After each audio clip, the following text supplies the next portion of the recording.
People always ask me what scares me most out here. The storms, the wildlife, the chance of getting lost miles from the nearest road. The truth is, none of that comes close. Those things are real, yes, but they're natural. You can prepare for them. What I fear most are the things no map explains, the moments you can't plan for. When the woods turn strange and you realize you've stepped into a place that doesn't follow the same rules anymore. Tonight, I want to tell you one of those stories. It's not about bears or bad weather. It's about the kind of night that leaves you staring into the dark, wondering if the dark is staring back. This is a true, real camping horror, what scares me most. My name is Brody Kane, and I was raised to believe that maps and stars were two of the few constants a traveler could trust. A compass needle might quiver, a GPS might lose signal, but the sky had been drawn long before I existed, and it would remain drawn long after I was gone. That was the comfort of its permanence. At least, that was what I told myself on the evening I hiked too far past sundown, my boots cutting into a trail that thinned into rock and shadow until I was walking by feel more than by sight. I should have stopped earlier. I knew that. I had checked the sun's angle against the ridge around 6. Thought I had another hour of light. But the mountains swallow daylight quicker than any clock can predict. One moment the trees were glowing with dusk. The next they were teeth of black against a navy sky. My pack felt heavier as the dark grew deeper, the straps biting into my shoulders like urging me to turn back. But I kept climbing, telling myself I would crest the ridge and set up camp where the ground leveled out. By the time I found a suitable patch, the stars were already awake. Not just awake, uncomfortably awake, the way a stranger's stare can feel too focused, too deliberate. I had seen plenty of clear skies before. This wasn't that. The constellations burned sharper, closer, as if the night had peeled back a layer to let them through. Orion's belt gleamed like broken glass. The Big Dipper looked crooked, as if the bowl had been bent. And when I tipped my head back and traced them more carefully, I realized they were not where they should be. I tried to rationalize it. Altitude shifts your perspective. The mind fills in lines that don't exist. But when I lay back on my sleeping pad, staring upward, the stars moved. Not a trick of clouds or haze. They slid, slow as crawling insects, shifting into new alignments with a precision that felt purposeful. I held my breath, waiting, trying not to blink. The dots connected themselves into crude, jagged letters. The word took form across the canopy of night, sprawling from one end of the horizon to the other. Geobasike. My body turned cold. I pushed up on my elbows, expecting the shapes to scatter when I moved. They didn't. They held. They shone. They warned. I told myself I was overtired. That exhaustion had warped my vision. I had been hiking since noon with barely a break. Hallucinations weren't impossible, especially in thin mountain air. Still, I couldn't unsee the letters. They pulsed faintly, as though the stars themselves wanted to insist. They were no accident. The instinct to pack up immediately clawed at me, but I forced myself still. A night descent would be worse than staying put. The trail I had followed wound through jagged stone and tangled roots. Without proper light, I'd break an ankle or worse. I whispered aloud, as if saying it would anchor me. I'll wait until dawn. Just until dawn.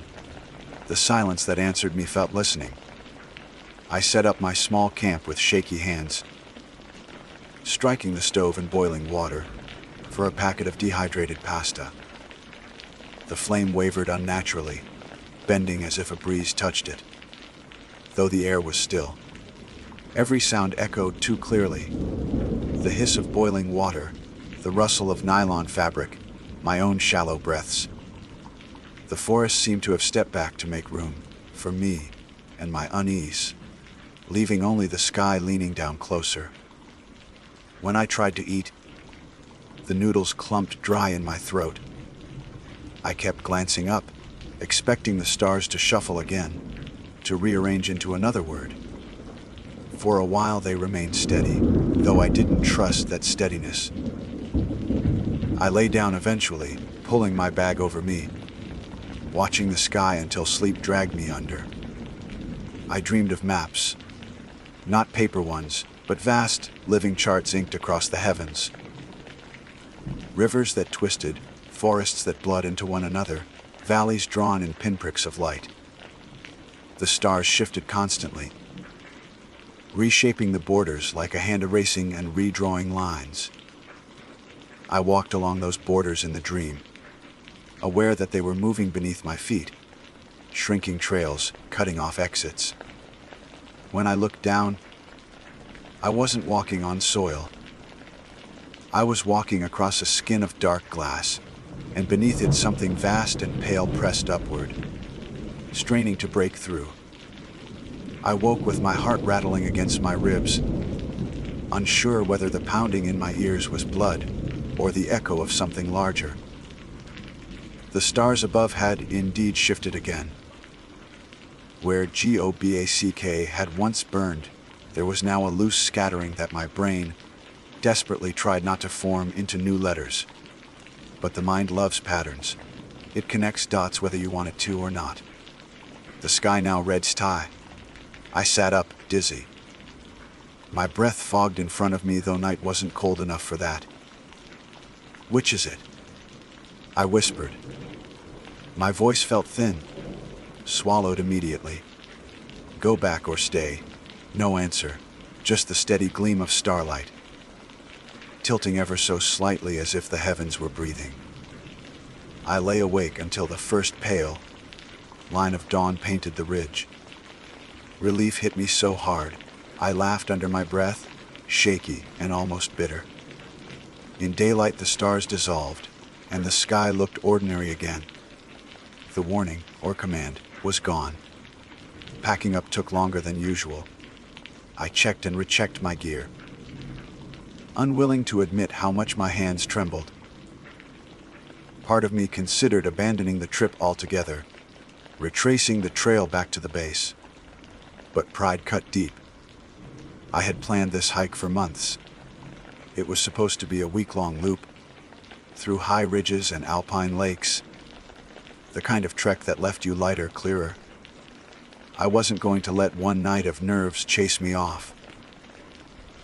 Still, when I shouldered my pack, I noticed something else.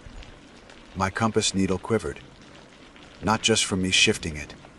The point spun sluggishly, wobbling as though trying to settle but unable to decide north. I tapped the glass. The needle slowed, steadied, then twitched again, pointing not to the horizon but upward, toward the sky. I slipped it back into my pocket, unwilling to watch any longer. I told myself it was broken, that magnets go bad, that altitude messes with instruments. All the excuses I could gather stacked like sandbags against the unease rising in me. The trail ahead curved higher. Trees thinned, replaced by jutting stone and scattered brush.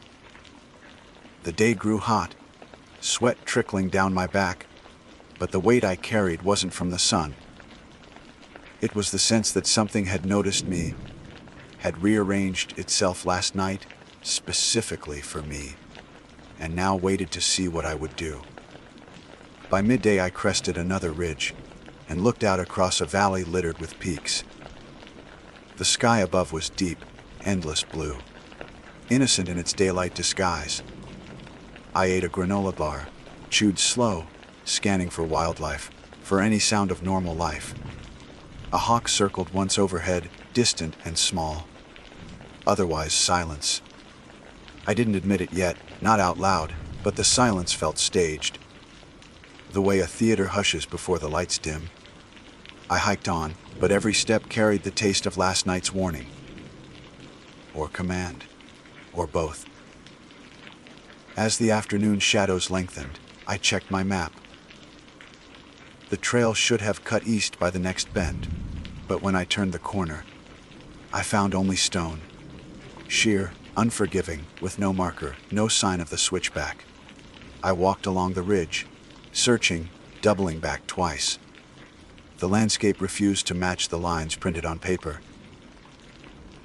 It was as though someone had taken the map and smudged the ink, shifting ridges and valleys out of place.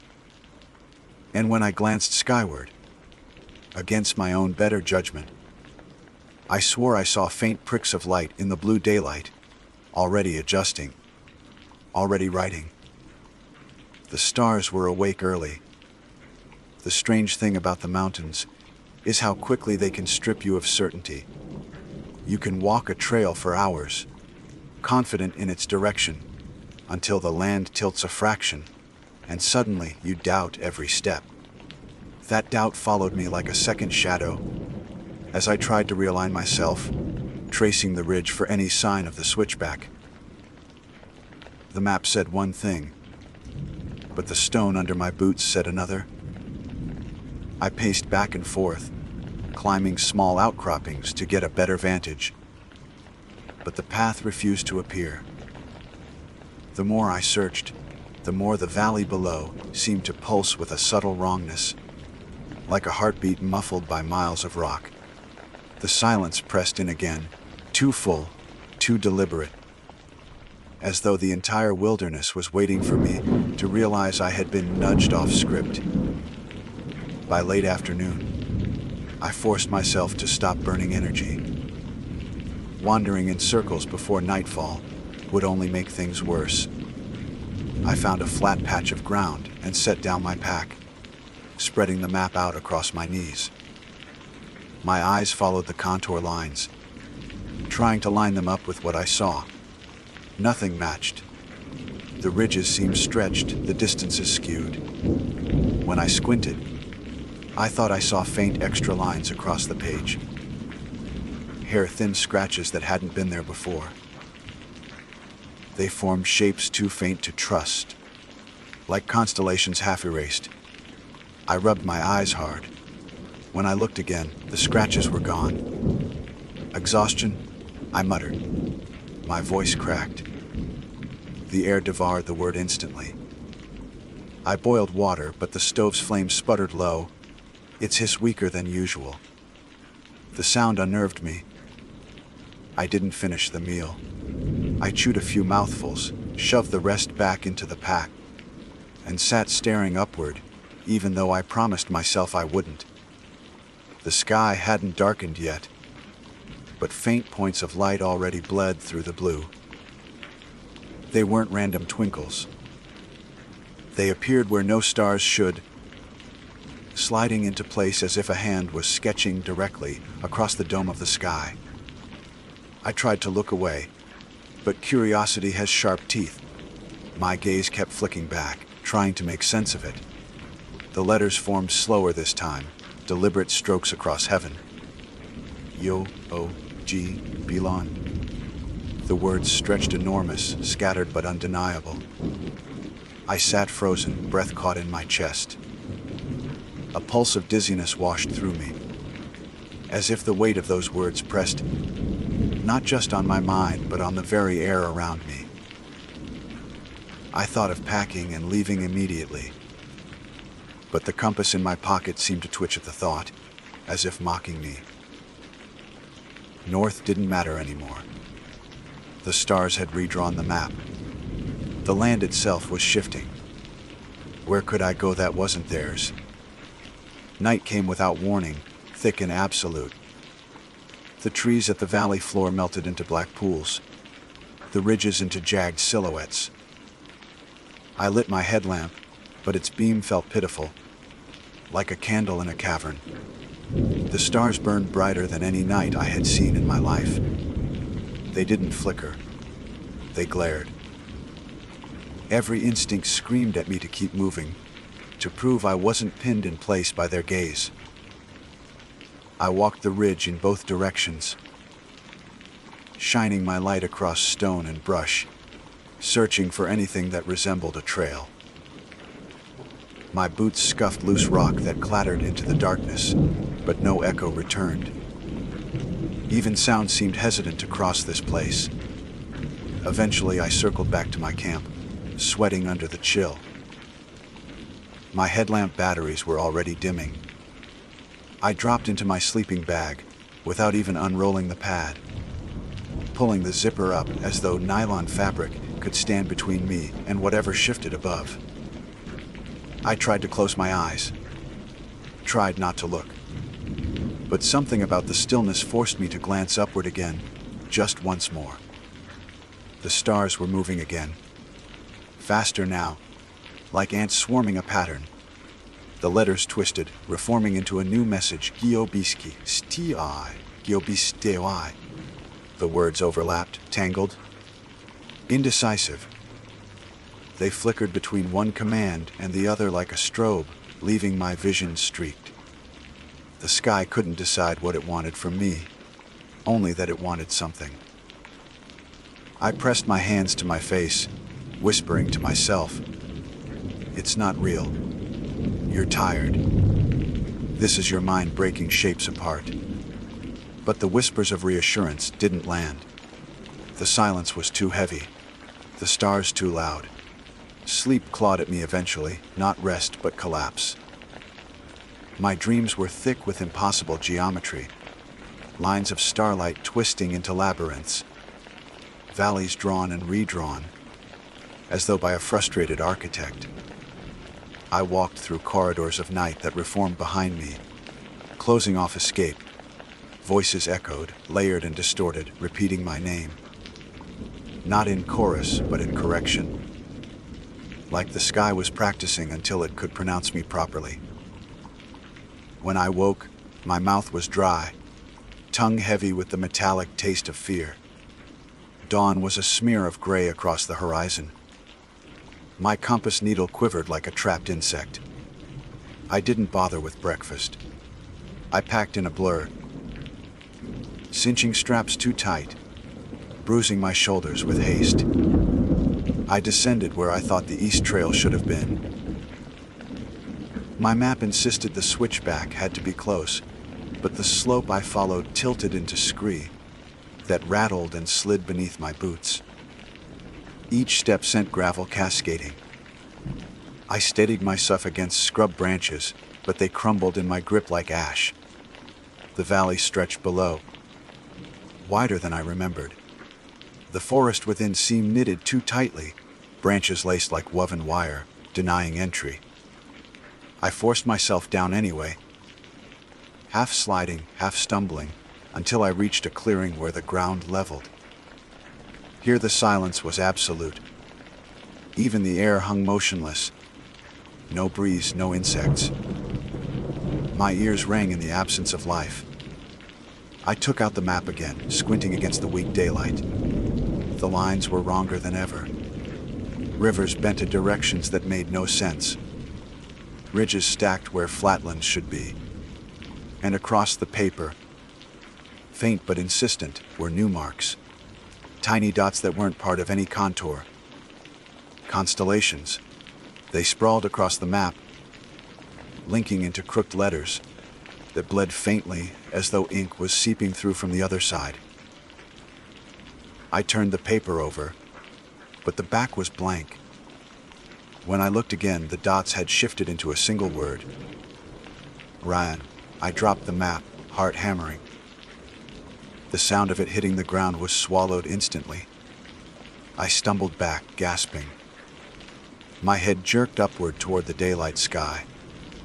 I wished I hadn't looked. Even though the sun had risen, the stars were visible faint but undeniable, burning through the blue. They weren't spelling anything this time. They were moving, spinning into spirals, tightening as if to collapse toward a single point. The air vibrated with the shift. A low hum felt in my teeth more than heard. My skin prickled. The compass in my pocket thudded against my thigh, tugged upward by some invisible pull. I clutched at the pack straps to ground myself, to remind myself I was still here, still heavy, still flesh, but the pull deepened. The valley seemed to tilt, every tree bending slightly toward the whirling sky. I forced myself to run, not because the map told me, not because the stars commanded it, but because my body screamed that stillness was surrender. Gravel tore at my boots. Branches whipped at my arms. My breath came raw, tearing my throat, but I didn't stop. Behind me the hum thickened, pressing at my spine. I didn't look back. I knew what I would see, the constellations collapsing inward, redrawing the map of the world without me in it. At last I crashed through a dense stand of spruce and found myself on a narrow track. A trail. Real, worn earth, cut by old boot prints. Relief punched through me so hard, I nearly dropped to my knees. But when I raised my eyes to check the direction, I froze. The boot prints didn't lead forward. They circled. Dozens of them, maybe hundreds, pressed into the dirt over and over, walking in the same closed loop. And above the trail, the stars, visible even in day, shifted into new words. Fuyundo Yu. The loop of footprints encircled me like a trap already sprung. My chest heaved as I backed against a tree, eyes darting between the dirt and the sky. The prints varied in depth and size, some shallow as if made long ago, others crisp as though pressed minutes before. Yet there was no one here. No movement, no rustle. Just my pulse hammering in my ears. I told myself to follow them anyway. A trail, even if circular, meant human presence. Maybe they led somewhere if I broke the pattern. I picked a direction and stepped onto the track. The earth gave under my boots, the prints aligning perfectly with my stride. Too perfectly. When I looked back, my own tracks didn't appear. The dirt lay untouched except for the loop that had already existed. I ran my hand down my thigh, reassuring myself of my weight, my substance. I was here. I was leaving signs. But the earth had decided I wasn't. The stars pulsed above in faint daylight, their crooked words burned into my vision. Fuyundi. Oyu. I walked faster, almost jogging, half expecting the loop to spit me back into the same clearing. And it did. I circled 3 times before admitting the truth. I was locked. Desperation makes you brave. Or stupid. I left the loop entirely, shoving through underbrush, snapping branches loud enough to echo. It didn't matter. When I broke through back into open ground, the circle of prints waited, unbroken. The world had folded around me like paper, forcing me to land back at the same line. My throat closed. I crouched low, pressing my hands to the dirt, whispering, "Please." I didn't know who I was addressing. The sky, the land, myself. But the word tasted like surrender. The hum rose again, vibrating the ground. I lifted my head slowly, knowing before I looked what I'd see. The stars were rearranging, twisting into sharper strokes. The letters resolved into one word, terrible in its certainty, a sty. I squeezed my eyes shut, shaking. "I can't," I whispered. "I don't belong here." The silence that followed had a weight, as if the sky considered the plea. Then, almost mercifully, the words changed. New letters drew themselves across the dome, slower this time, deliberate. Provit. My blood turned cold. The forest around me stirred for the first time. Branches cracked where no wind blew. The circle of prints deepened, pressed by invisible weight, as though unseen feet walked them again. My head snapped side to side, searching for movement. But nothing broke the air except that soundless pressure of something walking just beyond sight. The demand hung above me, luminous and final. PROVIT. I didn't understand what proof they wanted. Proof that I was alive. Human, separate from the maps they kept redrawing. My hands shook as I reached into my pack, pulling out the compass. Its needle spun uselessly, jerking as though it wanted to leap free of the glass. "This," I croaked, holding it upward. "I'm not part of your map. I use my own." The stars did not move. The hum thickened, angered, and the trees around the clearing bent inward, branches groaning as if the valley itself inhaled. The prints at my feet darkened, pressed deeper, forming words in dirt that mirrored the sky. Natina UGH. Panic stripped thought from me. I tore the map from my pocket, the one I had studied until I could recite each contour line. It had been shifting every time I looked, bleeding constellations across the paper. I held it up like a shield and shouted, "Then take it back. Take your map! Leave me out!" The page shivered in my grip. The thin paper stiffened, veins of light cracking across its surface. It wasn't paper anymore. It was sky, stars embedded directly into its fibers. The constellations crawled, seething, spelling fresh words across the page. YUREDW. "No," I screamed, tearing the map in half. The effect was immediate. The valley itself convulsed.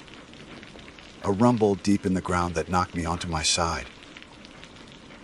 The torn map ignited in pale fire, disintegrating into ash that clung to my skin. The stars overhead jittered violently, scattering, reforming in spasms. I staggered upright, coughing, ash in my lungs. The footprints around me broke apart, scattering outward like fleeing insects. The silence shattered. For the first time in days, or hours, I couldn't tell anymore. I heard sound. Real sound. Birds shrieked overhead, branches cracked, the forest alive again. I ran. My legs moved before thought caught up, plunging me into the trees, tearing through underbrush. The noise of life surged around me. Wind, birds, even the far-off rush of water. Every sound was salvation. I didn't stop until I burst out onto a ridge bathed in full sunlight. Real sunlight. Warm and golden, not the cold light of stars. I collapsed to my knees, gasping, the world spinning.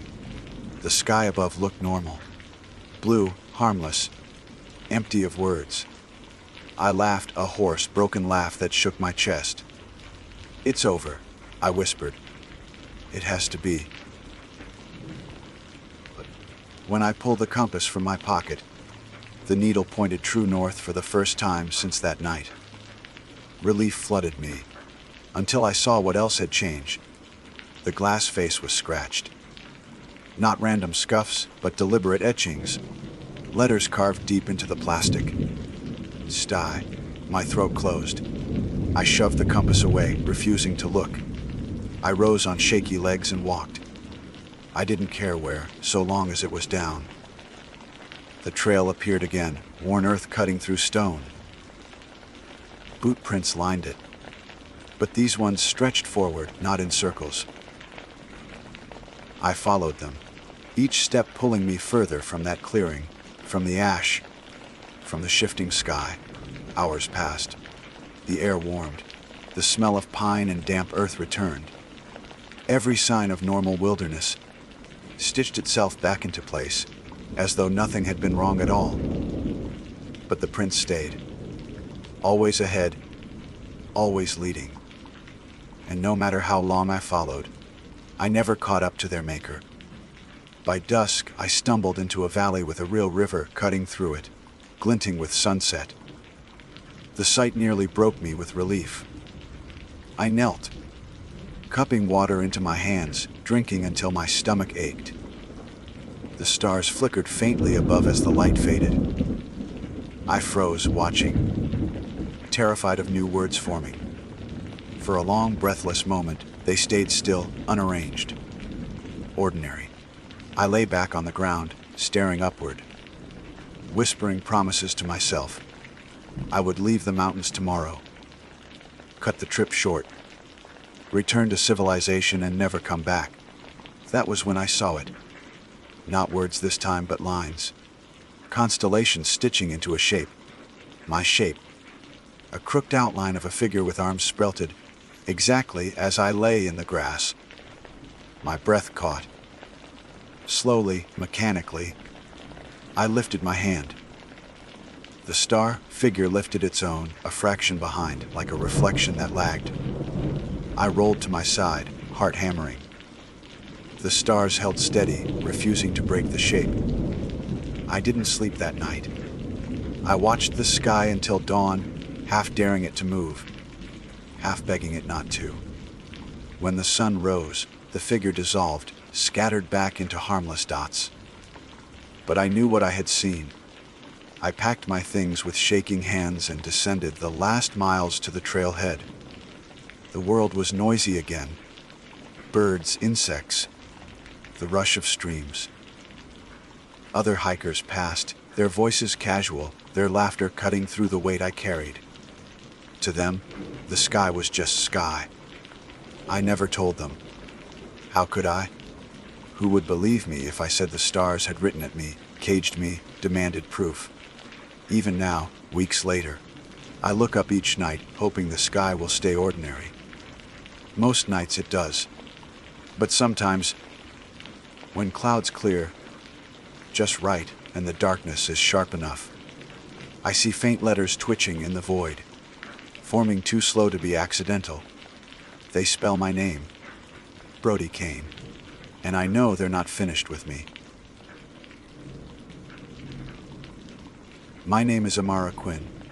I was raised in the northern states, accustomed to pine forests, cold streams, and the kinds of camping trips where you learned as much about silence as you did about survival.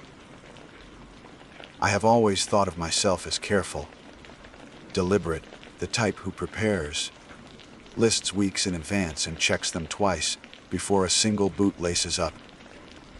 My companions on this particular trip, 3 friends from college who trusted my supposed outdoor expertise, thought of me as the responsible one, the one who would keep them safe.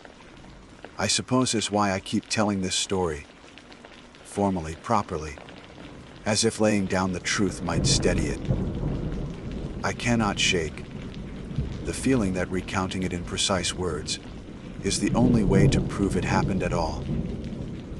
We had gone out that summer to a stretch of wilderness, far from marked campsites, a place I had mapped myself from old forestry, guides and satellite images.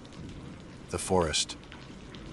There was quiet in a way that bordered on unnatural, with long corridors of birch and pine, the air damp with the smell of moss and cedar resin. I remember saying, with misplaced pride, that we would be fine so long as we respected the rules. Tie up your food. Keep camp clean. Hang bear bags at least 12 feet high, well away from trunks. These were the guidelines I'd followed since childhood. We reached the clearing late in the afternoon. Sweat damp from the long hike, but relieved to finally drop our packs. The 4 of us, myself, Hannah, Jules, and Marcus, had been moving together since dawn. Hannah, with her boundless energy, was still joking about the weight of her pack. Jules, ever cautious, already eyed the tree line, as if something might be waiting. Marcus had fallen quiet the last few miles, pushing himself through the last of the uphill trails. I busied myself with practicalities, clearing the ground, setting up tents, designating the fire ring. My sense of order calmed me even as shadows lengthened around us. By the time dusk slipped into the canopy, we had cooked a simple meal, laughed more than once about nothing at all, and gathered our supplies into the nylon sacks meant for hoisting. I walked the group through the process like a reciting a lesson. Tie the rope. Sling it over a sturdy branch. Pull until the bag hangs well above reach. It was almost ceremonial, the way the bags swayed in the breeze once we were done. Like strange lanterns hung for a festival, only we would attend. I noted the height, the knot, the distance from the trunk. It was, in every sense, perfect. Night dropped heavy. The forest grew still. Our fire was small, a controlled flame against the vast dark. We told stories. Old half-truths about campus legends and imagined hauntings. The kind of talk meant to fill silence rather than confront it. Yet the silence persisted, thick beneath the laughter. I remember lying back in my tent, the fire dwindled to embers, thinking how the air felt oddly expectant, as if the forest itself were waiting for us to fall asleep. I must have dozed quickly, though I could not say how deep that first sleep was. My dreams blurred with sounds, creaking branches, faint wind, the groan of wood under strain. I thought at first it was the bear bags swaying in their ropes, the sound of nylon brushing bark. It was only when I stirred fully awake that I realized the ground beneath me was no longer firm. My body was swaying gently as if rocked. My hands, reaching instinctively for the tent zipper, found nothing but slack fabric pressed close to my face. I kicked once and felt air, not soil, beneath me. When I forced myself fully awake, the horror was simple and absolute. My entire tent was suspended in the trees, swaying as if caught in some colossal web. My sleeping bag pinned me within, the nylon taut around me, ropes or cords straining overhead. I could not see the others, but I heard muffled cries, panicked voices stifled by fabric. Somewhere to my left, Marcus shouted my name, his voice distorted, thin. Hannah whimpered, her sound cut off as if swallowed. We had tied our food in the branches. Now we were the ones dangling, bodies strung like offerings above the forest floor. At first, I tried to rationalize. Perhaps some prank. Perhaps we had been drugged, carried, lifted. But the logistics staggered me. We were 4 adults in separate tents, each bound in our own nylon shells, each raised high into the canopy without waking during the act. No prank could be so complete, so silent. And the ropes, whatever they were, did not creak like hemp or cord. They hissed faintly when strained, fibers sliding against one another with an organic sound, as if vines themselves had woven us up. I tested the walls of my tent, pressing outward with my hands.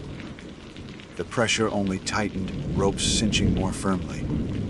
The fabric clung like a second skin, sealing in heat and breath. I craned my neck toward the zipper, but it was jammed against the strain of the cords. Above, I heard shifting, the groan of branches bending under more weight than they should bear. Something moved overhead, something large. Panic rose, but training kept me methodical. I reached for my knife, always clipped to the inner loop of my tent. My hand groped blindly and at last closed around it. With careful force, I pressed the blade to the fabric near my shoulder. The instant it pierced, the tent jerked violently upward, as if the very act of resistance had been detected. My cut opened to the night air, and through it I glimpsed the impossible. The clearing below was empty, our fire ring only faintly glowing with ash. But above, in the lattice of branches, the bear bags still hung untouched.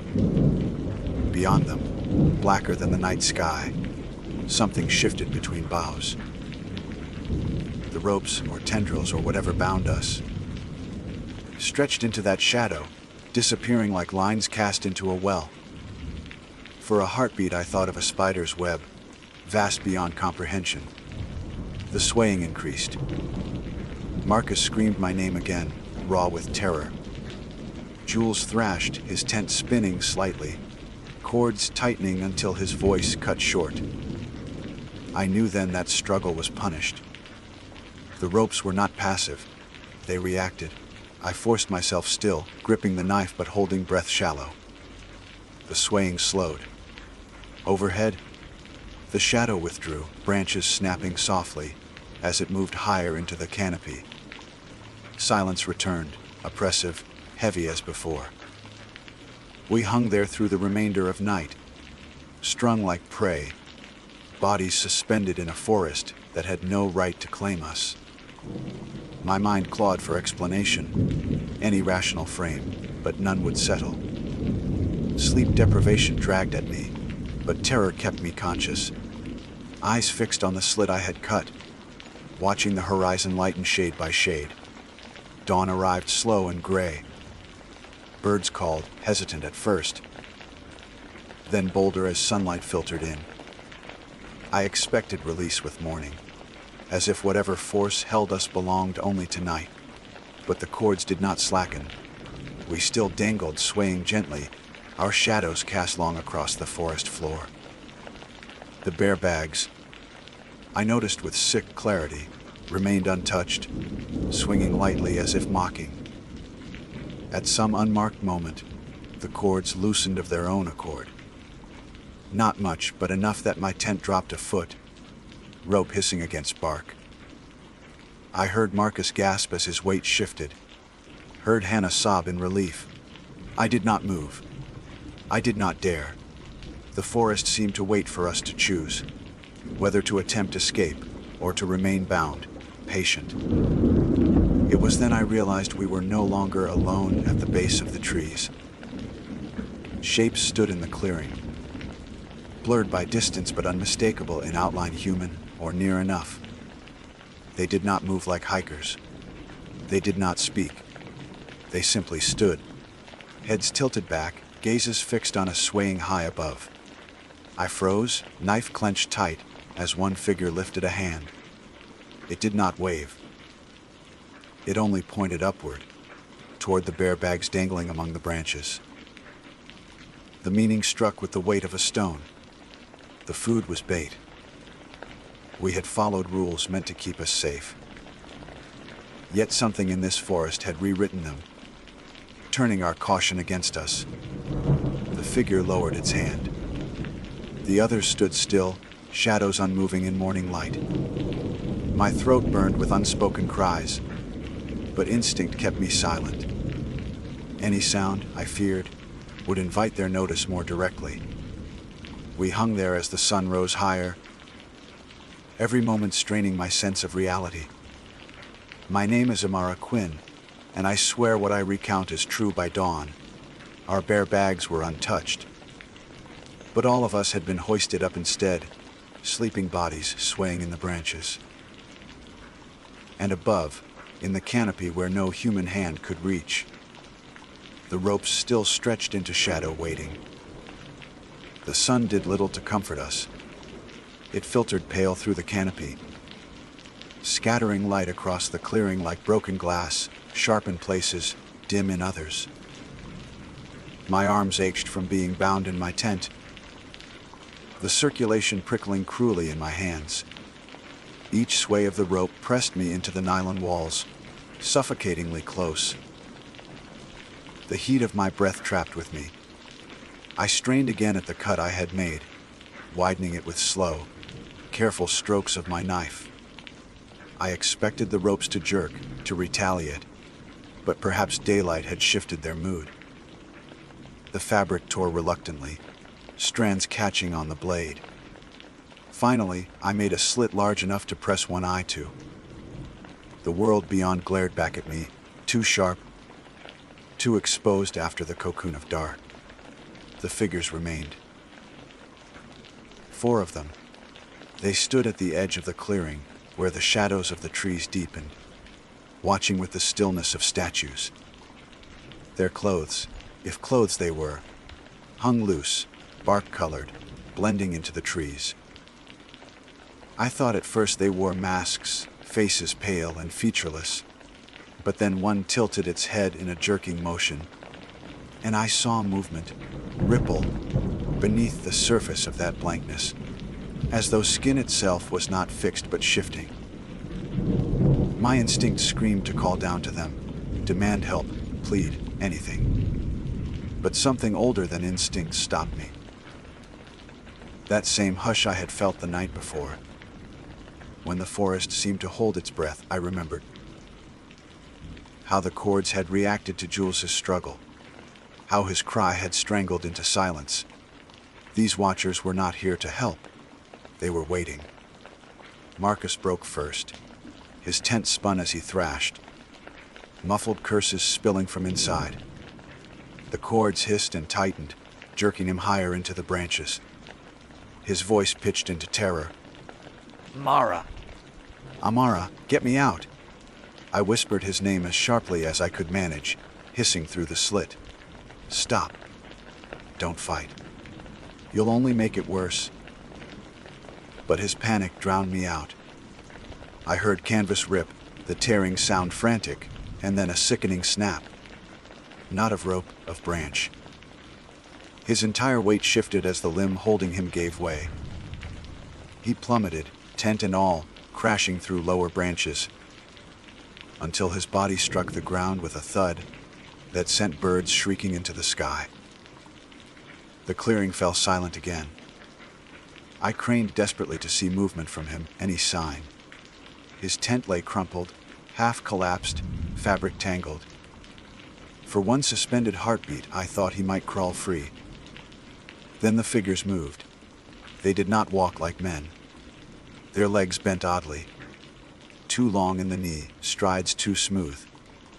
They glided more than stepped, converging on the wreck of Marcus's tent. One crouched, reaching with a hand that seemed to lengthen as it stretched forward.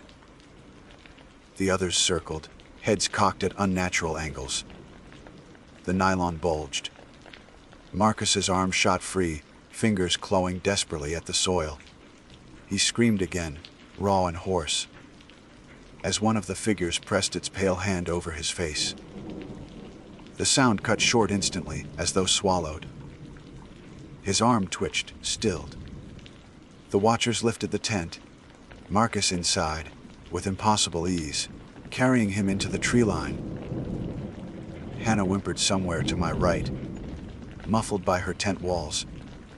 Jules whispered a steady litany of prayers. I clenched my knife until my hand cramped, too paralyzed to move, too aware that any movement might invite the same fate. Time warped. Minutes dragged like hours. The sun crept higher, but no warmth touched me. My muscles burned. Every sway of my suspended tent was torture. Eventually, the watchers did not return. The clearing stood empty again, as though nothing had ever happened. Only Marcus's absence remained. The cords slackened slightly at midday, lowering us closer to the ground. I thought of escape, of sewing fully through the fabric and leaping, but my body shook with exhaustion. Besides, Jules muttered the truth none of us wanted to admit. They'll come back if we move. That's what they want. We hung there helplessly as afternoon shadows grew. Hunger gnawed, cruel in its irony with our untouched food, still dangling safely in the branches. My throat was dry, lips cracked. The forest seemed aware of it, taunting. I swear the ropes creaked in rhythm with my stomach's growl. When dusk bled into the trees, the change was immediate. The ropes tightened again, hauling us higher as though the forest drew a breath.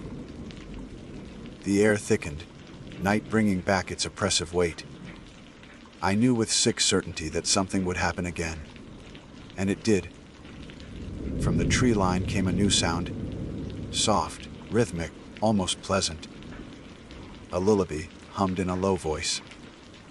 At first I thought it must be Hannah, delirious, singing to herself for comfort. But the notes were wrong.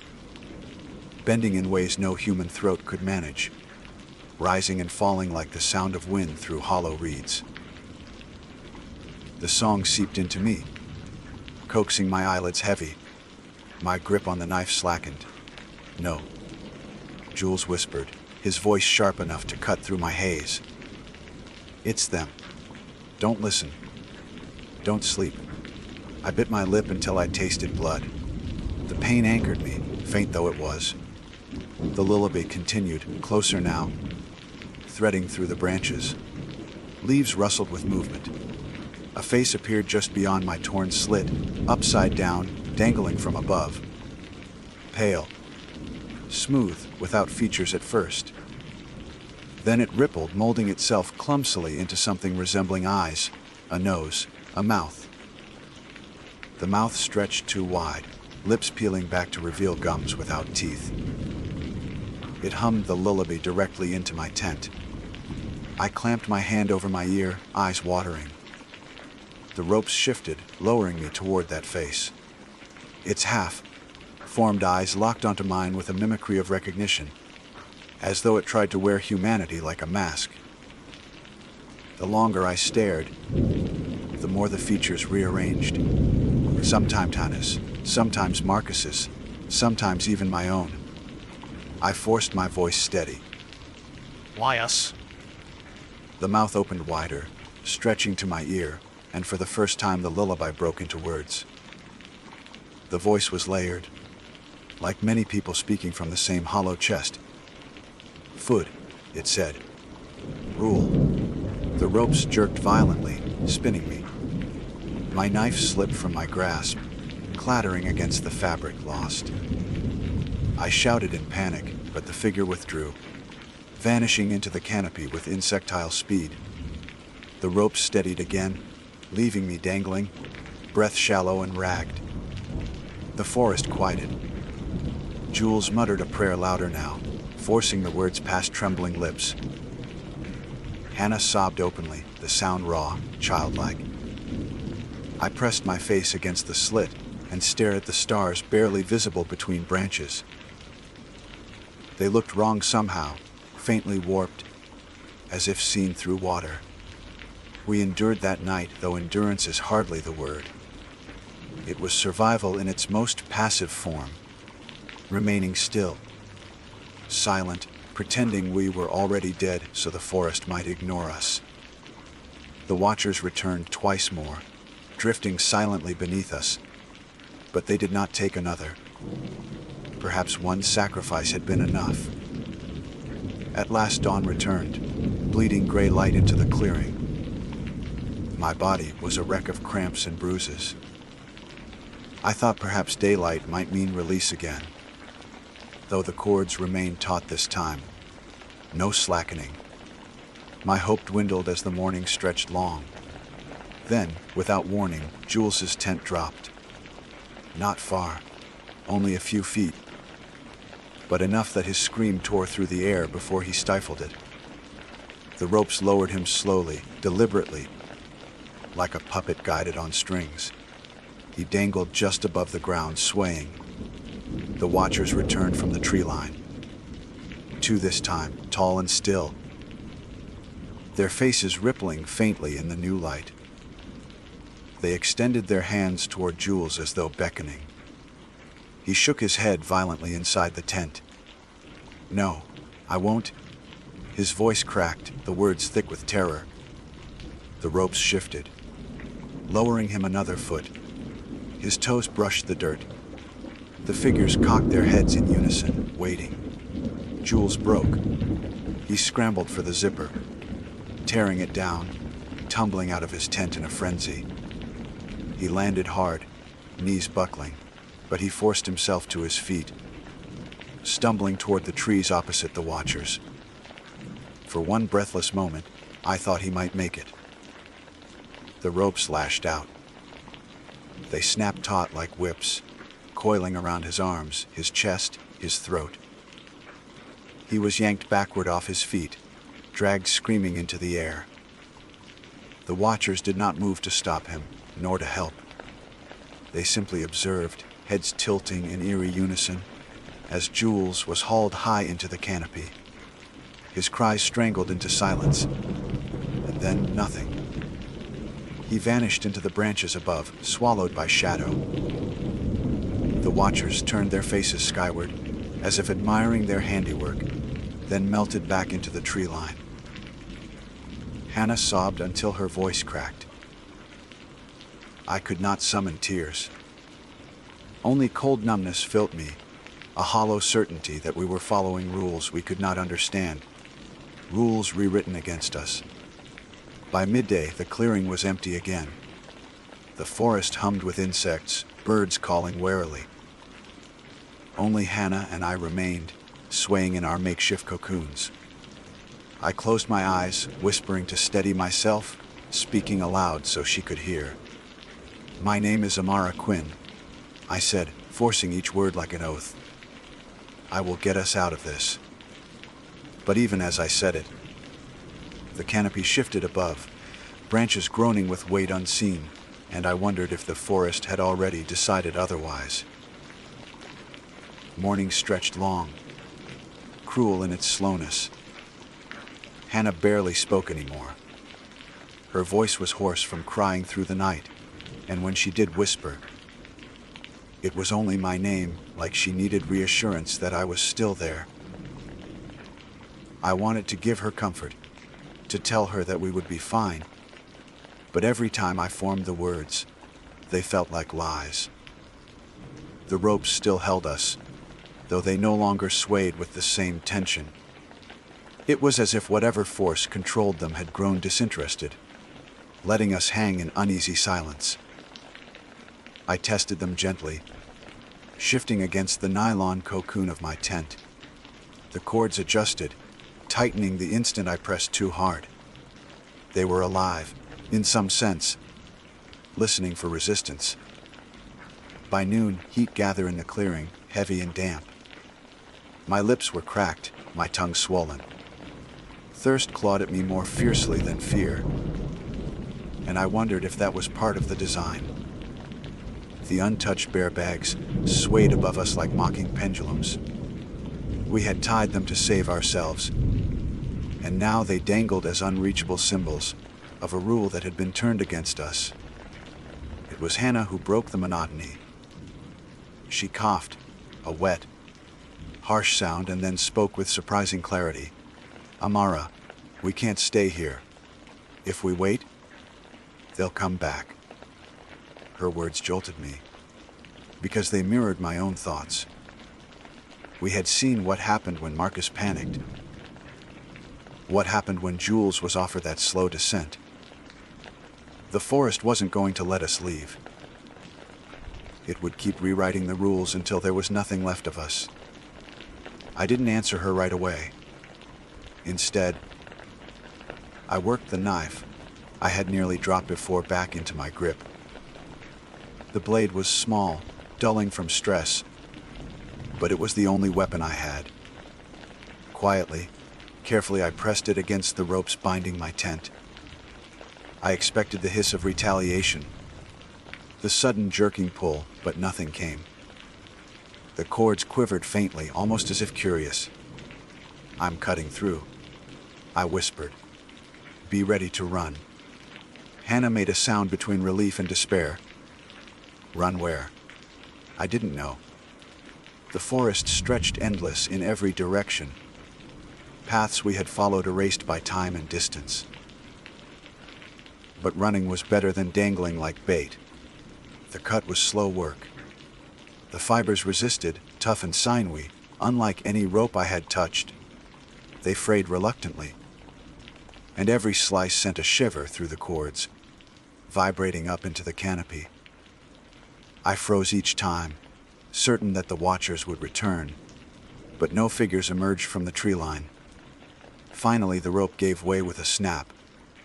My tent lurched, dropping suddenly before catching on the remaining cords. I forced myself to keep cutting, blade sawing furiously. The air filled with the hiss of fraying fibers. And then, I fell. The ground slammed into me hard, knocking the breath from my lungs. I gasped, sprawled in dirt, blinking at the shocking vastness of open sky above. My body ached, but I was free. My tent, half shredded, collapsed around me. Amara! Hannah's voice cracked from above, desperate. I staggered upright, knife still in hand. Hold on. I'll get you down.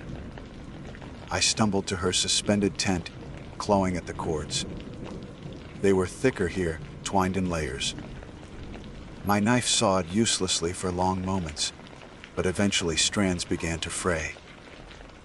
Hannah sobbed encouragement, her voice muffled by the nylon. That was when the forest stirred. Branches above shifted with weight.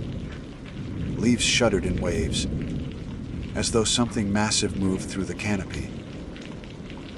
I froze, blade pressed to the rope, listening to the groan of wood.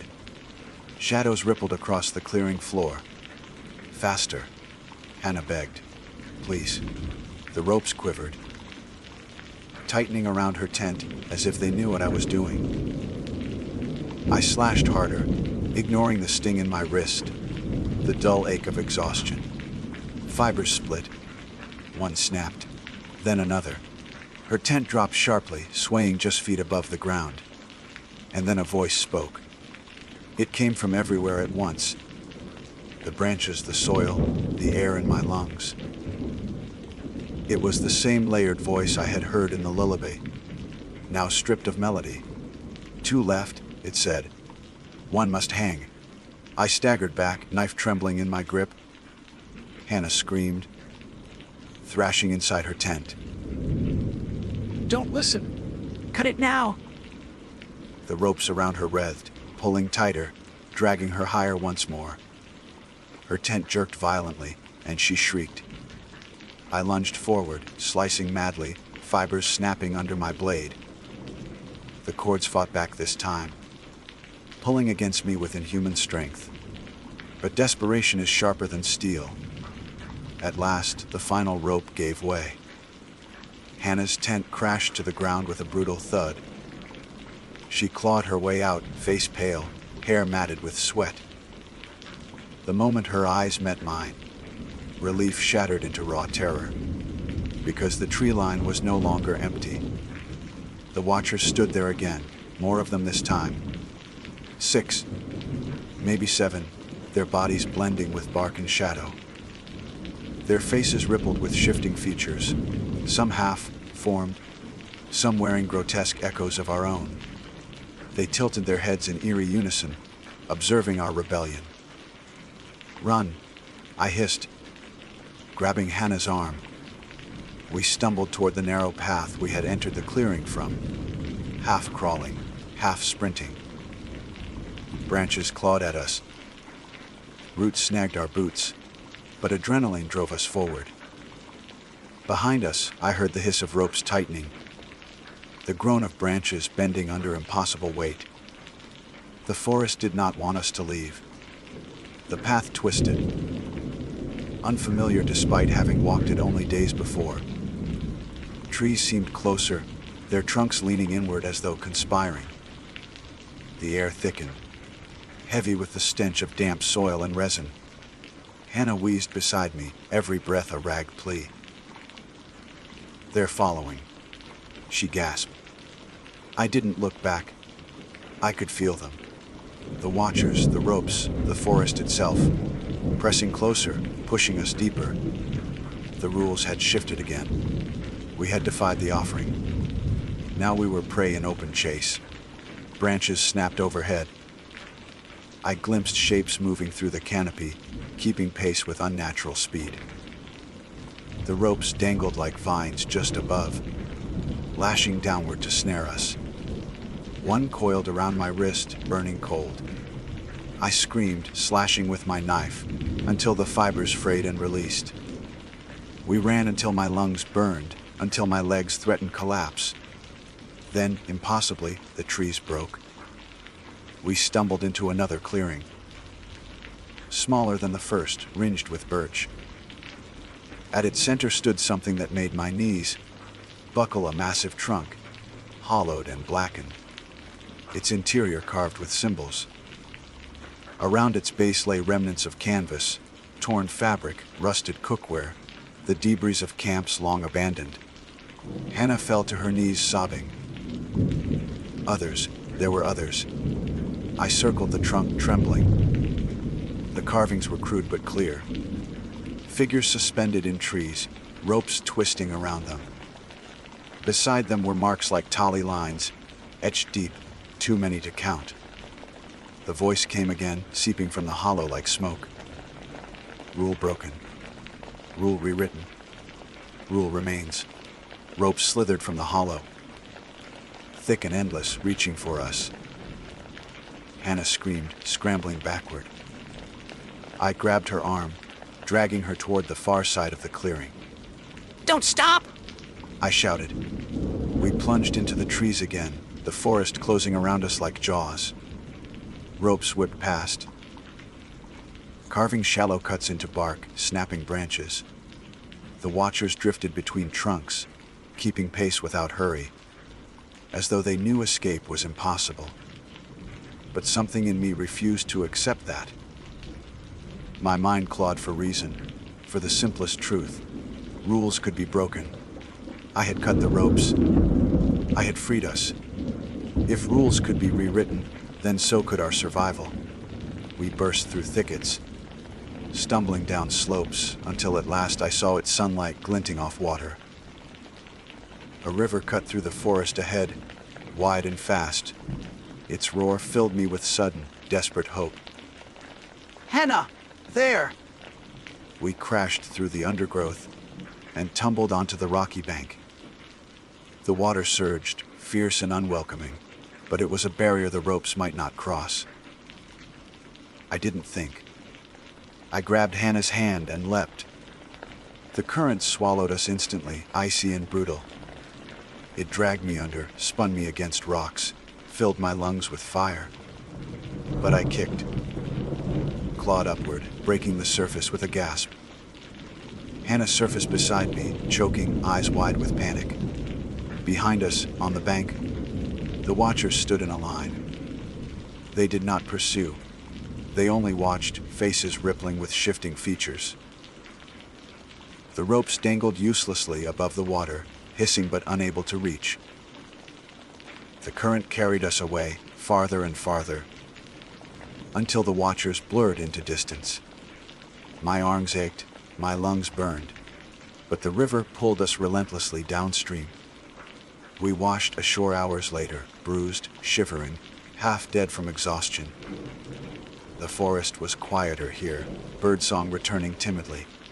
No ropes dangled from the canopy. No watchers stood waiting. Hannah collapsed beside me, sobbing into the mud. I lay on my back, staring at the sky, unable to believe it was real. My name is Amara Quinn. I tied bear bags high in the trees to keep us safe. By dawn, the bags were untouched, but all of us were hoisted up instead, sleeping bodies swaying in the branches. I lost Marcus. I lost Jules. Only Hannah and I remain. I tell this story in detail, formally, because I need it recorded. The rules we trust can be rewritten. The forest has its own. If you camp where the trees lean too close, where silence feels like waiting, do not trust your precautions. Do not hang your food. Do not think yourself clever, because something else is keeping score, and it is still out there, watching. My name is Darius Holt, and I have always believed myself to be a cautious man. I am the sort of person who checks the knots twice before climbing, who reads the posted warnings, who makes certain his flashlight has fresh batteries before a hike. My upbringing was steady, my work unremarkable, and my life quiet. Yet I sought solace in wild places, not noise. For years, I camped in the mountains and forests whenever I could, not as an escape, but as a reminder of how small we are against the great indifferent silence of nature. It never frightened me, not really. Even alone, even at night, I trusted the rules of wilderness. but there are nights that rewrite the rules you thought you knew. There are moments where the trail you walk will not take you back, no matter how far you try to retrace your steps. I learned that lesson the day I crossed the rope bridge in the fog. The trail I followed wound high through a gorge that seemed too narrow and steep to hold its own mist. Yet that morning, a white curtain pressed down over the river, rising all the way to the cliffs. I could not see the sky, only dim daylight struggling through. The map I carried showed a bridge, an old suspension span of rope and wood that cut across the gorge, rather than adding hours of detour to reach the next camp. I had heard from other hikers in passing that the bridge still held, though weathered. I reached it by noon, with the fog already thick enough that the far side was hidden. The bridge itself looked like something drawn from an old adventure sketchbook. Ropes darkened with age, planks unevenly spaced, some cracked, some worn to threads. It swayed in the faintest breeze, a long, narrow strip fading into white nothingness. The river below should have been visible. A roar, a glint, anything. But the fog drowned even sound, so that I heard only the creak of rope and my own breath. I hesitated, though not long. To backtrack would waste hours of daylight, and the weather seemed unlikely to clear soon. I tested the first plank with my boot. It groaned, but held. I took a second step, then a third, gripping the side ropes. My body fell into rhythm, cautious but steady. I counted my strides as a measure of distance. By the time I reached the midpoint, the fog pressed so thick around me that I could see only 5 or 6 feet ahead. That was when I heard them. Another set of footsteps, deliberate and measured, matching mine exactly. The creak of a plank across from me whenever I set one down. At first, I thought it was an echo distorted by the gorge. But the sound had weight, the particular thump of a boot sole hitting wood. My stomach tightened as if the rope itself had pulled against me. I froze, and so did the sound. The bridge swayed faintly, but that could have been me. I forced myself to look behind, but the fog swallowed everything within 10 feet. There was no silhouette, no motion, only pale vapor. My mind scrambled for sense. Another hiker, maybe someone who had stepped on after me. But I had seen no one all morning. And how could they have moved in perfect synchrony with my own steps? I tightened my grip on the rope, heart thudding so loud it seemed to echo into the white. I lifted one foot slowly and placed it down. A heartbeat later, wood creaked again. The same pace, the same weight. The sound had presence, undeniable, like a phantom walking the mirror of my path. I quickened my pace despite myself, each plank rattling beneath me, and the phantom steps followed. Neither closer nor farther, but twin to mine. The bridge groaned and swayed with the strain. I felt the burn in my calves, the sweat on my palms, the dryness in my throat. I told myself not to look back again, that the human mind invents when denied sight. Still, I glanced over my shoulder once more, and all I saw was a wall of fog so dense it seemed painted there. Halfway across, I tried to speak. I do not know why, perhaps to prove something lived behind me. Someone there. My voice vanished into mist. No echo returned, no reply, not even the sense of sound bouncing off walls. Just silence, then a step when I stepped, another when I took mine. It was too exact, too mocking, as if the bridge itself had learned to walk. When the fog lifted, it did so suddenly, like a curtain being drawn aside. Sunlight cut through, showing me the far cliff still a dozen yards ahead. Relief poured into me, almost dizzying. I turned my head to see the gorge behind, and felt my chest collapse in on itself. The bridge was gone. Not broken, not frayed, not fading into distance. Simply gone. Behind me stretched nothing but air, a sheer drop into river foam, gleaming faintly far below. I clung to the side ropes, knees weak. The plank under my boots still held, still swayed as if anchored. But there was nothing to anchor it to. No ropes connected to the cliff I had stepped from. I had walked into air without knowing it, and something had carried me forward anyway. I should have fallen. I should have plummeted the moment my first foot left ground. Yet here I was, suspended. The fog still churned far below, curling like fingers. I stared and stared, waiting for the trick to reveal itself, for the ropes to shimmer back into sight. They never did. Only the gorge vast and clean, with nothing spanning it. My breath came fast, too fast. I forced myself not to collapse to my knees. If the bridge beneath me was real only because I kept walking, then stopping would be its undoing.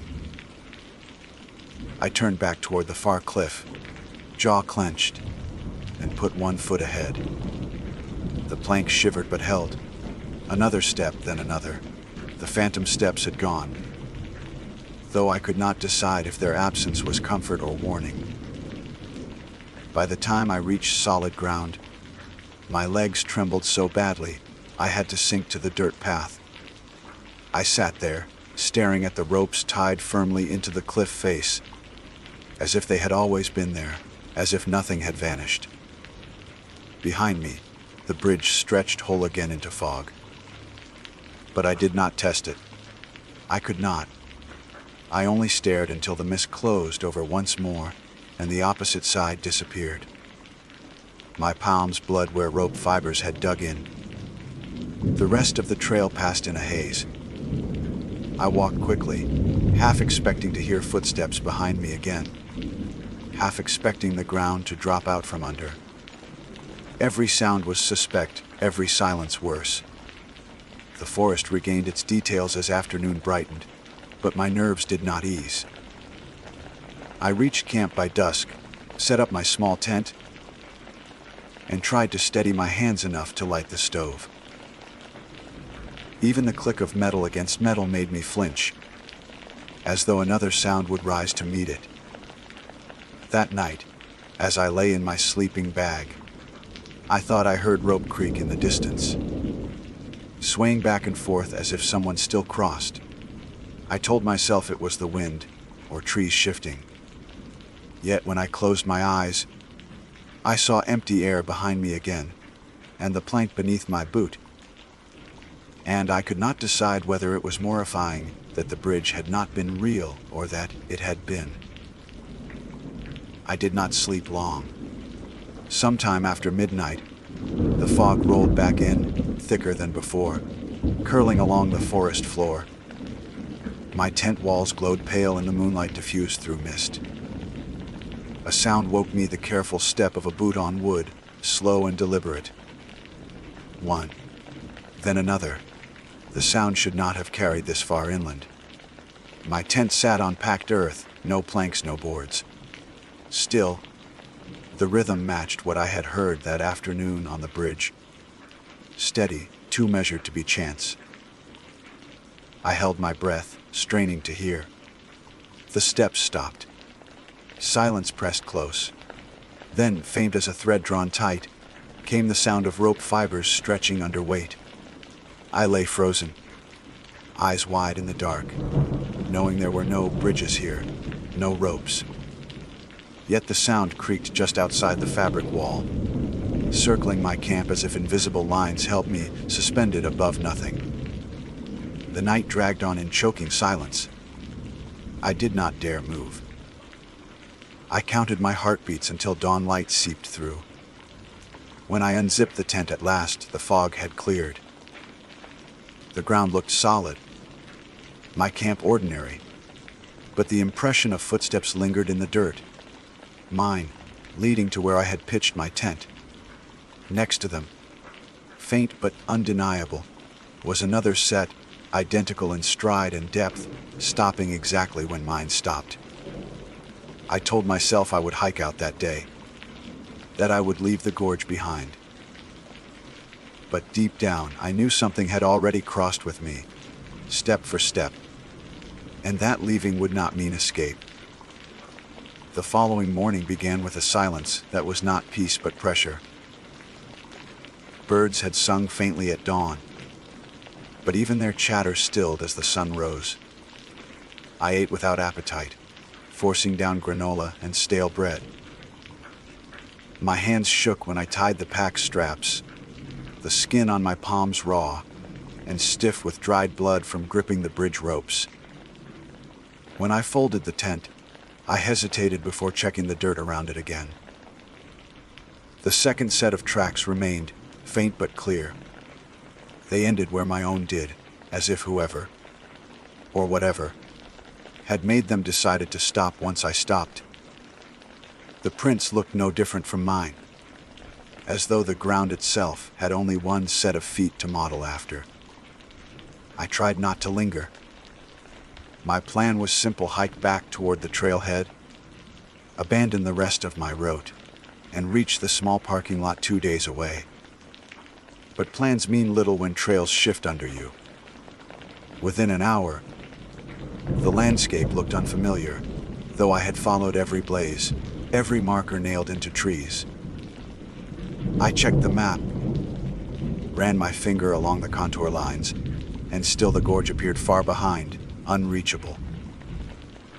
The forest smelled of damp earth and resin, heavy in my lungs, but it felt as though I breathed through fabric.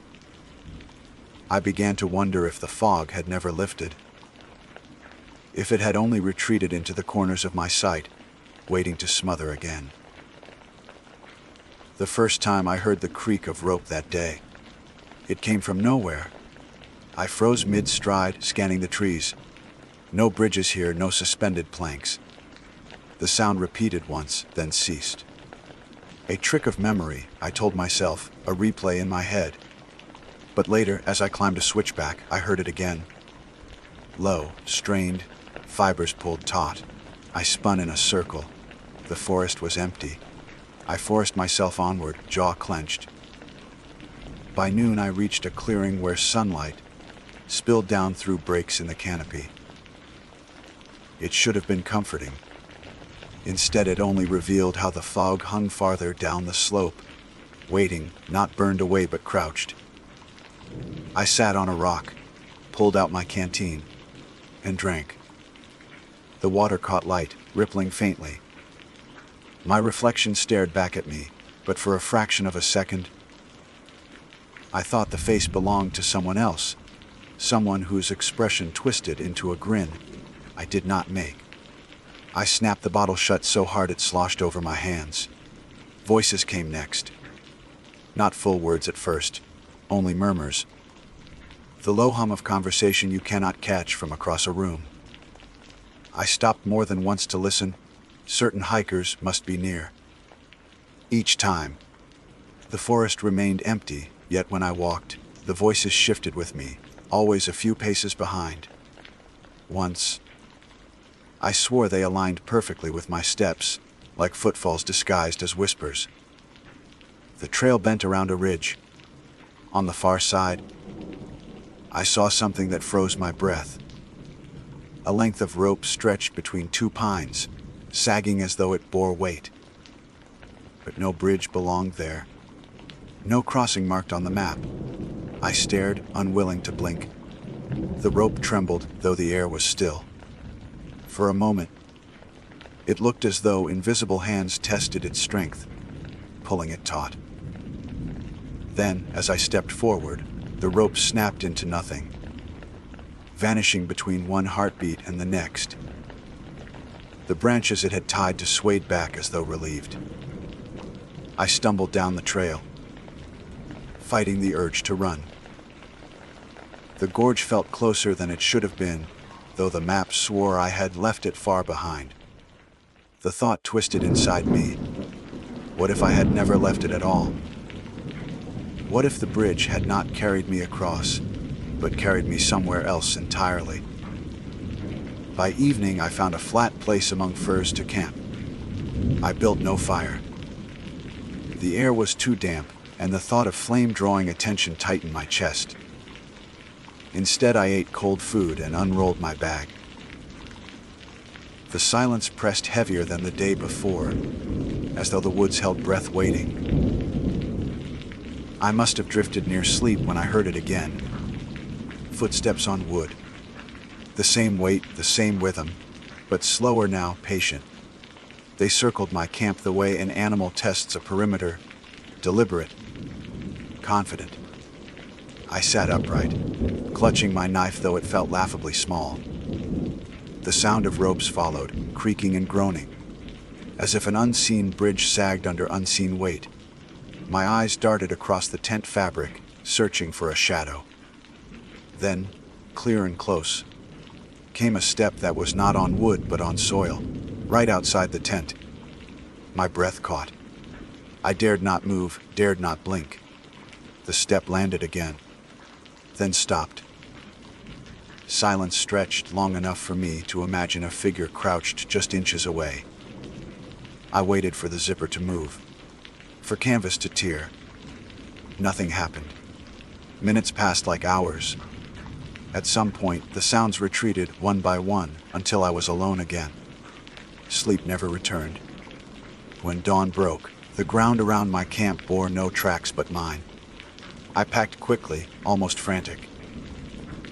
My compass needle spun once, twice, before settling in the wrong direction, pointing toward the gorge instead of north. I tapped the casing, shook it, but the arrow remained stubborn, quivering as though it fought to pull itself back. That day the trail twisted tighter, narrowing into switchbacks that should have led up toward a ridge. Instead, each turn dropped me lower, toward where the fog pooled thicker. By afternoon, I stood on a ledge looking down, and my stomach collapsed. The rope bridge stretched out again below, as if the path had bent back into its jaws. I stared in disbelief. This was not the same place, yet the structure was unmistakable.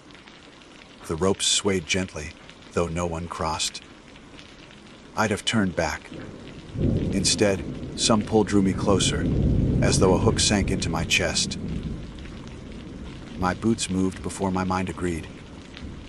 The fog rose higher, swallowing the far side of the bridge, until only the first few planks remained visible. I gripped the ropes, fingers trembling. This time, I did not step onto the bridge. I only leaned close enough to feel the chill of fog curling along my skin. My reflection flashed in the wood grain, impossible but clear, my face staring back from the planks themselves. And behind that face another, smiling faintly, wearing my features yet not mine. I reeled back, heart slamming, and staggered uphill. The rest of that evening blurred. I climbed higher, trying to leave the gorge behind, but the forest seemed endless. When at last I dropped my pack for the night, I realized I had circled back to a familiar clearing, the same one where I had seen sunlight through fog the previous day. My canteen lay warm in my palm, though I had not left it in the sun. When I opened it, the water rippled again, but no reflection showed this time. Only pale fog, coiling inside, as if the bottle contained a piece of the gorge itself. That night the sounds returned. The steps, the ropes, the low murmurs. But this time they did not stay outside the tent. They circled closer, until I swore the ground shifted under me, each plank of earth replaced by wood. When I touched the tent floor, it felt like rope, coarse under my palm. I pulled my hand back sharply, staring in the dark.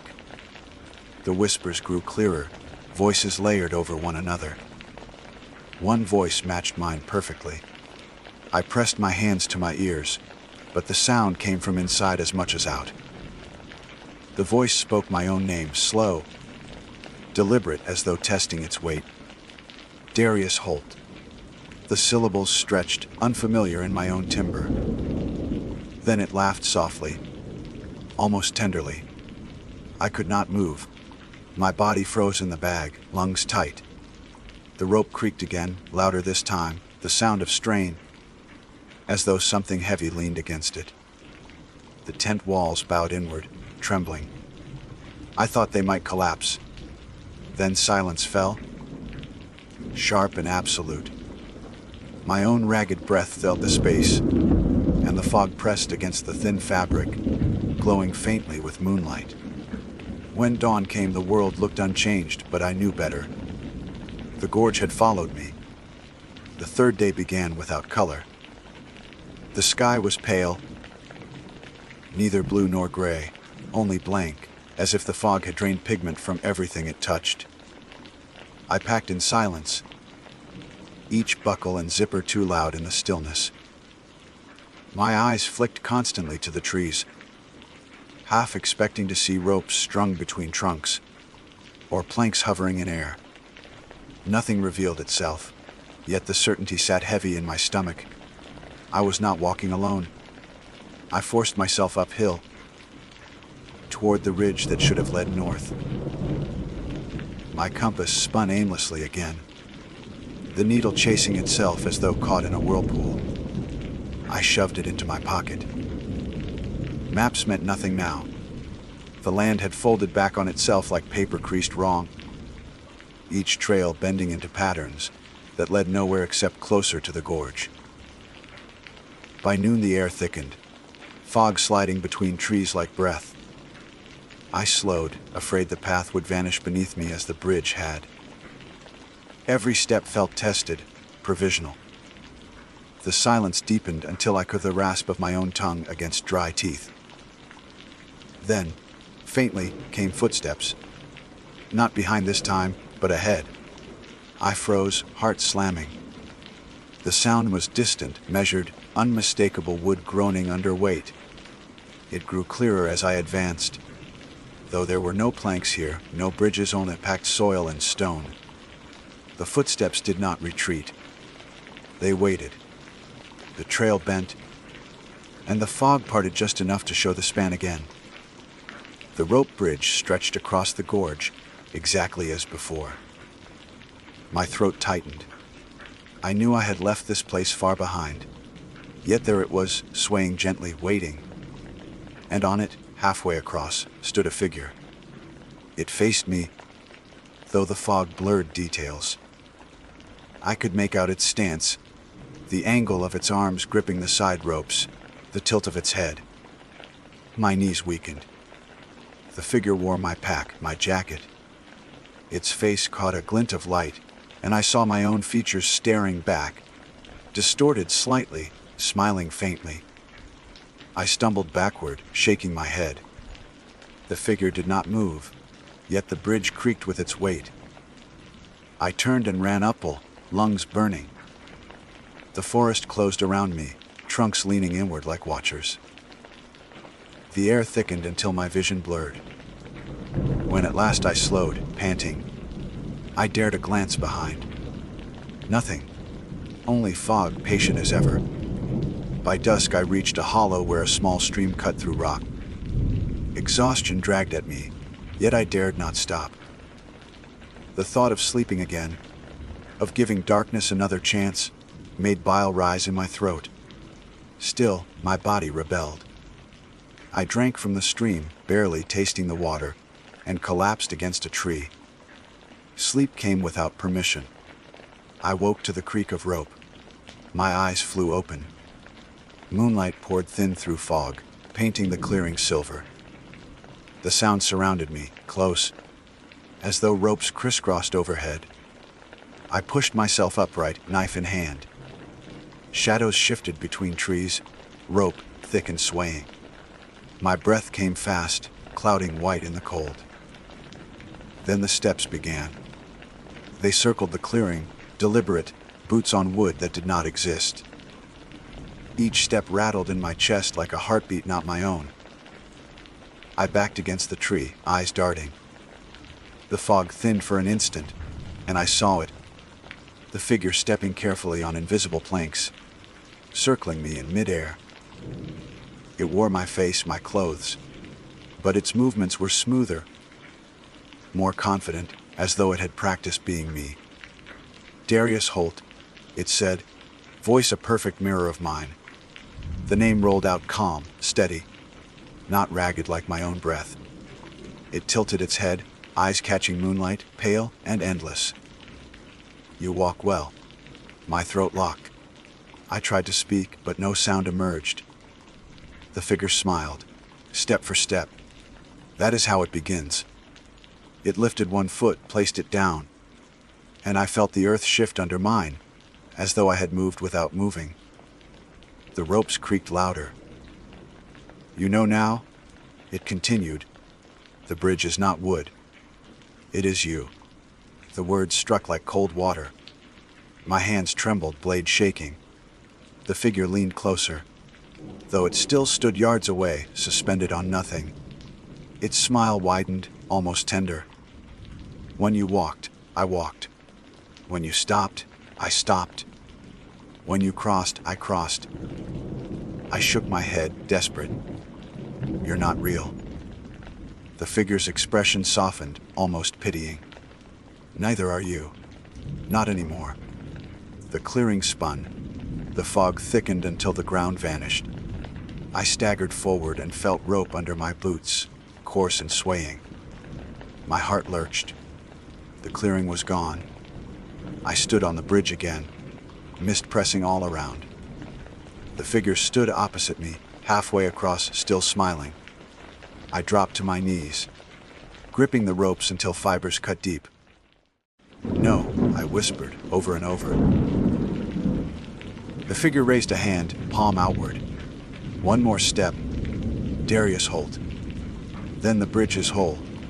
The ropes trembled, straining. The planks beneath me groaned. I felt the pull, not from the gorge, but from within, as though my own body wanted to step forward. My muscles tensed, rebellious against my will. With every ounce of strength, I tore my gaze away, shoved backward, and stumbled off the planks. The fog parted for an instant, and I fell hard onto dirt.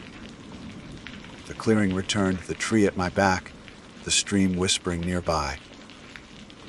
My knife lay in the leaves where it had fallen. The ropes went silent. The figure was gone. I lay there until dawn, too afraid to close my eyes. When morning came, I forced myself onward. I no longer cared about direction. I only wanted escape, any road that led to people, to voices that belonged to human mouths. The forest remained endless. Every bend revealed nothing but more trees, more fog curling low. I stumbled until my legs barely carried me. At last, near dusk, I saw movement ahead. My heart leapt. Through the mist, shapes appeared. Tense, figures moving between them, the faint glow of fire. Relief surged so sharp it hurt. I nearly ran into the clearing. Several hikers sat around a fire, laughing softly, cooking food. They looked up as I staggered near. Their faces were kind, surprised, concerned. A woman rose to meet me. "Are you all right?" she asked. I opened my mouth, ready to spill everything. The bridge, the footsteps, the figure. But before I could speak, my eyes caught the fire. The flames moved wrong. Each spark rose into the mist and froze, suspended, like beads on invisible strings. The laughter around me did not ripple naturally. It repeated, the same cadence, like an echo looped. I stepped back slowly. The hikers' smiles held too steady, too unblinking. The woman's hand extended toward me, palm outward. The same gesture the figure had made. My stomach dropped. "Darius Holt," she said, my name shaped perfectly, too perfectly. One more step. I turned and ran. Branches tore at my arms, fog swallowing the false camp behind. My lungs burned, tears streaming down my face. I did not stop until my body collapsed against the earth. Now I write this by headlamp, my journal propped on my knees. I do not know if paper will carry these words out, or if they will fade like trails folding back on themselves. But I need to mark it, to leave proof the bridge is not behind me. It is under every step I take, invisible until it wishes to show itself. If anyone finds this, know this truth: when the fog comes, and you hear footsteps match your own, do not look back. Do not trust the ground. And if you see yourself waiting on the bridge smiling, never take the final step. Because once you do, the bridge will be whole, and you will not be the one who walks away. My name is Leela Frost, and I have always believed that the wilderness reveals a person's truest self. When I introduce myself in this manner, I do so with the intention of formality and clarity, for my story deserves to be remembered as precisely as it occurred. I am a 31-year-old woman raised in northern Minnesota, where the lakes stretch like mirrors into the horizon, and the forests stand tall with a silence that humbles even the most boastful traveler. I grew up spending nights in a canvas tent with my father, who taught me how to set a line for trout, how to gauge the weather by reading the sky, and how to treat the woods as a place of respect rather than conquest. Those lessons shaped my adult life and carried me through years of camping trips across the Midwest, and eventually into the far reaches of the Rocky Mountains. I never imagined those teachings would not only preserve me, but also leave me haunted with a story that I cannot shake. This is my account, written carefully, and it begins with a single choice that seemed harmless at the time. I left my boots outside the tent. It was an unremarkable evening in the Colorado Battery when this decision took place. I had hiked nearly 10 miles into the forest with my pack, aiming for a meadow I had marked on my map weeks before. The place looked ideal on paper: flat ground, fresh water nearby, and surrounded by aspen and spruce that would break the wind. By dusk, I had my small two-person tent pitched, my sleeping bag unrolled, and a modest fire flickering at the edge of camp. The meal was simple: dehydrated stew and tea, but after hours of trudging uphill trails, it tasted like something worthy of celebration. I let the heat seep into my tired muscles and felt a sense of accomplishment settle into me. When I finally crawled into the tent, I kicked off my boots and left them by the flap. I had done this countless times before. The reasoning was simple: boots track dirt, pine needles, and grit onto the sleeping bag, which is miserable to deal with. Besides, the night was dry, the stars glittered sharp and cold above, and there was no sign of rain. I placed them neatly side by side, the laces still tied, and zipped myself in for the night. The forest was quiet, that heavy, absorbing kind of silence that makes you believe the world is holding its breath. I drifted in and out of shallow dreams, half waking whenever the breeze rustled the tent wall. Sometime after midnight, I thought I heard faint footsteps, not mine. Not an animal's quick patter, but deliberate steps pressing into soft earth. My heart picked up, but I forced myself still. Encounters with wildlife were normal. Deer, elk, even the occasional black bear. They came close to human scent out of curiosity more than malice. I told myself that was all it was and tried to return to sleep. Morning, however, brought the truth. When I unzipped the tent and stretched into the cold dawn, the first thing I saw was my boots. They were no longer neat, no longer empty. Both were brimming with blood. Thick, dark, half-clotted blood that had seeped into the leather and turned the laces stiff.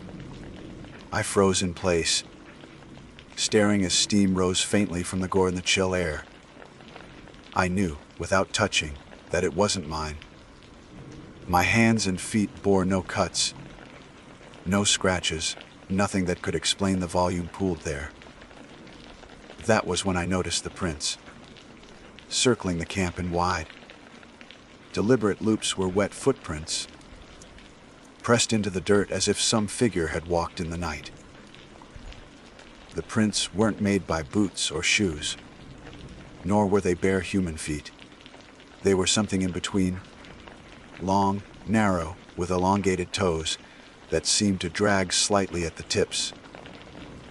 The strangest detail was how they circled.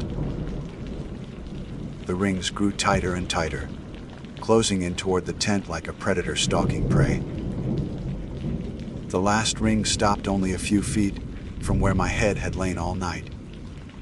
My breath clouded in front of me.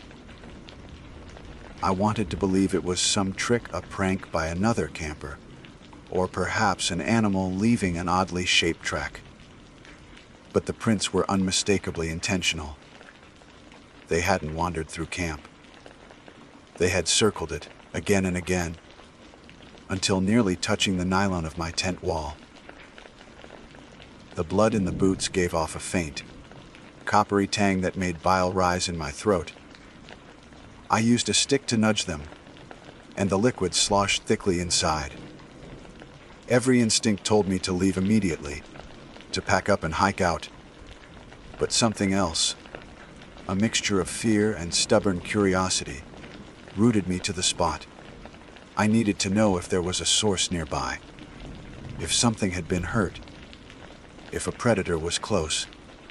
I scanned the ground beyond camp, searching for a trail, for signs of struggle, for fur or feathers, anything. But the prints were the only evidence, and they led nowhere. They ended in the middle of the ring, like whatever had made them simply vanished. I forced myself to boil water, to eat breakfast, though each bite tasted like ash. My nerves thrummed with the awareness of being watched. The tree line seemed darker than usual, as though the shadows between trunks had thickened. At one point, I swore I saw movement, a pale flicker darting behind the aspens. But when I fixed my eyes, it was gone. The unease grew unbearable. I poured the boots out onto the dirt, refusing to put them on in that state. The blood soaked into the soil quickly, leaving only dark stains. I considered leaving the boots behind, but hiking out barefoot was not an option. With shaking hands, I rinsed them in the creek, scrubbing until the water ran red and then clear again. Even after, I couldn't shake the sensation that they no longer belonged to me. I left camp later than planned, the boots heavy and damp around my ankles. Each step squelched faintly, as though the blood had soaked into the seams beyond cleaning. I told myself it was only water, but the sound gnawed at my thoughts. The forest trail felt unfamiliar, though I had studied it closely the day before. Landmarks seemed shifted, as if trees had moved overnight. Hours passed, and the sky dimmed with approaching storm clouds. Thunder rumbled in the distance, and I debated whether to push forward or set up another camp. My legs ached, and the unease of the morning had worn into exhaustion. Against better judgment, I chose to stop. I found a clearing by a ridge, pitched the tent once more, and sat listening to the rising wind. As the storm rolled closer, the footprints returned. I noticed them while fetching water from the creek again. The soil was soft from the humidity, and new prints had appeared along the edge of the clearing. The same elongated shape, the same dragging toes. They were fresh. This time, though, they didn't circle. They trailed into the trees and stopped at eye level on the bark of a spruce. as if whatever made them had climbed upward. My stomach turned at the thought. That night the rain came hard. The thunder never strayed far, and flashes of lightning lit the forest in stark glimpses. I lay awake, every muscle tight, listening. Through the downpour, I swore I heard footsteps again, slower this time, more deliberate. Once or twice, the tent shivered as if brushed by a hand. At some point, exhaustion overcame me, and I slipped into uneasy dreams. I dreamed of being circled, of rings tightening until I could not move, of blood filling the ground beneath me. When I woke, gasping, the storm had passed. The world outside was washed clean, silent except for dripping branches. And yet, the boots were full again. This time I had placed them inside the tent. They sat near my pack, untouched when I closed my eyes. But now, bathed once more with blood that was still warm. The smell was heavier in the enclosed space, metallic and nauseating. My hands shook as I shoved them outside, gagging on the stench. It was then I realized that the prints didn't need the boots at all. They were closer now, pressed deep into the mud, right outside the tent flap. The rings had returned, smaller and tighter, spiraling inward. I did not sleep again that night. The question that pulsed in my mind was no longer where the blood came from, but why it chose my boots, why it returned no matter what I did. As the sky brightened into another pale dawn, I understood this was not an accident. I had invited something in the moment I left them outside, a gesture so simple I had never thought twice. Now I was marked. The wilderness reveals a person's true self, my father always said. But he never told me what happens when the wilderness decides it does not want to let that self go. I did not bother with breakfast the next morning. The thought of eating felt impossible when my stomach was knotted with dread. The boots sat outside the tent where I had flung them, dark and sodden, with what still looked like fresh blood. They hadn't dried overnight. The stains seemed to deepen, as though the leather itself had become a living reservoir that refused to empty. I kept my distance from them while I broke camp, every movement sharpened by an awareness that I was not alone.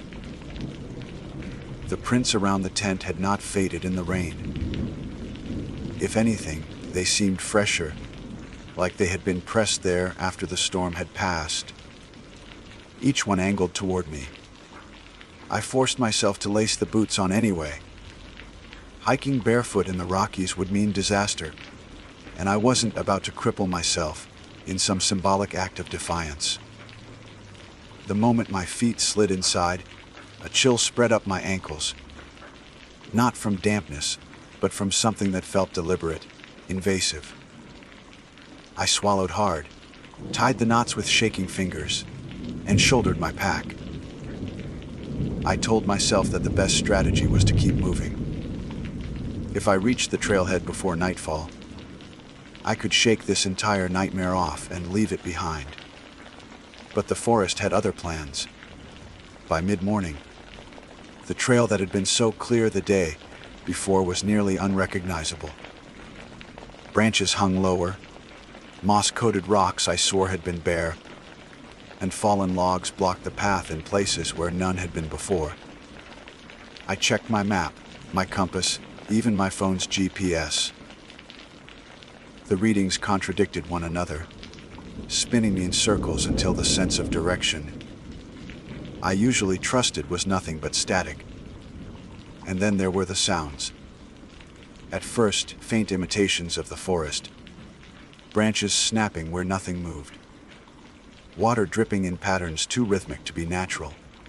Then came heavier noises, the unmistakable thud of feet pacing somewhere beyond sight. Once, I heard something breathe, long and steady, too close to mistake for wind. Each time I stopped, straining my ears, and each time the silence folded over the noise, like it had never happened.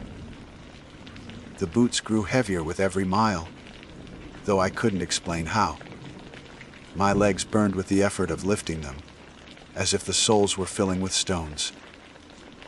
Worse still, I began to feel warmth seeping against my socks, spreading across my toes. When I finally forced myself to look, I saw the fabric damp, stained in a color too dark to be mud. I ripped the laces loose, tore them off, and found my feet soaked. Not with blisters or injuries of my own, but with blood that had no wound to explain it. Panic fluttered sharp in my chest. I wanted to rip them off, abandon them on the trail, run barefoot if I had to, but something inside me resisted, a pressure not entirely my own. My hands hesitated each time I reached for them, trembling as though commanded to leave the boots in place. I clenched my jaw and forced myself forward, praying I would stumble upon another hiker, a ranger, anyone. Instead, I stumbled into the clearing. It wasn't marked on my map, nor did it resemble any place I had read about. The trees parted to reveal a wide circle of flattened earth, bare of grass or brush, as though countless feet had trampled it down over years. In the center stood a ring of stones, each smeared with something dark that shone wet even in daylight. I realized too late that it wasn't just any clearing. It was the source.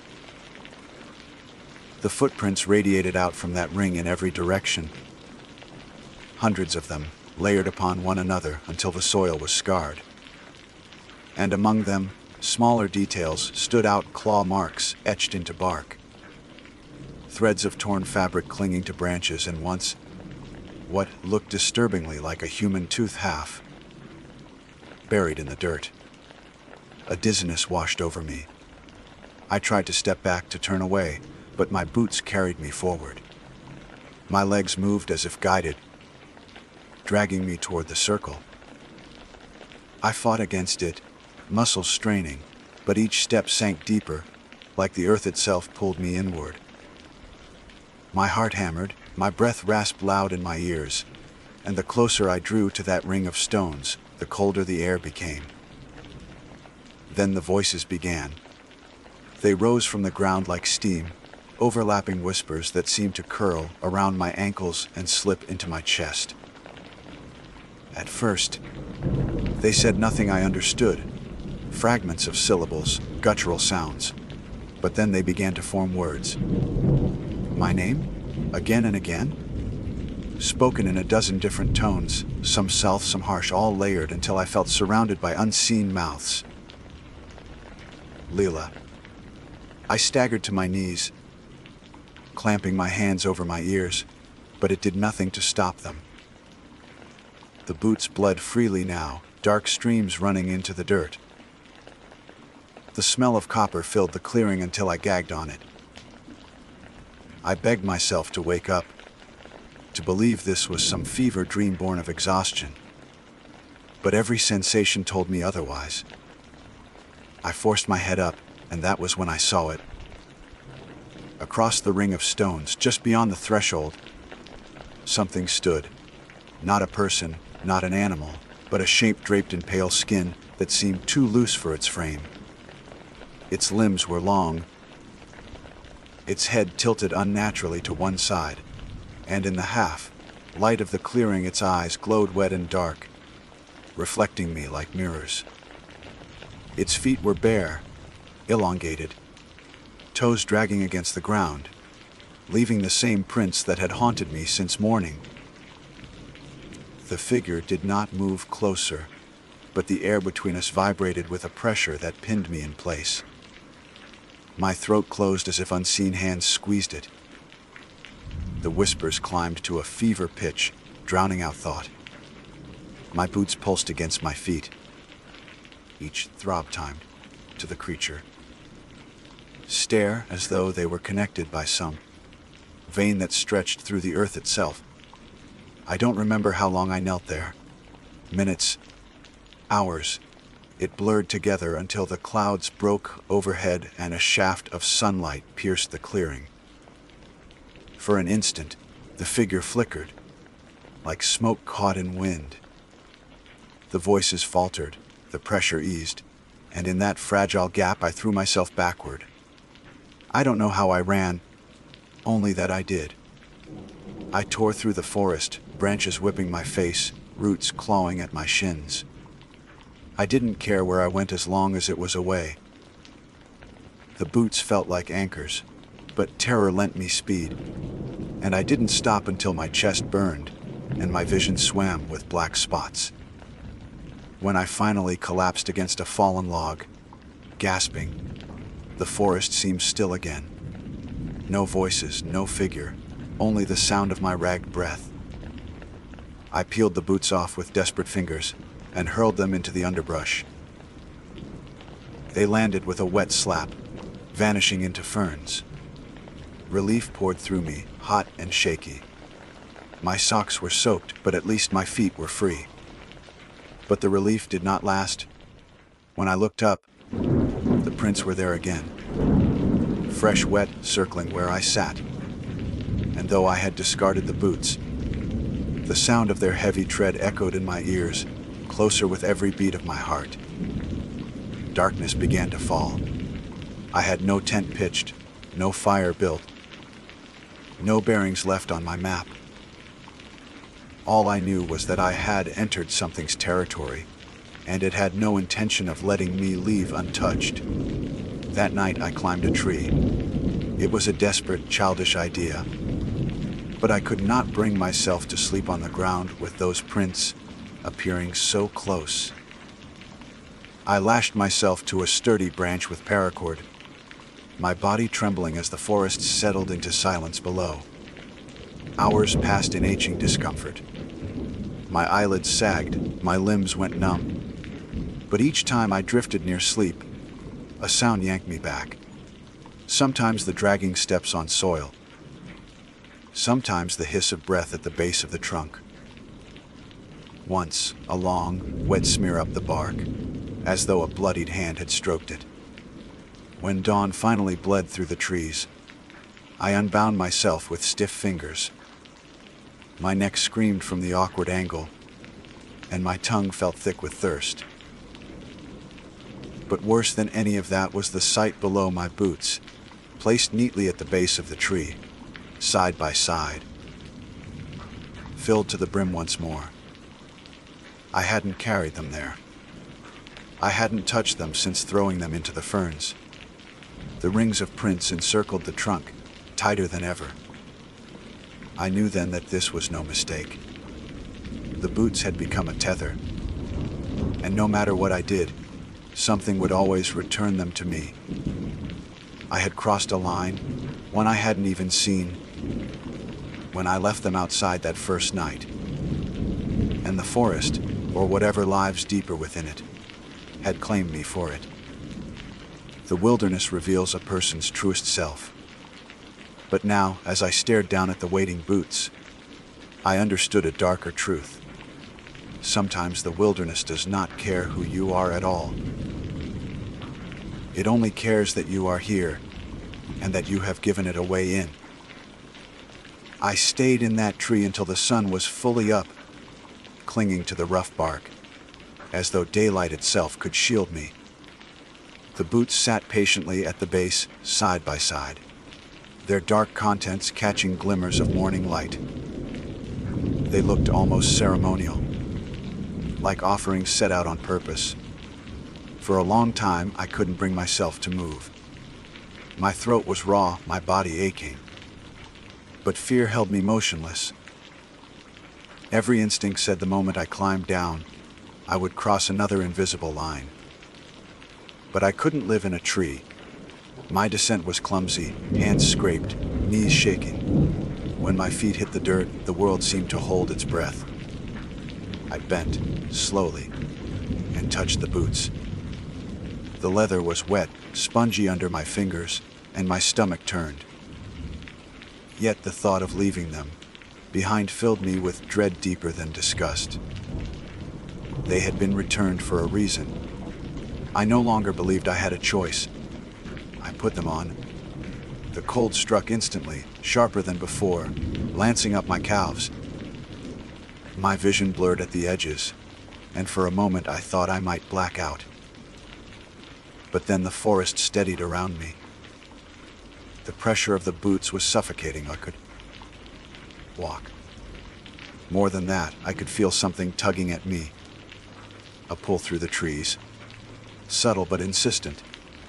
I followed it, half in terror, half in surrender. Hours passed in a haze. My compass spun, my map became meaningless. Yet I knew exactly where to go. The pull guided me like a current, leading me deeper into the back country than I had ever intended to go. The land grew stranger the further I walked. Trees leaned inward as though conferring secrets, their trunks twisted, their bark scarred with those same dragging footprints. Patches of earth sagged under my steps, bleeding water though no stream was near. By late afternoon, I reached another clearing.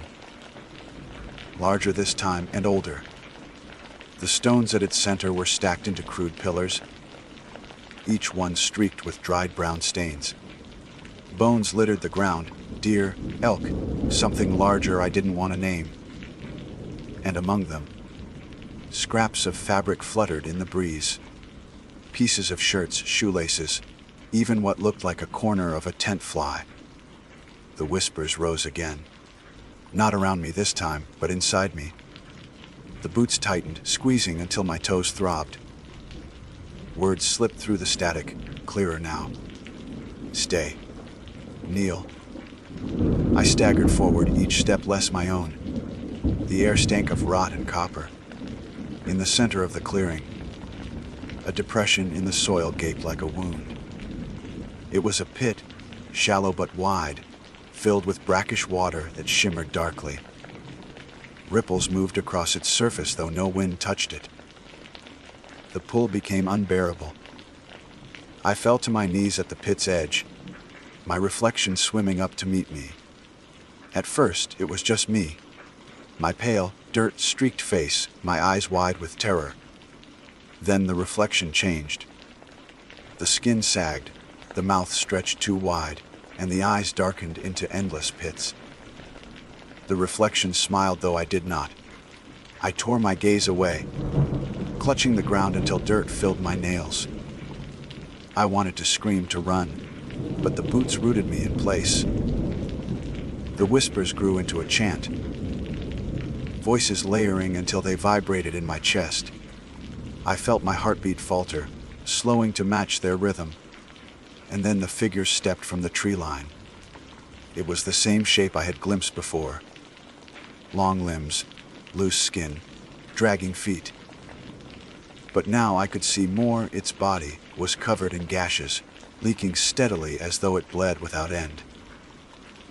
The blood did not pool at its feet. It vanished into the earth, feeding it. Its eyes fixed on me, black and unblinking. It raised a hand, long-fingered and slick, and pointed at the pit. The meaning was clear. My body leaned forward against my will. My hands inched toward the water. The reflection grinned wider, teeth too sharp, too many. The whispers pressed in.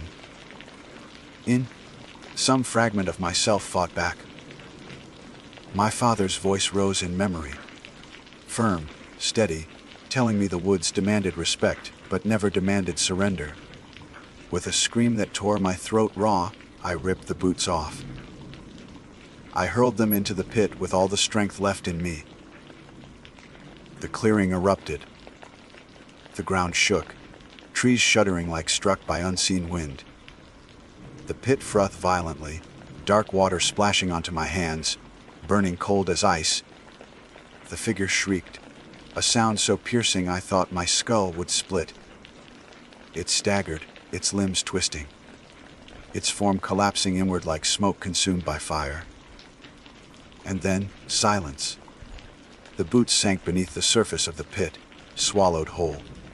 The water stilled, smooth as glass. The figure was gone.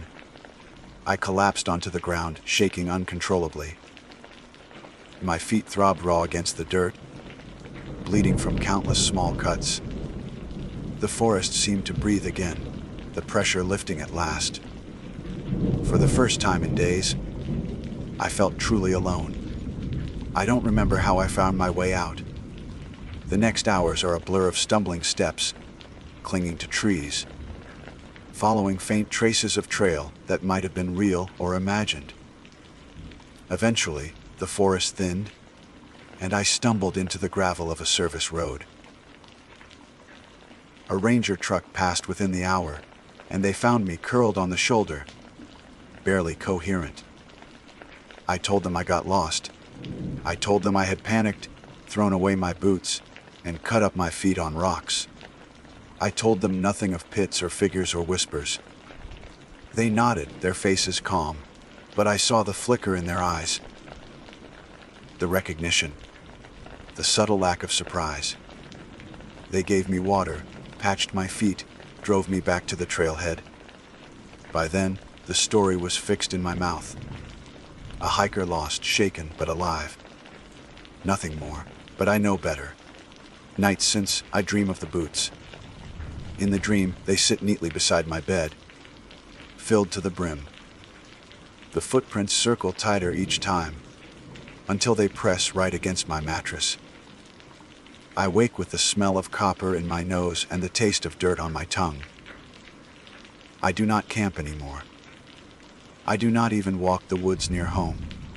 Yet some mornings, when I leave my shoes by the door, I hesitate. I check them twice. I make sure they are empty, because deep down, I know the boots are not gone. They are waiting somewhere in the dark earth of that clearing. And one day, when the wilderness decides I owe it again, they will find their way back to me. The wilderness reveals a person's truest self. I thought that meant strength, patience, resilience. But now I understand. The truest self is fragile. The truest self is prey. And when the wilderness chooses you, there is no leaving it behind. My name is Orion Blake, and I have long been drawn to landscapes most people would call inhospitable. The thought of sleeping where others would never consider pitching a tent has always appealed to me, as if the remoteness itself would strip life down to its bare bones and let me glimpse something raw and unfiltered.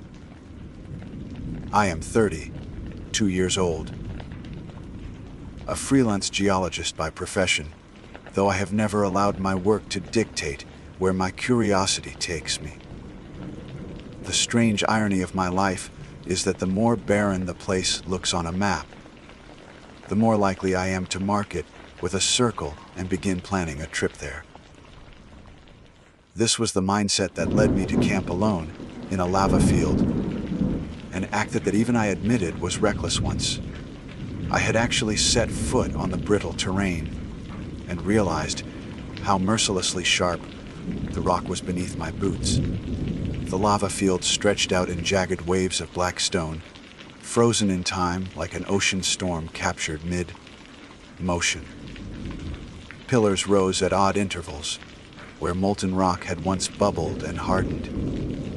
There was a faint scent of minerals, a dryness in the air that clung to the nostrils, and silence so pure it seemed to hum against my eardrums. I chose my campsite with more practicality than romance, settling in a hollowed area where the lava had cooled into a natural bowl, providing some protection against the wind. The ground was uneven, but I laid a thick pad beneath my tent, telling myself that discomfort was a small price for solitude. I had camped in deserts, snowfields, swamps, and tundra. But the lava field felt different, as though it held something tightly sealed beneath its skin, waiting for the wrong touch to stir it. By late afternoon, the sky burned with copper light. The horizon shimmered in heat waves, though I knew the lava had cooled centuries ago. My instruments recorded nothing alarming, only dry air and fading warmth from the sun. Still, I noticed how the rocks themselves seemed to exhale faint warmth even after dusk. I boiled water over my camp stove, made a simple meal, and scribbled notes in my journal about the composition of the rock around me. It was an old habit, one I relied on to give my trips structure. When you are alone in a place where no one can hear you, writing feels like anchoring yourself to the world. Darkness came quickly, the kind of swift transition only barren landscapes know, where no forest canopy or human light delays the night. Stars pricked the heavens with merciless clarity, thousands more than I could ever see from a town or even a mountain valley. I remember lying back against the cooling rock, my hands folded behind my head, and thinking how ancient the sky looked above such a scarred earth. The silence should have been peaceful. Instead, it grew thick, like the world was holding its breath. I told myself it was only because there was no wind, no trees, no insects to fill the air with background sound. But the quiet pressed too close, like an extra layer against my skin. I turned into the tent just past 9, zipping the door carefully to keep in whatever small sense of safety fabric can offer. The floor beneath me radiated heat, subtle but steady, like coals that refused to die. I drifted in and out of sleep, stirring often as though my body could not quite surrender to rest. Each time I rolled over, I swore the air felt thicker, as though I were breathing inside someone else's lungs. My dreams blurred with half-waking impressions. The sound of stones shifting, faint vibrations under my mat, the feeling of warmth pulsing upward in time, with a heartbeat not my own. At some point I realized my palms were damp with sweat, though the night air above me was cool. Sometime after midnight, I sat upright, startled by a sound I could not immediately name. It was not the cry of any animal, nor the whistle of wind, for there was none. It was softer, almost like air rushing through narrow cracks, and yet it carried a tone that was unmistakably human. It took me several seconds to understand. It was breathing, not mine. A deep, drawn-out exhale that seemed to seep through the rock. I told myself the heat was escaping in pockets. That trapped air was releasing from vents deep underground. The rational explanation steadied me enough to unzip the tent and peer out into the black field. My headlamp beam struck rough rock, and nothing else, jagged surfaces casting broken shadows that swayed when I moved the light. Nothing stirred, nothing moved, and yet the sound did not stop. When I stepped barefoot onto the rock, I nearly yelped.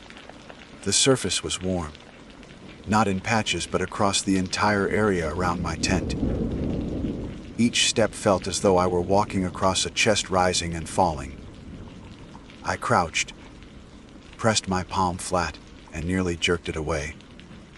Heat pulsed in uneven intervals, like breaths drawn slow and forced. My rational mind fought to keep hold, telling me the day's heat was only now releasing from below, trapped in porous stone. But then I saw it. The shape formed not far from where I crouched, a distortion beneath the surface. At first I thought it was a trick of the headlamp beam, a ripple of shadow over rough rock. But the outline grew clear, the vague suggestion of shoulders, a head, arms folded over the chest. The impression of a human figure, pressed from underneath the rock, like someone straining upward against thin ice. The mouth opened and closed soundlessly, forming words I could not recognize. My chest locked as though my own breath had been stolen. I blinked hard, lifted the light, and when I shone it again, the shape remained. Then, as if in answer. Another figure swelled into view several feet away, and another. Soon I was surrounded by faint silhouettes, pressing upward through the black surface, each one mouthing silent prayers in a language I had never heard. I stumbled back into the tent, slamming the zipper shut, though I knew the barrier was useless. I sat rigid, listening as the sounds grew louder. Not quite voices, but not quite natural either. A chorus of breaths in perfect unison rose from the ground, slow, patient, and relentless. I clutched the flashlight in both hands, its beam trembling across the fabric wall. The shapes moved closer, their outlines rippling against the tent floor as though they shifted beneath me.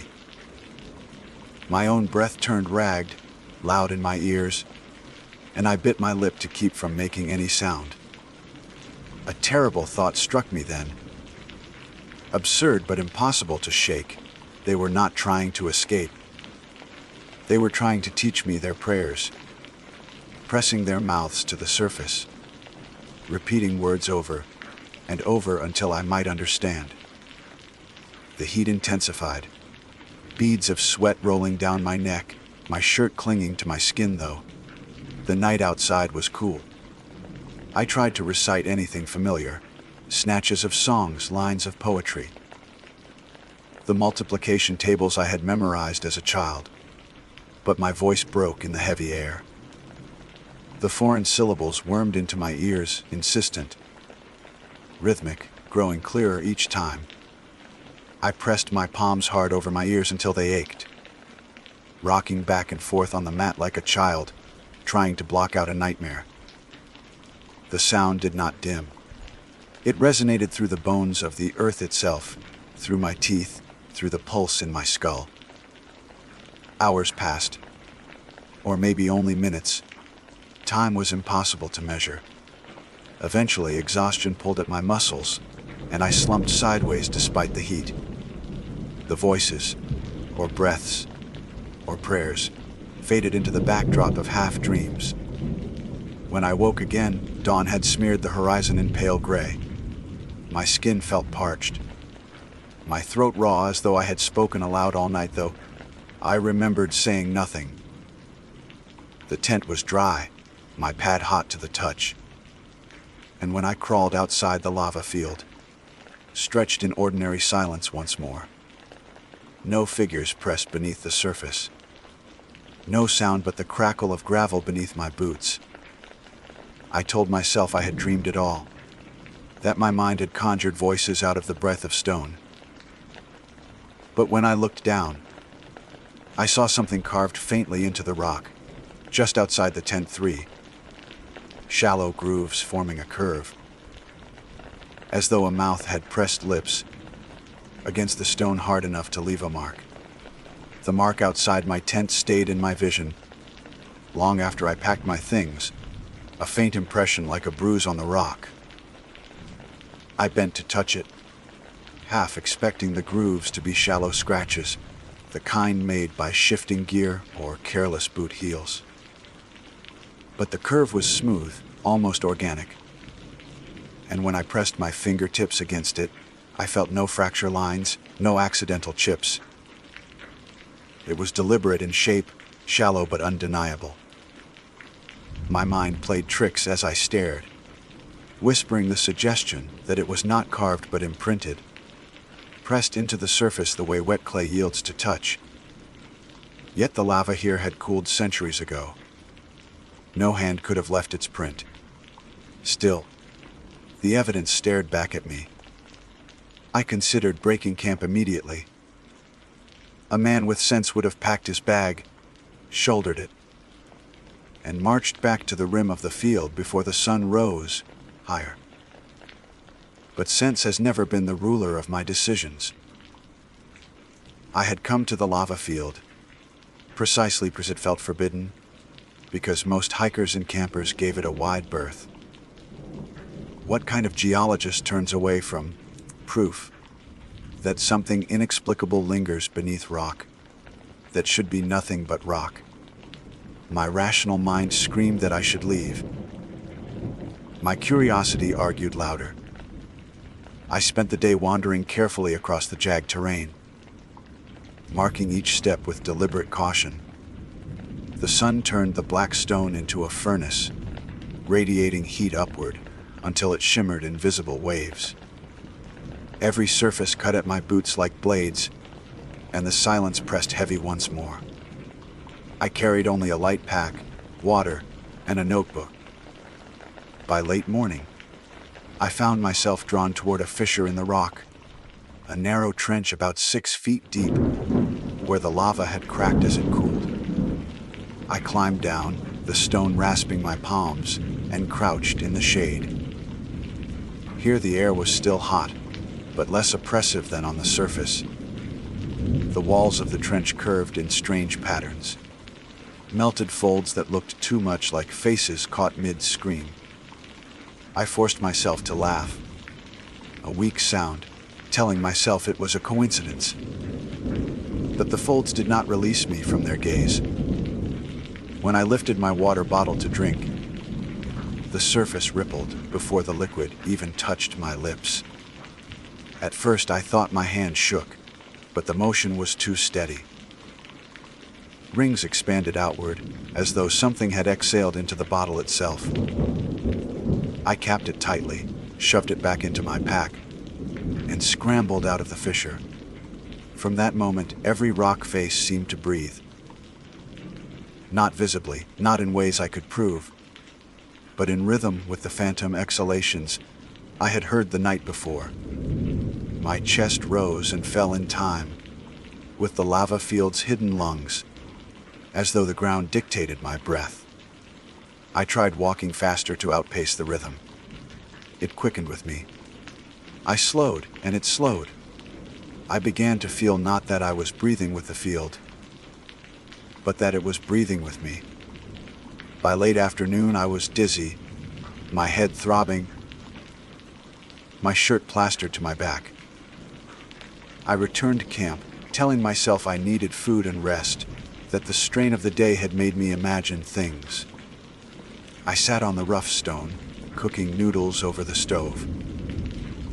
The sound of the water boiling was the first real noise I had heard in hours, and I clung to it greedily. Steam rose, twisting, and for a moment it looked like the outline of a human face hovering above the pot. My hands trembled so violently, I nearly spilled the meal across the rocks. I laughed again, desperate, because if I did not laugh, I might scream. When I forced down the noodles, each mouthful felt as though it carried heat from beneath the earth, scalding not my tongue, but my throat, spreading warmth into my chest that did not fade. As the sun set, painting the horizon with molten streaks of red and orange, I prepared myself for the night. I checked the ground carefully around my tent, half expecting to find more impressions. There were none, but the memory of the morning's mark weighed on me. I crawled inside, zipped the door, and lay staring at the nylon ceiling until darkness overtook the field. For a while, nothing happened. The air was stifling, but still. My heart slowed, my body heavy with exhaustion. I might have drifted into shallow sleep when it began. The first sound was softer than before, a faint exhalation beneath my back, as if I lay upon a colossal chest. Then came the whispers, low and persistent, threading upward through the rock like steam escaping cracks. They formed no words I knew, yet the cadence held meaning. A rhythm of supplication, of entreaty. I pressed my palms over my ears again, but the voices seeped into bone, bypassing flesh. I squeezed my eyes shut, but the shapes appeared behind my lids, mouths moving, lips forming syllables over and over. When I opened my eyes, the floor of the tent rippled. Dark silhouettes pressed upward, arms outstretched, faces contorted in eternal prayer. They crowded beneath me, closer than the night before, their mouths brushing the thin barrier of the tent fabric, distorting it inward like fingers pressing from outside. I tried to shout, to command them to stop, but the air in my throat caught. My words strangled, reshaped themselves into unfamiliar syllables. My voice was not mine. I covered my mouth, horrified at the sound spilling from it, guttural and rhythmic like the voices beneath me. My own body betrayed me, repeating their cadence, their alien prayers. Each phrase slid from my lips as if carved into me. My chest heaved, sweat pouring, my mind clawing for control. And through the terror came a stranger sensation of pull, not of flesh but of spirit, as though the field itself sought to draw me downward. Not to crush me, but to join me. They did not want to harm me. They wanted me among them. The tent floor grew blistering, heat pulsing in waves. I scrambled for the zipper, tearing it open, stumbling into the open night. The stars blazed cruelly above, but the ground shone faintly red in patches, glowing like embers just beneath the surface. Figures swelled all around me, pressing upward through rock that should not move. Their forms twisted and wavered, indistinct yet undeniably human. Mouths gaped, and the sound of prayers rolled across the field in unison, a chorus so vast it seemed to shake the stars. I fell to my knees. Hands clamped over my ears, and still the words echoed inside me, commanding me to repeat them. I tried to run, but each step landed heavy, the ground sucking at my boots like tar. I staggered only a few paces before falling again, gasping, the taste of ash thick on my tongue. Then silence. Not the silence of before, but absolute, suffocating. The figures sank back into the rock as though never there.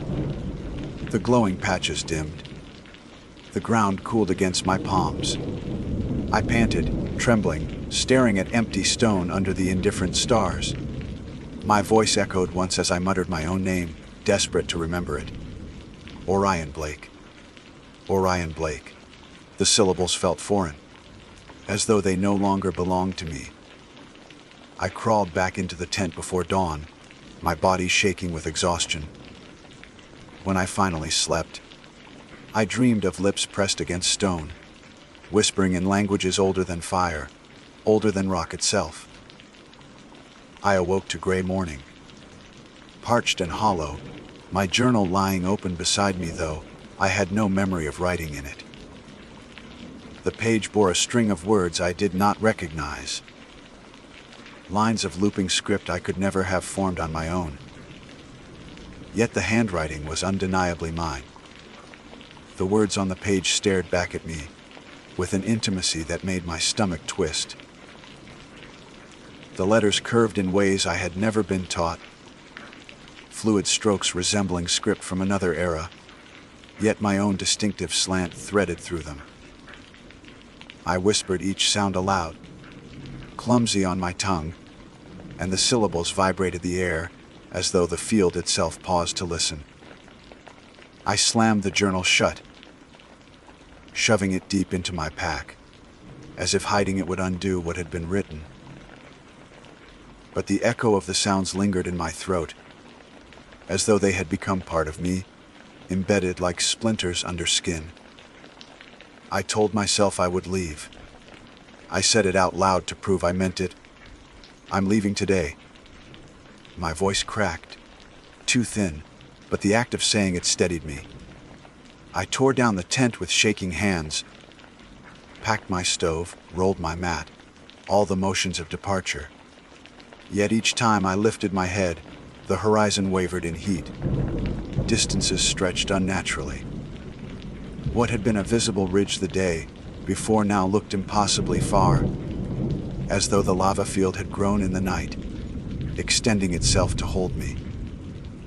I muttered my name again and again, Orion Blake, like a tether.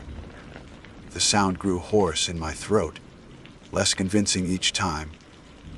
By mid-morning I began walking, my pack heavy, my water already too warm to soothe.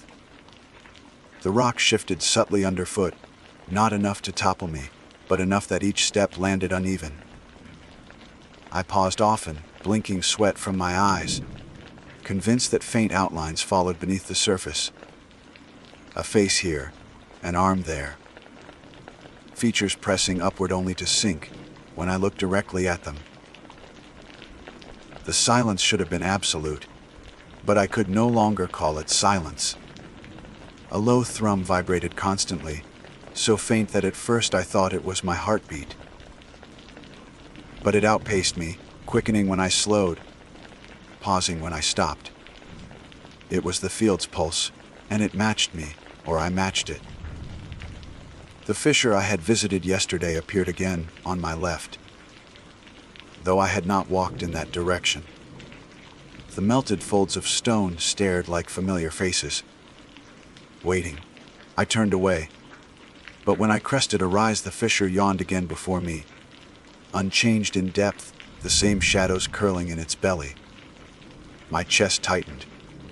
I had not turned in circles, yet the path bent me back.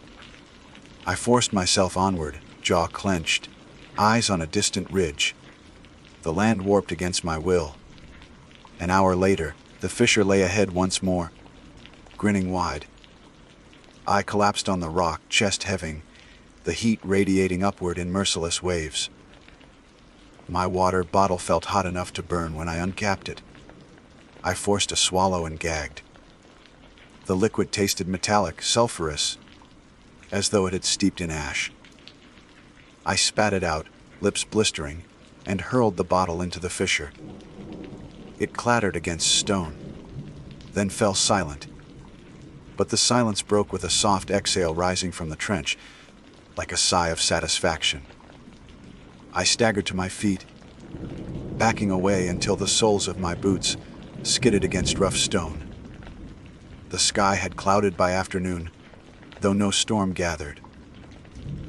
The light dimmed unnaturally, muting the sharpness of the lava field into a dull bruise of grays.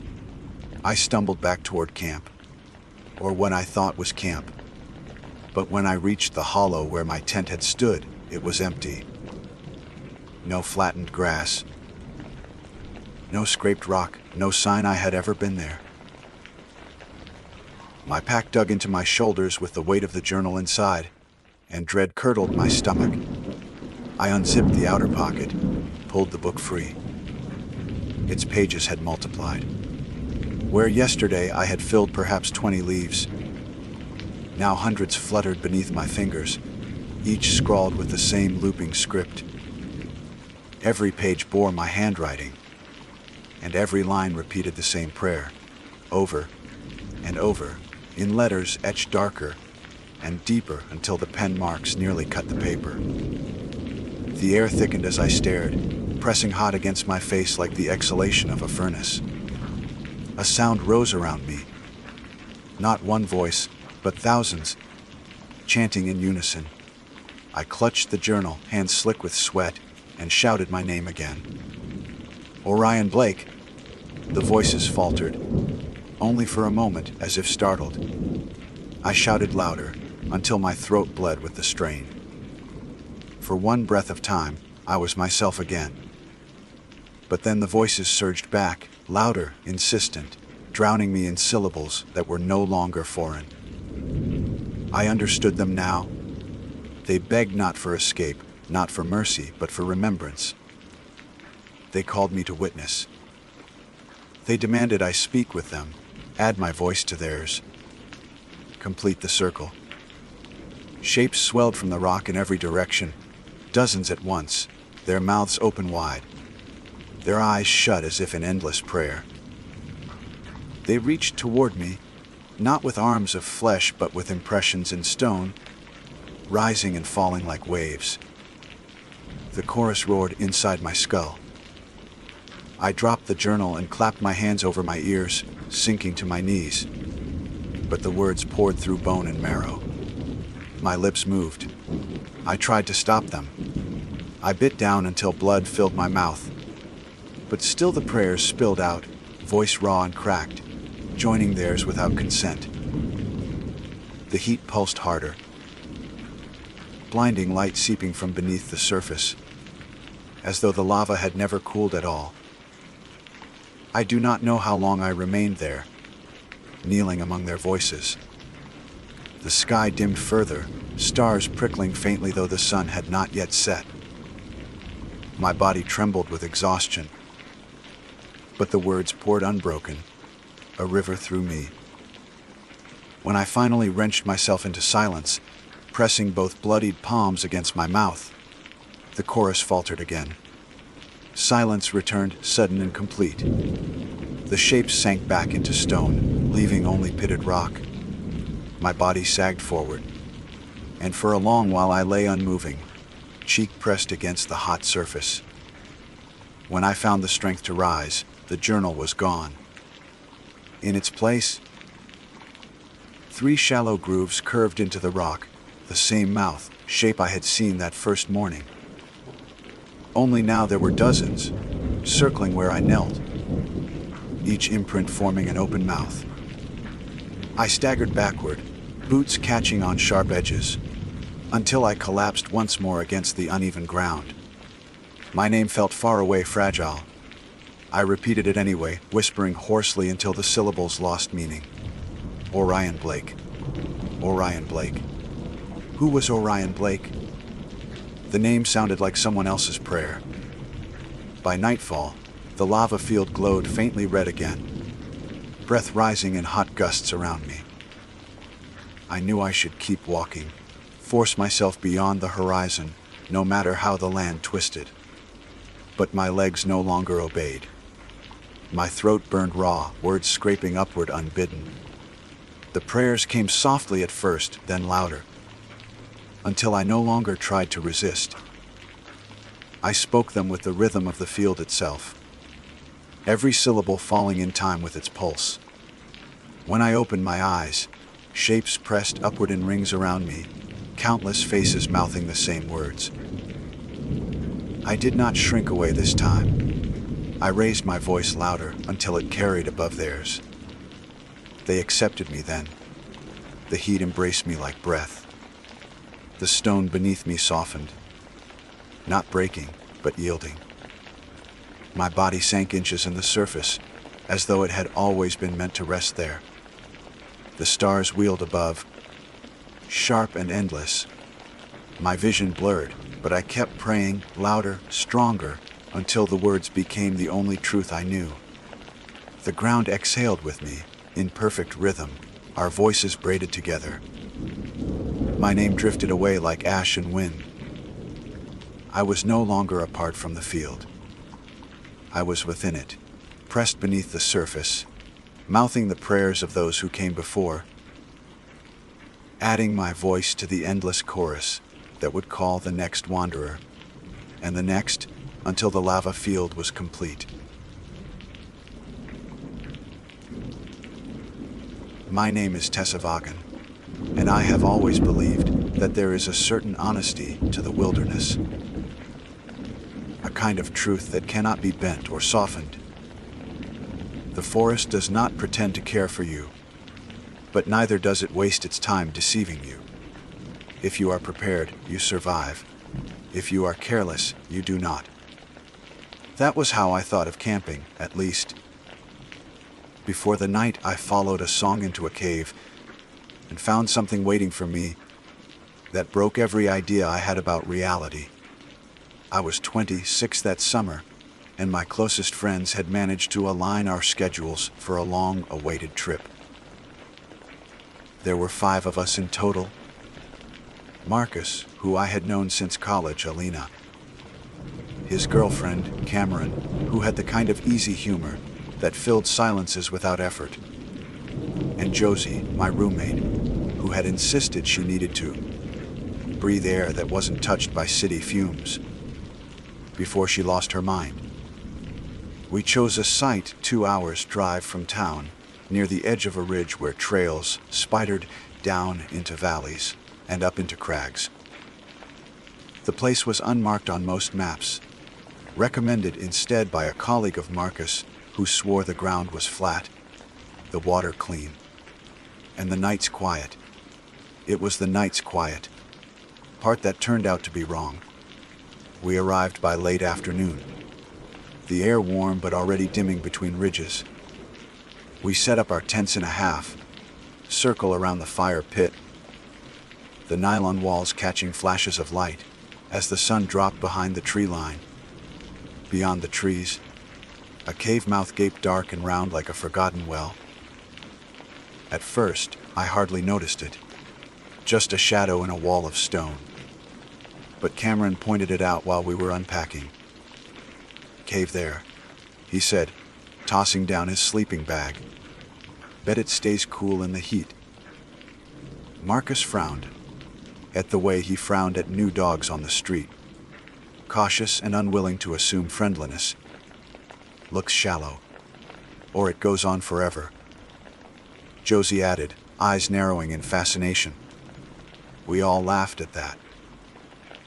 People say things about caves like they say things about the sea. It's either nothing or endless, shallow puddle or unmarked abyss. Nobody suggested exploring right then.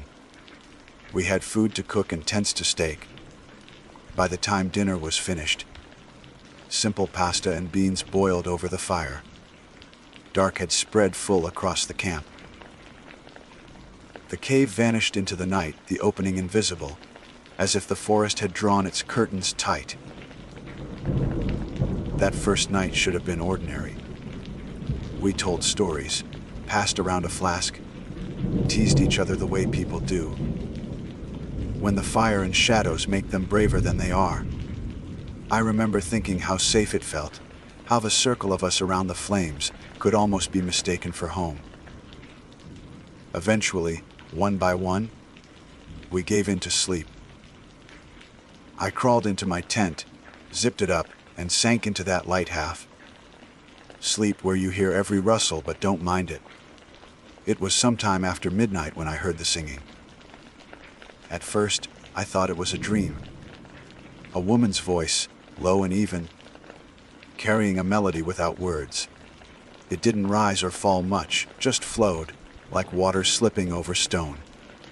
When I opened my eyes, the sound was still there, hovering faintly beyond the walls of my tent. I froze, every nerve on edge. Who would sing out here, at this hour, in the dark? For a moment I listened, hoping it was just Josie playing a prank. But Josie couldn't sing to save her life. And this voice was steady, lilting, almost hypnotic. The longer it went on, the less it seemed to come from any one direction. It filled the air in a way I can only describe as wrong. I unzipped my tent partway and peered out. The fire had burned low, leaving only an orange glow on the pit stones. All four of my friends' tents were zipped shut, still and quiet. My heart hammered as I slipped on my headlamp and crept into the night. The singing grew clearer the further I stepped from camp. I wasn't the only one awake. Marcus crawled out of his tent, rubbing his eyes. "You hear that?" he whispered. Before I could answer, Alina emerged too, looking pale. Cameron followed, then Josie. We all stood there in a cluster, the five of us staring into the dark as the song poured over us. "It's coming from the cave," Josie said. She was right. The longer I listened, the more it seemed to funnel straight from that gaping black mouth in the rock. We exchanged looks, half curious, half afraid. Every sensible instinct in me said to ignore it, go back to sleep, let the forest keep its secrets. But curiosity has its claws, and the five of us were not immune. Headlamps clicked on, one by one, cutting pale beams across trunks and underbrush. Without much discussion, we moved toward the cave. The closer we got, the colder the air grew, though the night was warm. The trees seemed to thin, leaning back from the stone face as if refusing to block it. When we reached the mouth, I could see our beams catch on wet rock inside, glinting like teeth. The singing swelled, close enough now that it felt as though the sound pressed against our skin. "Hello," Marcus called, his voice sharp and small against the song. The singing didn't falter. We hesitated, then stepped inside. The stone swallowed our footsteps, amplifying every shuffle. Water dripped somewhere in the dark, punctuating the tune. We followed the sound deeper, our lamps bouncing off the rough walls. The tunnel twisted and dipped. I lost track of how far we'd gone. 50 feet, 100. The song seemed always just ahead. Never closer, never farther. My throat tightened with unease, but turning back felt harder than going forward. None of us spoke. We only walked. Then, suddenly, the passage widened into a cavern, and there it was, our campsite. The same 5 tents stood in a half circle, the fire pit glowing with faint embers. I froze, my stomach lurching. For a moment, I thought we had somehow looped back. But then I saw the impossible detail. The tents were zipped, and through the nylon fabric I could see the shapes of our bodies inside them, still and curled in sleep. Every hair on my arms lifted. The singing cut off in an instant, leaving only our shallow breaths and the echo of dripping water. "What the hell?" Cameron whispered. Nobody answered. I stepped closer, drawn despite myself. My lamp fell across the tent I knew was mine. Inside, I saw myself lying there, face slack with sleep, hand curled near my chin. My own chest rose and fell, oblivious. I stumbled backward, bile rising in my throat. "This isn't funny," Marcus muttered, but his voice shook. He swung his beam wildly across the cavern, searching for a trick, for wires, for some logical scaffolding to hold the madness upright. But there was nothing except stone, tents, and our doubles. The silence pressed in, heavy as the rock above us. Then something shifted. Not the copies, not yet, but the air itself. It trembled, like the cave was breathing, like the stone had lungs. The embers in the fire pit flared a dull red, though no wood remained to feed them. "Back," Alina hissed, gripping Marcus's arm. "We need to go back." But where was back now? As if answering her, the shapes in the tent stirred. One by one. Their chests heaved, heads turning slowly in our direction. The nylon rustled as though they might unzip the doors at any moment. Panic cracked through me. My legs jolted into motion, and I wasn't the only one. We turned and ran, our headlamps streaking against wet walls, the cavern echoing with our gasps. The tunnel seemed to stretch longer than before, bends sharper, shadows thicker. The singing returned behind us, louder now, frantic, like it wanted us to stay. I don't know how long we ran before the forest air hit my face again. When we finally burst from the cave mouth, the night seemed impossibly wide and clean. We didn't stop running until the glow of our actual fire appeared between the trees. Our tents waited, exactly as we had left them, zipped, quiet, no doubles inside. We collapsed in the dirt, chests heaving, unable to look at each other. The fire snapped softly, as though none of it had happened. But I know it did. And the cave was still there, black and waiting. We didn't sleep much after that. Every time I closed my eyes, I saw my own body lying slack in that other tent, chest rising with some counterfeit breath. Every time I drifted near sleep, the memory of the singing swelled back, threaded through with the sound of nylon rustling. Marcus kept the fire alive until dawn, feeding it with every scrap of wood he could drag from the tree line. His face was haggard in the flicker, eyes fixed toward the cave as if daring it to spit the song back at us. Alina stayed pressed close to him, whispering sometimes, though I could never catch the words. Cameron tried jokes, half hearted ones that fell flat against the weight of what we'd seen. Josie didn't talk at all. She sat with her knees hugged to her chest, staring into the flames like she could burn the images out of her head. When the gray of morning finally came, we all looked like we'd been dragged through a storm. None of us said we should leave outright, but it hung in the air, thick as smoke. Our gear was still packed neatly, as if waiting to be carried back to the car. Yet there was something paralyzing about the idea of walking away, as though the cave had marked us and wouldn't let us go without a fight. Maybe it was just... Cameron started, then trailed off. His voice cracked into a laugh that didn't sound real. Some kind of, I don't know. A trick of the light, shared dream. Don't. Josie cut in, her voice raw. Don't call it a dream. I saw myself. Dreams don't unzip tents. Silence fell again. I couldn't stop myself from glancing toward the tree line. In daylight, the cave mouth was visible again, dark and patient. The forest around it looked normal. Sunlight dappled leaves. Birds flickered from branch to branch. Insects hummed. Ordinary life continued as if nothing had happened. But the memory of that song had burrowed into me like a splinter. I could almost feel it if I held still, a vibration deep in my bones. We should go, Alina whispered finally. We should just pack and go. Marcus nodded slowly. Yeah, before night. We moved with a kind of frantic purpose after that, folding tents, stuffing bags, stomping down the fire.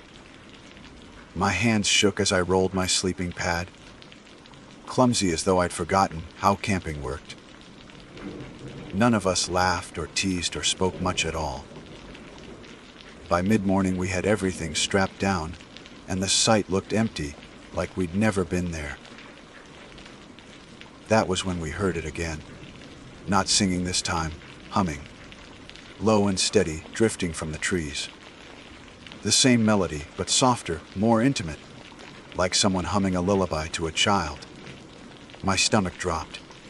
The sound was faint, but close enough that I couldn't tell if it came from the cave or the air itself. We don't stop, Marcus said firmly. We don't look. We walked to the car. Now, so we walked. Packs heavy, boots crunching the dirt trail, hearts hammering louder than our footsteps.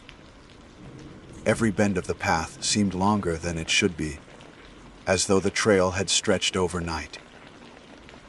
The humming followed us, sometimes louder, sometimes softer, but never fading completely. Cameron muttered under his breath, like he was trying to drown it out. Josie flinched at every rustle in the brush. I kept my eyes locked on the dirt at my feet, refusing to glance toward the tree line. An hour passed. Then two. The humming did not leave us. By the third hour, when the sun had climbed high, I started to feel something worse than fear. I started to feel tired. Bone deep, soul deep tired, like I'd been awake for days. The humming pressed against my skull in waves, each note dragging me lower. I saw Marcus stumble once, then again. Alina kept shaking her head sharply, as though forcing herself awake. It wasn't just noise. It was working on us. We have to stop. Josie gasped suddenly. Her legs buckled, and she dropped her pack in the dirt. I can't walk like this. No, Marcus snapped, though his own steps wavered. No stopping. But when I turned back, I saw Cameron already slumped against a tree, his head drooping forward.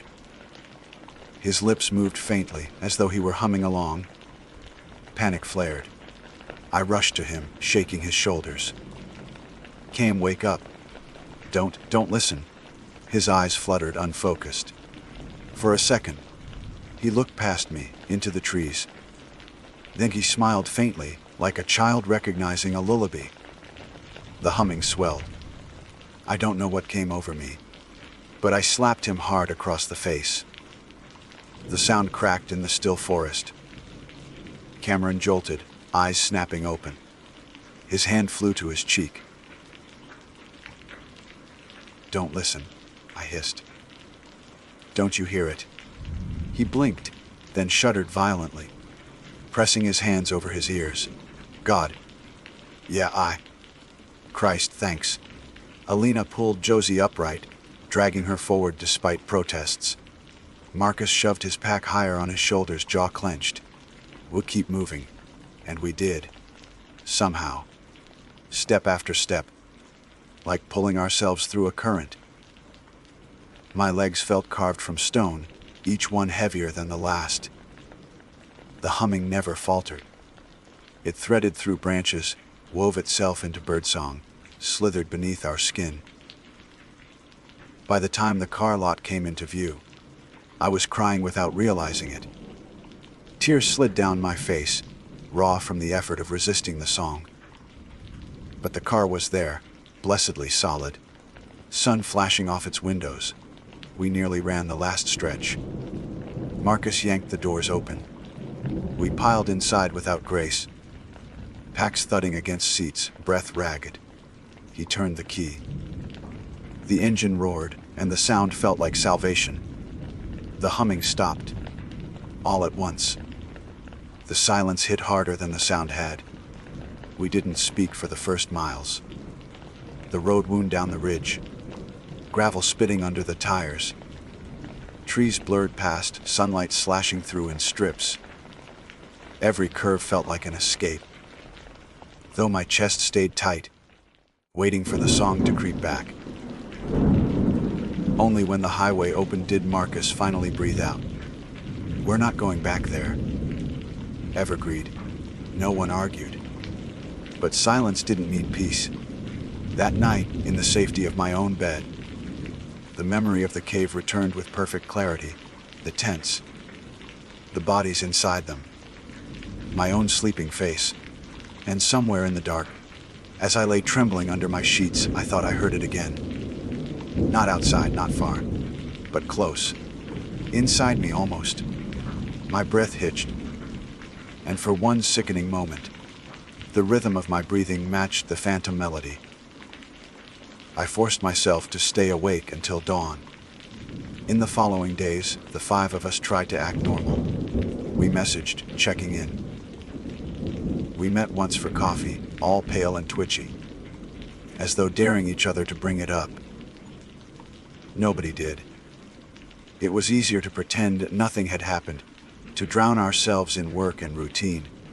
But pretending doesn't erase.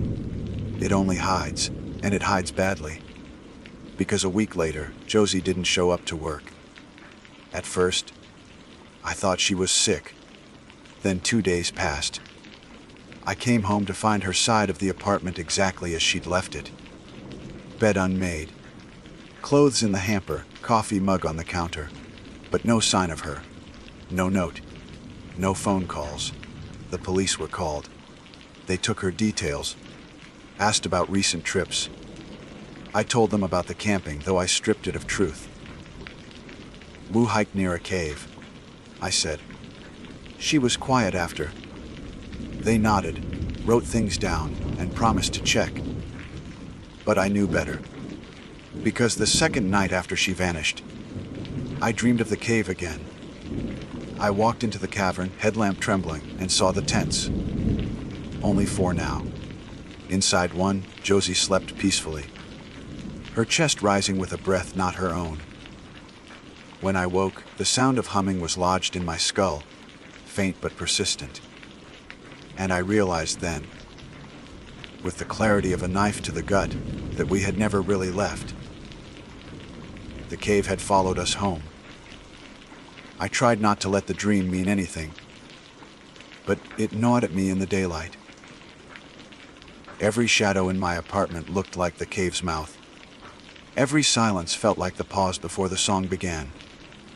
I worked longer hours, let myself get exhausted enough that sleep took me before fear could. But Even exhaustion doesn't guard against what waits in the dark. Josie was gone. 2 weeks passed and still no sign of her. Police canvassed, neighbors shrugged, family sobbed, and I stayed in my own private hell, listening for humming that came and went like breath through a crack in the wall. Sometimes it was faint, so faint I almost believed I imagined it. Other times it pressed loud and insistent, riding beneath the hum of my refrigerator, the pipes, even the blood in my ears. I stopped playing music, stopped turning on the TV. It didn't matter. The song lived underneath everything else. When the others finally reached out, I almost didn't answer. My phone buzzed with Marcus's name first, then Cameron, then Alina. Each message said the same thing in different words. We need to talk. We met in Marcus's garage one humid night. 4 lawn chairs arranged in a crooked circle. The smell of gasoline clung to the air. Alina's hands trembled around a paper cup of water. Cameron looked thinner, like the song had been eating at him too. Marcus tried to look strong, but his eyes betrayed sleepless nights. She's gone because of that place, Marcus said flatly, skipping every polite opening. Alina flinched. Don't. She is, he snapped. And if we sit here pretending otherwise, we're next. You've heard it. I know you've heard it. We all nodded. None of us had to explain what was. The cave doesn't end when you walk away, Cameron whispered. I wake up and it's like I'm still inside. I can smell the wet stone. I see my tent. His voice cracked. I see myself. The silence that followed felt like confession. What do we do? Alina asked finally, her voice small. We can't just wait for it to take us. Marcus leaned forward, his fists clenched. We'll go back. The words hit like a gunshot. No, Alina said instantly. Yes, he insisted. It started there. It's anchored there. If we want any chance of ending this, we face it. We drag it into the light or whatever the hell it takes. Running hasn't worked. Pretending hasn't worked. Josie's gone. His voice broke on her name, but he pressed on. We'll go back. Alina's eyes filled with tears. That's insane. But even as she said it, I felt the truth in Marcus's words. The cave wasn't letting us live, not really. Every day was just a slower death, the song weaving tighter. I had seen Josie in the tent, breathing someone else's breath. If we didn't confront it, I knew we'd end up there too. I'll go, I said quietly. Marcus nodded once, grimly. Cameron gave a shaky laugh. Gus were suicidal enough together. Alina wiped her face, trembling. God, fine.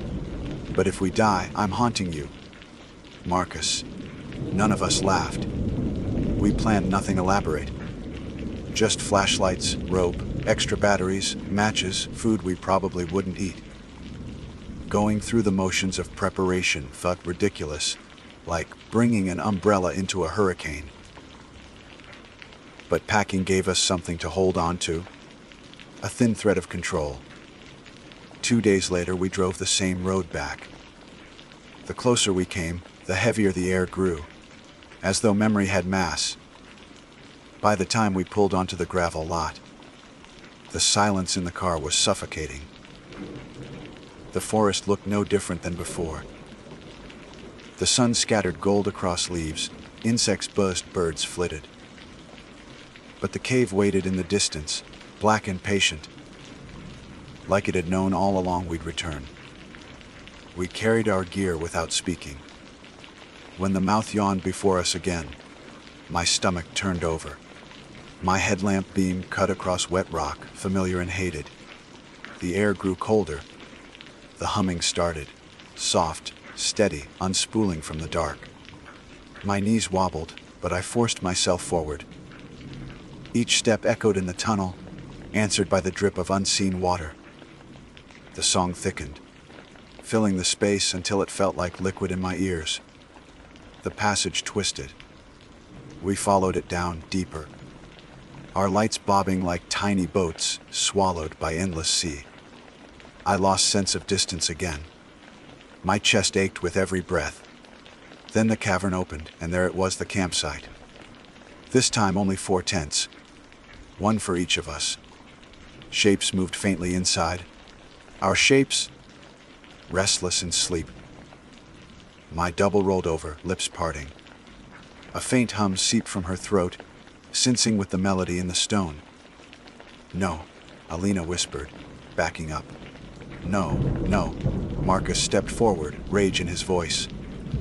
"What do you want from us?" he shouted, the words ricocheting. "What the hell are you?" The song swelled. The doubles stirred, pressing against nylon walls, as though they might emerge. Something moved in the shadows beyond them. Not a person. Something bigger, formless. The stone itself seemed to ripple, folding in waves, as though the cave was exhaling. The humming inside my skull turned sharp, demanding. My knees hit the ground. I clutched my ears, but it was useless. The sound wasn't outside. It was inside. Light. Marcus bellowed. I didn't understand until I saw him strike a match. The tiny flame flared, desperate and bright against the dark. He touched it to a rag soaked in fuel, and suddenly fire roared to life. The cavern shrieked. Not metaphor. Stone shrieked. A sound so high it split the air. The doubles convulsed inside the tents, hands clawing at the nylon. The melody fractured, breaking into jagged noise. "Burn it," Marcus screamed. "Burn it all." Alina and Cameron fumbled with their packs, yanking out rags. Matches, anything that would catch. Flames leapt up, licking across the nylon tents.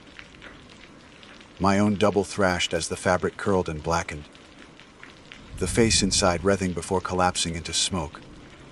The cavern roared around us, walls trembling. Water sprayed from cracks overhead.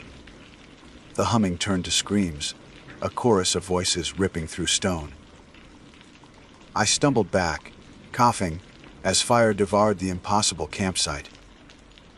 The doubles burned away, one by one, until only ash and melted nylon remained. The shrieking grew thinner, weaker, like something dying. The shadows writhed once more, then collapsed. The cavern heaved in silence. We ran. Smoke clawed our throats, fire snapping at our heels, rock groaning above.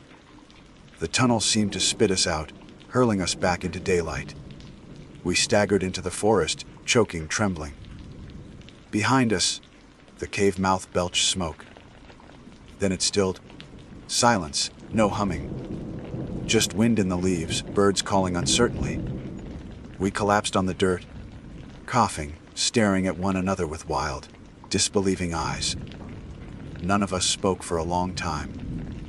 When Marcus finally did, his voice was ragged. "It's done." I wanted to believe him. God, I wanted to. We left the ridge that day without looking back. None of us suggested camping again. We drove in silence, each lost in our own hollow relief. But relief is fragile. Because last night I dreamed again. Not of the cave. Not of the tents. Of Josie. She stood in my bedroom doorway, her face pale, her lips moving. At first I thought she was speaking, but no words came. Only humming. The same lullaby, steady and endless. I woke with my chest aching, as though something else had been breathing through me all night. My reflection in the window did not blink when I did, so maybe Marcus was wrong. Maybe you can't burn a song.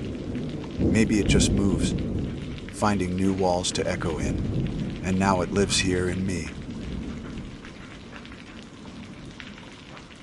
My name is Kieran Holt. I am 29 years of age. and I have lived most of my life with the mountains at the edge of my horizon, their ridges folding into one another like the pages of a worn book. I grew up in a small town in northern British Columbia, where winters were long and summers were short but green, where my father taught me to hike and to carry more than I thought I could bear, and where my mother warned me that the wilderness always kept secrets. Those warnings had the ring of superstition when I was young. As I grew older, I learned they were truer than I wanted them to be. I became the sort of person who sought the woods when I needed clarity, and who trusted the air out there more than the air in town. That is what led me to camping alone in midsummer, when the valley was supposed to be hot with dust and alive with insects, only to find snow falling where no snow should fall. I had driven north for 3 hours, following gravel roads that narrowed until they were little more than tracks. I had no companion, no particular destination in mind, just a longing for quiet and the stubborn impulse to test myself against a piece of land where people rarely set foot. The day had been warm. My shirt clung to my back with sweat by the parked. At a turnout near a trailhead, slung my pack over my shoulders, and began the climb into the higher country. Pines lined the slopes, thick and shadowy, their scent a resinous reminder that this was no city park. Birds called above me, and the path curled upward through switchbacks that left my thighs burning. I welcomed the ache. It felt like honesty. I camped the first night beside a stream that ran pale with glacial melt, setting up my tent on a flat patch of moss. The water was sharp and cold when I cupped it to drink, leaving a sting in my teeth. Darkness fell later than I expected. The northern summer holds on to light, like a stubborn child refusing bedtime. When it did arrive, I lay awake with the stream's rush in my ears, lulled and yet unsettled, because the forest seemed to hush in a way that felt unnatural. Crickets stopped chirping. The occasional owl never called. Even the breeze through the branches sounded muted, as if I were beneath glass. I told myself it was only fatigue. That isolation sharpens the edges of perception, and eventually I slept. The next morning broke with sunlight dappled across my tent. It was warm again, the air thick with the buzz of insects, and I almost forgot the strange silence of the night. I packed my gear and hiked further, higher into the ridges where the air cooled and the forest thinned. Hours passed. The trees gave way to alpine meadows flecked with flowers, pink and yellow against the grass. I felt a lift in my chest. The world was wide here, and I was a small figure with no one watching. I believed for a little while that I had escaped everything human, that I had entered a season that belonged to no one but the land. It was late afternoon when the first flake drifted down. At first, I thought it was ash, a fleck carried by some unseen fire. But the air smelled clean, no smoke, no burn. The white speck landed on the sleeve of my jacket and melted instantly. Another followed, and another, until I stood in a swirl of falling snow that should not have existed under a midsummer sky. The sun still glowed overhead. The air was not nearly cold enough. My breath rose in no cloud, yet flakes clung to my shoulders, my pack, my hair. I might have laughed if not for what I saw when the first flake dissolved. It left behind the faintest trace of ink, curling into shape on the fabric, black against blue. Letters, a word, then a phrase. My skin prickled. I bent closer, heart thrumming, to read the sentence that had bloomed across my sleeve. I am walking still. I froze. My mouth dried. I had not spoken those words. I had not even thought them. Yet there they were, crisp and undeniable. I rubbed at the fabric, thinking perhaps it was a trick of damp fibers. The marks blurred beneath my fingers but did not vanish. New flakes landed, and new words appeared, joining the first to form another sentence. The ridge will rise against me, but I must climb. A rush of cold threaded through my veins then, colder than the snow that kept descending in impossible silence. I stood in the meadow with the grass around my boots and the sunlight burning warm on my face, and I watched as each flake of midsummer snow spelled out a sentence I had not yet said. The words felt close, like thoughts pressing against the back of my teeth, waiting to emerge. They were not someone else's writing. They were mine, only they belonged to a moment that had not happened. I staggered back a step, looking skyward. The sky was blue, unbroken, empty of storm. No clouds, no source. The flakes kept falling anyway, vanishing into words the instant they touched me. My heart beat harder. I whispered aloud, "This isn't real." The next flake kissed my jacket and melted into the reply, "It is real, and you will know." Panic gripped me. I swiped at my sleeves, my chest, brushing off the delicate white drift, but more kept coming.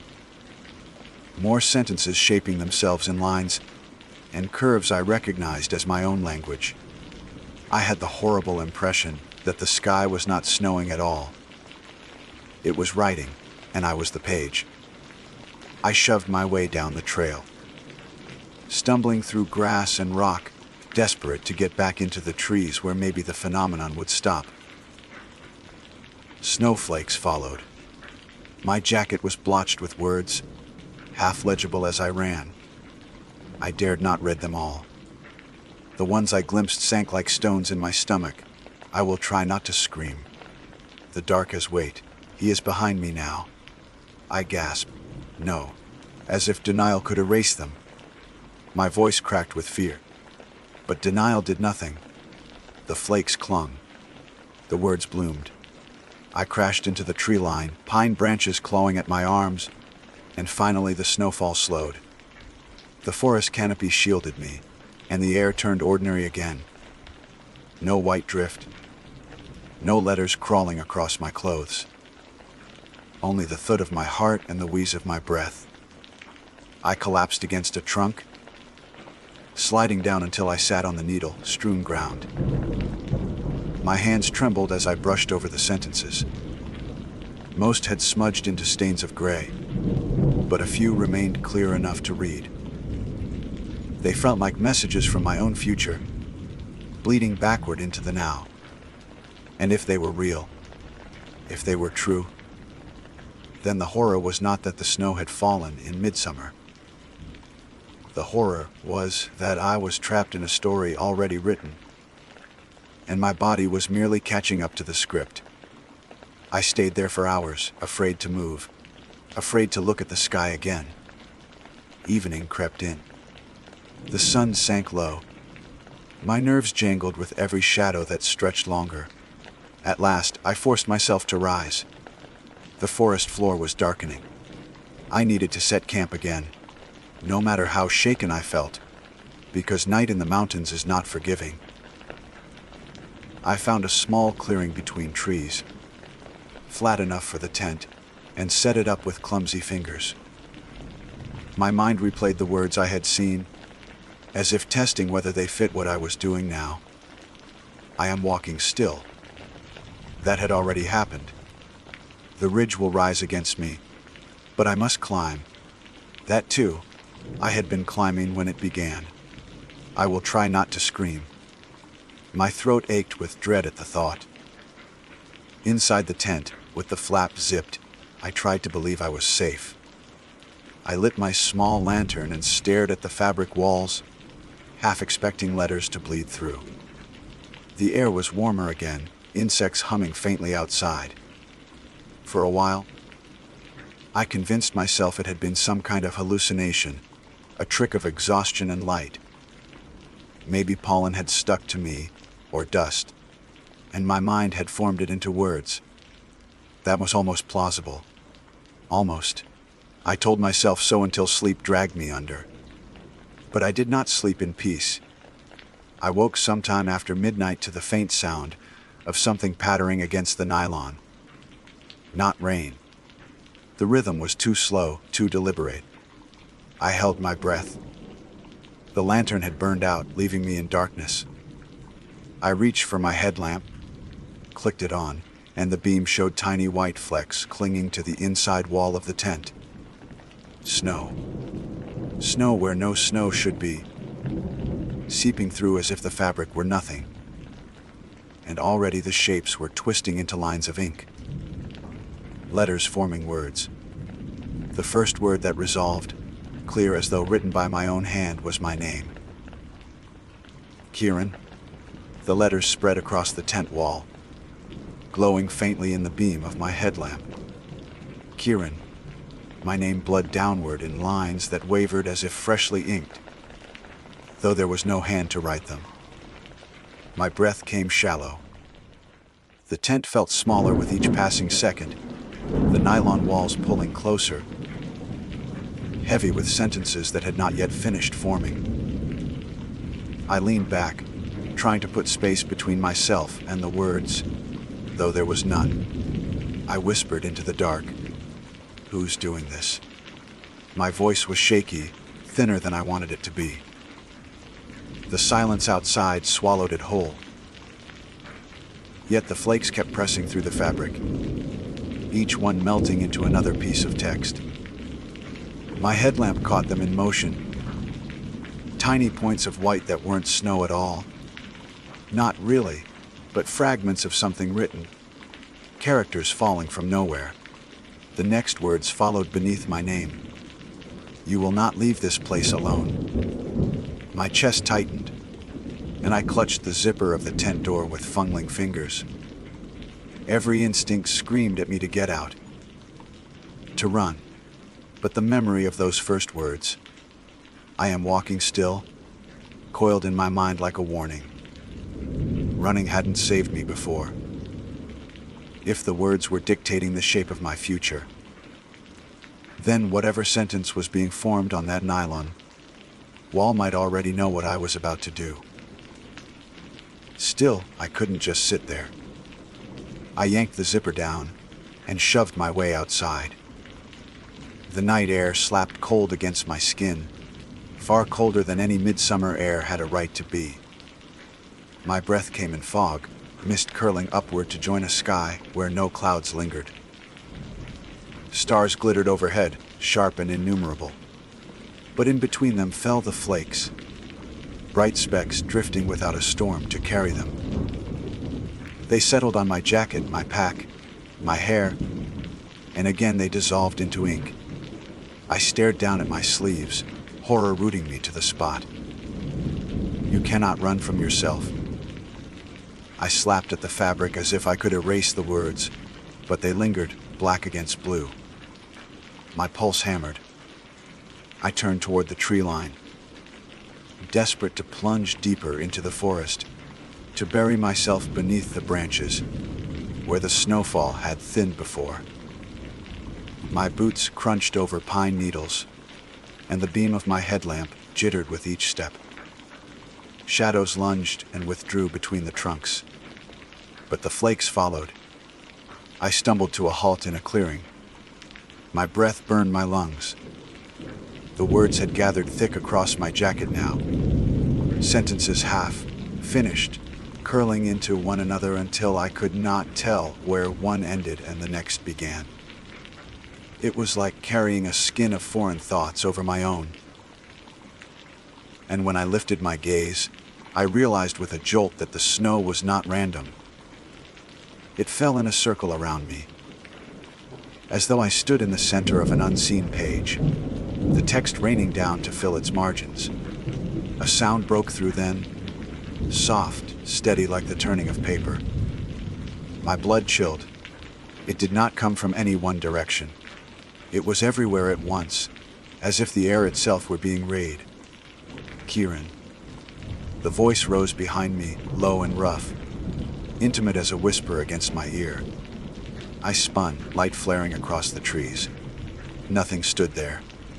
The clearing was empty, save for the shimmer of falling flakes. I said aloud, harsher than I felt, "Stop this!" The flakes landed, spelling their answer across my chest. "You will say these words tomorrow, and you will mean them." My head swam. If this was my future, bleeding into the present, then every word I spoke risked carving itself into inevitability. The thought pinned me still. My voice shriveled in my throat. Silence pressed heavier. The snowfall slowed, but the damage was already done. My clothes were covered in predictions, declarations I had not yet made. I couldn't bring myself to read them all. I staggered back to my tent eventually, too afraid of the open sky to remain in the clearing. Inside, the walls still bore faint traces of ink, letters seared into the nylon as if burned there. I lay down with my pack clutched to my chest, unable to shut my eyes. Sleep came anyway, brutal and deep, dragging me under. When dawn broke, I awoke to find the words gone. My jacket was clean. The tent walls were ordinary gray nylon. No ink, no snow, no trace. The sun rose warm and golden through the branches, and birds sang in chorus, as if the night had been nothing but a dream. For a few fragile seconds, I almost let myself believe it had been. Then I unzipped the tent flap. The ground outside was littered with white. Not snow, not exactly, but scraps of paper. Thousands of them, scattered across the clearing, each the size of a snowflake. I bent to pick one up with shaking fingers. The paper was thin, nearly translucent, and on it was a line of text written in my own handwriting. "I will try not to scream." I dropped it, heart lurching. Another scrap caught against my boot. This one read, "He is behind me now." I could not breathe. My eyes darted across the ground, over the endless scatter of paper flakes, each one marked with words. Some I recognized from before. Others were new, and in every one of them, the hand was mine. I backed into the tent, pulling the flap closed, my mind fraying at the edges. My mother's old warning returned then, sharp as glass. The wilderness keeps secrets. Maybe this was the secret here, that the land itself could write me before I lived, that the future could snow down in pieces too small to escape. The hours that followed blurred. I packed my camp with frantic efficiency, refusing to linger beneath the trees. Every sound of bird or branch startled me. I stuffed the scraps of paper into my bag, without meaning to, handfuls clutched in sweaty palms, though I feared carrying them. Each one felt like a sentence I could not avoid. By midday, I was moving again, higher into the ridges. Part of me wanted to turn back, to flee down the trail to my car and leave this cursed place behind. But another part, stubborn and sick, needed to know what the words meant. If the land was writing my future, then turning away would not erase it. I had to see. I had to know what script was waiting for me at the end. The climb was brutal. Heat rose in waves despite the coolness of morning, and sweat slicked my spine. My pack seemed to gain weight with each mile. The scraps of paper whispered inside it, rubbing against one another with the sound of pages being turned. I wanted to throw them away, scatter them back to the wind. But every time I reached for the zipper, dread stopped me. What if leaving them behind only meant I would find them again, written across my own skin? Near dusk, I reached a ridge where the forest fell away to reveal a view of the valley below. Shadows stretched long across the slopes. The air grew thin, the silence heavier. I sank to my knees, exhausted. The trail bent further upward ahead, switchbacks carved into rock, and I realized with a jolt that I had seen this before. The ridge will rise against me, but I must climb. The words were unfolding exactly as they had been written. I pulled a scrap from my pack, fingers trembling. This one bore a line I avoided reading until now. Tonight I meet the one who writes me. The page fluttered in the wind, almost eager. My mouth went dry. I turned in a slow circle, searching the ridge, the rocks, the sky. Nothing moved. No one stood waiting. But the words had never lied. They had only arrived too soon. I pressed the scrap to my chest, breath ragged. Whatever was coming, it was not done. The script had more pages, and I was already living them. And as the last light drained from the sky, the first flakes began to fall again. The flakes spiraled down, pale against the darkening sky, drifting in patterns too deliberate to be random. Each one landed with the faint hiss of something alive, and each one melted to ink before I could brush it away. I crouched low on the ridge, my body trembling from fatigue and fear, watching as sentences crept across my jacket and arms. The words formed slowly, painfully, as though written by a hand that wanted me to suffer through each letter. He comes when the stars sharpen. He waits for me to speak. My mouth was dry. I pressed my lips shut so hard they ached. I had no desire to summon anything by accident.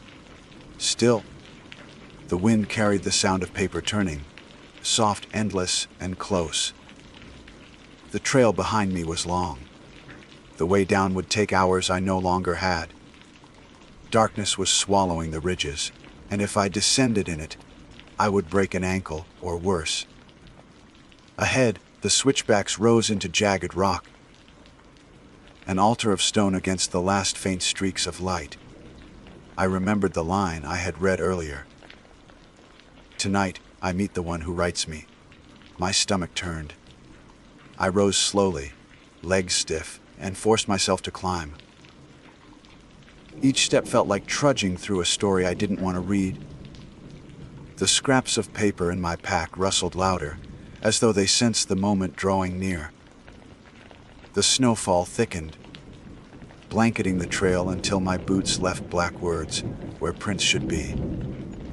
I glanced down horrified, and read the first one step closer. The second, he is waiting. The third, do not look away. I stumbled and nearly fell, but some part of me kept climbing anyway. The ridge grew steeper, the wind sharper, until I reached a plateau near the top. The sky had gone black-blue. The stars carved into it with impossible clarity. And there, at the center of the flat ground, stood something that was not stone, not snow, and not quite man. It was tall, taller than any tree, its frame a lattice of white pages bound into the shape of a body. Each page turned in the wind without tearing, revealing words written in my own hand. I could hear them whisper as they shifted. Sentences I remembered, sentences I hadn't spoken yet, sentences I prayed I never would. Where its face should have been was only a blank sheet, waiting. The flakes fell harder now, landing on me, on the ground, and even on the figure itself. Each flake that touched it added another line to its body, another phrase. The sound was unbearable, a chorus of paper brushing against paper, endless and intimate. Kieran. The voice didn't come from a mouth. It came from the pages themselves, vibrating with sound. I froze, every nerve locked. You will write yourself, it said. You always have. My head shook before I realized I was moving it. No, my voice was barely audible. I didn't ask for this. I didn't. The words stitched across my jacket, even as I spoke, repeating them verbatim, no. I didn't ask for this. I didn't. The figure stepped closer. The ground shook as the pages of its body flared outward, fluttering like wings.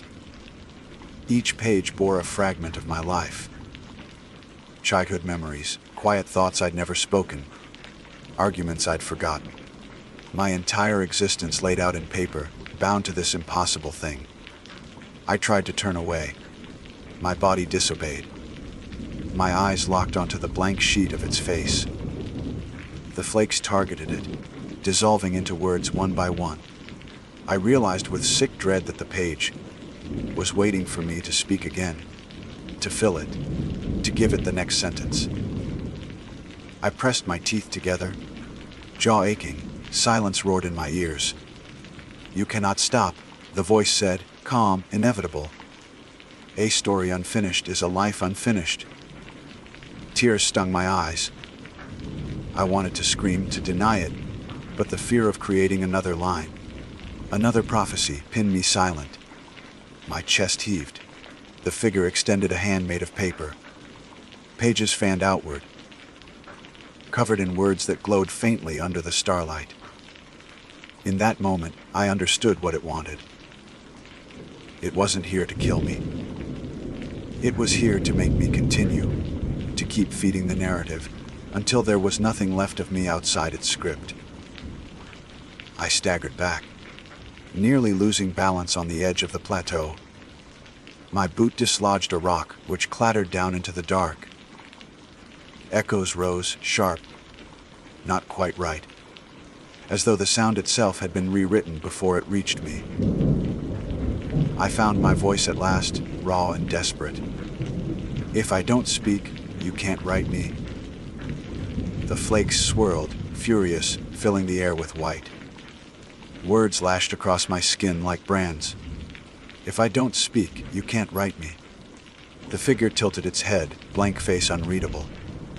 Then, softly, "You have already spoken." I screamed. Not in words, not in any language I knew, just a guttural cry of terror. The flakes caught it anyway. They melted against my chest, riding across me. I will try not to scream. My knees buckled. I dropped to the ground, clutching the scraps of paper still in my pack, as though holding them could anchor me. The wind howled louder, pages whipping in every direction. I buried my face in my hands. And then silence. When I dared to lift my head, the plateau was empty. The figure was gone. The snowfall had stopped. My jacket was clean, save for sweat and dirt. My pack lay open, the scraps of paper inside blank, each one wiped clean of ink. The stars above were ordinary again. I didn't believe it. Not for a second. I staggered down the trail, legs weak, eyes darting at every shadow. The descent took all night. By the time I reached the valley floor, dawn was breaking, pale light stretching across the horizon. My car waited where I had left it, dusted with pine needles but untouched. I drove without stopping. The road blurred beneath my tires. I didn't breathe easy until the mountains were behind me, fading in the rearview mirror. Even then, I wasn't safe. When I finally reached home and peeled off my jacket, I saw something I had missed before. Along the inside lining, hidden where fabric folded, faint words shimmered like ghosts of ink. I leaned closer, heart hammering, and read them in horror. I made it home. I thought it was over, but the writing never stops. The letters faded as I stared, vanishing like melting snow. I touched the fabric with shaking fingers. Nothing remained. But I knew. Somewhere, in some unwritten sky, the flakes were still falling, still spelling sentences I hadn't said yet. And sooner or later, I would see them again. My name is Adrian Mercer, and I have always believed that the Appalachian Mountains hold more secrets than any other stretch of land in North America. I was raised in Virginia, not far from the Blue Ridge, and from the time I was young, I heard the stories that older generations carried like heirlooms, Tales of vanishing hikers, ghostly figures glimpsed at twilight, and lights moving across ridges where no human could possibly be walking. I had been camping most of my life, and by the time I was 7 years old, I considered myself prepared for just about anything the woods could throw at me. Sudden storms, black bears nosing through a campsite, or even the heavy solitude of days without seeing another soul. What I did not consider, at least not until that summer, was that the mountains might take it upon themselves to show me something older, stranger, and entirely unwilling to be understood. It was in July when I agreed to a week-long trip along a section of the Appalachian Trail with my cousin Nathan. He was a year younger than me, lanky and quick-witted, the kind of person who could turn even a grueling hike into something entertaining just by the way he complained. We planned to start near the Tennessee, North Carolina border and follow the trail south, cutting off into side paths to set up camp where the tree cover felt right. Nathan had done this kind of trip before, though never for a full week, and he was eager to prove he could handle it. I agreed, both for the company and for the chance to put distance between myself and the noise of my day-to-day life. What better cure for restlessness than the Appalachian backcountry? The first days went as expected. We hiked until our legs ached. We ate dehydrated meals that tasted better under the trees than they ever could indoors, and at night we fell asleep to the sounds of insects and the occasional owl. There was comfort in the rhythm of it: pack, walk, rest, repeat. On the third evening, we chose a clearing not far from a creek, the air heavy with humidity and the scent of wet moss. The creek's voice was a steady murmur, and Nathan joked that it sounded like the mountain was whispering. I laughed it off, though I caught myself listening more closely as I lay in my sleeping bag later that night. The rush of water almost formed words if I let my mind drift, but they slipped away the moment I tried to pin them down. I told myself it was just fatigue playing tricks. By the fourth day, the trail began to feel different. Not in any obvious way. There were no sudden storms, no fallen trees blocking our route, but rather in the atmosphere. The woods seemed too still between gusts of wind, and we both noticed how few other hikers we had come across. For a popular stretch of trail in midsummer, that was unusual. "Gus, we've got the mountains all to ourselves," Nathan said with a grin, but there was a tension in his voice that made it sound more like a question. That night, when we set up camp on a ridge overlooking a hollow, I noticed something odd. The trees around us leaned slightly inward, as though they had grown toward the center of the hollow, rather than straight up toward the sun. The sight unsettled me, though I kept the thought to myself. There are always explanations: soil, wind, sunlight. Still, when I woke in the early hours and looked out at the dark shapes of the trees, I felt certain they were leaning a little closer than before.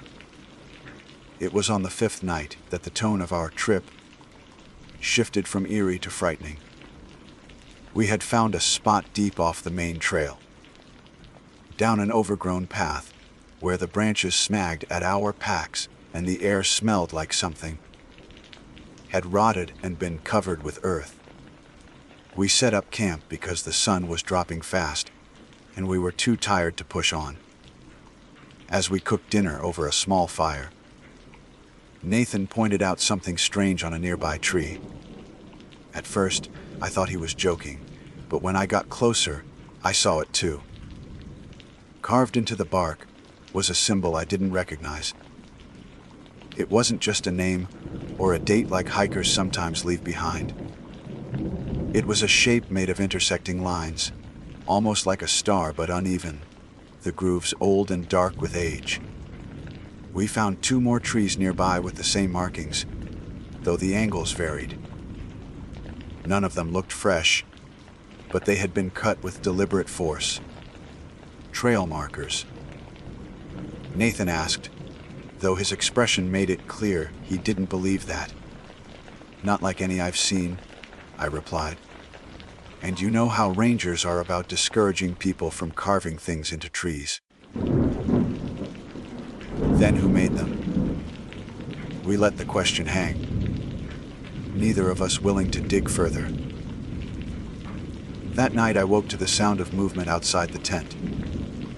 Not footsteps exactly, more like the shuffling of something heavy dragging across the ground. I held my breath and listened, my eyes fixed on the faint glow of the nylon walls.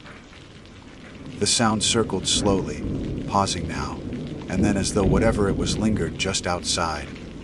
Nathan stirred, muttered something in his sleep, and the noise stopped.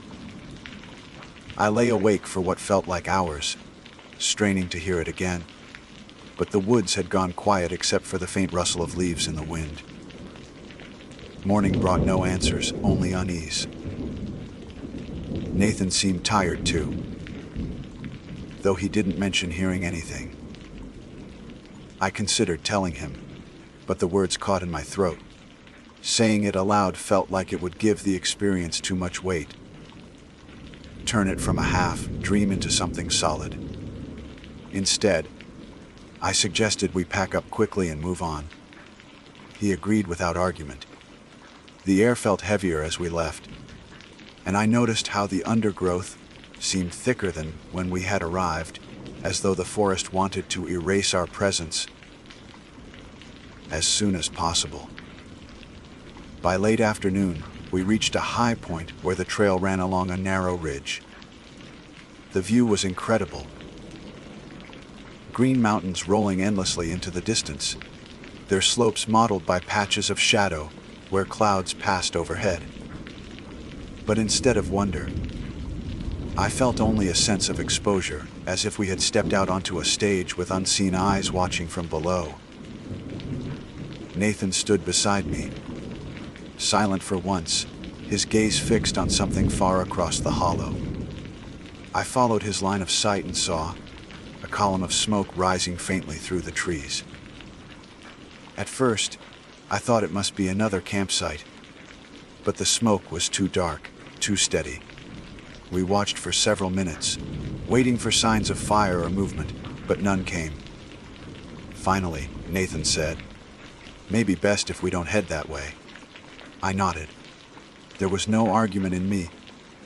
That evening, we chose a more sheltered spot under a stand of hemlocks. The branches were so thick they nearly blocked out the sky. As the fire crackled and shadows swayed, Nathan finally admitted that he heard something outside the tent the night before too. Something dragging, circling, pausing just out of sight. He said he thought he had dreamed it, until I brought up the idea of leaving camp quickly this morning. Neither of us wanted to acknowledge what it meant, but the truth was unavoidable. Whatever it had been, we both experienced it, and dreams do not leave two people shaken in the same way. We tried to laugh it off, telling each other ghost stories, as though mocking the idea of fear would somehow shield us. But when the fire died low and the woods pressed close, our voices faded. I kept catching myself staring into the dark between the trees, certain I would see a figure standing there. Once, I swore I glimpsed a pale shape, shifting against the black, but when I blinked, it was gone. Nathan must have seen something too, because he tightened the zipper on the tent flap and muttered, "Let's just call it a night." Inside the tent, silence stretched thick. Every sound felt amplified, the creak of branches, the snap of a twig, even the slow inhale and exhale of my own breath. At some point, Exhaustion must have pulled me under. But I woke again with my heart pounding, sure that something had touched the fabric near my head. Not brushed lightly, but pressed down hard enough to bow the nylon inward. I didn't move, didn't speak. Outside, the forest was utterly still. The pressure eased, and then nothing. I wanted to believe it was a falling branch, a trick of the wind. But the hemlock canopy was dense enough that no branch could fall through, and there was no breeze that night. Whatever had pressed against the tent had chosen to do so, and it had done it with purpose.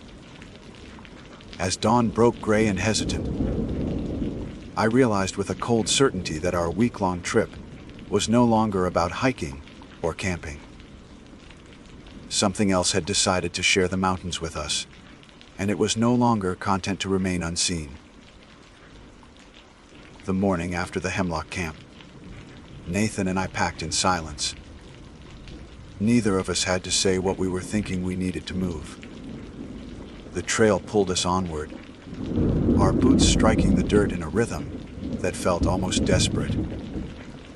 I caught myself glancing behind us more often than I wanted to admit, half expecting to see the indentation of some figure pressing between the trees, following our path with patient steps. But there was nothing, just forest, thick and endless. The day grew hotter than any before. The air clung to our skin, heavy and damp, and sweat ran down my back beneath the straps of my pack. It should have been uncomfortable in a mundane way, the kind of discomfort every hiker accepts.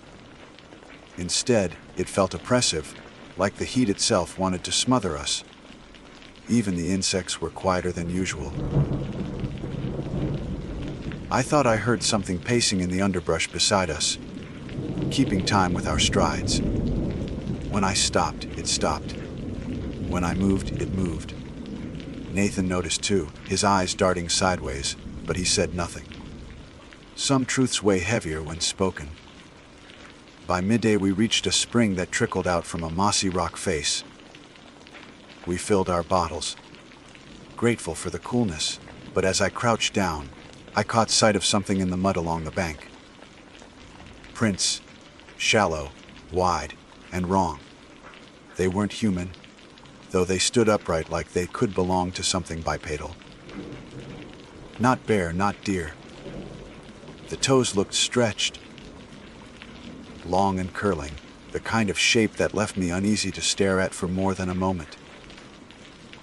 I wiped my hands against my shorts, though no dirt clung to them, and avoided Nathan's eyes. He had seen them too. Neither of us needed to confirm it aloud. We pressed on until late afternoon, choosing a narrow valley to make camp. The valley was quiet, almost hollow in its stillness, the sound of our firewood snapping louder than seemed reasonable. We set the tent close together, our gear stacked in a protective half circle as though nylon and canvas could ward off whatever roamed these ridges. As the night deepened, I found myself staring at the flames, watching how sparks rose into the air, only to vanish before they should. Nathan must have noticed the same thing, because he whispered, "They don't fall back down." And he was right. Each spark climbed as if pulled higher by unseen fingers, gone before gravity had a chance to reclaim it. We tried to sleep, but sleep in that valley was no kindness. I woke to the sound of low murmurs, not far away. They weren't animal sounds, they were voices, indistinct, layered, too many overlapping to catch a single word. I sat up slowly, careful not to wake Nathan, though he stirred almost at once, his eyes wide and alert. He had heard them too. The voices circled, fading and returning, always just out of reach. I clutched the knife I kept near my sleeping bag. Useless though I knew it would be against something that spoke in tongues beneath the Appalachian soil. When dawn finally bled into the sky, The voices retreated, leaving the forest unnaturally still. Neither of us mentioned them, though we both looked hollow-eyed, like men who had seen too much. By the sixth day, our plan had shifted. We no longer cared about finishing the route. We just wanted out. The trail markers seemed less reliable, and twice we had to backtrack after, realizing we'd been led onto paths that weren't on the map. Cairns stacked at odd angles appeared, where no hiker should have been, stones balanced in ways that defied gravity. Once, we found our own boot prints leading off the trail, in a direction neither of us remembered walking. The realization froze us in place. If they weren't ours, then they belonged to something that wanted us to believe otherwise. That evening, as we climbed toward a ridgeline, fog rolled in without warning. It swallowed the trees, smothering the world into shades of gray. The air smelled damp and metallic, like wet stone and rusted iron. Nathan walked close at my side, his usual humor absent, his face pale. "Feels like the world ended," he muttered. I agreed silently because the fog made it easy to imagine we were the only two people left alive. We camped reluctantly, unable to push further, without losing the trail entirely. Our fire struggled to stay lit, the flames shrinking as though the fog itself drank them down. Shadows moved within the mist, shapes tall and thin, slipping past just beyond the reach of light. Every few minutes, I swore I heard footsteps, deliberate, careful, pacing around the edges of camp. Nathan clutched his flashlight so tightly his knuckles whitened, sweeping the beam in nervous arcs. The fog swallowed the light as if it were nothing more than smoke. At some point, exhaustion took me, though it was a fractured, uneasy rest. I dreamed, or thought I dreamed, of standing outside the tent, staring into the fog. A figure stood there, tall and crooked, its limbs too long, its face obscured. It lifted one arm and pointed directly at me. My body froze, unable to move, until Nathan's sudden gasp yanked me awake. He was sitting upright in his bag, sweating despite the cold, his chest heavy. "You saw it too," he whispered. Not a question, just a statement. I didn't answer, but he nodded like my silence was confirmation enough. Morning revealed nothing but damp earth and sagging trees. The fog had thinned, though not completely. It clung stubbornly, curling low around our boots as we packed. I felt watched, each step carrying the weight of eyes on the back of my neck. The trail ahead seemed endless, and I wondered for the first time if we would ever actually find our way out. We pushed hard that day, further than either of us thought possible on so little rest. Our bodies moved on instinct, driven by fear more than endurance. The woods shifted around us, familiar landmarks vanishing, new ones appearing in their place. At one point, we stumbled across a clearing we had passed days earlier. The same crooked trees, the same rotten logs split in half by lightning. Except this time, something else waited in the center of stones, arranged carefully, inside of which lay a deer, carcass picked clean to the bone. The skull had been propped upright, facing the direction we had come. Nathan swore under his breath, dragging me forward, and we didn't stop until the sun began to set. That night, we didn't risk a fire. We ate in silence, crouched in the dark, and listened to the forest breathe. The quiet was worse than any noise. Hours stretched, each one filled with small sounds we couldn't explain. Fingers brushing against bark, the whisper of fabric dragging over leaves, a low hum like something buried beneath the ground. My heart beat so loudly, I thought it would give us away. Sometime after midnight, I heard the faint scrape of a zipper. My blood froze. I turned slowly to Nathan, who lay stiff in his bag, his eyes locked on the tent flap. The zipper inched downward, though neither of us touched it. Inch by inch, the teeth parted, until a gap opened wide enough to reveal nothing but darkness beyond. Then it stopped. We didn't move. We didn't breathe. Minutes bled into eternity. At last, the zipper slid back up, closing as carefully as it had opened. Neither of us slept again. By dawn, we were ghosts of ourselves. Haggard, shaky, desperate. We didn't bother eating, just shouldered our packs and stumbled forward, each step fueled by the stubborn belief that escape was still possible. But the forest seemed to coil tighter the further we went. The trail bent unnaturally, switchbacking where no mountain slope demanded it. Our compasses spun without reason, the needles twitching like they resisted direction. The sky above showed no sign of where the sun sat.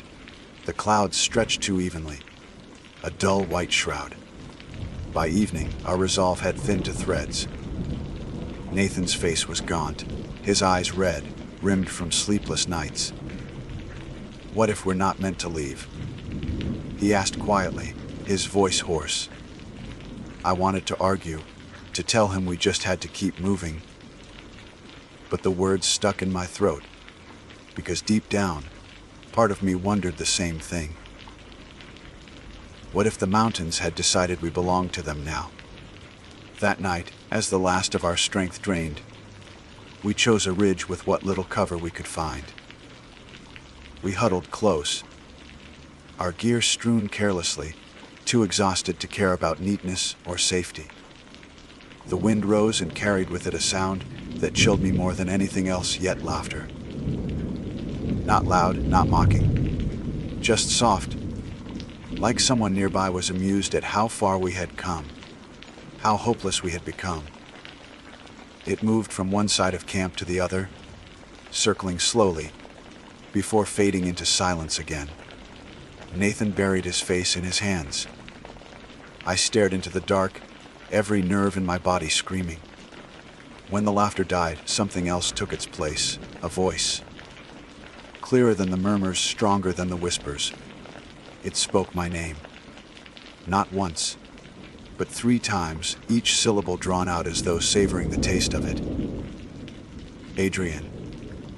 I gripped the knife again, though my hand trembled so violently the blade shook. Beside me, Nathan whispered, "It knows you." And in that moment, with the mountains breathing around us and the darkness pressing closer, I feared he was right. The voice that called my name that didn't echo. It slipped through the air, as though the trees themselves carried it, each syllable deliberate and heavy. My blood ran cold, but I forced myself to keep still, my breath shallow, my knife trembling in my grip. Nathan leaned closer, whispering so softly I could barely hear him. "Don't answer." I hadn't planned to, but hearing him say, it made the silence between us feel even more dangerous, like one wrong sound would draw the unseen speaker closer. For a long time, nothing else happened. The woods pressed in, the wind stilled, and even the insects seemed to hold their voices. Eventually, exhaustion pulled us both under, though I don't think either of us slept deeply. My dreams were warped fragments of memory and fear, tree trunks closing like jaws, fog pressing against my skin like wet cloth, and eyes gleaming where no light should reach.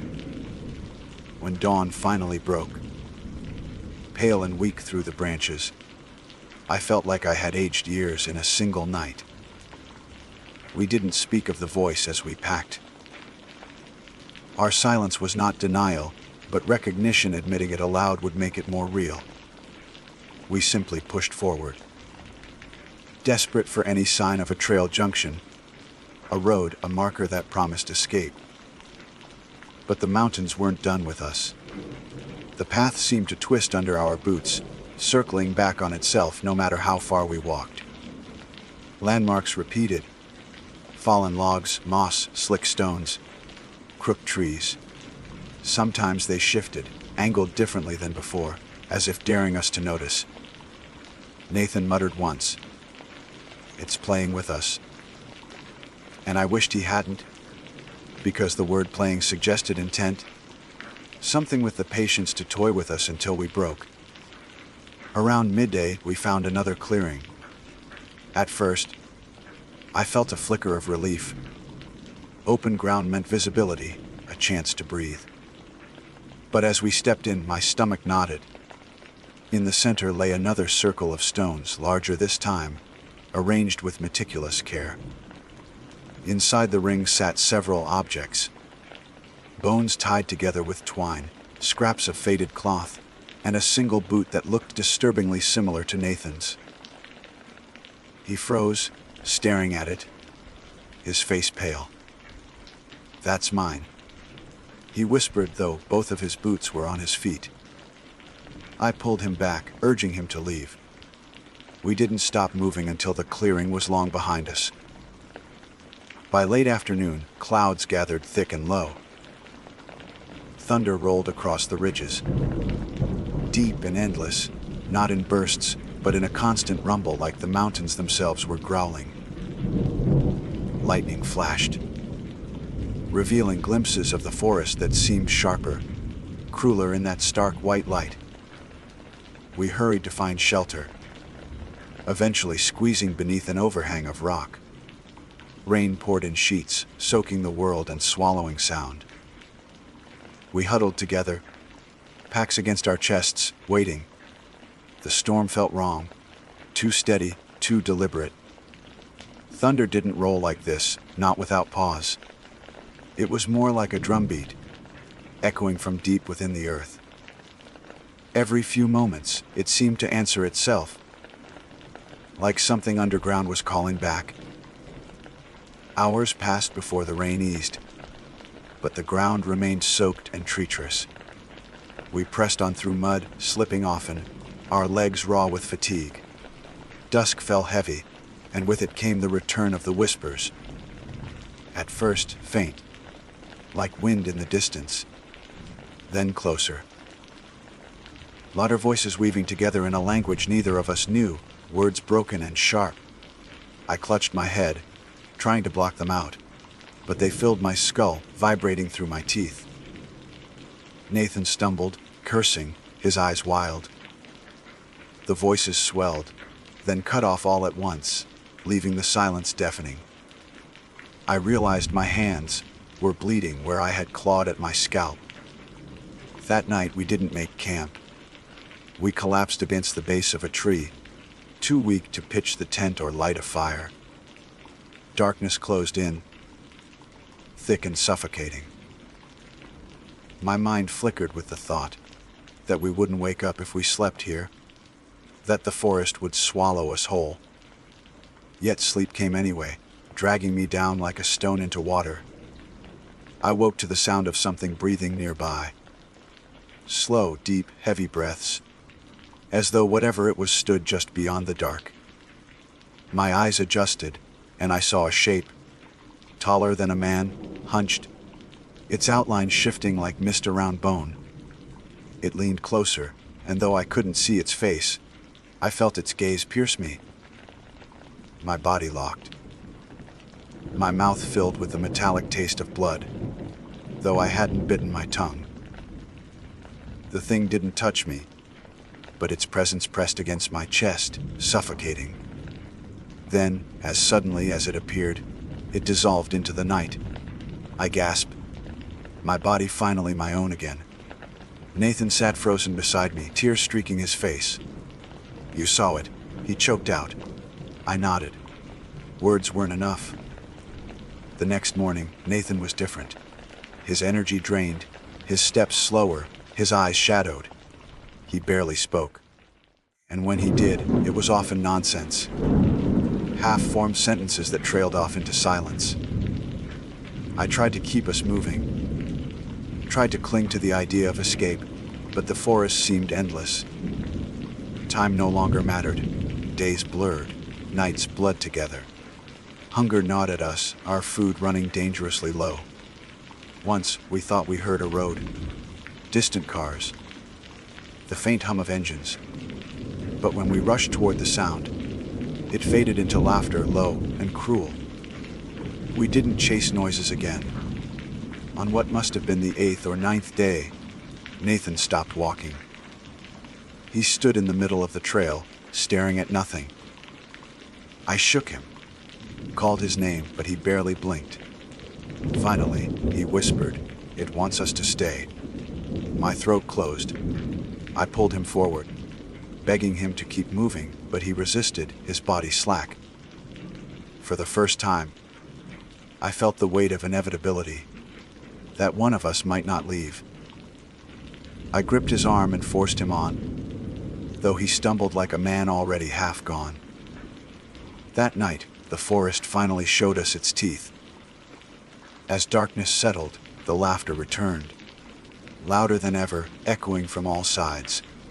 Figures flickered at the edge of vision, pale limbs, hollow eyes, shapes too tall to belong to anything human. They circled, closing in, their movements jerky and unnatural, as though the world itself rejected their presence. Nathan pressed against me, trembling. "Don't let them touch me," he whispered. I held the knife, useless though it was, my hand steady despite the terror clawing through me. The figures didn't attack. They lingered, watching, their faces shifting like water disturbed by stone. One of them leaned closer, its mouth opening wider than possible, and in a voice that was both Nathan's and mine, it spoke. "Stay." The word rippled through the air, vibrating in my bones. I gritted my teeth, refusing to answer, refusing to move. After a long, unbearable moment, they withdrew into the dark, leaving only silence. Nathan collapsed against me, sobbing.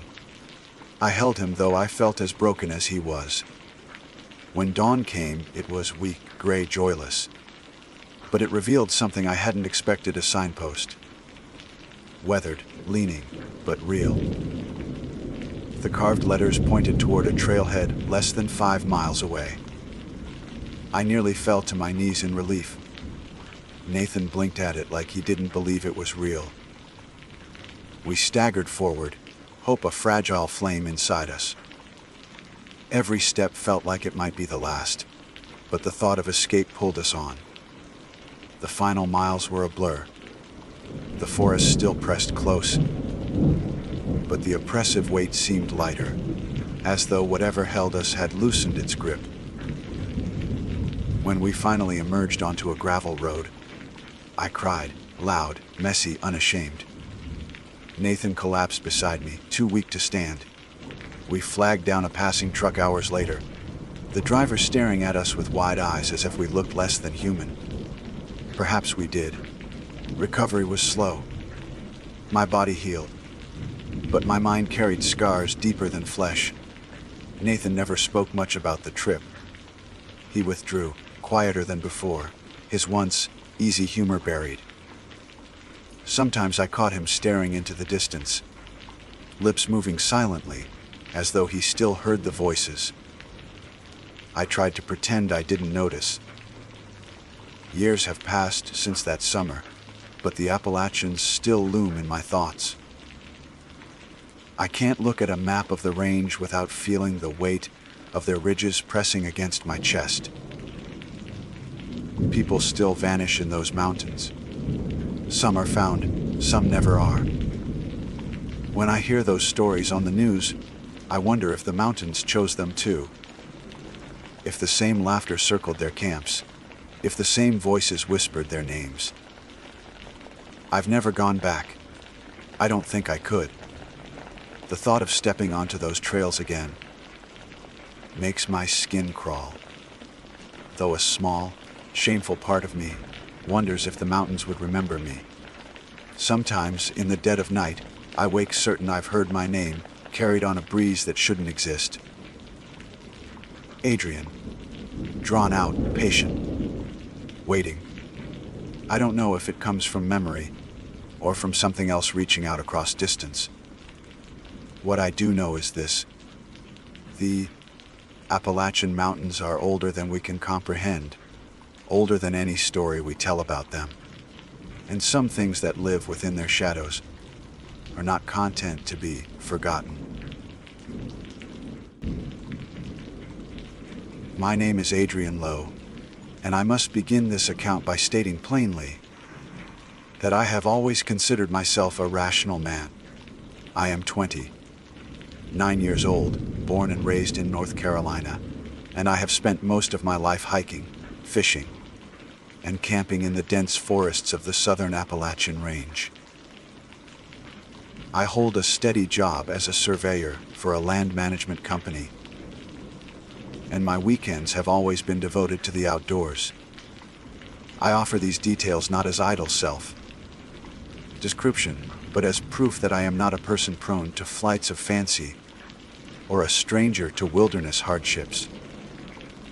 I know what a restless bear sounds like when it huffs outside the tent wall. I can identify an owl's cry in the distance, even when it echoes in ways that twist strangely through ridges and hollows. I know the difference between the natural and the unnatural, or at least believed I did before the night that has compelled me to write. Missing Person National Park is not what it is officially called, of course. On the maps it bears a name tied to the river that cuts through its valleys, a grand and sprawling park with hundreds of miles of trails. But anyone who spends time in the hiking community, anyone who frequents the scattered ranger stations or backcountry bulletin boards, knows the nickname. It has been whispered for decades, perhaps longer, and I first heard it when I was only 16 years old.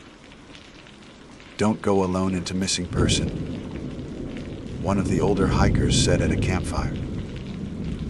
That's where people go quiet and never come back.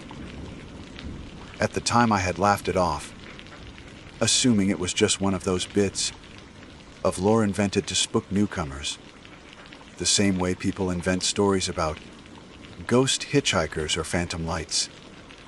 But the older I grew, the more often I noticed the obituaries. The laminated posters tacked onto wooden boards at trailheads, the smiling faces paired with words like "last seen" or "information needed." I could never quite dismiss the weight of those papers, even when the rational part of me demanded to file it all under accidents, poor preparation, or the unfortunate statistics of wilderness travel. I decided to camp there only because a friend of mine, Owen Palmer, had asked me to join him. Owen and I had gone to college together, and although our lives had diverged since then, he knew I had remained devoted to long treks through the woods.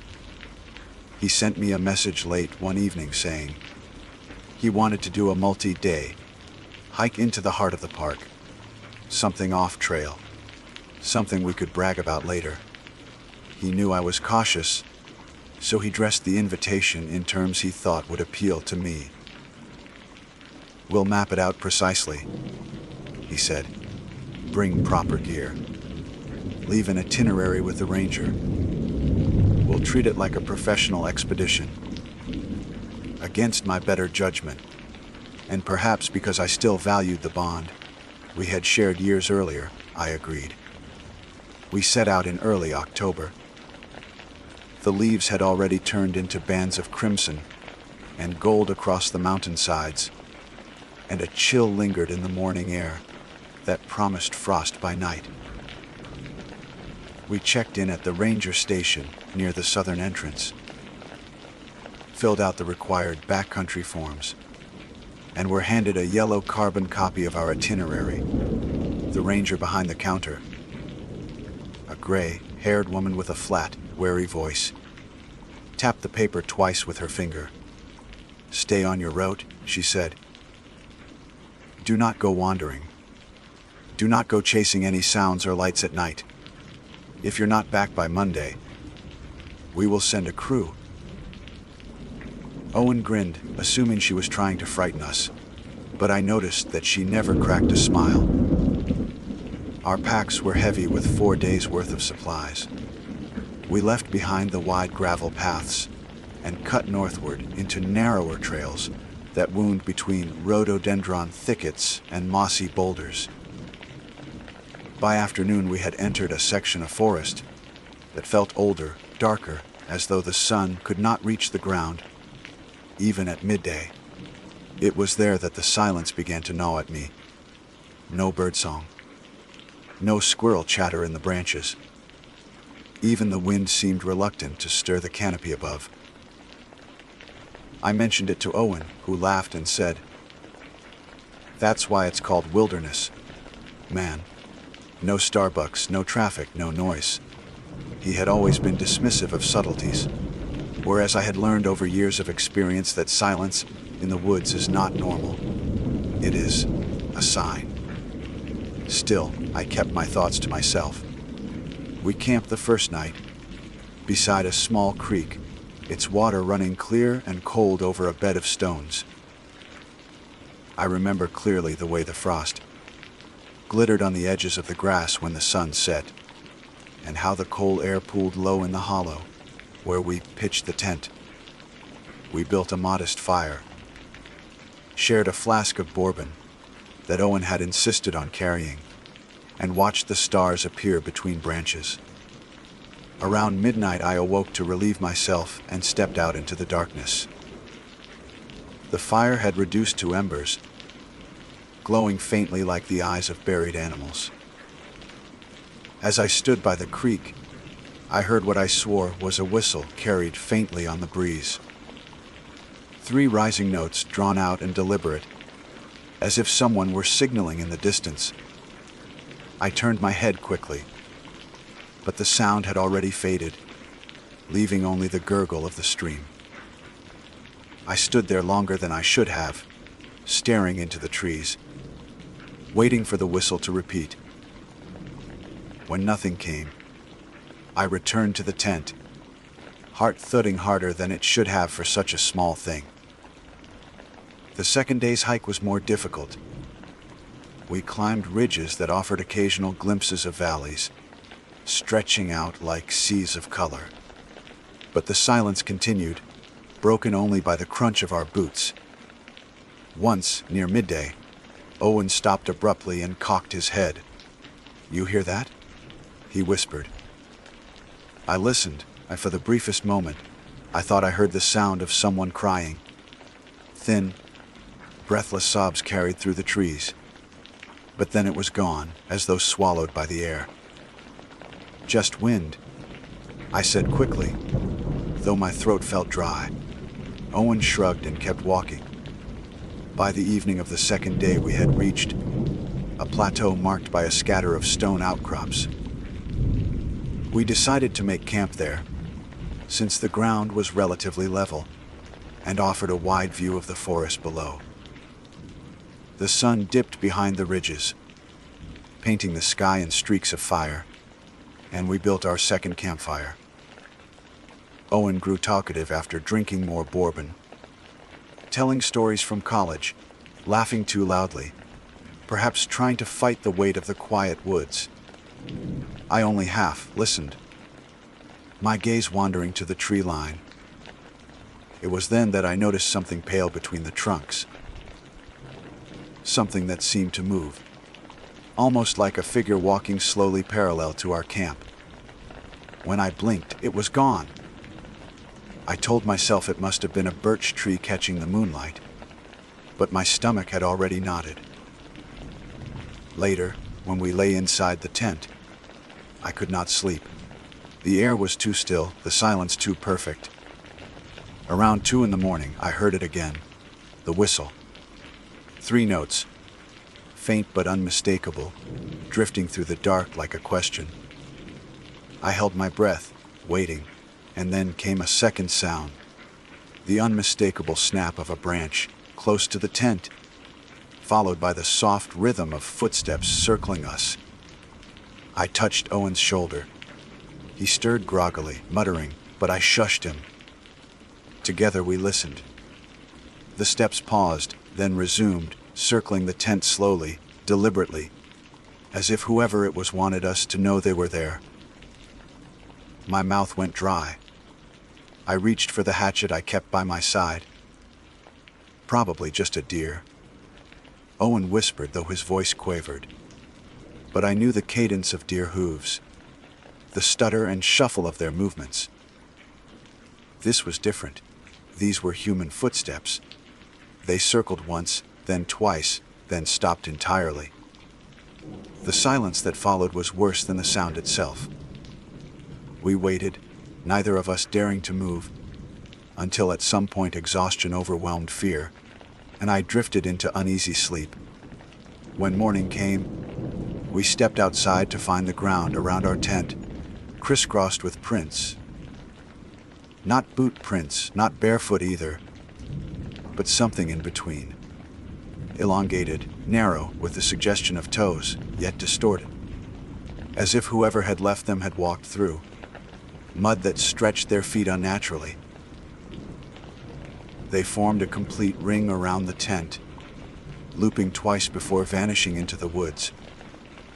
Owen stared at them, his face pale, and muttered, "Some prankster messing with us." But the park was enormous, and we had seen no other hikers since we entered. The rational explanation fell flat. Still, we packed and continued. Pride, stubbornness, and the sheer logistics of turning back pushed us onward. But the farther we went, the more distorted the forest seemed to become. Landmarks repeated themselves, an outcrop of rocks that we swore we had passed 2 hours earlier. A crooked pine that leaned at the same angle as one we had left behind. It was as if the forest were folding in on itself, turning trails into loops designed to keep us wandering forever. I checked the compass strapped to my chest, only to watch in disbelief as the needle spun without pause, as though no magnetic north existed. By dusk of that third day, we were weary and unnerved. We set up camp reluctantly in a hollow where dead leaves lay in thick drifts.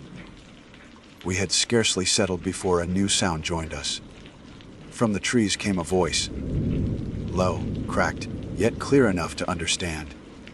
It called my name, Adrian. Once, then again, drawn out syllables like a parent coaxing a child. Owen and I stared at each other, neither daring to breathe. The voice came a third time, closer, unmistakable, and then the whistle followed. 3 notes, rising, deliberate. The sound of my name being carried through trees was as unlike anything I had ever known, and I have tried countless times since to describe it to others, though words always fall short. It was not an echo or a trick of the ear. It was my name spoken in the precise tone of familiarity, as though the forest itself had heard it countless times before and now returned it to me in a broken voice that should have belonged to someone I knew. The whistle that followed was like punctuation to the moment. 3 slow notes, deliberate, practiced. The hair on the back of my neck prickled, as though lightning had struck nearby. Owen gripped my arm, his fingers tight enough to bruise, and whispered hoarsely, "Who the hell is out there?" We did not answer. To speak seemed dangerous, as if acknowledgement would invite whatever was outside to step closer. For long minutes we crouched in the dark, staring at the tent wall, waiting for a shadow or a shape. The silence stretched until I began to believe I had imagined it. But then came the crunch of leaves, faint but steady, moving parallel to our hollow, circling again. Owen reached for the zipper, but I seized his wrist. "Don't," I hissed. "Not yet." He swallowed hard and withdrew his hand. Whoever or whatever was out there wanted us to look, wanted us to reveal ourselves. Some instinct I cannot explain told me to wait. When the noises finally faded, I realized only then how hard my heart was pounding. Sleep was impossible. We lay rigid until dawn stained the leaves pale gold. Only then did we venture outside. Once again, prints littered the ground, looping around the tent in spirals, more numerous than before. They overlapped, diverged, then converged again, as though more than one set of feet had wandered the perimeter in the night. Some impressions looked fresh, others already softened by dew, as if they had been waiting for us long before we arrived. Owen cursed under his breath, his bravado cracking. This isn't funny anymore. We need to get back to the trail. His eyes darted toward the ridge as if hoping for a landmark. I agreed, though privately I wondered if the trails we thought we could retrace even still existed in the same order. The forest felt warped, stretched thin in places and thickened in others, like a map smudged by careless hands. We packed in haste, shouldering our gear with clumsy urgency. My compass remained useless, its needle drifting lazily in slow circles. The GPS unit Owen carried was no better, the screen flickering with error messages. Frozen coordinates that placed us miles beyond the park's borders. We resorted to intuition, choosing the general direction we believed led south. Hours bled into one another. The sun climbed, then sank, and still we moved, our legs trembling with exhaustion. At times I thought I saw the silhouette of someone moving ahead, pale against the shadowed trees, always just beyond reach. But when we hurried, it slipped away, leaving us only deeper in the maze. By late afternoon, Owen stopped, bent over with his hands on his knees. His face shone with sweat despite the cold air. "We're not going to make it out before nightfall," he muttered. "When he froze mid-sentence. His eyes widened as he pointed to the ground. There, between us, lay a laminated flyer nailed to a stake. The edges were weathered, but the face printed on it was clear, a young woman, smiling, her eyes alight with life. The words "missing since June 2017" stood stark beneath her photo. The strangest part was not the flyer itself, but its placement. We were far from any trailhead or ranger outpost, in a hollow that showed no signs of human passage. Yet here was an official notice, standing upright as though freshly posted. My stomach twisted. Owen reached for it, then pulled his hand back as if burned. "It's just someone must have." He stammered, unable to finish. We left it where it was and pressed on, though the image of the smiling woman haunted me with every step. As dusk fell, we stumbled into a clearing, unlike any other we had seen.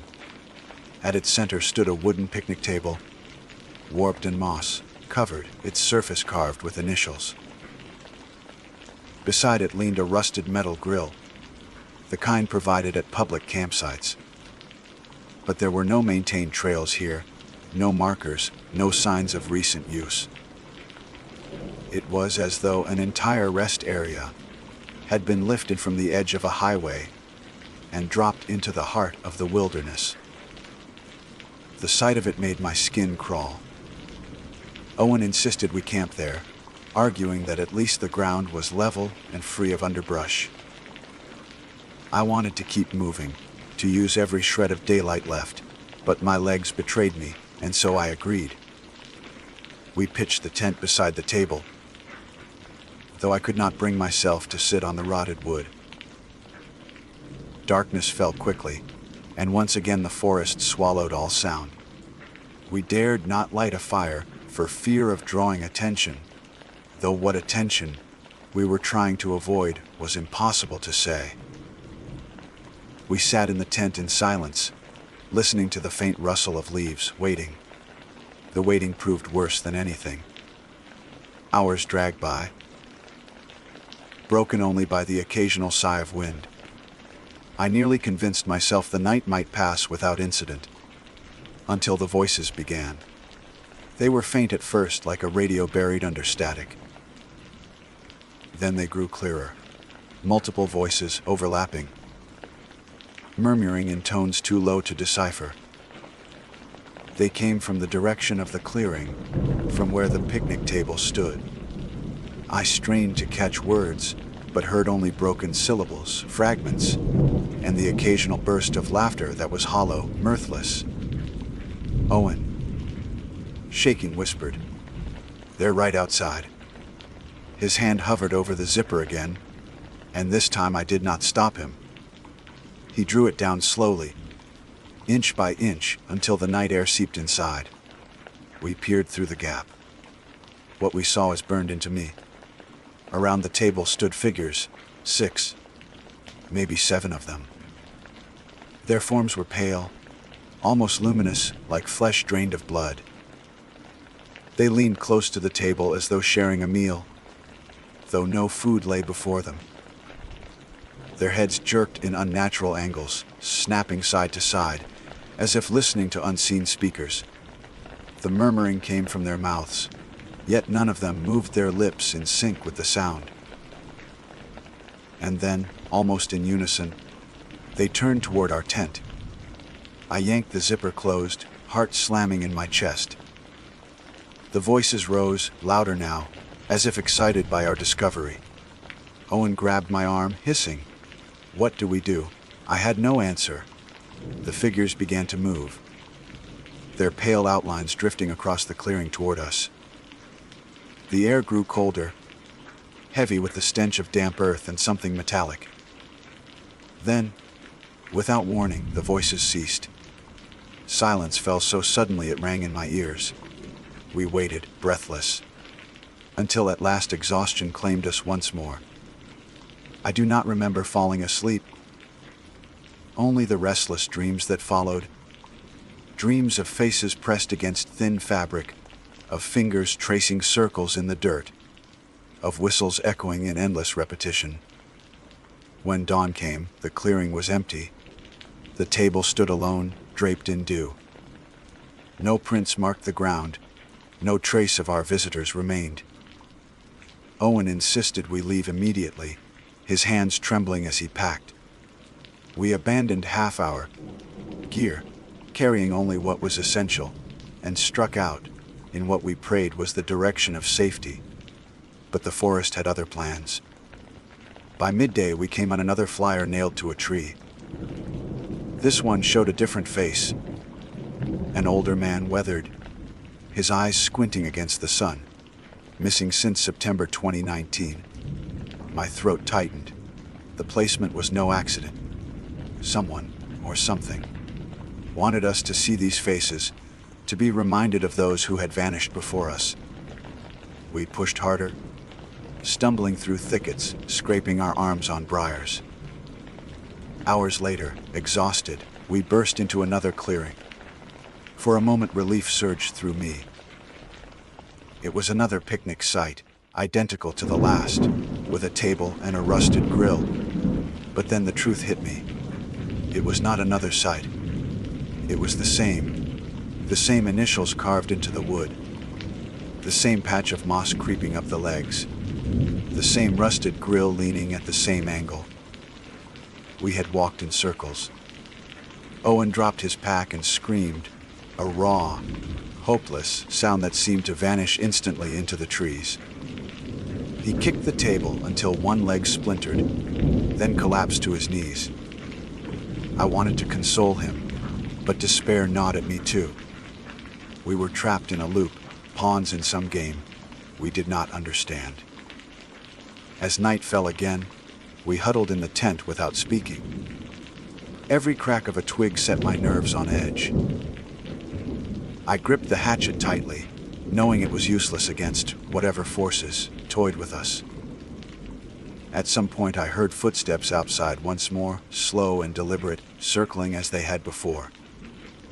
This time, however, They stopped directly at the tent's entrance. A hand pressed against the fabric, fingers long and too many, dragging slowly downward. I clamped a hand over Owen's mouth to stifle his gasp. We sat frozen as the hand traced the outline of the zipper, then withdrew. The silence that followed was unbearable. Eventually, the footsteps retreated. The whistle sounded once, faint and mocking, before fading into the trees. I awoke in the gray dawn to find Owen already outside the tent, his eyes bloodshot, pacing in circles like a man who had not slept at all. His pack lay half open on the ground, items strewn in a careless arc. He stopped when he saw me, his voice low and broken. "We can't stay another night here. If we do, we'll end up like them." He didn't have to clarify who "them" meant. The pale figures at the table, the faces on the flyers, the endless echoes of the missing. I forced myself to eat a handful of trail mix, though my throat resisted every bite. We abandoned nearly everything except water, a little food, and the hatchet. Owen carried the map anyway, though it had proven useless, its lines nothing but mocking patterns. "South," he repeated like a mantra. "We keep heading south." I nodded, though the word felt meaningless in a place where the compass spun and the landmarks rearranged themselves. We left the clearing and pushed deeper into the trees. The silence followed us, heavy and unbroken, except for the occasional crack of a branch beneath our boots.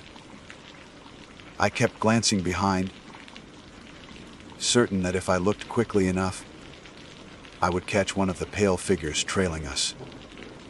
At times I swore I heard a second set of footsteps, matching ours exactly, halting when we halted, resuming when we did. I tried to tell myself it was paranoia, but the rhythm was too precise. By midday the forest thickened, branches clawing at our jackets, briars lashing our legs. The ground sloped downward into a ravine where a stream trickled sluggishly. And for the first time in days, I heard the sound of water. Relief surged through me at the simple normalcy of it. We followed the stream, reasoning that water must lead somewhere. A river, a road, maybe even a ranger station. For a few hours hope buoyed us, enough that Owen even managed a grim smile. But then the stream led us to another clearing, and my heart sank. The same clearing. The same picnic table, now cracked from Owen's furious kick the day before. The same initials carved into the surface. The same moss-covered grill leaning at its impossible angle. It was as though the forest had folded in on itself, returning us again and again to the same cursed place. Owen broke then. He dropped to his knees and tore at the ground with his bare hands, clawing through damp leaves and soil until his nails bled. "We're dead," he whispered. "We've been dead this whole time. That's why they call it missing person. You don't come back because you never leave." His words chilled me more than the cold air ever could. I gripped his shoulders, shaking him hard. "We are not dead. Do you hear me? We are alive, and we will get out." I said it with more conviction than I felt, because I knew that despair was the surest path to surrender. We left the clearing once more, dragging our feet through unfamiliar gullies, stumbling across ridges that seemed to multiply without end. The afternoon bled away into dusk, and I dreaded the coming night. We had no energy to pitch the tent, so we huddled against a fallen log, our backs pressed tight together, the hatchet balanced on my knees. Darkness thickened around us until I could no longer see my hand in front of my face. That was when the voices returned. Not murmurs this time, but clear words spoken in Owen's voice. "Adrian," it called softly. "Come here. It's safe." My breath caught. Owen stiffened beside me. Then another voice answered, this one in my tone, calling his name with the same coaxing lilt. The forest threw our voices back at us, twisted and wrong, as though practicing the sounds, until it could pass for us perfectly. Owen's grip on my arm tightened until it hurt. Don't listen, I whispered. No matter what, the mimicry grew bolder. Soon there were dozens of voices, all of them variations of us. Calling, laughing, weeping. Some sounded older, some younger, some hoarse with rage or swollen with grief. They overlapped until it became a chorus of ourselves, a terrible symphony of what we had been and what we might become. The sound pressed against my skull, unbearable. I clamped my hands over my ears, but still the voices seeped in like water through cracks. Then came the whistle. 3 notes, rising and deliberate, louder than ever before, echoing through the ravine. It silenced the voices at once, as though commanding them to stillness. The forest became quiet again, but the quiet now felt like the pause before a blade fell. We did not sleep. We sat in darkness until the first light of dawn leaked through the canopy. Our eyes were hollow, our bodies shaking with exhaustion. At some point, Owen turned to me, his face gaunt. I can't do it anymore, he said. I can't keep walking in circles. We'll never leave. I wanted to argue, but the words caught in my throat. Deep down I feared he was right. Yet surrender meant death, or worse. So I forced myself to stand, pulling him up with me. We keep moving, I said, though my legs trembled beneath me. We'll keep moving until something changes. We stumbled on, barely more than husks of ourselves, until late afternoon when we reached a ridge that overlooked a valley. My breath caught in disbelief. Below us, barely visible through the trees, was a roof, an actual cabin, its chimney sagging but intact. Smoke did not rise from it, yet the sight of human construction filled me with wild hope. Look, I rasped, pointing. We're saved. We half ran, half fell down the slope, tripping over roots, sliding on loose soil. The cabin grew closer until we stood before it, panting. Its wood was gray with age, its door crooked on rusted hinges. A broken rocking chair sat on the porch, swaying slightly though no wind stirred. My instincts screamed at me not to enter, but desperation overpowered caution. We stepped inside. The air was cold and musty, filled with the scent of mildew and rot. Dust coated every surface, yet footprints marked the floor, winding through the single room. At the far wall hung dozens of laminated flyers, each pinned neatly in rows. I recognized the young woman from the first stake we had seen, the older man from the tree, and many more faces besides. All of them smiling, all of them forever frozen in the moment before they disappeared. My knees weakened, and I nearly collapsed. Owen stared at the wall, his lips trembling. This is where they go, he whispered. This is where they keep them. He stepped closer, his fingers brushing one of the flyers. His expression shifted then, softening, as though entranced. Do you hear that? He asked. I strained, but heard nothing beyond my own pounding pulse. They're calling me, he said dreamily, his eyes glassy. I have to go. I grabbed his arm, shaking him. No. Owen, listen to me. That isn't real. It's a trick. But he pulled away with a strength I hadn't known he had left, stumbling toward the door. He turned once, smiling faintly, and then walked outside into the trees. I followed, shouting his name, but the forest swallowed him instantly. His footsteps faded, replaced by the familiar whistle, 3 notes, rising, deliberate. I was alone. Panic clawed at me, but I forced myself back into the cabin, barricading the door with the chair. I sat in the dark, gripping the hatchet, staring at the flyers on the wall. My own face stared back at me. It was the last flyer in the bottom row, laminated like the others. Missing since October 2025. The date was tomorrow. Something inside me cracked. I screamed until my throat bled, tearing the flyer from the wall, ripping it to shreds. But the paper reformed in my hands, smooth and whole once more, my smiling face staring back. I hurled it across the room, but it landed perfectly pinned in its place, as if it had never been removed. The whistle sounded again, closer now, just outside the cabin. 3 notes, patient, unhurried. Footsteps followed, circling the cabin slowly, dragging against the walls. Fingers scraped across the wood, tracing patterns. A voice called my name, in Owen's tone. "Adrian, let me in. It's me." I found the way out. My heart splintered, but I knew better. Owen was gone, or worse. To open the door was to join the faces on the wall. I stayed in the cabin through the night, shivering, eyes fixed on the door. The sounds never ceased. The circling, the calling, the endless whistle. At some point I must have blacked out from exhaustion, because I awoke to sunlight streaming through the cracks in the walls.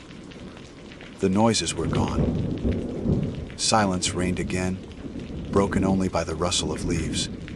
I stumbled outside, half expecting the forest to twist into another loop and deliver me back to the cursed clearing.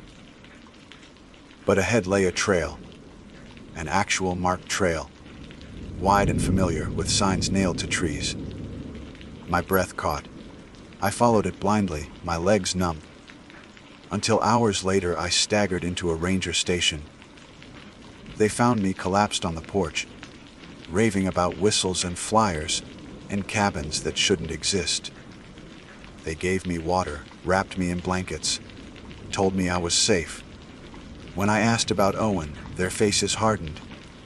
They searched for him, of course. They found no trace. Not a footprint, not a shred of clothing. Only my gear, scattered in the woods. It has been weeks since then. I have tried to convince myself that exhaustion and fear warped my senses, that the horrors I saw were nothing more than hallucinations. But then I returned home, and in the mail, I found a package without return address. Inside was a single laminated flyer, my own face smiling, with the same words beneath, missing since October 2025. I keep it hidden now, though I know it waits. The date printed on it has passed. According to that flyer, I am already gone. And sometimes, late at night, when the wind is still and the silence settles too heavy, I hear it again. The whistle. 3 notes, deliberate, patient, waiting for me to answer. My name is Victor Hale, and I was discovered why. And I was 34 years old, that the woods of the Monongahela National Forest were not the quiet refuge I had always believed them to be. I have spent much of my life outdoors, moving between hiking trips, fishing excursions, and camping retreats whenever the weight of work or the restlessness of routine became too heavy. It always felt natural to me to be alone among trees, rivers, and quiet meadows. I thought I understood the rhythms of the forest, the way it sighed with wind and groaned with age, the way it sheltered and threatened in equal measure. I thought I knew what belonged there, and what did not. I was wrong. That afternoon had started with nothing unusual, and that might be why the memory still clings to me so sharply. It was midsummer, the air thick with the kind of damp warmth that settles on your skin and refuses to leave. The river ran brownish, green, swollen from rain earlier in the week. but calm enough that I believed I could coax a trout or two from its depths. I had set up near a bend where sycamores leaned long, armed over the water, their bark flaking like patchwork skin. I remember choosing one particularly large sycamore to rest against. Its trunk was broad enough that I could lean back with comfort. Rod angled toward the current. I baited my hook, cast the line, and let the soft pull of the river carry away every thought. That wasn't immediately necessary. It was the sort of peace that felt earned. I dozed lightly, my hat tugged down over my eyes. The world hummed around me, cicadas droning in the canopy, the plunk of water against stone, the occasional rustle of underbrush when some unseen thing passed through. When I blinked awake, my line was still slack, untouched. I shifted, easing my back more firmly against the tree, and that was when I noticed the bark. It had changed. At first, I thought my eyes were playing tricks in the shifting light. The sycamore's mottled surface had peeled in a way that suggested shapes, not random but deliberate. There was an impression of a curve, then another, until the patterns became too precise to ignore. What I saw was a grin. The strips of pale bark had curved a row of jagged, tooth-like ridges. They weren't teeth. Of course, that was the first lie I told myself. Just bark, just rough growth, just coincidence. Yet as I stared, the grin seemed to widen. A chip of bark loosened and fell, not with the clean break of weathered wood, but with a chewing motion, as if the tree itself had spat it out. I pushed myself upright, heart suddenly alive in my chest. The line of my fishing rod tugged as though to remind me of its presence, but my focus clung to that grotesque smile carved into the sycamore's face.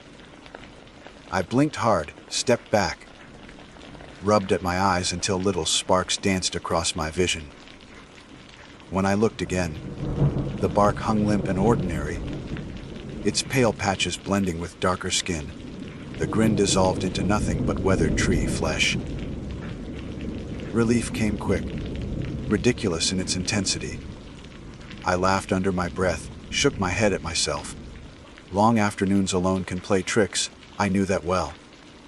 Still, I found I didn't want to lean against that tree anymore. I reeled in the line, found no bite, and decided to move a little upstream. There was another bend I remembered, less shaded but still promising. The river there ran shallower, its stones visible beneath the surface, like coins waiting to be plucked. I walked quickly, telling myself it was just eagerness for better fishing, not nerves. But every step felt like leaving something behind me that I didn't want to turn and face again.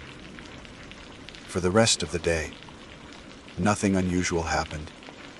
I caught 2 small trout, enough to justify the trip, though not enough to keep. I released them, watched them flicker back into the muddy depths. The sun lowered itself behind the canopy, and I considered heading home before dusk. Yet a stubbornness rose in me. I had driven out here for solitude, for hours unbroken by the static of the modern world. To leave early felt like surrender, so I stayed, building a small fire on the bank and preparing a simple meal from the provisions I had carried in my pack. As the flames caught, sparks rising like insects into the night, the memory of the tree with its terrible grin began to soften, become almost comical. I could explain it away 100 times before sleep. Shadows, bark patterns, a tired mind. The forest wasn't haunted, it was alive, and living things always shift and change if you stare too long. That night I laid my bedroll close to the fire, knowing it would burn low but hoping it would last long enough to keep the edge of the chill away. The sounds of the forest deepened, became layered. An awl called from somewhere above, and something else, larger, heavier, moved far off among the trees. None of it alarmed me. These were the voices of the night, companions I had long grown accustomed to. I let them lull me toward sleep. But then, through the rhythm of those sounds, came another. A creaking, a rasping grind, like wood under stress, like a limb bending too far. At first it seemed far away, another natural complaint of the forest's shifting bones. Then it grew louder, closer. I opened my eyes, and the fire threw just enough light to reveal shapes along the bank. I turned my head toward the sycamores. One of them was moving. Not in the way trees sway with the wind, not a slow bowing to invisible currents. This movement was deliberate, a hunching, a lean. The broad trunk that had once supported me was bending forward, not with the top swaying down, but with the middle groaning outward, as though the tree itself were stooping to peer at me. My breath locked in my chest. I could see the peeling bark again, jagged strips curling back like lips, and behind them, God, I swore I saw them, were teeth. White, too white for wood. Glistening with a wetness that bark should never carry. They worked slowly, grinding, chewing on splinters that weren't there. Chips of bark tumbled to the ground like shavings from a meal already in progress. I sat frozen, unable to reconcile what I was seeing with what I knew should be real. The tree didn't walk closer, didn't uproot itself in some nightmare of motion. It only bent, groaning, lowering its grin toward me until the firelight painted its teeth in flickers of orange and shadow. My hand found the handle of my knife without thought. Though what blade could matter against something like that? My pulse was so loud in my ears, I almost didn't hear the second sound. A whispering scrape, not bark this time, but something softer, like fabric dragging across wood. I turned and saw that another sycamore, further down the bank, had bent in the same grotesque posture. Its bark peeled into a smaller smile, thin as a cut. Then another, and another. A row of them, all leaning forward, all grinning down into the glow of my campfire. I wanted to flee. I wanted to leap into the river and let its current carry me far from that place. But my body wouldn't move. Some primal logic held me there, as though running would trigger something worse, something final. So I sat, rigid, staring at those impossible mouths. Minutes stretched into something unbearable. The trees did not advance. They only watched, chewing endlessly on their own skin, as if mocking the act of eating, as if practicing. At last, exhaustion overcame terror. My body sagged under the weight of adrenaline, and in the fog of half sleep I convinced myself again it wasn't real. Just fatigue, shadows, the play of fire. I drifted in and out of awareness, the grins burned into the back of my eyelids. When morning came, the trees stood straight and silent. Their bark showed nothing but the usual patchwork of pale and dark. No teeth. No mouths. My fire was ash. The only evidence that anything had happened. All was the small pile of bark chips, scattered near my bedroll, pale and fresh as though gnawed. I told myself I would pack up and leave, that I would never fish this bend of the river again. But when I rose, when I looked at the water, catching the first light of day, I felt the tug of stubbornness once more. Maybe the trees had always been this way, and I had never noticed. Maybe fear had made me see patterns where none existed. I could not leave without knowing. So I stayed. And that choice, simple as it seemed, was the mistake that bound me to what came after. The morning light should have brought comfort, but it didn't. I had expected the heat of the sun to burn away, the grotesque images from the night before, to make me feel like a fool for believing in grinning trees. Yet the forest did not soften. The sycamores still loomed at the riverbank, and though they appeared ordinary, I could not shake the memory of their bent trunks, their pale teeth glistening in firelight. The pile of bark chips by my bedroll remained, scattered in the grass like crumbs after a meal. No dream could leave something so tangible behind. I forced myself to act as though the day was normal. I brewed coffee, ate dry bread, and checked the line I had left in the water. My hands went through the motions of living, but my eyes betrayed me, darting to the marked sycamore again and again. The cross I had carved into its bark was still there, darkened with sap. Somehow, that sight was worse than if it had vanished. It meant the tree had moved and yet returned, aware of what I'd done, choosing to leave my mark like a scar. By midday, I knew I should leave. Every instinct screamed for me to pack up and abandon this stretch of river. But stubbornness is its own trap. A part of me needed to know if what I saw was real, if it would happen again when night fell. If I walked away now, the question would gnaw at me for the rest of my life. So I convinced myself to stay one more night, telling myself I'd keep watch, that I'd prove it to myself one way or another. The hours crawled. I cast my line and caught nothing. The river flowed on, indifferent to my presence. The forest was quiet, too quiet, as if holding its breath.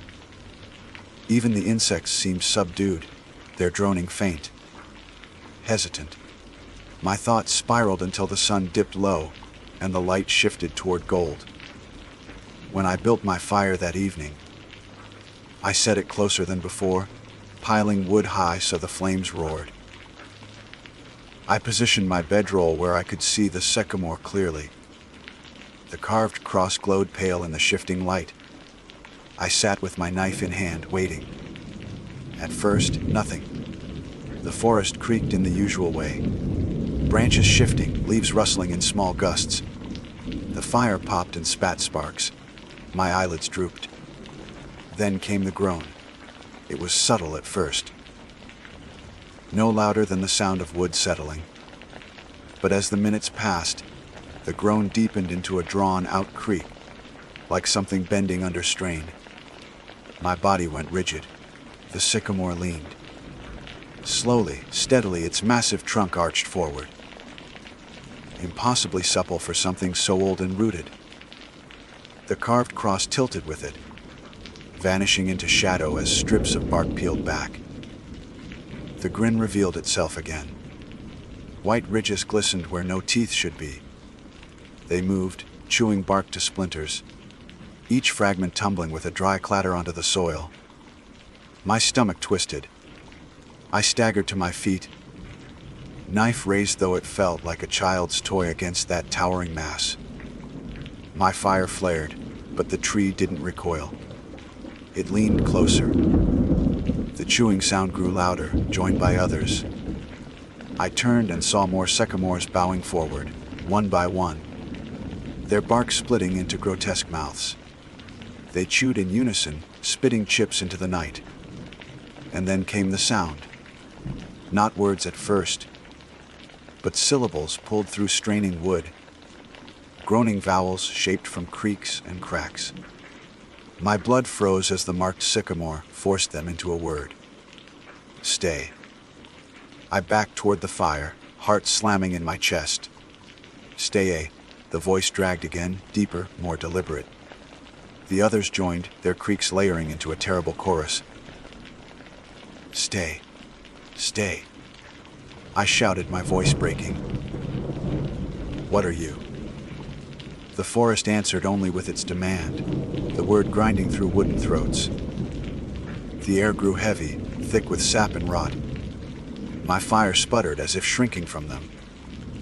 I lunged for my pack, clawing at the straps, throwing rope and food inside with frantic hands. The trees leaned lower, their mouths yawning wider. Splinters rained like spit. I could hear roots tearing at the soil, as if they meant to drag themselves free. "Stay," they groaned, louder now, vibrating through the ground beneath me. I bolted, knife in one hand, pack slung across my shoulder. I sprinted into the dark. Branches whipped my face, roots clawed my ankles, but adrenaline pushed me forward. The chorus followed, grinding from all directions. "Stay." The path twisted beneath my feet, curving where it should have been straight. I swore the trees moved, crowding closer, their grins glinting in slivers of moonlight. When I stumbled into a clearing, I collapsed to my knees. Moonlight poured down, pure and silver, untouched by firelight. The air was open, free of the cloying pressure I'd fled. Around me, the trees stood still, their bark unbroken. No grins, no teeth. The silence was suffocating. I stayed there until dawn, trembling, afraid to close my eyes. Every time I blinked, I saw rows of pale teeth swaying over me. By morning, exhaustion left me hollow. I forced myself to my feet and began walking toward the trailhead. The sun burned overhead, but the forest still pressed close, oppressive. I avoided every sycamore, stepping wide arcs around them. My knife never left my hand. I should have been free, but the word followed me, echoing at the edges of my mind. "Stay." I could almost hear it, whispered from behind each tree I passed, a groan buried in their roots. When the parking lot finally came into view, relief flooded me so strong my knees nearly buckled. My car waited where I'd left it, sun, warmed metal shining like salvation. I climbed inside and slammed the door and sat gripping the wheel until my breathing slowed. But when I dared to glance back at the tree line, I saw it. One pale grin among the trunks. A mouth stretched too wide, teeth gleaming in daylight. And though the window glass muffled the world, I swear I heard it whisper, soft and patient, "See you soon." I didn't drive straight home after leaving the Monongahela. I told myself I would. But once I reached the nearest gas station, I sat in the parking lot for nearly an hour, staring through the windshield with my hands locked on the wheel. My body shook with exhaustion, but my mind was wired, restless. The ordinary world moved around me. Families filling up their cars, a boy stocking drinks inside the store, cicadas buzzing in the summer heat. None of it matched what I had just crawled out of. It felt like I had stepped between realities, and now I was trying to pretend the gap wasn't there. I drove to my apartment eventually, but even then, I didn't sleep. Every time I shut my eyes, I saw teeth gnashing in firelight. Every creak of the building made me jolt. I told myself it was over, that I had escaped, that the forest wanted me to stay but couldn't follow. But deep down, I knew that wasn't true, because the first night back in my own bed, I woke to the sound of wood groaning. It came from the wall beside me. At first, I thought it was just the building settling, but then it deepened, dragging into a long, straining creak. My breath caught. I stared at the plaster, and for a moment I swore I saw it flex, just slightly, as if something behind it were leaning close. My knife was under my pillow, and I gripped it until my hand went numb. Eventually, the sound faded. The wall looked normal again, but sleep didn't return. The days that followed blurred together. I avoided wooded areas on my commute. I kept my curtains drawn. I threw out the backpack I had carried into the forest. But no matter what I did, I couldn't shake the feeling of being watched. I would catch glimpses of pale shapes in the corner of my eye. A flash of bark, textured skin, a grin curling where it shouldn't be. They vanished the moment I turned my head. I considered seeing a doctor.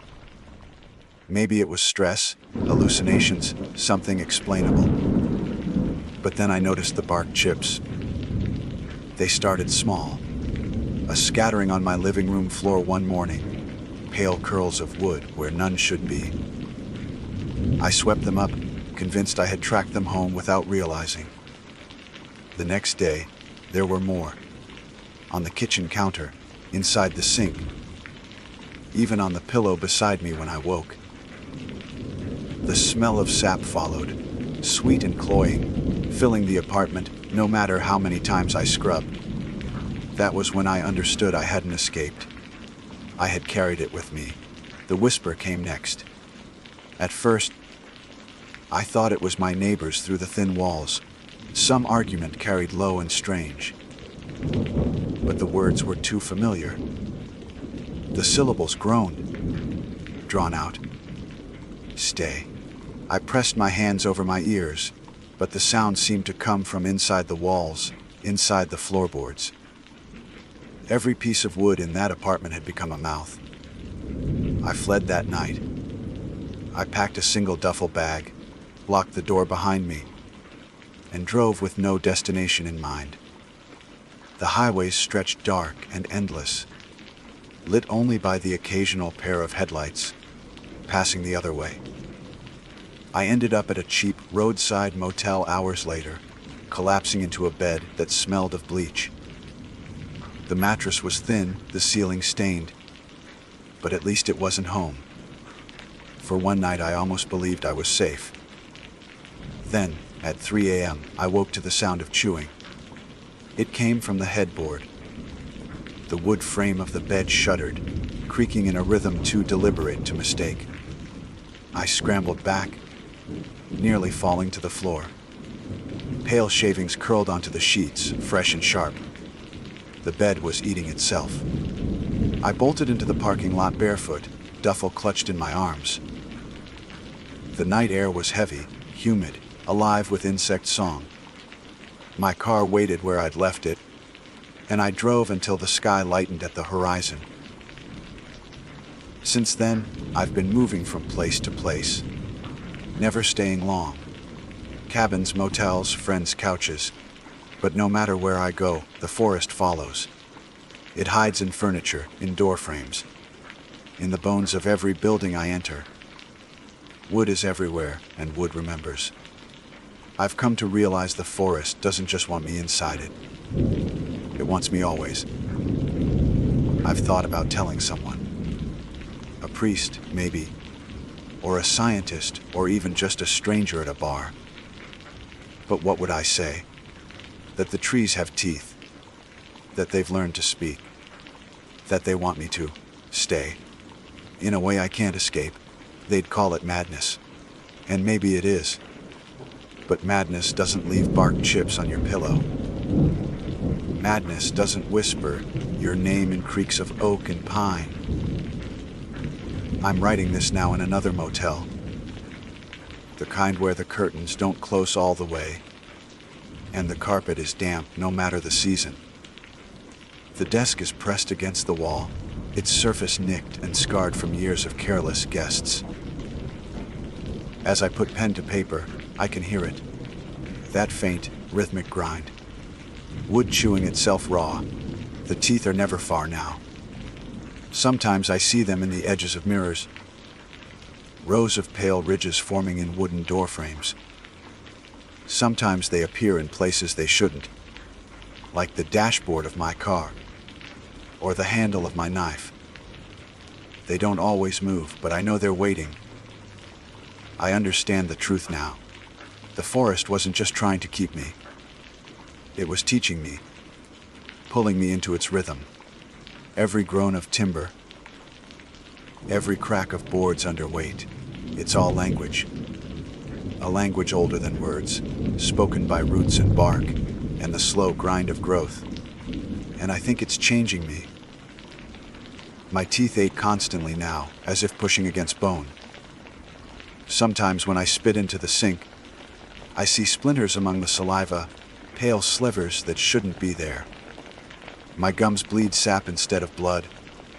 The more I run, the stronger the changes become, as if fleeing only feeds them. I don't know how much longer I can resist. I dream of the sycamore grinning down at me, its mouth wide enough to swallow whole trunks. In those dreams, I am not afraid. I lean against its bark again, and when the teeth close, I don't flinch. I chew with them. The truth is simple and terrible. I was never meant to leave. The forest marked me the moment I carved that cross into its skin. I gave it an opening, and it has never let me go. The word it whispered wasn't a threat. It was a promise. Stay. And I am beginning to understand what that means. Because tonight, in this hollow motel, as I listen to the desk creak beneath my elbows, I can feel the grain shifting under my skin. My hands press against the wood, and the wood presses back, pulsing with something alive. I think the grin is inside me now. And when I finally stop running, when I finally return to that riverbank, in the Monongahela, I won't be a man anymore. I'll be another mouth among the trees, chewing bark, waiting for the next curious soul to lean too close. My name is Evelyn Carr, and I have always believed that solitude is a kind of medicine. At 31 years old, I have made a habit of vanishing into the wilderness when the weight of the world presses too heavily against my chest. I work as a legal assistant in Pittsburgh, which means long hours of fluorescent light, sterile conversations, and a calendar that seems to consume itself before I ever feel rested.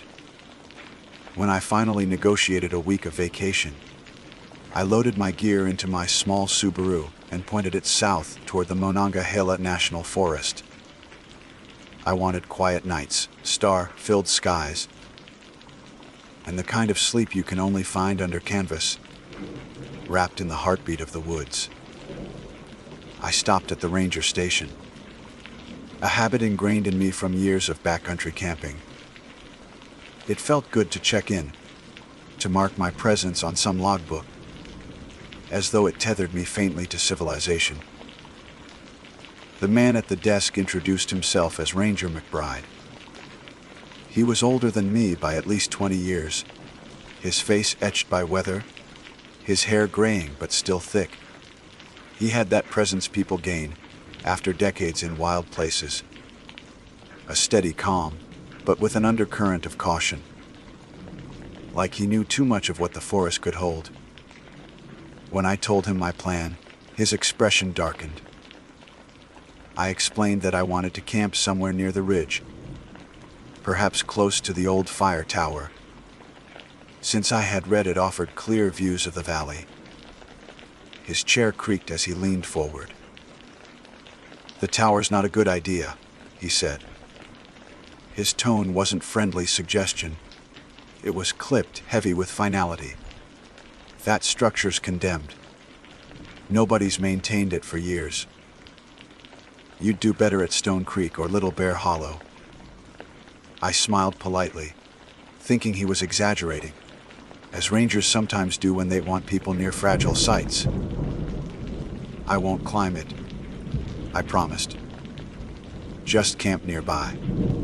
I like the elevation. McBride's eyes narrowed, studying me with a patience that felt almost like disappointment. He lowered his voice. "I'm telling you plainly. Don't pitch your tent anywhere near that fire tower. Stay away once the sun sets." The firmness of his warning caught me off guard. I hesitated, then nodded, though in truth my curiosity burned hotter. A condemned tower, high ground, and the prospect of a panoramic view. Those were exactly the kinds of things that drew me. I thanked him, signed the log, and left before he could press further. By late afternoon, I was hiking up the ridge. The September air cool against my skin, the trail crunching beneath my boots. The tower eventually came into sight, skeletal against the horizon. Its metal frame was dark with rust. The stairway barred by a warped sign that read unsafe, keep out. The sight thrilled me. Abandoned places always did. I set my tent a short distance away, where a patch of flat ground opened beneath a spread of oaks. The tower loomed just visible through their branches. I cooked a simple dinner of rice and beans on my small camp stove, the flame hissing gently as twilight deepened. The night rose steadily around me, shadows stretching, the sky bruising into indigo. Crickets sang in uneven rhythms. I sat outside my tent with a small lantern, reading a paperback novel until the words blurred and the dark pressed closer. Around midnight, when the forest was thick with silence, I noticed something. A faint glow spilled across the clearing. I lifted my head. The watchlight inside the tower had flicked on. It wasn't possible. There hadn't been electricity in that place for years. Yet the square of yellow light glowed clear, as a beacon from the glass room at the top. I rose slowly to my feet, heart drumming. The forest seemed to hush itself, and then against the pane, a figure appeared. My breath caught. It was me. I recognized the outline instantly. My height, my long dark hair pulled back, the curve of my shoulders beneath my jacket. The figure leaned against the window frame and lifted one hand in an unmistakable gesture. It was waving. I stood frozen in the clearing, my lantern's glow paling against the impossible light above. My double smiled faintly, or maybe that was my imagination. I wanted to shout, to demand what I was seeing, but my throat clenched tight. A chill crept through me, so physical I had to rub my arms. My first thought, absurd, desperate, was that some hiker had climbed up there and was playing a trick. But no one could have known I would come to this place. And the likeness, it wasn't a trick. It was me. The waves slowed, fingers unfurling against the glass. Then, with a motion too deliberate to be casual, the figure turned and walked deeper into the room. The light flickered once, twice, then extinguished, plunging the tower back into darkness. I stood there for several minutes, straining my eyes against the blackness, waiting for some sign of movement. Nothing came. The forest seemed to breathe again, cicadas resuming their buzz, leaves rustling faintly in the wind. I retreated to my tent, zipper shaking as I drew it shut. Sleep came in shallow fragments. Each time my eyes closed, I pictured that window, that copy of myself lifting its hand in recognition. At dawn, the world looked ordinary again. Birds stirred the branches. The tower was just a rotting silhouette, empty and harmless. I told myself I had been overtired, that shadows and moonlight had twisted into illusions. Still, unease gnawed at me, and I resolved to pack up and move, camp farther down the ridge. Before leaving, I forced myself to approach the base of the tower. The stairs were chained, the lowest steps rusted through. No footprints marked the soil around it except my own. I craned my neck upward, half expecting to see my face framed in the window again, but the glass reflected only sky. Relief swept through me, though it felt fragile. I shouldered my pack, leaving the clearing behind. The trail descended in switchbacks, carrying me toward Stone Creek. I passed through a grove of maples, where the morning light fell golden, trying to let the warmth erase the memory of last night. By the time I reached a narrow stream, I almost believed I had imagined everything. I set camp again, farther from the tower. The day unfolded with easy rhythms filtering water, sketching in my notebook, cooking noodles on the stove. I reminded myself why I had come here. To find calm, to let the wilderness wash the static of the city from me. But night doesn't forgive lies. Sometime after midnight, I woke to silence too deep, as if the forest were holding its breath. I unzipped the tent flap, just slightly, and peered out. The ridge loomed above, and though I was no longer camped beside it, I could see the faint line of the tower. The watchlight was on again. Even from this distance, I saw a figure moving against the glow. My stomach turned to ice. It lingered, motionless, staring outward. And though I couldn't possibly see its face from where I lay, I felt certain it was mine. I lay frozen inside my sleeping bag, staring at that distant glow perched on the ridge like a second moon.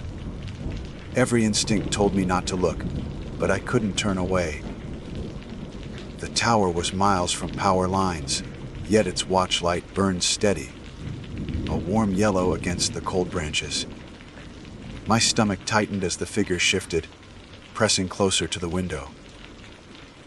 The movement was painfully slow, almost theatrical, as though it wanted me to see. My hand went to my lantern, but I didn't light it. Any glow from my side of the forest would feel like admission, like signaling back. For nearly an hour, I watched that light.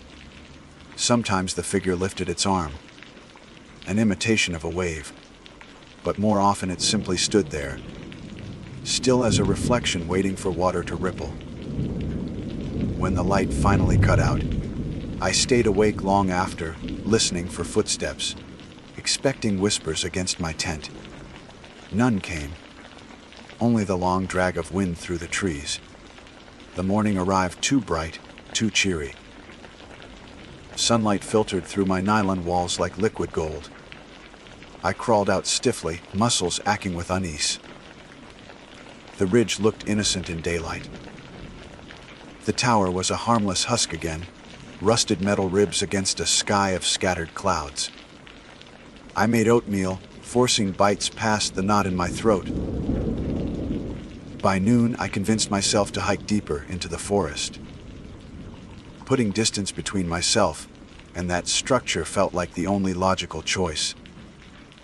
The further I went, the more the ordinary world seemed to reassert itself. Squirrels darted across the path, woodpeckers hammered in the distance, and the faint rush of water threaded through the trees. Still, I couldn't shake the itch of being watched. Each time I stopped, the silence seemed to stretch unnaturally. Once I swore I heard boots echoing my stride a half beat behind, though the trail behind me lay empty. By dusk, I found a new campsite near the confluence of two streams. The water's chatter helped soothe me, a white noise to drown the memory of last night. I set my tent facing away from the ridge, telling myself if I couldn't see the tower, I couldn't be haunted by it. That night I tried to write in my notebook by lantern glow, jotting fragments of thoughts, not alone, not a dream. It knew I was there. But when the ink trembled from my unsteady grip, I snapped the book shut. I lay down, pulling the sleeping bag high, determined not to look outside, no matter what. Sometime after midnight, something changed. It wasn't light this time. It was sound. A faint creak echoed through the woods, carried on the wind. Then another, rhythmic, metallic. My blood chilled. I recognized it. The sound of the tower's stairwell groaning under weight. I squeezed my eyes shut. The steps continued, slow, deliberate, each one groaning louder as though magnified by the night. I knew it was impossible. I was miles from that ridge. And yet, the noise carried, relentless until I couldn't bear it. I unzipped the tent an inch. The forest stretched quiet, streams glittering under moonlight. The ridge was invisible beyond trees, but the sound didn't fade. It grew closer. Creak. Pause. Creak. Not behind me, not distant. It was circling the perimeter of my camp, as though an invisible staircase had wrapped itself around my tent. The hair on my arms lifted. I held my breath, praying the sound would pass, but it lingered, spiraling tighter, boards groaning as though a phantom tower were being built around me in the dark. Then it stopped. Silence pressed in. I don't know how long I stayed rigid before exhaustion dragged me under. Morning erased it all. Birdsong carried through crisp air. My tent was surrounded by nothing but damp earth and tangled roots. No footprints, no markings. My body ached from the tension of the night before. I packed quickly. My plan was to leave the forest entirely. My vacation could be salvaged by driving south, finding another trail, another park. Anywhere but here. The ridge loomed faintly to the north, but I refused to look long. I was 3 miles into the hike out when I spotted movement ahead. At first, I thought it was another camper. Relief rose, human company at last, but as I drew closer, my relief soared. The figure ahead wore my jacket, the exact one I was wearing. It walked with my gait, arms swinging the same way mine did when tired. I stopped. It stopped too. The trail between us was narrow, lined with ferns, too confined for tricks of light. I lifted a trembling hand. So did it. I felt my lungs lock. I didn't dare blink, certain the shape would vanish if I did. But it didn't vanish. It turned, stepping off the trail into the trees. Without thinking, I ran forward, heart hammering, but when I reached the spot, the undergrowth was unbroken. No footprints, no sound of retreating steps. I spun, certain something was behind me, but the forest stood empty. I wanted to collapse, but instinct forced me onward. I moved fast, ignoring the burn in my legs, until finally I broke through to a small parking lot, half filled with pickup trucks. Civilization. Relief nearly made me cry. I slid into my Subaru, hands trembling as I shoved the key into the ignition. I was going to leave, I told myself. I would not spend another night here. Yet as the engine rumbled awake, my gaze drifted north. Up on the ridge, impossibly far but still visible through the break-in trees, the fire tower gleamed. Its watchlight burned, bright even in daylight. And in the window, a shape leaned forward, waving. I tore my eyes away, clutching the wheel until my knuckles whitened. I drove hard, gravel spitting beneath the tires, refusing to look back. I made it half an hour down the winding mountain road before I stopped to breathe, pulling into a turnout. My hands wouldn't stop shaking. I needed air, perspective. Maybe I was hallucinating from lack of sleep, from nerves. I stepped out, stretching stiff legs, letting the wind cool my face. That's when I saw it. On the rear window of my Subaru, written in fog as though traced by a fingertip, were 5 words SEEO tona GHTEVLYN. The glass was dry, no condensation in sight. The letters gleamed faintly, sharp against the surface. I staggered back, almost tripping on loose gravel. My mouth went dry.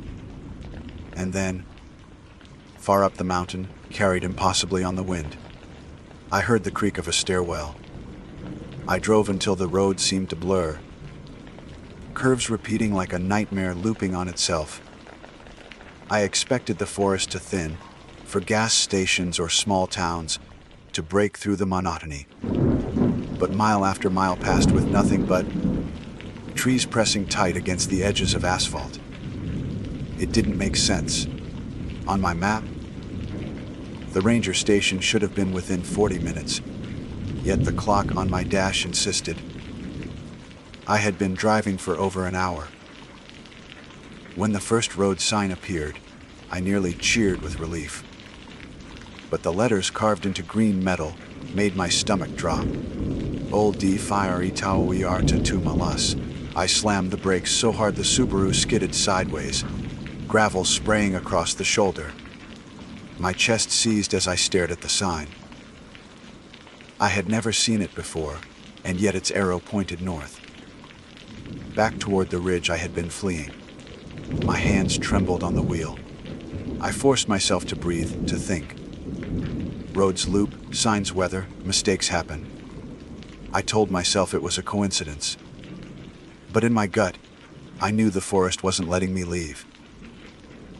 I turned the car around, heart hammering, and drove back the way I had come.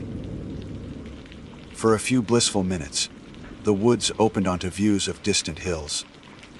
I recognized switchbacks I had descended earlier.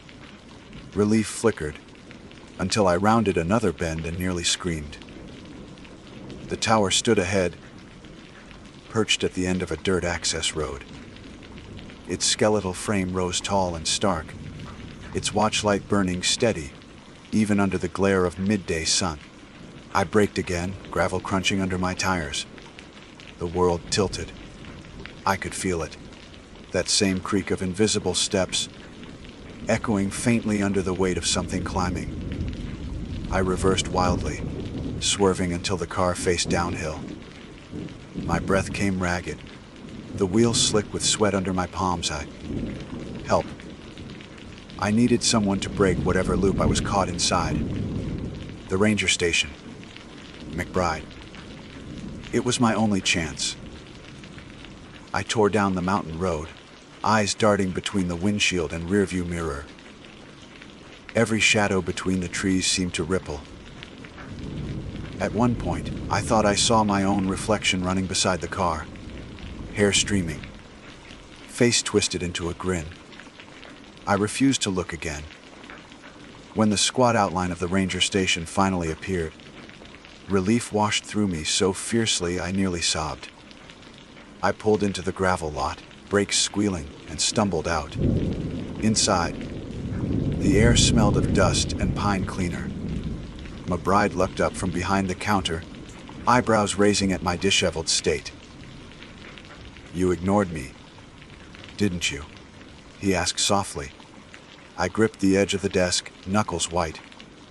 "What is that place? What is happening to me?" His eyes flicked toward the ridge beyond the window.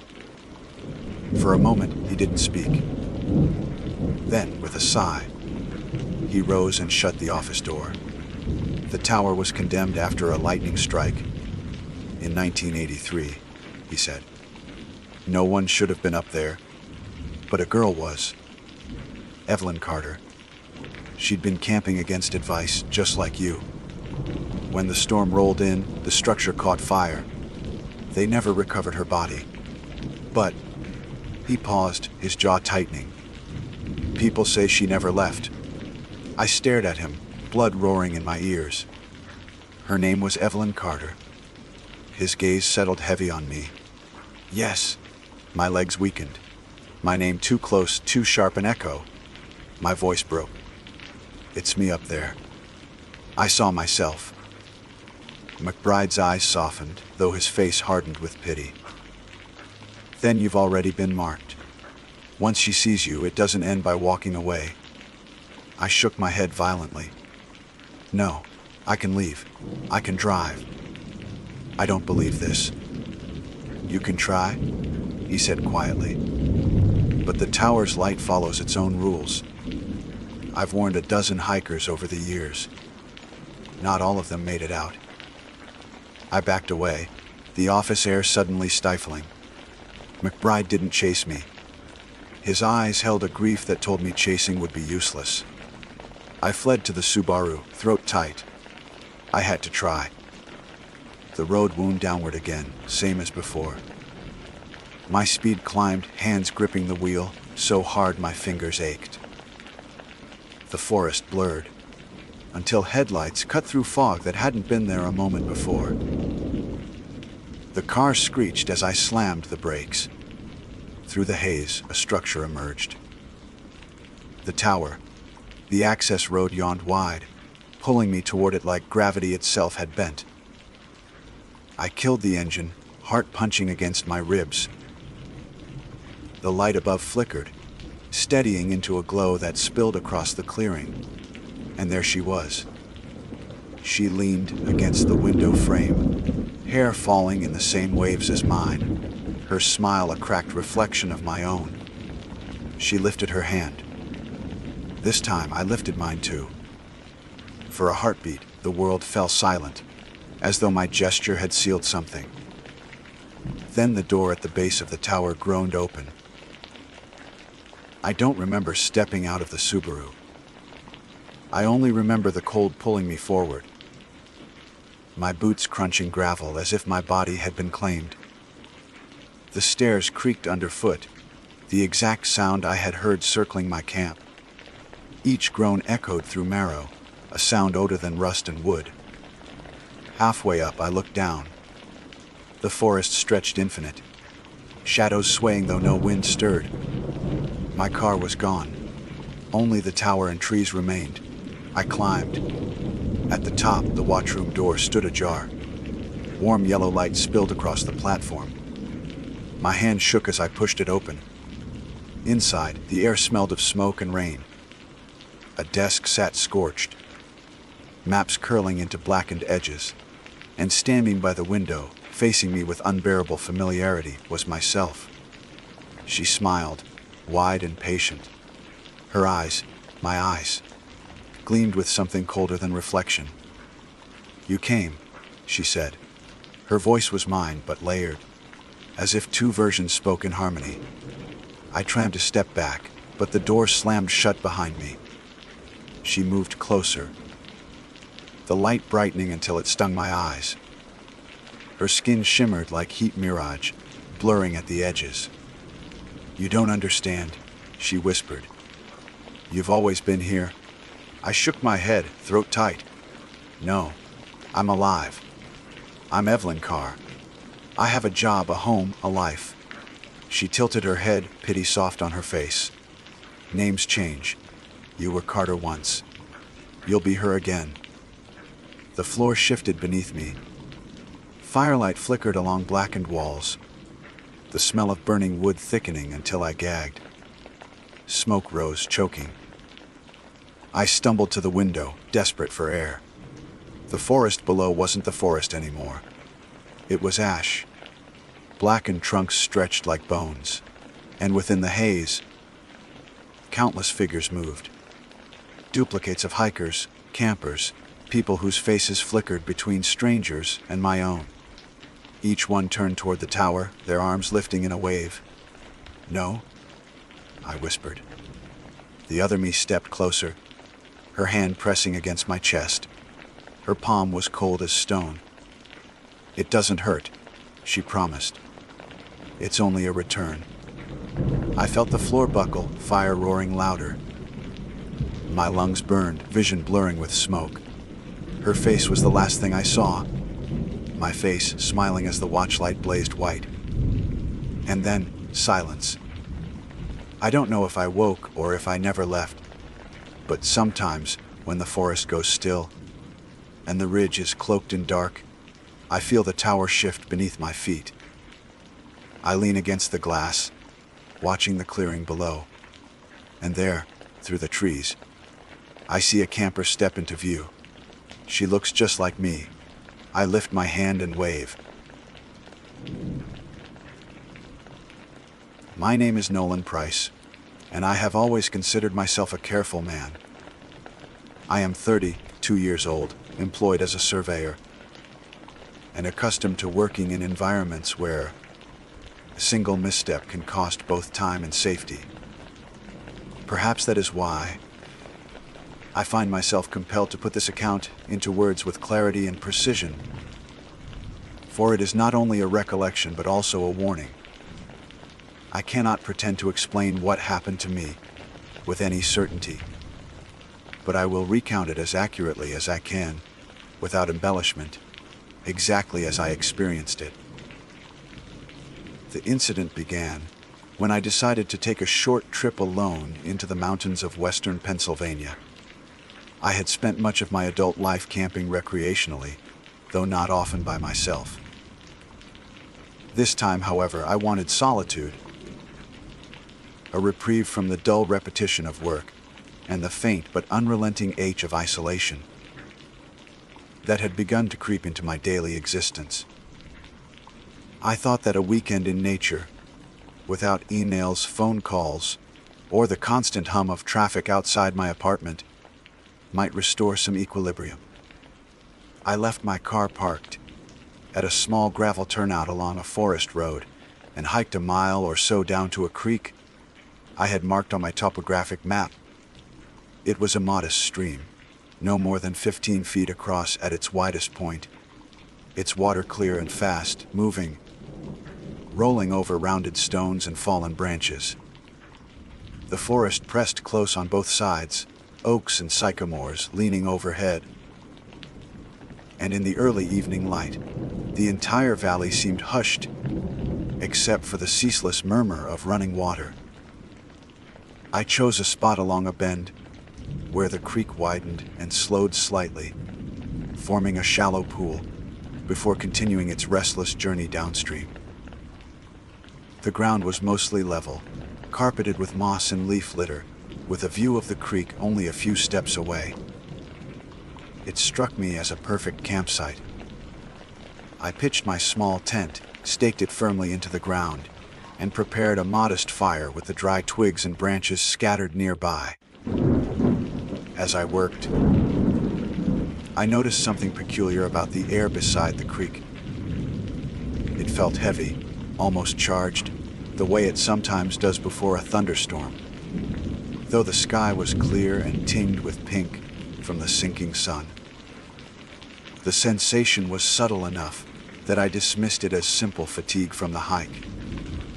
That night, I ate a plain dinner of jerky and crackers, then sat watching the fire until it burned down to embers. The creek's voice filled the silence, and I felt oddly lulled by its rhythm, though the heaviness in the air persisted. When at last I crawled into my tent and lay down on my thin sleeping pad, the sound of water rushing just outside was both soothing and faintly oppressive, like a constant whisper I could not quite tune out. I drifted to sleep. Sometime deep into the night I stirred. I was not certain why. My dreams had been vivid, though I could not recall them in detail, only fragments, faces half seen, movements beneath a surface I could not pierce. I sat up groggily and immediately noticed something strange. The tent floor was damp. At first, I assumed a leak or condensation, but when I pressed my palm to the ground sheet, it yielded under my weight in a way it should not have. Cold liquid seeped up around my hand, and as I blinked in the dark, I realized the floor of the tent was covered by a thin layer of water. I reached for my lantern, switched it on, and the beam revealed a rippling surface surrounding me. Water. It was not merely dampness or spilled canteen. The inside of my tent was filled ankle, deep with creek water, shimmering, as though a shallow pool had materialized within. My gear floated slightly, my spare socks bobbing, the corner of my sleeping bag soaking through. The most impossible part, however, was that the water was only inside the tent. I unzipped the door and peered outside. The ground beyond was dry, untouched, with only a few scattered dewdrops glinting on the moss. The creek itself, just yards away, remained at the same level it had been when I pitched camp. Yet within the nylon walls of my tent, the water sloshed as if the stream had crept in secretly and decided to remain. A chill prickled along my neck. I splashed my hand through the water, half expecting it to vanish like some hallucination, but it was cold and real. I sat frozen for several minutes, too disoriented to decide whether to pack up immediately or investigate further. My rational mind insisted there must be an explanation. A leak from underground, perhaps. But my instincts whispered something else entirely, something for which I had no language. Then, As I crouched in silence, I saw movement. Something stirred beneath the water's surface. Faint at first, a pale ripple that had from one side of the tent to the other. I froze, my breath caught in my throat. The water was shallow, yet the shape glided effortlessly, disturbing the reflections of the lantern's glow. I leaned closer, squinting. A face surfaced, not fully, only enough for me to recognize the contours, the suggestion of a nose, lips, and eyes blurred by rippling water. But in that instant, I knew with absolute certainty whose face it was. It was my own reflection, except it did not mirror me.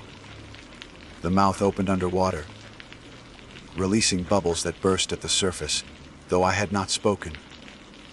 The eyes blinked in a rhythm not my own. And then, with an eerie grace, the figure submerged again, vanishing into the small, impossible pool that should not have existed. Panic surged through me. I scrambled out of the tent, splashing through the water, and stumbled onto the dry forest floor. My lantern beam jerked wildly, casting mad shadows across the trees. My chest heaved as I gulped the cool night air, desperately trying to convince myself I had only imagined it. Perhaps I had been half dreaming. Perhaps it was some trick of reflection, light, and exhaustion. But when I turned back toward the tent, the water still glimmered within, and faint ripples moved across its surface, though nothing touched it. I did not return to sleep that night. Instead, I sat by the cold ashes of my fire, clutching the lantern until my hand cramped, watching the tent from a wary distance. The forest seemed unnaturally silent, as though all living things had withdrawn, leaving only the constant, ceaseless rush of the creek. Time crawled, each minute stretching unbearably, until at last the black sky softened, and the first gray light of dawn bled through the trees. With daylight, the tent appeared normal once more. When I approached cautiously and pulled back the flap, I found only damp fabric and soaked gear. The water had receded entirely, leaving behind a clammy smell and a chill that lingered in the air. For a long while, I stood there, torn between disbelief and dread. Had I truly witnessed what I thought I had? Or had fatigue twisted my perceptions into a nightmare that clung stubbornly into waking hours? I wrung out my sleeping bag as best I could and spread it on a nearby rock to dry. The sun filtered through the branches above, warming my skin, and gradually the forest regained its natural chorus. Birdsong, the distant chatter of squirrels, the ordinary sounds of life returning. These things reassured me, yet they also made the memory of the night feel even more alien, as though I had briefly stepped outside the ordinary world and been forced back against my will. Still, unease remained. Each time I glanced at the creek, its water glittering innocently, I could not shake the image of my own face rising pale and strange from within. My reflection in the stream that morning looked normal enough, but I studied it with suspicion, searching for any flicker of independence, any trace of delay. None appeared, though my gut told me not to trust it. I considered packing up and leaving immediately, but pride and stubbornness stopped me. I had hiked here for solitude, for the satisfaction of a weekend away from the rest of the world. To flee after only one night felt cowardly, and I convinced myself that the safest course was to remain calm, to watch, and to test reality against my own nerves. That day passed uneventfully. I explored upstream, following the creek as it narrowed into a rocky gorge, and downstream where it joined a wider river. I noted flora, geological features, and sketched a few outlines in my notebook, as if performing the simple tasks of a surveyor, could restore order to my unsettled thoughts. Nothing unusual happened, though once, when I bent to refill my canteen, I thought I saw something pale shift just beneath the surface. The water ran too fast for certainty, and when I blinked, the shape was gone. By late afternoon, I had almost convinced myself that I had overreacted, that the water in my tent had been the result of some natural quirk I could not yet identify. Still, as the sun began its slow descent, and the forest once again dimmed, I felt the same heavy pressure in the air return, the charged stillness that had unsettled me before. And when night fell, I realized that whatever had come for me once had not finished. When the forest darkened again, I tried to prepare myself differently. I built the fire higher, fed it steadily with split branches, and moved my gear closer to the flames, if the light could somehow protect it. My tent still stood where I had left it, dry throughout the day, though its nylon walls seemed to hold a faint, damp sheen, as though moisture clung to them even under sun. I told myself I would not sleep inside. Instead, I would stay outside by the fire, eyes open, and see for myself whether the strange flooding would return. Hours crept past. The forest shifted into its nighttime rhythm. The occasional rustle of leaves, the low croak of frogs near the creek, the occasional wing beat in the shadows overhead. I kept watch, stiff with tension, listening to every crack and whisper. The firelight danced in restless shapes, and the creek's voice threaded through all other sounds, steady and endless. Then I heard it, the faint splash of water inside the tent. I did not move at first. I only listened, my heart beat loud in my ears. The splash came again, unmistakable, like someone stirring gently in a shallow pool. I rose slowly, lantern in hand, and approached. The nylon surface glowed faintly from within, distorted by rippling movement. I crouched and pulled the zipper just enough to peer inside.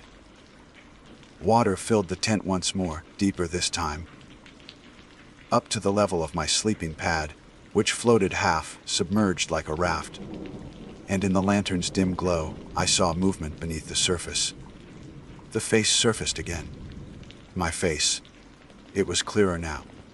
Unmistakably mine, yet wrong in subtle ways.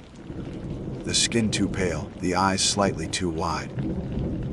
The mouth working soundlessly beneath the water, as though forming words I could not hear. The reflection, if it was that at all, did not mimic me. Its head turned on its own, lips curling into a faint smile that never reached the eyes. I stumbled backward, nearly dropping the lantern. The figure's hand rose then, pale and identical to mine, pressing flat against the nylon wall from the inside. The fabric bulged outward under the pressure, droplets forming and running down as though the barrier between worlds were paper, thin. I snapped the zipper shut, stepped back to the fire, and stood shaking. The tent trembled faintly as ripples crossed the water inside. I stayed outside until dawn. The pattern repeated. Each night the water returned, each night deeper, and each time the pale version of myself moved more boldly beneath the surface. On the third night, I awoke to find the water, not only in the tent, but seeping outward, creeping across the mossy ground, toward where I lay by the fire. I scrambled up onto a fallen log and watched as a thin film of water spread in unnatural rivulets, though the creek itself remained unchanged. That night I heard the voice. It was my own voice, echoing faintly as though carried through water. It whispered my name again and again. The syllables stretched and distorted. Newlin. Newulin. Each time it grew clearer, until it seemed to be speaking just behind my ear. I spun in circles, lantern shaking in my grip, but there was nothing there. Only the tent with its impossible pool, and the pale version of myself watching silently from within. By morning, the ground dried once more, leaving no trace. My firewood was soggy, my gear damp, my nerves frayed nearly to breaking. I considered abandoning everything, leaving the tent, the gear, even my pack, and sprinting back to the car. But each time I prepared to do so, something stopped me. Perhaps it was disbelief, some stubborn refusal to accept that I had truly encountered what I thought I had. Perhaps it was fascination, a dangerous pull to witness just a little more. Or perhaps the thing itself had some hold on me already, a current tugging me back when I tried to step away. On the fourth day, I attempted to fight back. I spent hours hauling rocks from the creek bed and piling them around the tent, building a crude barrier. I dug a shallow trench to divert any water that might appear, though logic told me this was useless against something that defied logic itself. I worked until my hands blistered, sweat streaking down my face, and when I finally collapsed beside the fire that evening, exhaustion dulled my fear. But night does not respect preparation. The water came anyway. When I looked inside the tent, the stones and trenches meant nothing. The water had risen to my knees now, and the figure inside stood fully upright, half submerged. It was me, exactly me, yet the longer I looked, the more I noticed the differences. The movements were just slightly delayed, like a lagging reflection. The smile was too wide, stretching the skin at the corners of the mouth. And the eyes, they did not blink in unison. I stared into my own face as it tilted its head, regarding me with an expression I could not name. Then it lifted a hand again and pressed it to the tent wall. This time the fabric bulged outward more violently, water spraying through tiny seams, droplets landing on my wrist. I legged back, heart hammering, as the voice came again.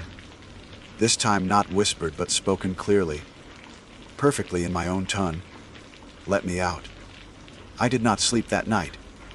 I could not. I sat rigid by the fire, the words echoing in my mind. Let me out. The demand was simple, and the implication was unbearable. By morning, the water was gone. The ground was dry. The tent sagged with dampness, but the figure was nowhere to be seen. I thought about leaving again, but by then the idea of turning my back on it terrified me more than staying.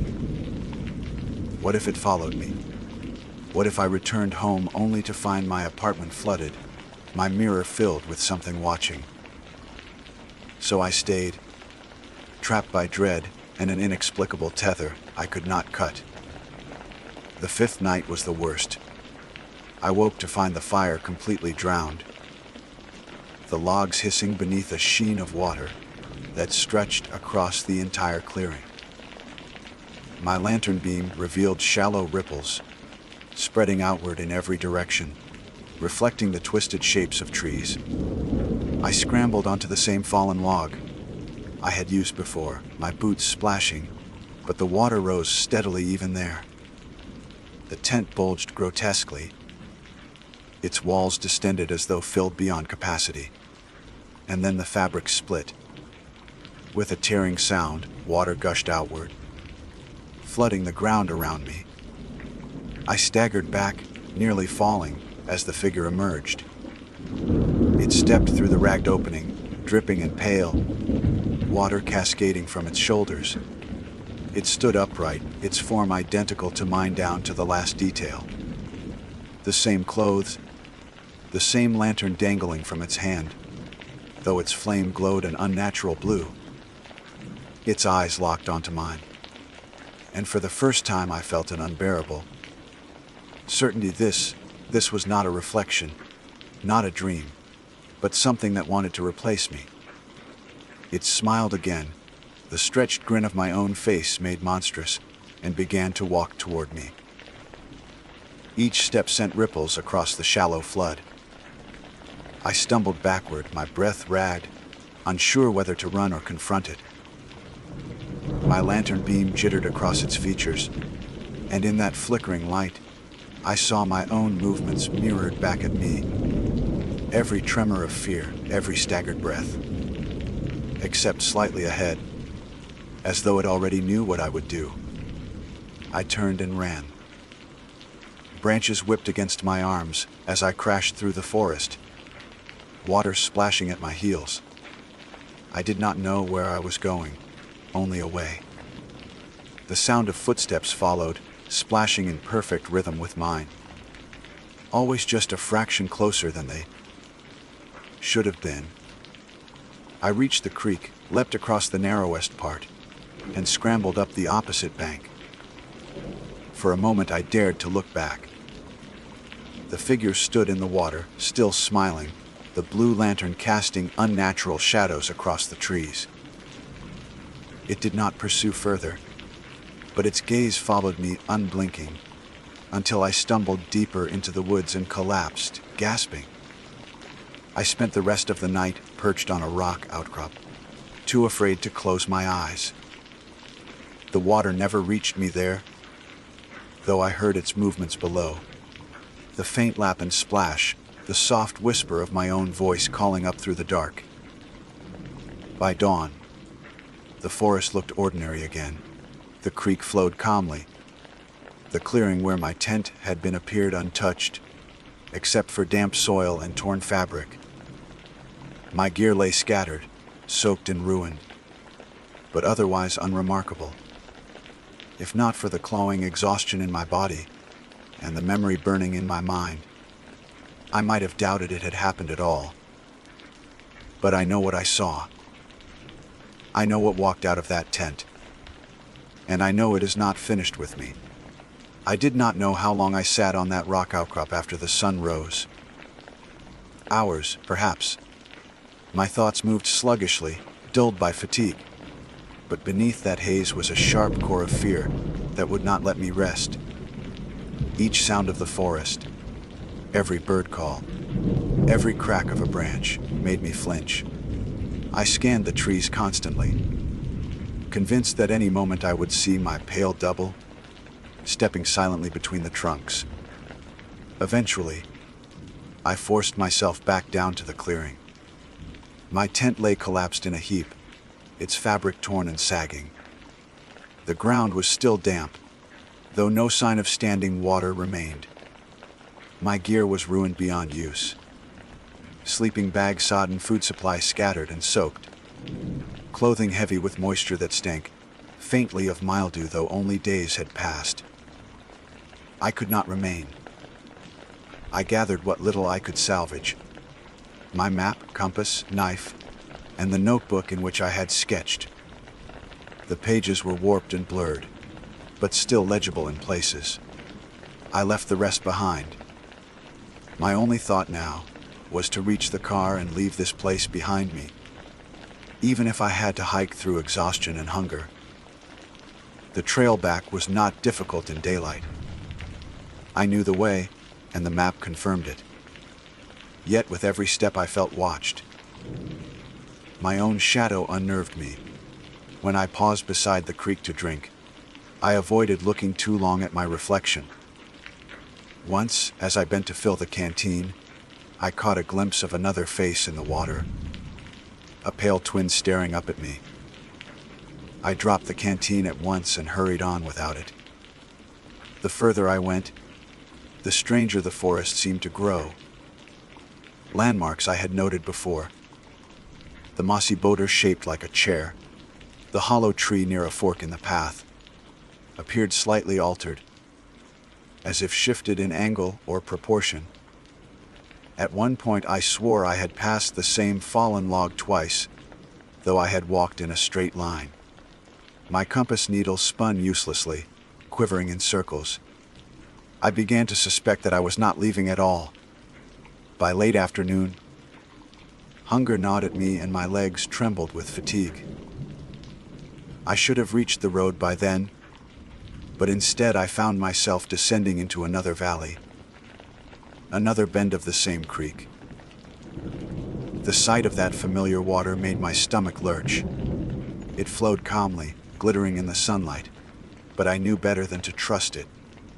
Still, I followed its course. Creeks lead to rivers, rivers to roads or settlements. That logic was my only guide now. But as dusk thickened, I began to hear it again. The faint echo of my name carried in the rush of water. Nolan. I froze, my skin crawling. The sound was woven seamlessly into the creek's babble, as though it had always been there, waiting for me to notice. I pressed my hands over my ears, but it did not help. The voice was inside my head as much as outside. When night fell, I knew I could not keep moving. My body was too weak, my legs threatening to give way beneath me. I found a patch of ground slightly raised above the creek and sat there, back against a tree, clutching my knife, though I knew it was useless. I did not build a fire. I feared what the light might draw. The darkness thickened, oppressive and alive. The voice grew louder. Sometimes it called my name in a whisper. Sometimes it laughed softly in my own tone. Sometimes it repeated phrases I had spoken in the past, words pulled from memory and distorted by the water's cadence. Then I saw it again. Across the creek, on the opposite bank, stood my double. It was clearer than ever, perfectly illuminated by the pale wash of moonlight. It stood motionless, arms at its sides, watching me. No lantern this time, no distortion of water between us. Just my own face staring back with a faint, unreadable smile. I could not move. My limbs locked as if bound by invisible chains. The figure tilted its head, mirroring the angle I had taken unconsciously, and then its mouth moved. I did not hear sound, but I understood the words all the same. You cannot leave. The flood came silently. One moment, the creek trickled at its normal level.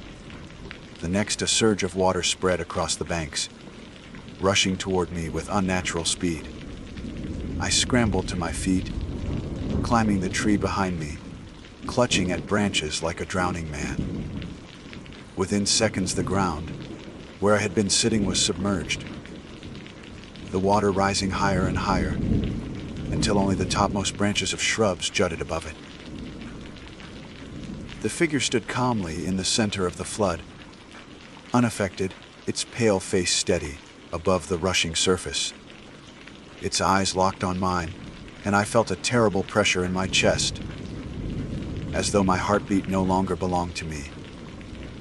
I do not remember how I survived that night. I clung to the tree until dawn, shivering, soaked by mist and spray, half delirious with fear and exhaustion. When the sun finally rose, the water was gone. The ground was damp but passable. The figure had vanished. I staggered onward with no plan except to keep moving. My mind felt frayed edges unraveling. Time blurred. I do not know if I walked for hours or days. I only know that at last, impossibly, I stumbled onto the gravel turnout, where my car still waited. Relief nearly broke me. I fumbled with the keys, climbed inside, and started the engine with trembling hands. The moment the tires hit pavement, I wept, loud, racking sobs that left me gasping. I drove without pause until the forest was miles behind me. But even now, I am not free. At home, in the safety of my apartment, I tried to convince myself it had all been hallucination. Stress, lack of sleep, bad water, some breakdown of the mind. Yet the signs remain. When I shower, the steam fogs the mirror, and sometimes my reflection lingers a heartbeat, too long after I move. When I wash my hands, the water ripples as though disturbed from below. At night I wake to the sound of dripping, though no leak exists. 2 days ago, I found my bathroom floor wet, though the faucet had not been used. In the puddle, faint impressions of bare feet, my own, led to the mirror and stopped. Last night I dreamed of the creek again.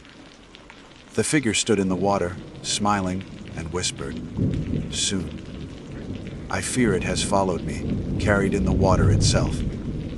Perhaps I never left that forest at all. Perhaps I only stepped into its reflection of me, and the real Nolan Price is still clinging to that tree, screaming silently as the water closes over his head. Even now, as I write these words, I hear it. The faint splash of movement in my kitchen sink, the whisper of my name carried through the pipes. I know what it wants. It wants to be me. And I am not certain it hasn't already succeeded. My name is Harper Lowe.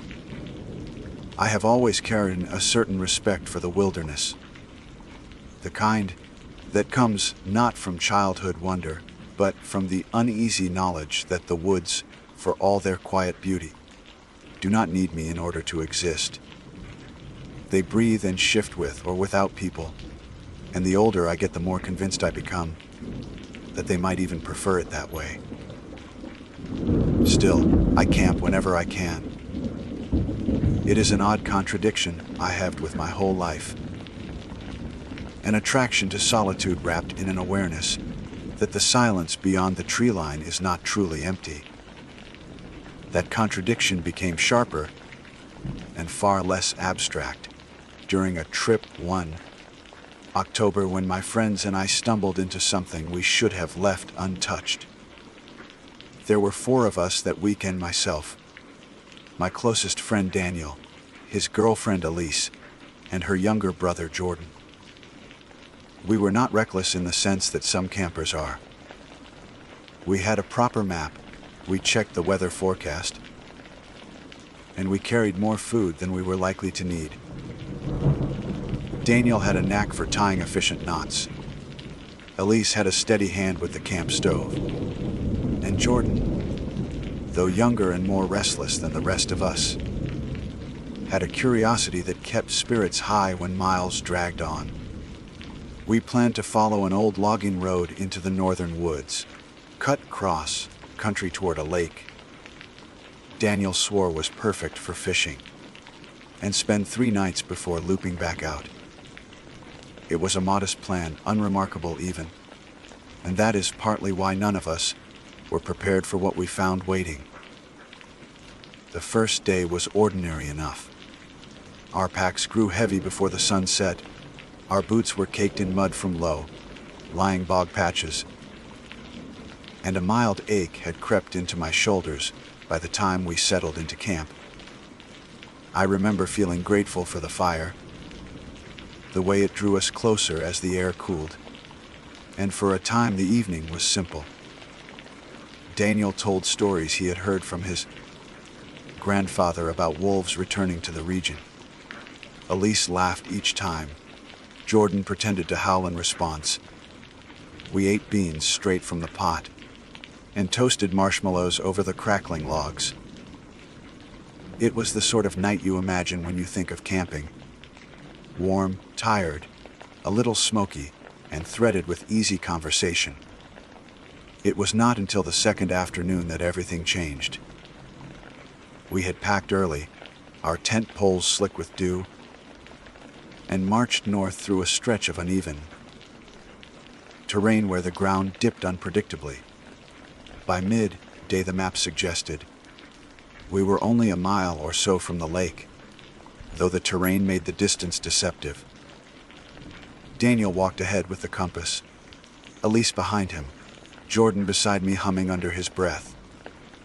That was when we noticed it, the faint trace of smoke curling against the sky. At first, we thought nothing of it. Another group of campers, surely, maybe positioned at the lakeside before us. Yet as we pushed through the undergrowth and followed the scent of wood smoke, unease began to creep along my skin. There was no laughter, no clatter of cookware or voices. The smoke rose in a steady line, unaccompanied by the usual signals of human presence. When the trees thinned, the source revealed itself. In a clearing not far from the lake sat an abandoned campsite. 3 tents had been pitched neatly in a semicircle around a blackened fire pit. Gear lay scattered across logs: a half unzipped pack, a flashlight, a folded jacket. What struck me first, and most forcefully, was that nothing looked weathered. These things had not been sitting here for days or weeks. The ground sheet beneath one tent still carried the damp sheen of fresh condensation. The camp stove was warm to the touch when Daniel crouched to examine it. The air smelled faintly of stew, though no pot remained above the fire. We stood in silence for a long while, each of us aware that something here was deeply wrong. Abandoned campsites are not unusual. People pack in a hurry, decide to move on, or leave gear behind by accident. But warmth implied presence, and presence without people suggested only one of 2 possibilities. They had left moments before, or something had removed them. Jordan broke the silence with a half-joking comment about horror movies, but his voice cracked slightly, betraying nerves. Elise whispered that perhaps they had gone to fetch water from the lake. Daniel frowned and walked a slow circle, scanning the ground for footprints. He found them, deep impressions leading away from the tents, but they stopped abruptly only a dozen yards into the trees, as though the people had vanished mid-stride. The rational explanation, we told ourselves, was that the trail grew faint on the mossy soil, and we had simply lost it. Yet even saying this aloud did not convince any of us. The air was too still. The clearing felt staged, as if arranged for our arrival. Against my better judgment, we decided to stay nearby that night. The sun was already lowering, and none of us relished the idea of fumbling blindly through unfamiliar terrain in the dark. Daniel insisted we set our own camp apart from the abandoned one, 50 or so yards deeper into the trees, where we would not have to stare directly at those silent tents. It felt safer, though safety was an illusion I clung to rather than something I believed. The hours after sunset stretched long and uneasy. The forest seemed louder than usual, every rustle exaggerated, every crack of branch sharp. We avoided speaking about the other camp, instead filling time with idle talk that never quite found its footing. I tried reading by headlamp, but found myself checking the darkness too often to absorb any words. Elise busied herself with boiling water for tea. Jordan, normally so restless, fell quiet, his gaze flicking often toward the direction of the clearing. Sometime near midnight, I awoke to sound. At first I thought it was wind stirring fabric, the ordinary flex and shift of nylon in a breeze. But the air was still, and when I held my breath the noise sharpened a whisper, low and stretched, threading syllables too soft to understand. I froze. My eyes adjusted to the dim interior of the tent, shadowed by the outline of Daniel beside me, still breathing slow with sleep. The whisper came again, and with it a faint rustle, like fingers sliding against fabric. I eased up on one elbow. Through the thin nylon I could see the shapes of the other tents we had pitched. Elise and Jordan in theirs, Daniel and I in ours. But the sound did not come from them. It drifted from the direction of the abandoned campsite. Whispers, plural now, weaving together. My stomach turned cold. Curiosity can be a curse. Against reason, I slipped from my sleeping bag, careful not to wake Daniel, and unzipped the flap just enough to peer outside. Moonlight painted the clearing in a pale wash. Between the dark tree trunks, I could just glimpse the abandoned camp, The tents there were shifting, fabric stirring inward as though pressed by unseen hands. The whispers grew distinct then, their cadence urgent. "Unzip us." My throat went dry. The words came clearly this time, not once but in overlapping voices. "Unzip us, please. Unzip." I stumbled back into the tent and yanked the zipper closed with shaking hands. My breath caught loud enough to wake Daniel. He stirred, mumbled, then caught sight of my face and sat upright. I whispered what I had heard, half ashamed at how mad it sounded, but the conviction in my voice left no room for disbelief. Elise stirred soon after, calling softly from her tent that she too had heard voices. Jordan's whisper joined hers. He had been awake, listening, too afraid to move. None of us slept again that night. We huddled close, every small sound magnified, waiting for dawn. The voices continued in waves, rising and falling, coaxing us with a politeness that cut sharper than any threat. When at last the first gray light seeped between the trees, the whispering stopped. Not faded, stopped. The silence afterward felt almost violent. When we dared to look, the abandoned tents were still again, their fabric unmoving, their presence absurdly ordinary in daylight. Nothing marked them as unusual, nothing but the fact that they remained, waiting. Daniel wanted to pack and leave immediately. Elise argued that daylight meant safety. Jordan only stared, wide-eyed, saying nothing. I stood among them, torn between disbelief and dread, knowing already that whatever answer we sought would not be comforting. The morning brought little comfort. Light dulled the edge of fear, but did not erase it. I stood in the clearing, staring at the abandoned tents, as if waiting for some visible clue to explain the night.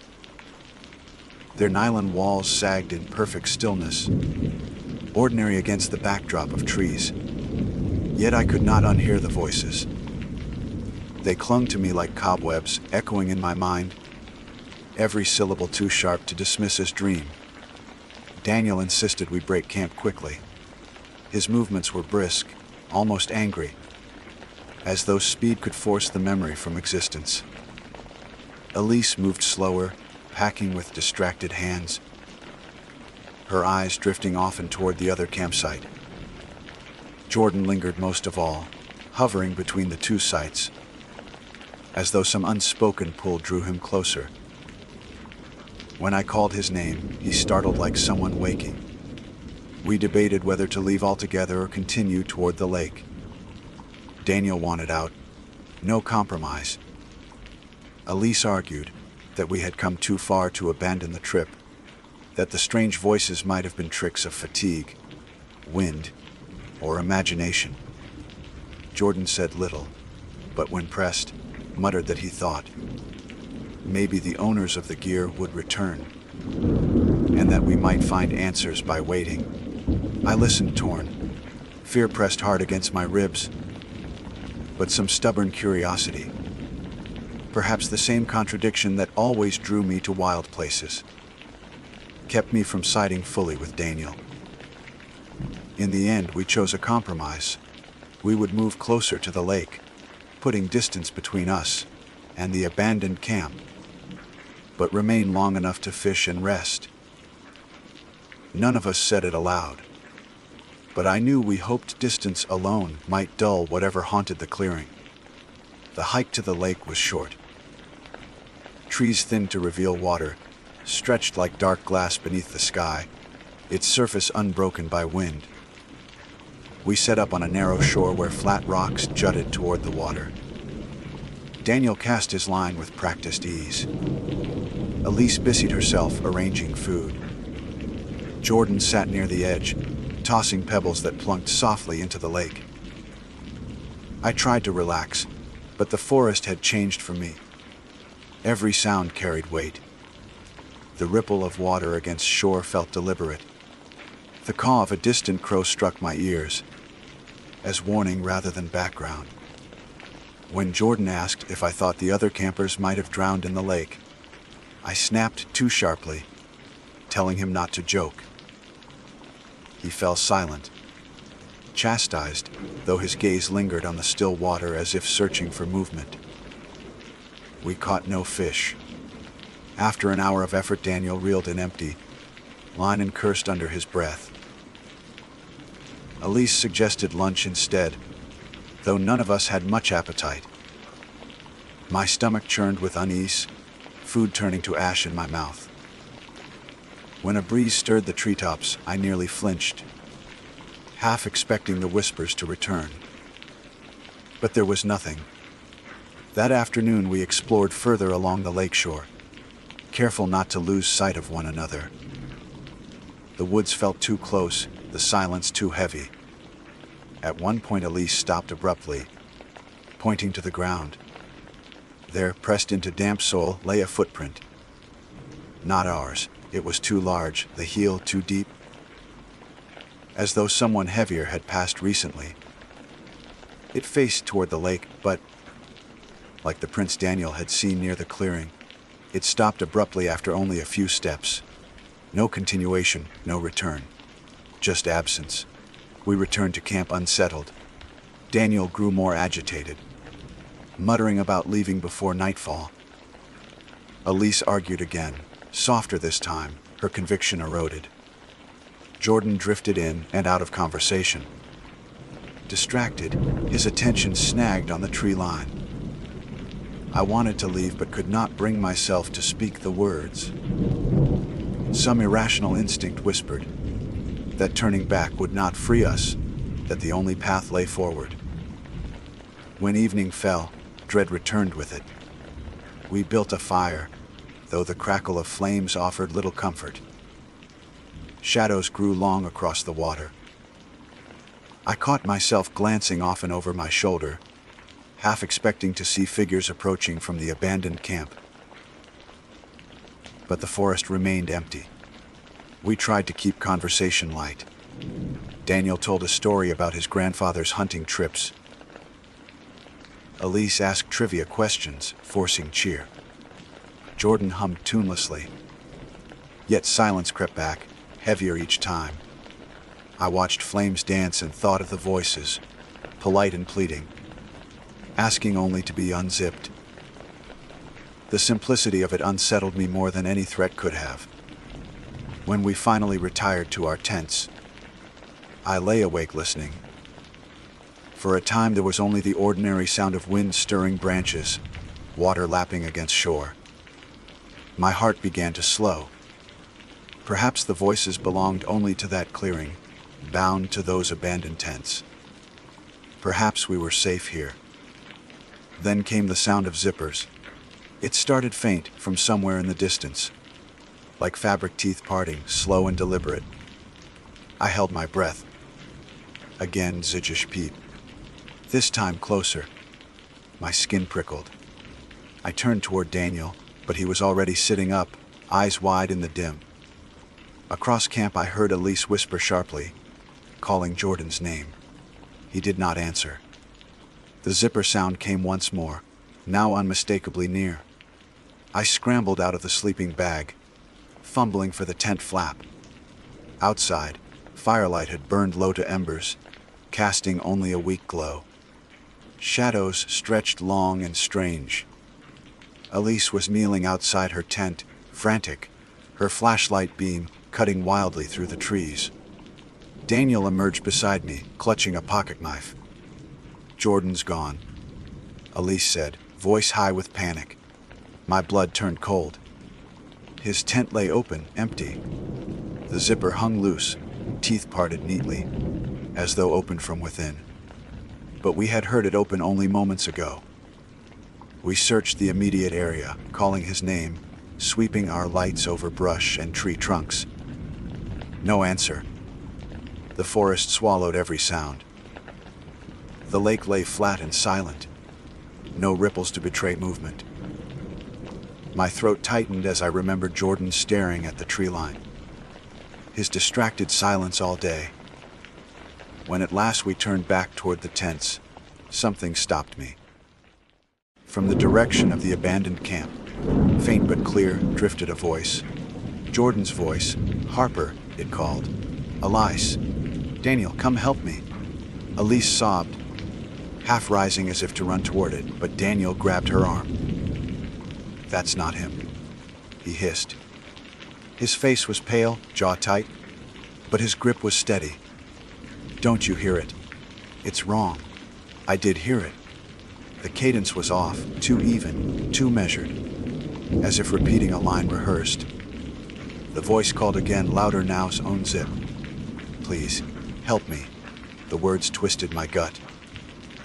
They were the same words we had heard whispered the night before. Only now they wore Jordan's voice like a mask. We argued in hushed panic. Elise wanted to run to him. She could not bear leaving her brother. Daniel swore it was a trap, that following would doom us all. I stood between them, torn, my thoughts fractured by fear. Part of me wanted to rush into the trees, to cling to any hope that Jordan still lived. But another part, deeper and colder, knew the truth whatever called to us was not him. The voice grew more insistent, closer each time. Unzip. Help me. The last word stretched unnaturally drawn, long like a hiss. Elise wrenched free of Daniel's grip, staggering a step toward the sound. I lunged and caught her arm, whispering feebly that she could not go. Tears streamed down her face. She whispered back that if we left him, we were monsters. Then silence. Sudden, absolute. The voice cut off mid-syllable, leaving only the crackle of cooling embers. The forest held its breath. We waited, trembling, but nothing more came. At last Daniel forced us back into the tents, though sleep was impossible. We huddled together, blades and flashlights clutched tight, waiting for dawn. Every creak of branch, every sigh of wind set nerves alight.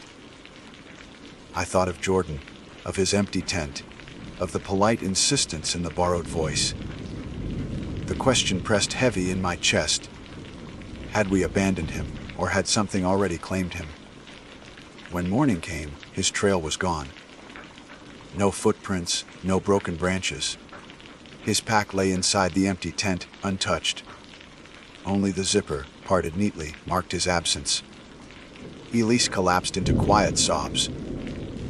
Daniel cursed under his breath, pacing like a caged animal.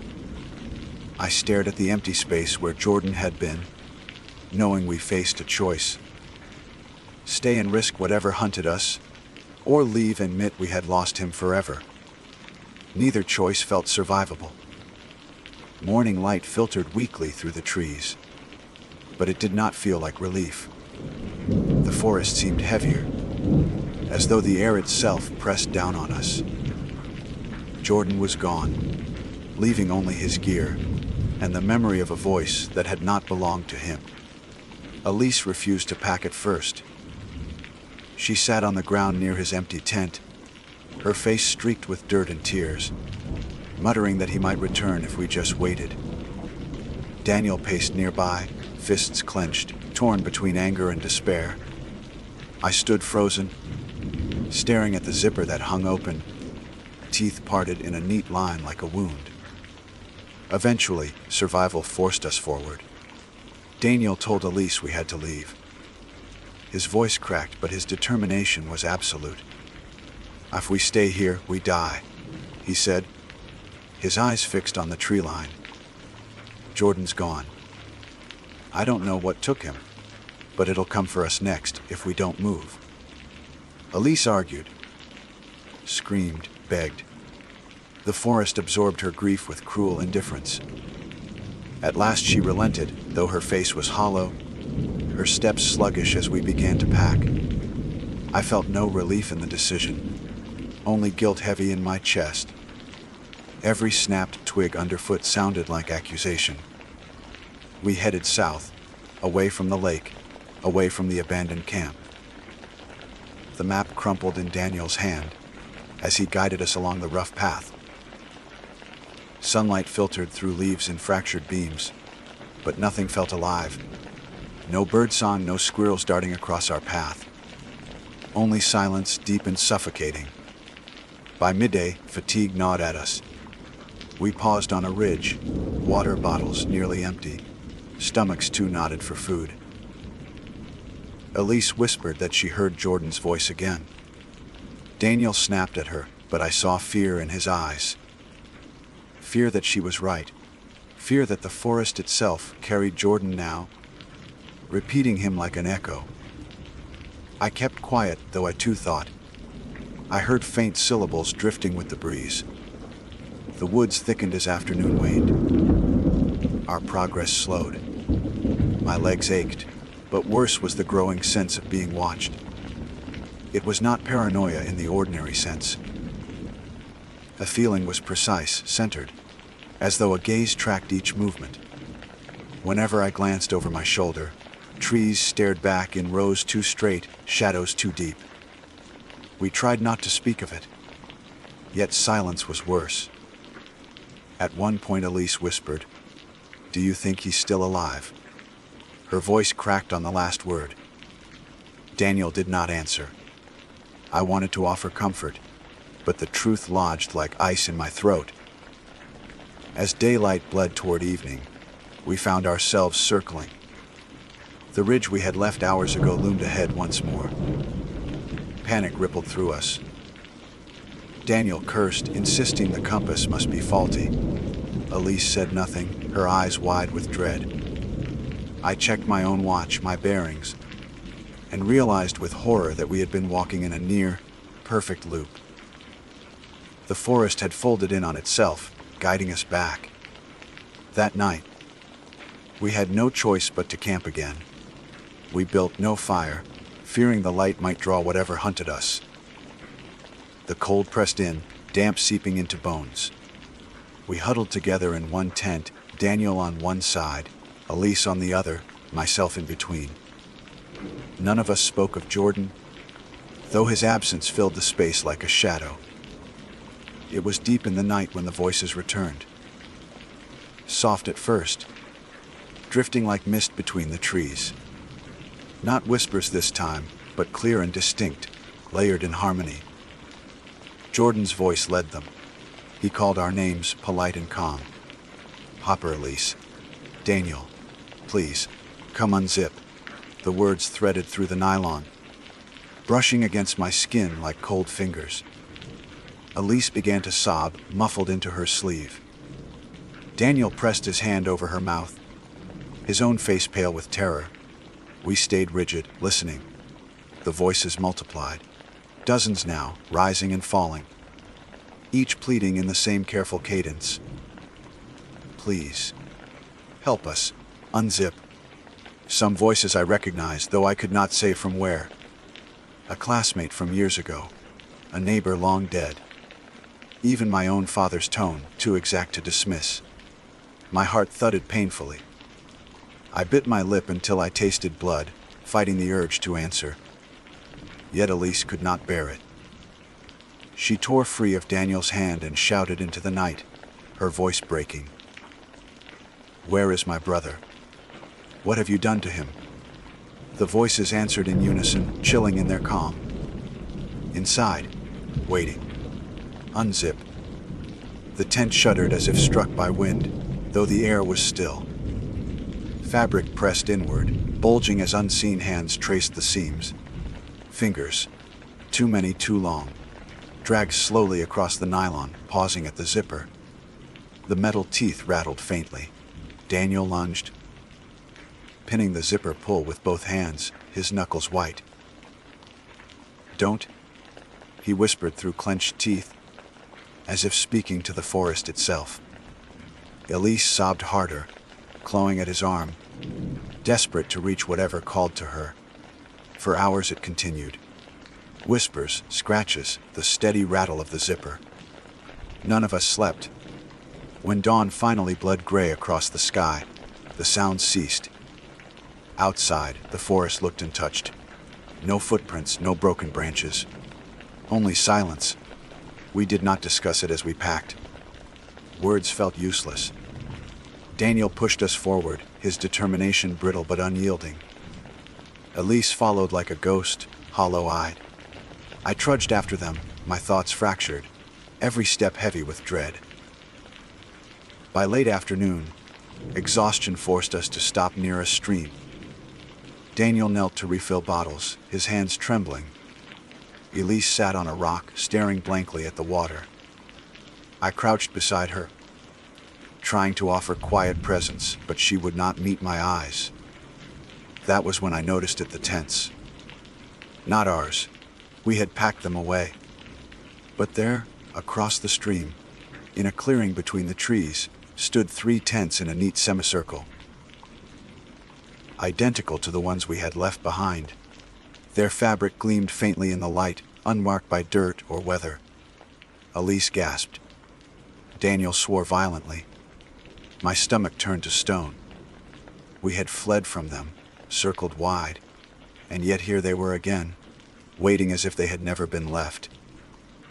Before we could move, the zippers began to stir. Slowly, deliberately, each one parted, fabric teeth sliding down. From the darkness within came voices, Jordan's among them. Polite, insistent, patient. "Unzip, please. Come inside."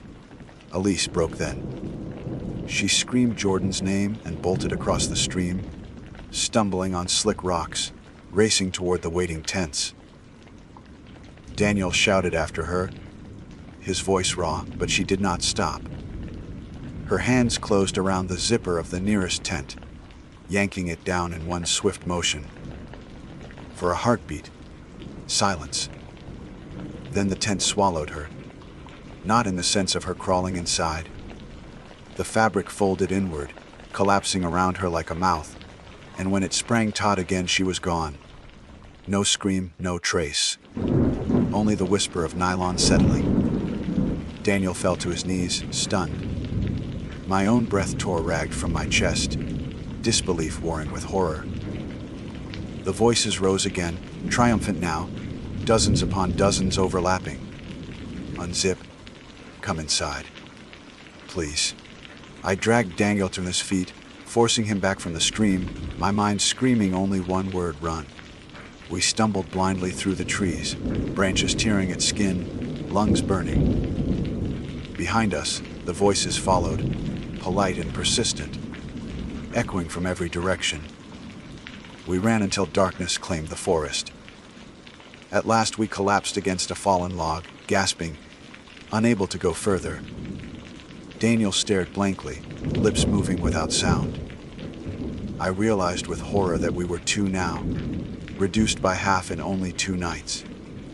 The forest grew still again. No voices, no movement. Yet I knew the tents would not be far. They would wait, patient and polite, their zippers ready. I do not know how long we sat there. Time had lost meaning. Eventually Daniel turned to me, his face hollow, and whispered, "We can't escape. It'll keep following us." I had no answer. The truth pressed heavy, undeniable. The forest had closed its jaws, and we were inside. When exhaustion pulled me toward sleep, I dreamed of nylon walls, of zippers sliding open, of voices speaking in tones I loved and trusted. I dreamed of Jordan's face, smiling as he beckoned me inside. I awoke with Daniel gone. His pack lay beside me, his knife abandoned. Only his tent, pitched neatly a few yards away, though we had not stopped to build it, remained. Its zipper hung open, teeth parted in perfect silence. I am writing this now by the stream, though I do not know why. Perhaps to remind myself that I tried to resist, that I knew better. But the voices are calling again, gentle and kind, promising relief inside. The zipper glints in the fading light, waiting. I am so very tired. My name is Clara Bennett, and I am 32 years old. I have always considered myself someone who thrives in solitude, someone who draws strength from the quiet spaces that most people would find unsettling. The wilderness has been my refuge ever since I was a teenager. While others crowded into noisy cities, I gravitated toward places where the air smelled of pine and soil, where the ground felt uneven beneath my boots, and where the nights belonged to the wind and the unseen creatures that stir when darkness falls. That is why I decided to take this trip alone into the backcountry. It was supposed to be my escape, a chance to step away from the constant pulse of work and the lingering grief that followed me. Like a shadow after my mother's passing, I wanted to be unreachable, surrounded only by trees, rivers, and sky. I thought that would be healing. The trail I chose was not one of the popular ones. It cut into a stretch of wilderness that few casual hikers dare to enter. The kind of terrain that required endurance, a solid sense of direction, and the ability to be content without human voices for days. The ranger at the station had glanced at me with a mixture of curiosity and mild concern when I signed the logbook. "You're going alone?" he asked. His tone was polite, but I could tell he thought it unwise. I simply nodded and assured him I knew what I was doing. I had camped alone before, though never this deep. His pen paused over the page for just a second too long, as if he was thinking of saying something else. But then he only muttered, "Be safe," and handed me back the pen. The first day was beautiful. I hiked through tall pines and across stretches of meadow where late summer wildflowers still bloomed in small patches of color. The air was sharp and clean, and the sky stretched wide and unbroken. My pack was heavy, but I welcomed the strain. Each step was like a small victory, carrying me farther from the familiar roads and cell towers, deeper into silence. That evening, I set up my tent on a rise near a stream. The water's steady sound was comforting, like a heartbeat under the earth. I cooked a simple meal on my small stove, read a few pages from the worn paperback I had brought, and lay down early. Sleep in the wilderness is different. The body is never completely at ease, always listening. I drifted in and out, the sounds around me fading and swelling. Branches creaking, something small moving through leaves, the distant hoot of an owl. At one point, I woke to an almost total silence, the kind that presses on the ears until you realize just how much you rely on background noise.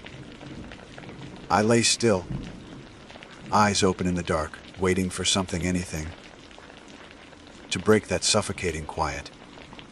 Eventually, I must have dozed again, because the next time I opened my eyes, faint dawn light was pushing through the fabric of the tent. That was when I saw the prints. The soil around my tent was soft from the dampness of the stream nearby, a perfect canvas for impressions. At first I thought it was just deer, maybe even a raccoon that had wandered through in the night. But the shapes stopped me cold. They were human. Not boots, not shoes, bare feet. The outlines of toes pressed clearly into the mud. 3 sets in total, all circling my tent in wide, deliberate loops. And worse, they were backward. The toes pointed the wrong way, leading into steps that made no sense, as if someone had walked in reverse, their body moving against the natural direction of motion. I remember kneeling by the flap of my tent, staring at the ground in disbelief, my breath fogging in the cool morning air. My rational mind tried to offer explanations. Maybe erosion had warped the prints. Maybe some trick of the soil made them look inverted. But the longer I looked, the less I could convince myself. They were unmistakable. 3 sets of bare feet, circling me as I slept, silent as ghosts. I forced myself to step outside fully, scanning the trees. Nothing moved. The forest was calm, almost too calm. No birds sang that morning. No squirrels chattered. It was as though everything had gone still to watch me. My pack and supplies were untouched. The prints never led away, they simply circled again and again, then stopped, vanishing as abruptly as they began. I should have left then.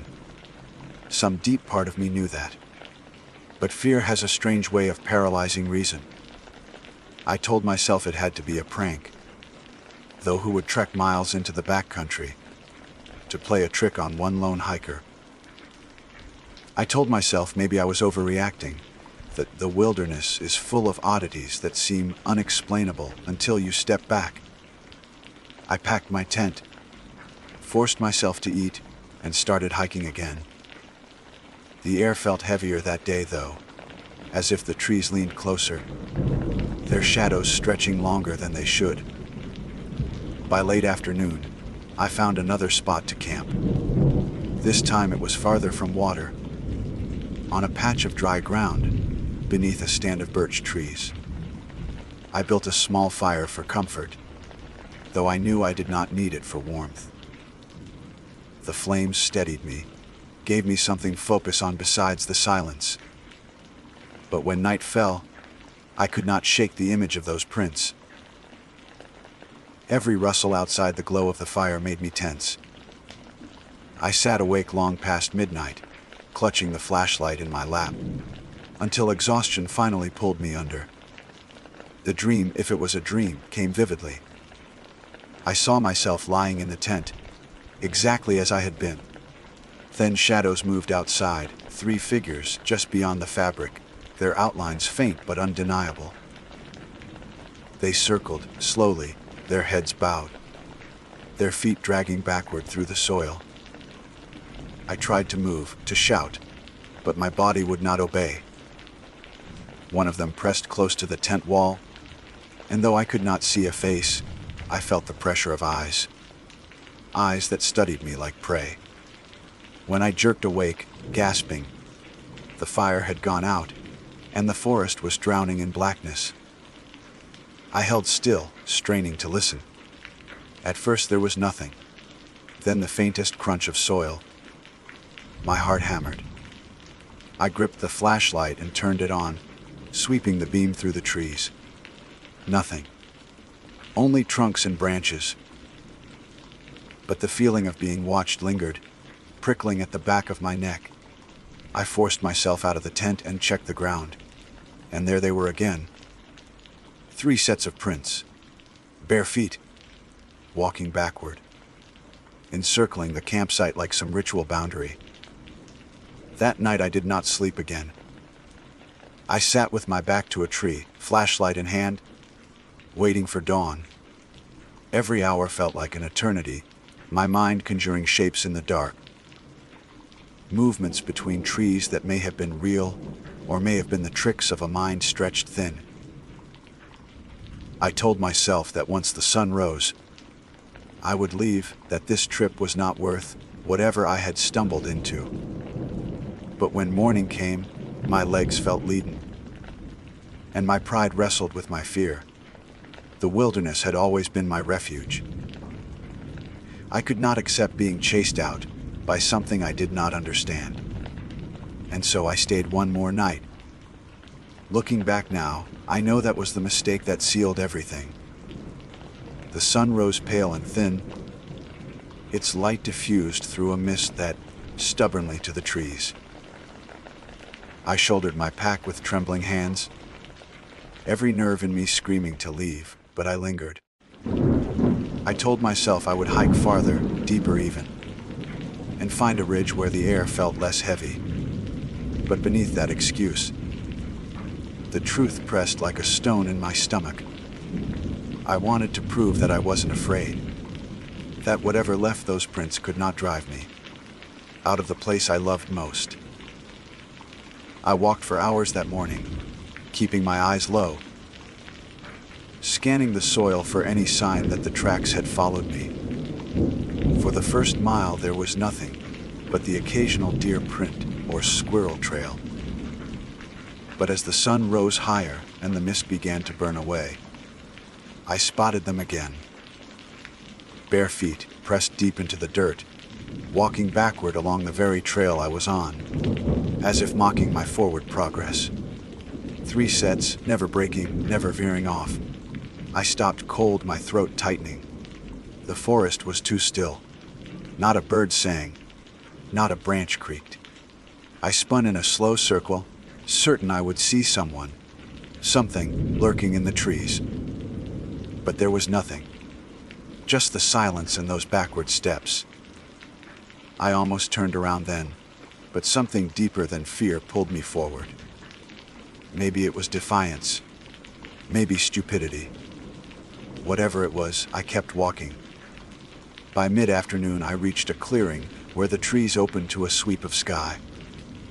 I dropped my pack and sat on a fallen log, trying to steady myself. The air felt easier here, as though the forest itself had loosened its grip. I even convinced myself that I was imagining it all, that sleep deprivation and nerves were twisting ordinary signs into something sinister. Then I noticed the prints in the clearing. Perfect circles around the very log where I sat. Fresh, as though they had been waiting for me. My breath came ragged, my pulse in my ears. I wanted to scream, but the silence of the clearing swallowed the sound before it left my throat. I forced myself to move, to set up camp before the weight of dread pinned me in place. I pitched the tent quickly, clumsily, the fabric snapping in the faint wind. My hands shook as I drove stakes into the ground. That night I refused to sleep inside the tent. I built a fire and sat outside, clutching my knife in one hand and the flashlight in the other. The flames threw long shadows that seemed to bend unnaturally, stretching in directions the firelight couldn't account for.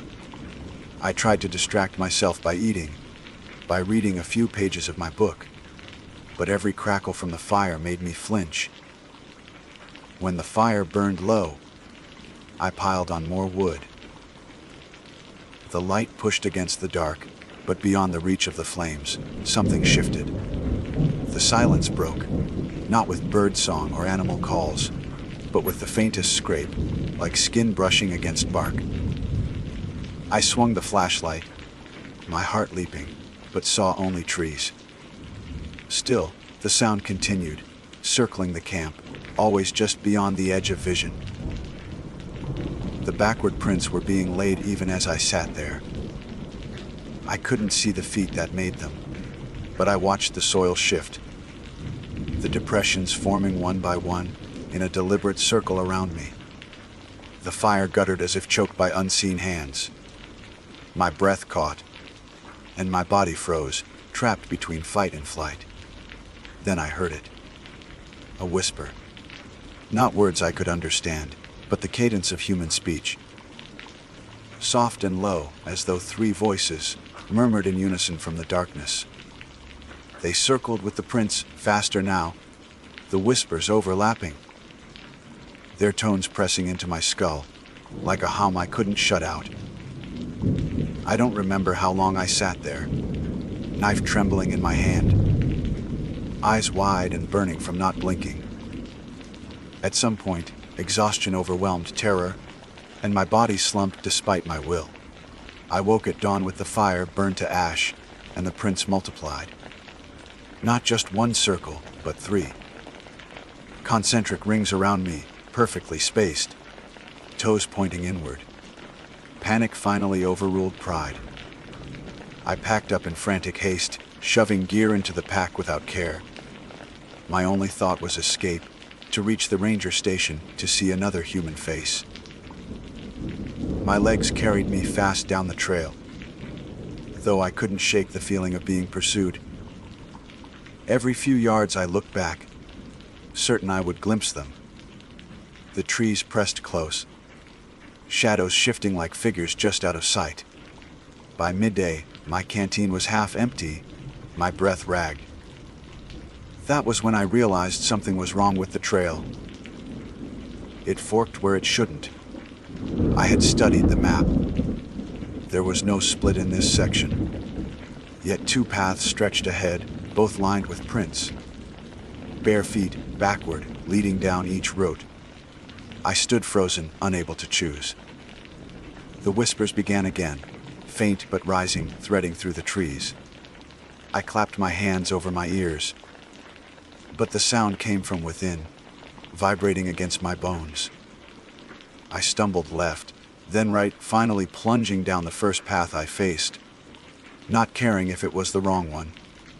The trail wound downhill, narrowing until branches clawed at my arms. The prints never left, always just ahead of me, impossibly fresh. The whispers swelled, and then I heard something else. The distinct sound of bare feet slapping against soil behind me. I ran. My pack bounced. Branches tore at my clothes, but I didn't stop until my lungs felt like fire. When I dared to look back, the path was empty. No figures, no pursuers.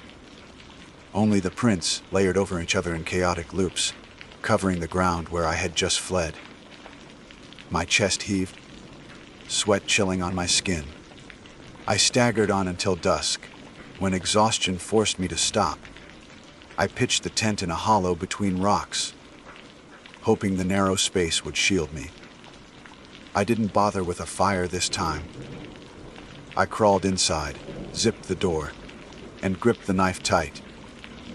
Sleep came in fragments, punctuated by the scrape of soil and the whisper of voices. At one point I dreamed, or maybe it wasn't a dream, that I opened my eyes to find the tent unzipping slowly, the teeth of the zipper parting, one by one without a hand on them. The flap peeled back, and three pale faces leaned in, featureless yet horribly intent. Their feet scraped backward as they pressed closer. I screamed myself awake, heart pounding so hard it hurt. The tent was closed, but the air inside was heavy, as if something had only just left. When dawn came, I emerged to find the hollow surrounded. Dozens of prints this time, layered until the ground was churned. 3 backward paths led off into the trees, in different directions. Each seemed to wait for me to follow. I realized then that escape might not be possible, at least not in the way I imagined. The forest was no longer a place I could navigate by map or compass. It had shifted, bent itself around me. The silence was alive, breathing, and whatever circled me in the night was patient. Patient enough to walk backward forever until I gave in. Still, I forced myself to choose a direction and move. Every step was an act of defiance, every breath a protest. But with each mile, I felt my resolve fray. The whispers never stopped. Sometimes they came from ahead, sometimes from behind, sometimes from within. The prints appeared no matter where I looked, and the silence between the whispers grew so deep that I began to fear my own thoughts would vanish into it. By the second night, my body was beyond exhaustion. I set camp without even thinking, hands moving mechanically. I sat in the dark, knife on my lap, too tired to fight the sleep that dragged at me. My last thought before slipping under was not of escape, but of surrender, wondering what would happen if I simply stepped into the circle they drew. I woke in the middle of the night to a pressure vest. My chest, not heavy enough to suffocate, but firm enough that I knew I was not alone. My eyes flew open. The tent was utterly dark, and yet I could see them. Or rather, the absence of them. 3 silhouettes pressed against the fabric from the outside, their outlines sharp in the moonlight. Their heads bent low, their hands, if they had hands, traced along the seams as though testing the threads. The sound was unbearable, a faint rasp like nails drawn lightly across canvas. I tried to scream, but my voice caught in my throat. My heart hammered so violently that I thought it would tear itself free. Slowly, the zipper began to tremble. I clutched the knife, my knuckles white, and forced air into my lungs. "Leave me alone," I croaked, though it came out like a whisper swallowed instantly by the night. The zipper stilled. The shadows tilted their heads, all three at once, a gesture too precise to be human. Then, one by one, the impressions lifted and silence returned. When I dared to move, the tent walls were empty. Trembling, I lit the small lantern inside and sat there until dawn, staring at the glow, afraid to close my eyes. Morning revealed what I already feared. More prints, not just circles this time, but spirals winding toward the center where my tent stood. Bare feet, always backward, pressed deep into the soil as though whoever, or whatever, made them had danced around me for hours. I wanted to collapse, to weep, but there was no time. Every second I remained felt like a trap tightening.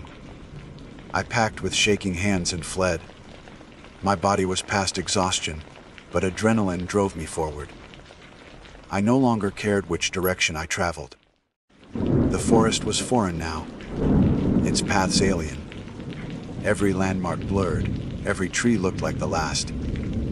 The prints were everywhere, sometimes ahead of me, sometimes behind, sometimes impossibly beside me when I knew I had not passed that way.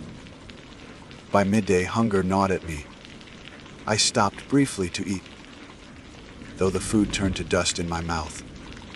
That was when I noticed something worse. My own footprints were wrong. The trail behind me no longer showed the tread of boots but bare feet, walking backward. I stumbled back a step, then another.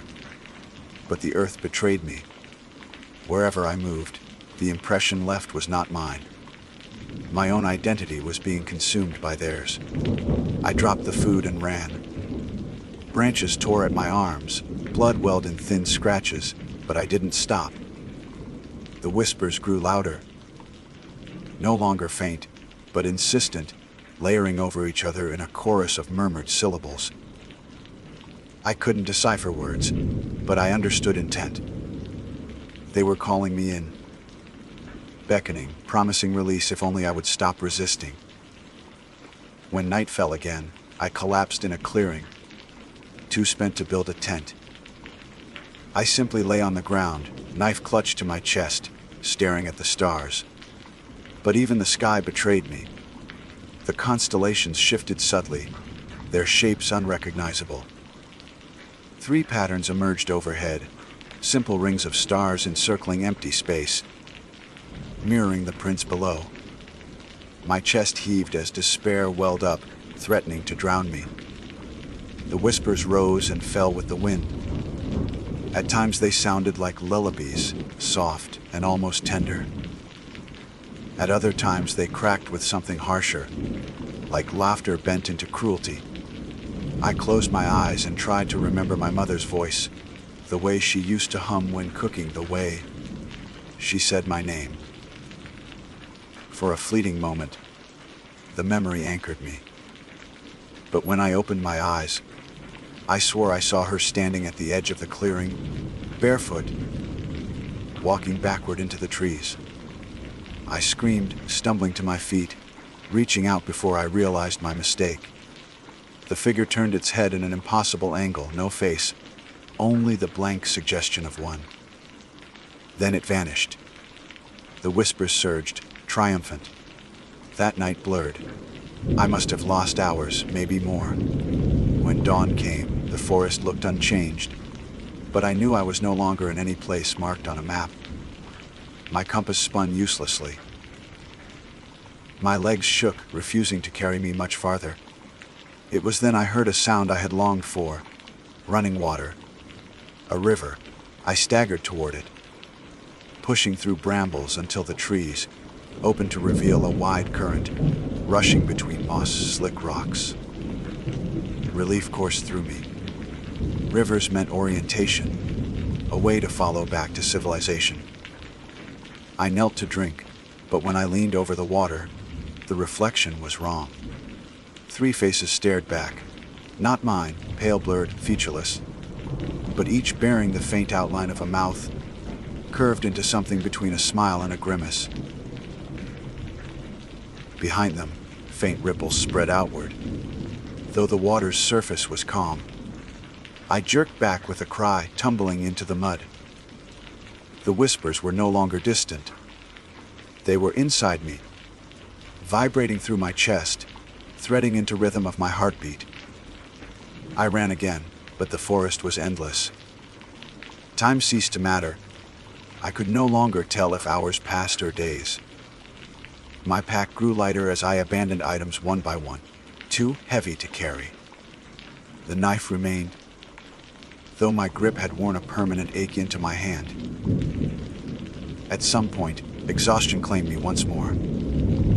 I collapsed at the base of a sycamore, its bark rough against my back. I drifted into a half-dream where I was circling my own body, barefoot, walking backward, whispering words I did not understand. When I jerked awake, the prints were there, perfectly laid around me, closing tighter with each ring. Something in me broke then.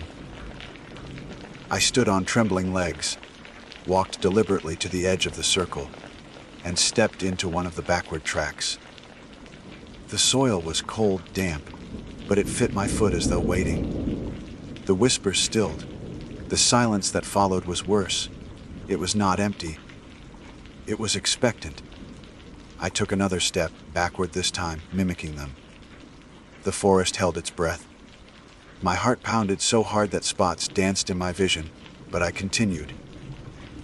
Step by step, I moved in reverse, circling where I had lain. Each step sank deeper, and with every motion, the air grew heavier, pressing against my skin like unseen hands. Then I saw them. Not shadows this time, not silhouettes.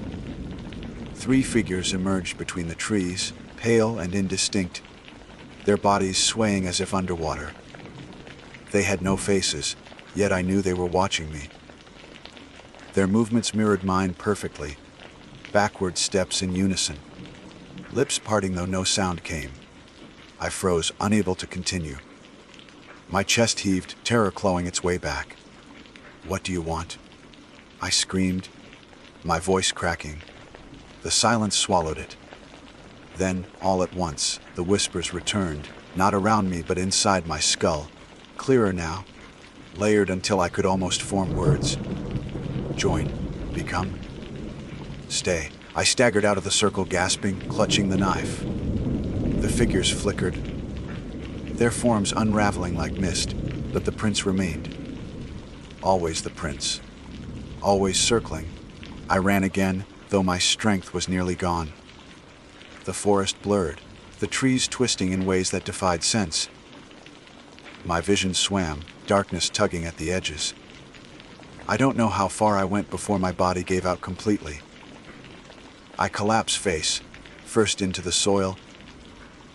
My last sight, the endless spirals of prints, spreading outward like a labyrinth. I don't know if I ever truly woke again.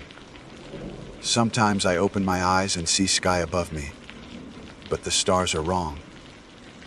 Sometimes I look down and see that my boots are gone, and the feet beneath me are bare, stepping backward without my command. And always the whispers accompany me, steady, unbroken. No longer outside but part of me. If anyone finds this journal, if anyone finds what's left of me, I beg you, do not follow my trail. Do not listen to the silence when it grows too deep. Do not step into the circles, because once you do, there is no leaving. I am Clara Bennett, or I was. Now I am one of 3, forever circling, forever walking backward through the wilderness, waiting for the next soul foolish enough to walk alone.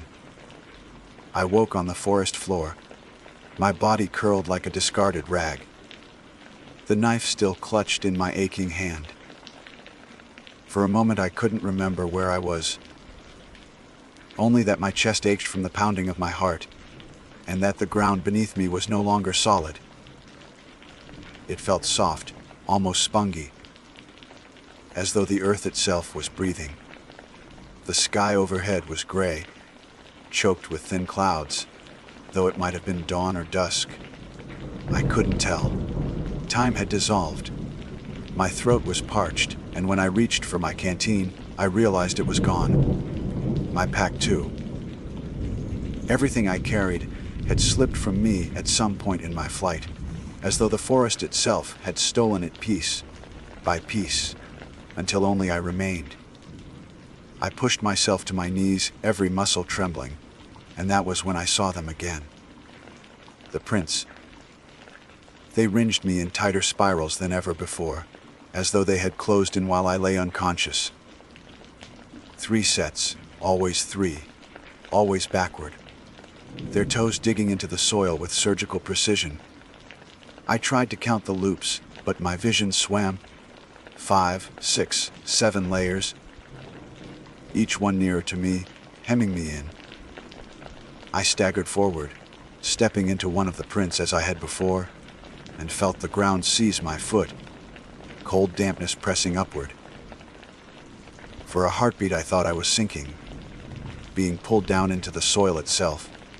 I yanked my leg free with a gasp and stumbled back. My breath ragged. The whispers swelled instantly, triumphant, filling the air like the rush of blood in my ears.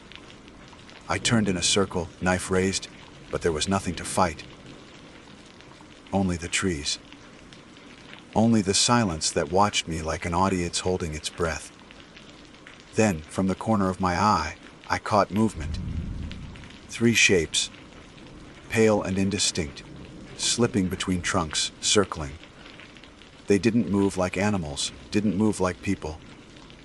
Their bodies glided, their limbs bending just slightly wrong. Every time I tried to look directly at them, they blurred like heat shimmer. But when I turned away, they became clearer in the edge of vision. I screamed at them. Words of defiance, words of pleading.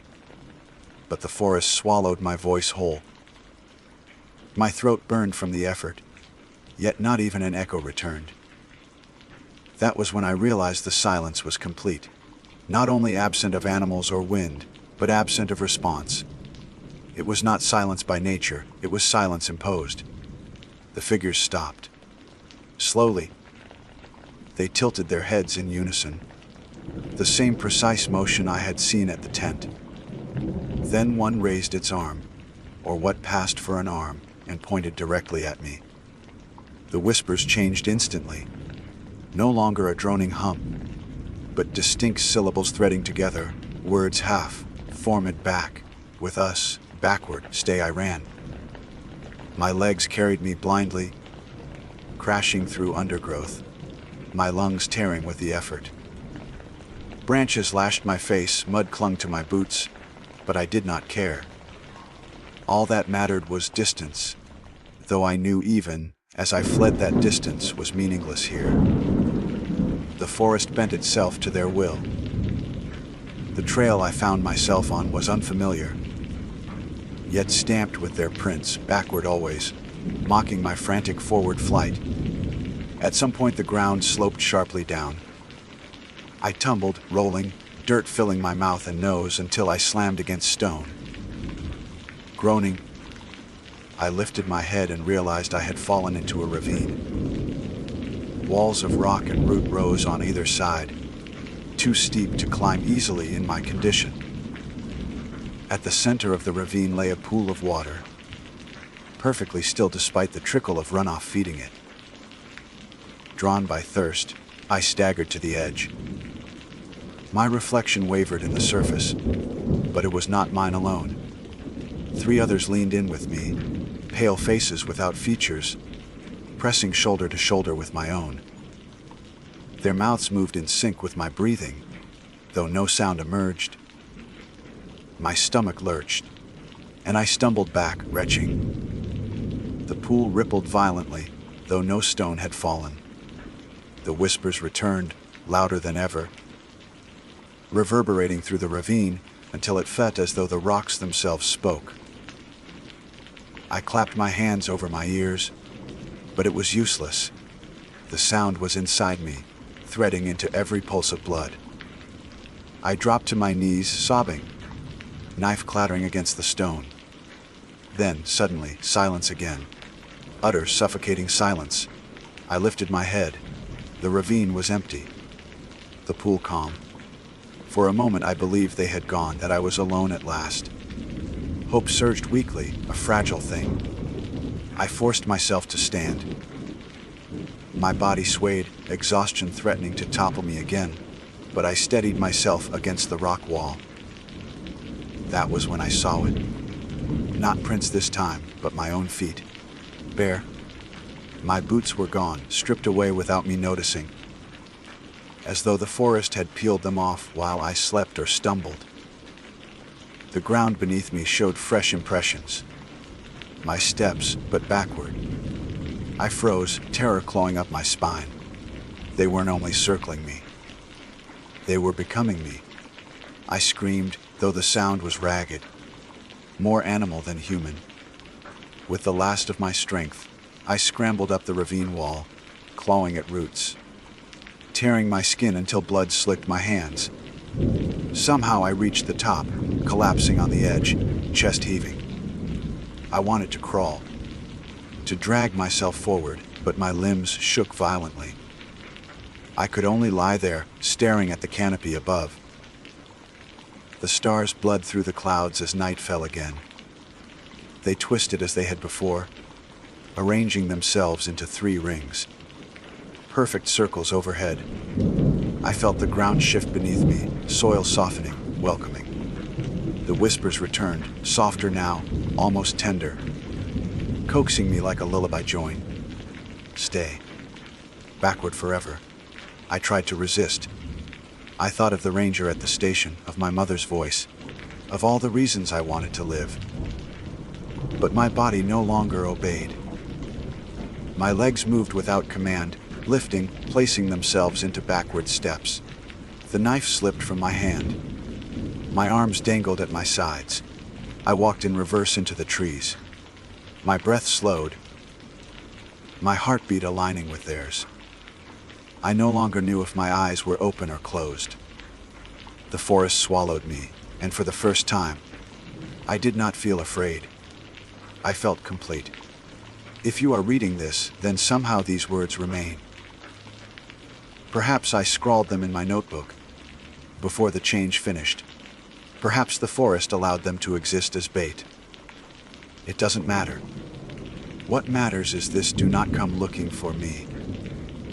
Do not follow the footprints, no matter how strange they seem. Do not think you can outlast the silence. Because once you step into the backcountry alone, once the circles find you, it is already too late. I was Clara Bennett. Now I am only one of 3, and we are waiting. My name is Owen Reyes.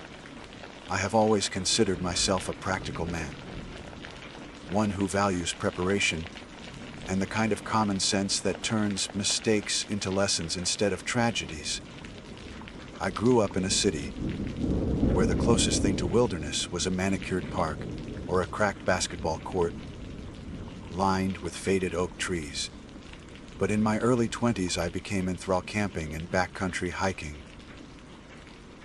The clean air, the solitude, the thrill of carrying my life on my back.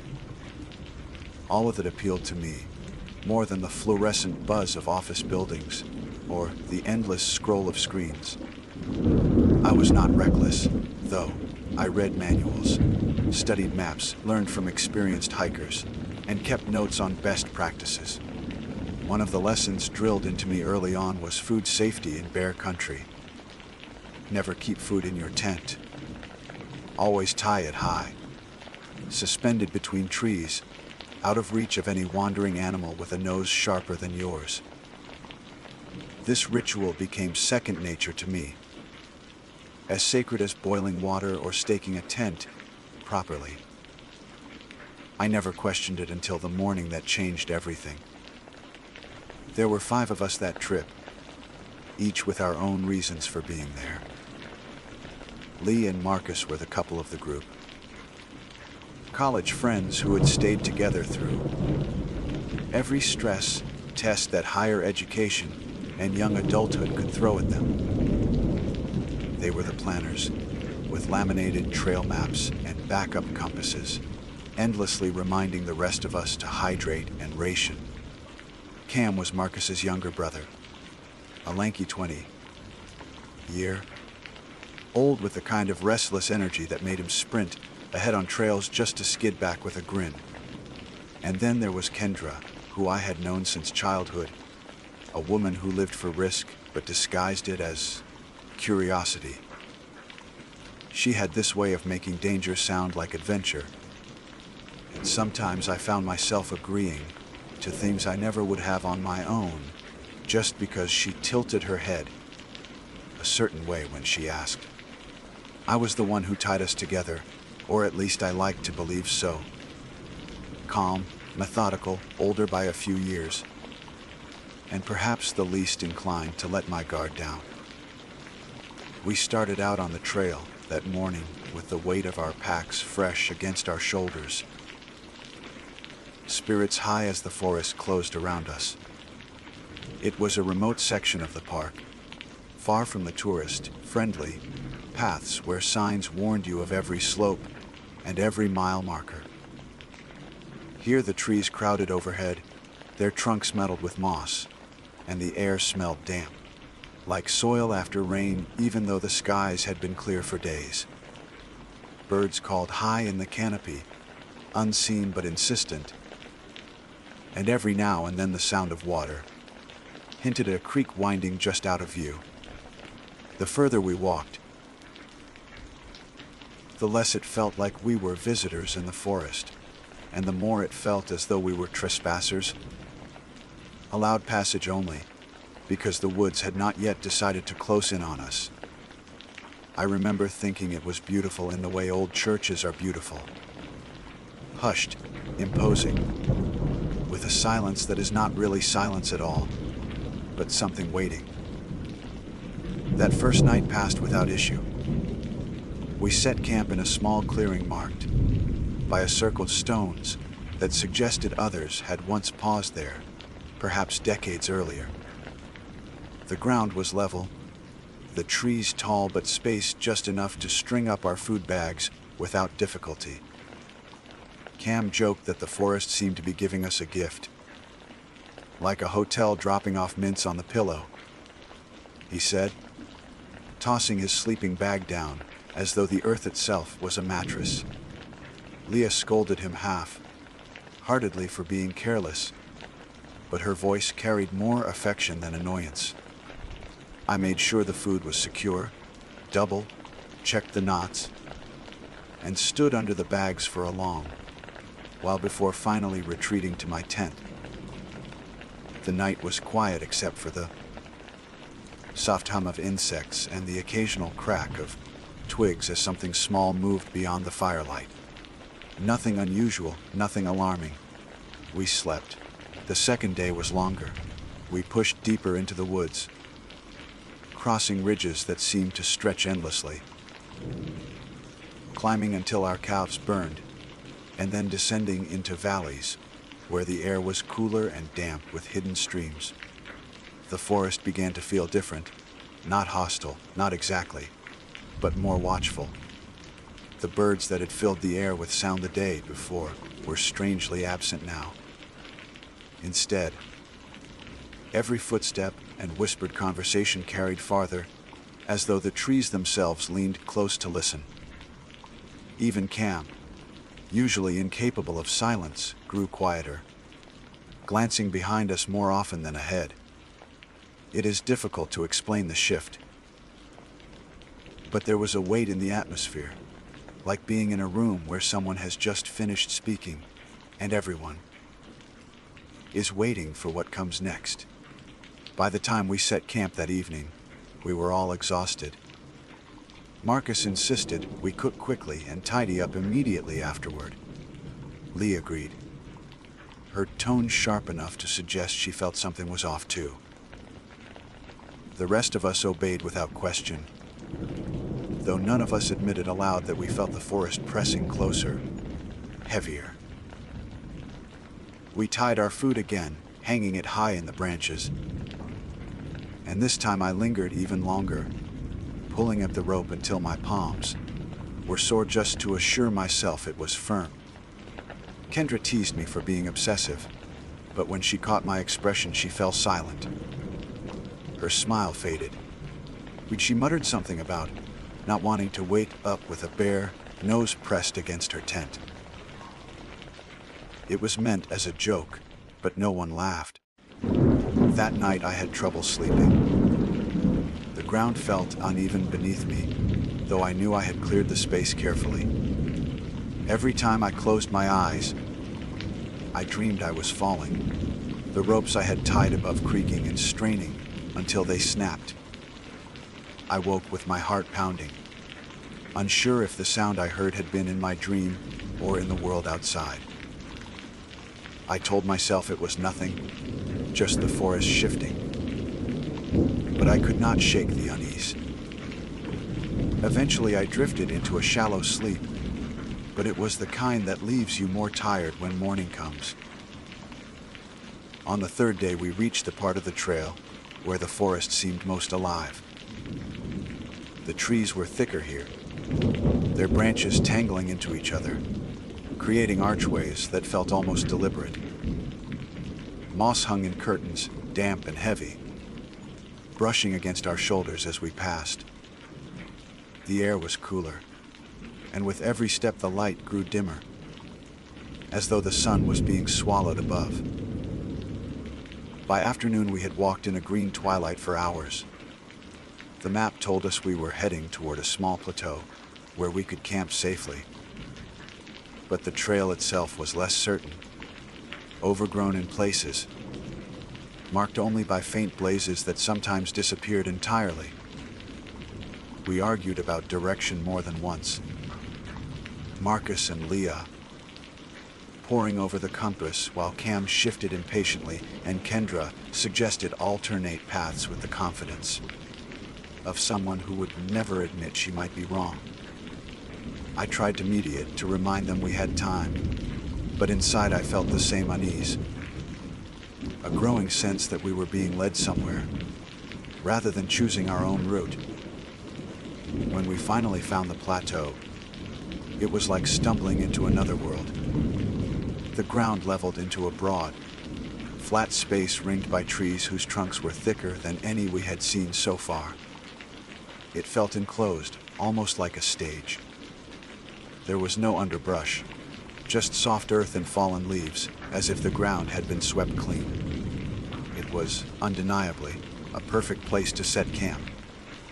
Too perfect, perhaps, but by then we were wary, and suspicion was not enough to override exhaustion. We built our fire, ate quickly, and once again strung our food bags high into the branches. This time, though, I noticed something strange. The branches swayed slightly, even though there was no breeze, as though the weight of our bags had unsettled them. I stood beneath them, craning my neck, and felt a drop of cold moisture fall onto my cheek. I told myself it was dew, though the night was not that cool. I wiped it away and returned to the fire. Sleep came harder than before. The forest around us was too still, as though it were holding its breath. Every now and then I thought I heard movement above, not the rustle of small creatures, but something heavier, shifting among the branches. I told myself it was raccoons, or maybe even a bear sniffing at the ropes, but the sounds did not match. There was rhythm to them, a pattern, almost like pacing. I must have drifted off despite my worry, because the next thing I knew I was opening my eyes to the pale gray of dawn. For a moment I thought I had dreamed the whole thing, but then I realized something was wrong. My body ached in a strange way, as though the ground beneath me had been pulled out from under my weight. My arms were sore, my chest tight. When I shifted, I felt rope biting into me. I opened my eyes fully then, and the world tilted. I was not on the ground. I was suspended in the air, several feet above the earth, the rope cutting into my shoulders and chest where it wound tightly around me. My sleeping bag was gone, and below me the campsite looked distorted, small, wrong. I turned my head and saw the others. All four of them dangled beside me, limp and silent, their bodies bound in the same way, hanging from the branches like grotesque ornaments. Above us, the food bags still swayed gently, untouched, as though mocking us. The knots I had tied so carefully held true, but they held us instead. The first thing I felt was the terrible weightlessness of my own body fighting against the ropes. It wasn't like lying in a hammock, where you're cradled in some easy balance. This was cruel suspension, pressure digging into ribs and arms, circulation cut at odd angles. My legs dangled, feet twitching uselessly in the empty air. The ropes weren't only around me. They threaded through the branches above with the precision of a craftsman. Each knot held firm, each twist deliberate. It struck me, even in my panic, that none of us could have tied such things in our sleep. Whoever, or whatever, had done this knew how to bind human beings. I tried to call out, but my throat was dry, and what came out was a cracked whisper. The others hung in silence, their chests rising and falling faintly. Alive, thank God. Kendra stirred first. Her head lolled to the side, eyes blinking against the weak morning light filtering through the canopy. The moment she realized where she was, she gasped so sharply I thought she might choke. What the? Owen. Her voice pitched high, ragged. What's happening? I tried to calm her, but my words were useless. Below us, Marcus gave a muffled groan as he came to. Leah followed, eyes widening in shock before tears welled instantly, spilling down her cheeks. Cam was the last. His first reaction was not fear but fury. He thrashed wildly, ropes creaking, the branch above groaning with the strain. Get me the hell down! He shouted, his voice splitting the stillness. His movements rocked all of us, branches swaying, bark shedding flakes that fluttered downward like ashes. Stop, Marcus barked. His own voice trembled, but he forced it steady. You'll get us all killed if these branches give way. Cam snarled but went still, chest heaving. We hung together in silence then. 5 helpless bodies strung like prey left out to dry. I craned my neck upward, trying to follow the ropes. They disappeared into the dense weave of branches above, crossing and doubling back in ways that made no logical sense. It looked less like human handiwork and more like a spider's web scaled up for giants. The bags of food still hung where we had left them, swaying gently in a non-existent breeze.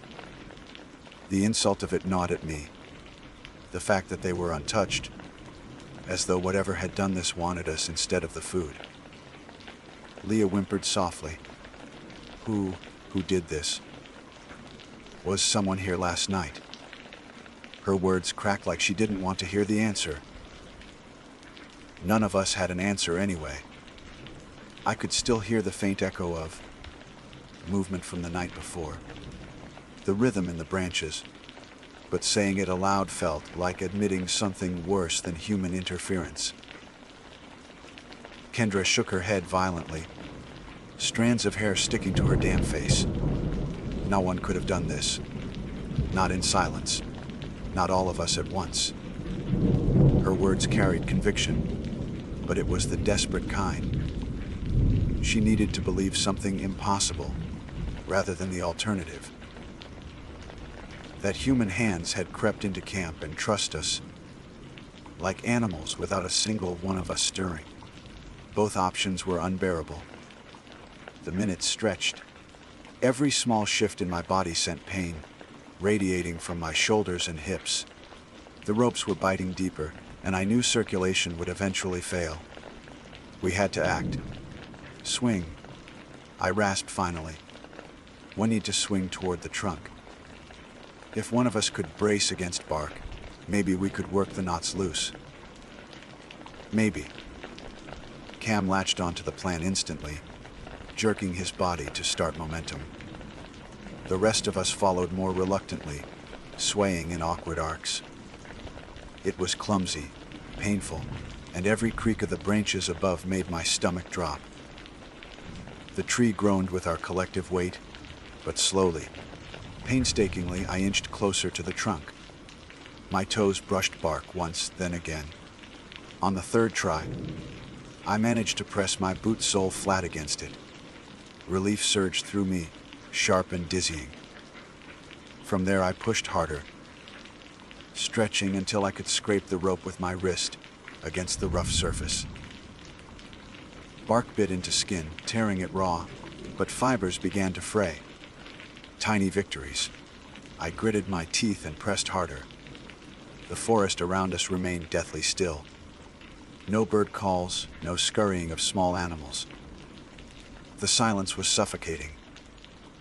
It felt deliberate, as though the woods were holding its breath, waiting for something to happen. My skin crawled with the certainty that we were being watched. When a rope strand finally snapped, it was too loud in that silence, like a gunshot. The branch above quivered, showering us with dry leaves. I froze, heart hammering, expecting retaliation from unseen eyes. None came. It took what felt like hours, though it was likely less, for me to weaken enough rope to slide one arm free. Blood rushed back to my fingers, pins and needles flaring painfully. With that hand, I clawed at the bindings across my chest, working knots loose with desperate, shaking precision. Once I freed myself, I swung hard toward the trunk, braced with my legs, and scrambled clumsily down, rope still dragging from me like a second skin. My boots hit the ground, and for the first time, I realized how high we had been. Nearly 15 feet up, maybe more. I staggered, dizzy, then looked up at the others. 4 terrified faces peered down, begging without words. I climbed back up the trunk as far as I could, balancing on knots and branches, sawing at the ropes with my pocket knife. I freed Kendra first, lowering her carefully until she dropped the last few feet with a yelp. Then Leah, sobbing openly as her feet touched earth. Marcus next, steady even in terror. Finally Cam, who cursed the whole way down but collapsed in relief the moment he hit ground. We were free, but the relief was shallow, temporary. The ropes remained. They dangled above, swaying faintly, still tied in impossible knots high in the canopy. We had not imagined them. Someone, or something, had placed us there. We didn't waste time discussing it. Instinct drove us to pack what little we had left scattered around camp. Most of our gear had been disturbed, sleeping bags stripped, ground pads shifted. Our food bags remained intact, untouched, as though preserved deliberately. None of us wanted to eat from them. They felt contaminated, marked. We stuffed what we could into our packs, hands trembling, movements jerky. The air had changed, heavier, thicker, tasting metallic at the back of my throat. It was barely dawn, but we knew we had to leave. We set off down the trail, but it felt wrong immediately. The blazes on the trees were gone. The familiar scrape of paint, the shallow cuts, had disappeared as though bark had healed overnight. Marcus checked the compass. The needle spun uselessly, twitching like it was alive. Leah clutched his arm, face pale. "It's broken," she whispered, but even she didn't sound convinced. We pressed forward anyway, relying on instinct and hope, but the forest seemed to shift around us. Paths that should have led downhill looped upward. Clearings doubled back. After an hour, we stumbled back into the same plateau we had left. The ropes still dangled above, waiting. Panic set in then. Cam shouted, storming into the trees with reckless abandon, only to return minutes later from the opposite side, gasping like he'd run in circles. Kendra cursed, pounding her fists against a trunk until bark split under her skin. Leah sat down heavily, hands covering her face, sobs muffled. Marcus and I tried to reason it through, but words failed. We were trapped in something larger than logic, caught in a snare we couldn't see. When the sun climbed higher, its light never truly reached us.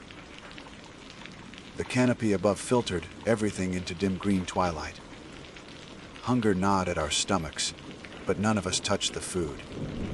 It seemed like bait, and even in desperation we couldn't bring ourselves to trust it. Time lost meaning. Shadows shifted, but the air never warmed, and the silence never broke. Every so often, I thought I saw movement in the branches, shapes that weren't wind. Subtle shifts as though something vast crawled from trunk to trunk. Whenever I tried to focus, nothing was there. Only the ropes swaying faintly, as though stirred by unseen hands. By evening we were shattered. Exhaustion pulled at every step, fear etched deeper than muscle. We built no fire. None of us dared strike a spark. Instead, we huddled close on the bare earth, backs touching, every sound amplified in the stillness. That was when we heard it, the creak of rope. Not ours, not close. Higher, deeper in the trees, slow and deliberate. It was the unmistakable sound of weight shift against fibers, taut and strained. Then another creak, and another. A chorus of it, surrounding us. My stomach twisted cold. It wasn't just us. There were others, unseen, swaying gently in the branches. Dozens, maybe more. Lee whimpered, clapping her hands over her ears. Cam cursed under his breath, rocking like a child. Marcus gripped my shoulder so hard his nails bit through fabric. Kendra's face went blank, pale as bone. We sat frozen as the night closed around us, the ropes above whispering their slow, unbearable song. And through it all, I knew one truth with absolute certainty. The forest had taken us. We were not campers anymore. We were prey suspended in its web, waiting for the thing that had strung us up to return. We did not sleep. The night pressed in thick and close, wrapping itself around us like another rope. Every creak overhead kept us tense. Every phantom shift in the branches made our chests tighten, as if expecting a noose.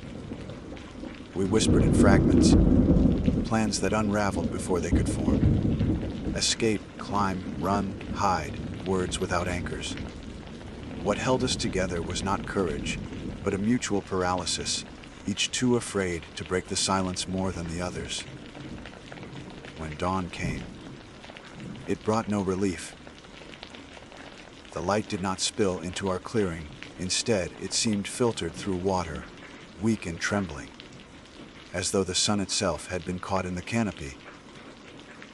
The ropes remained swaying gently, and now I saw stains along some of them, dark patches that hadn't been there the day before. Resin, I told myself, sap dripping from the trees. But the color was wrong. Too dark, too much like dried blood. We decided to move. Staying in that plateau felt like lying down in grave and waiting for the dirt. Marcus took lead, jaw tight, hands trembling, only when he thought no one was watching. Leah stayed close, clinging to him as though he were the last real thing left. Kendra pressed ahead recklessly, snapping branches with each step, her defiance loud and deliberate, as if volume alone could banish what we felt stalking us. Cam trailed in back, muttering under his breath, words too soft to catch but sharp enough in tone to sound like arguments with someone unseen. We walked for hours, yet the forest betrayed us. Every path bent back. We marked trees with knives, scars cut deep into bark, but when we circled around they had healed. Not faded, healed. The wounds closed over with smooth new skin, as if the trees rejected the memory of us. Hunger returned, sharper this time, twisting our stomachs into knots. Leah cracked first, fumbling in her pack for the food we had sworn not to touch. She pulled a packet of trail mix, fingers trembling as she tore it open. "Don't," I snapped, but too late. She shoved a fistful into her mouth, chewing desperately. Her jaw froze after the first bite. Her eyes widened, hands clawing at her lips, as though trying to rip the food back out. A wet gagging sound filled the clearing. She spat, chunks scattering on the ground. It wasn't nuts or raisins that fell from her mouth, but pale, writhing grubs, fat bodies, slick with a sheen that glistened in the dim light. They writhed into the soil, vanishing instantly. Leah screamed until Marcus held her against his chest, rocking her, tears streaking both their faces. None of us tried the food again. By mid-day we stumbled into a new clearing.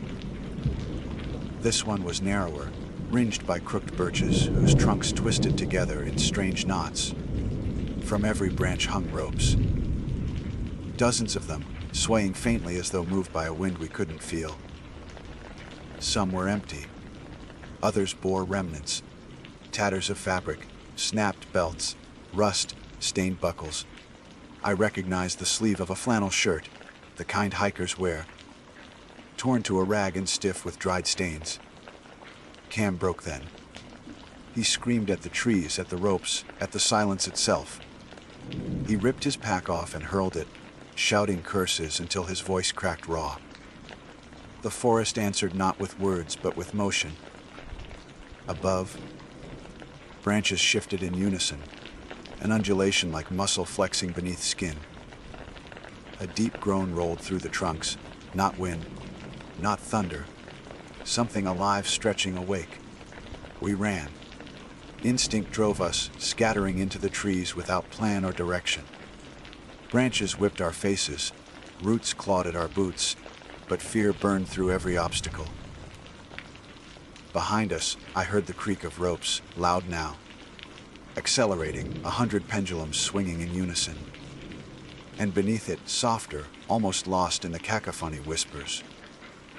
Not words we understood, but syllables strung together like chanting, a litany woven from the forest itself. Kendra was the first to fall. She tripped on a root and vanished with a scream cut short. When I skidded to a stop and looked back, she was gone. Not sprawled on the ground, not tangled in branches. Gone as though the forest had swallowed her mid-cry. Marcus tried to turn back for her, but Leah dragged him forward, both of them sobbing. I kept running, though guilt clawed at me. To stop was to vanish. To stop was to feed whatever had claimed her. The forest funneled us, pushing us into a ravine choked with ferns. The ground sloped downward, slick with moss. We slid more than walked, crashing into a hollow where the earth dipped into a natural amphitheater. The air was heavier here, wet and metallic, thick enough to taste. And in the center, rising like the ribcage of some buried giant, stood a tree unlike any I had ever seen.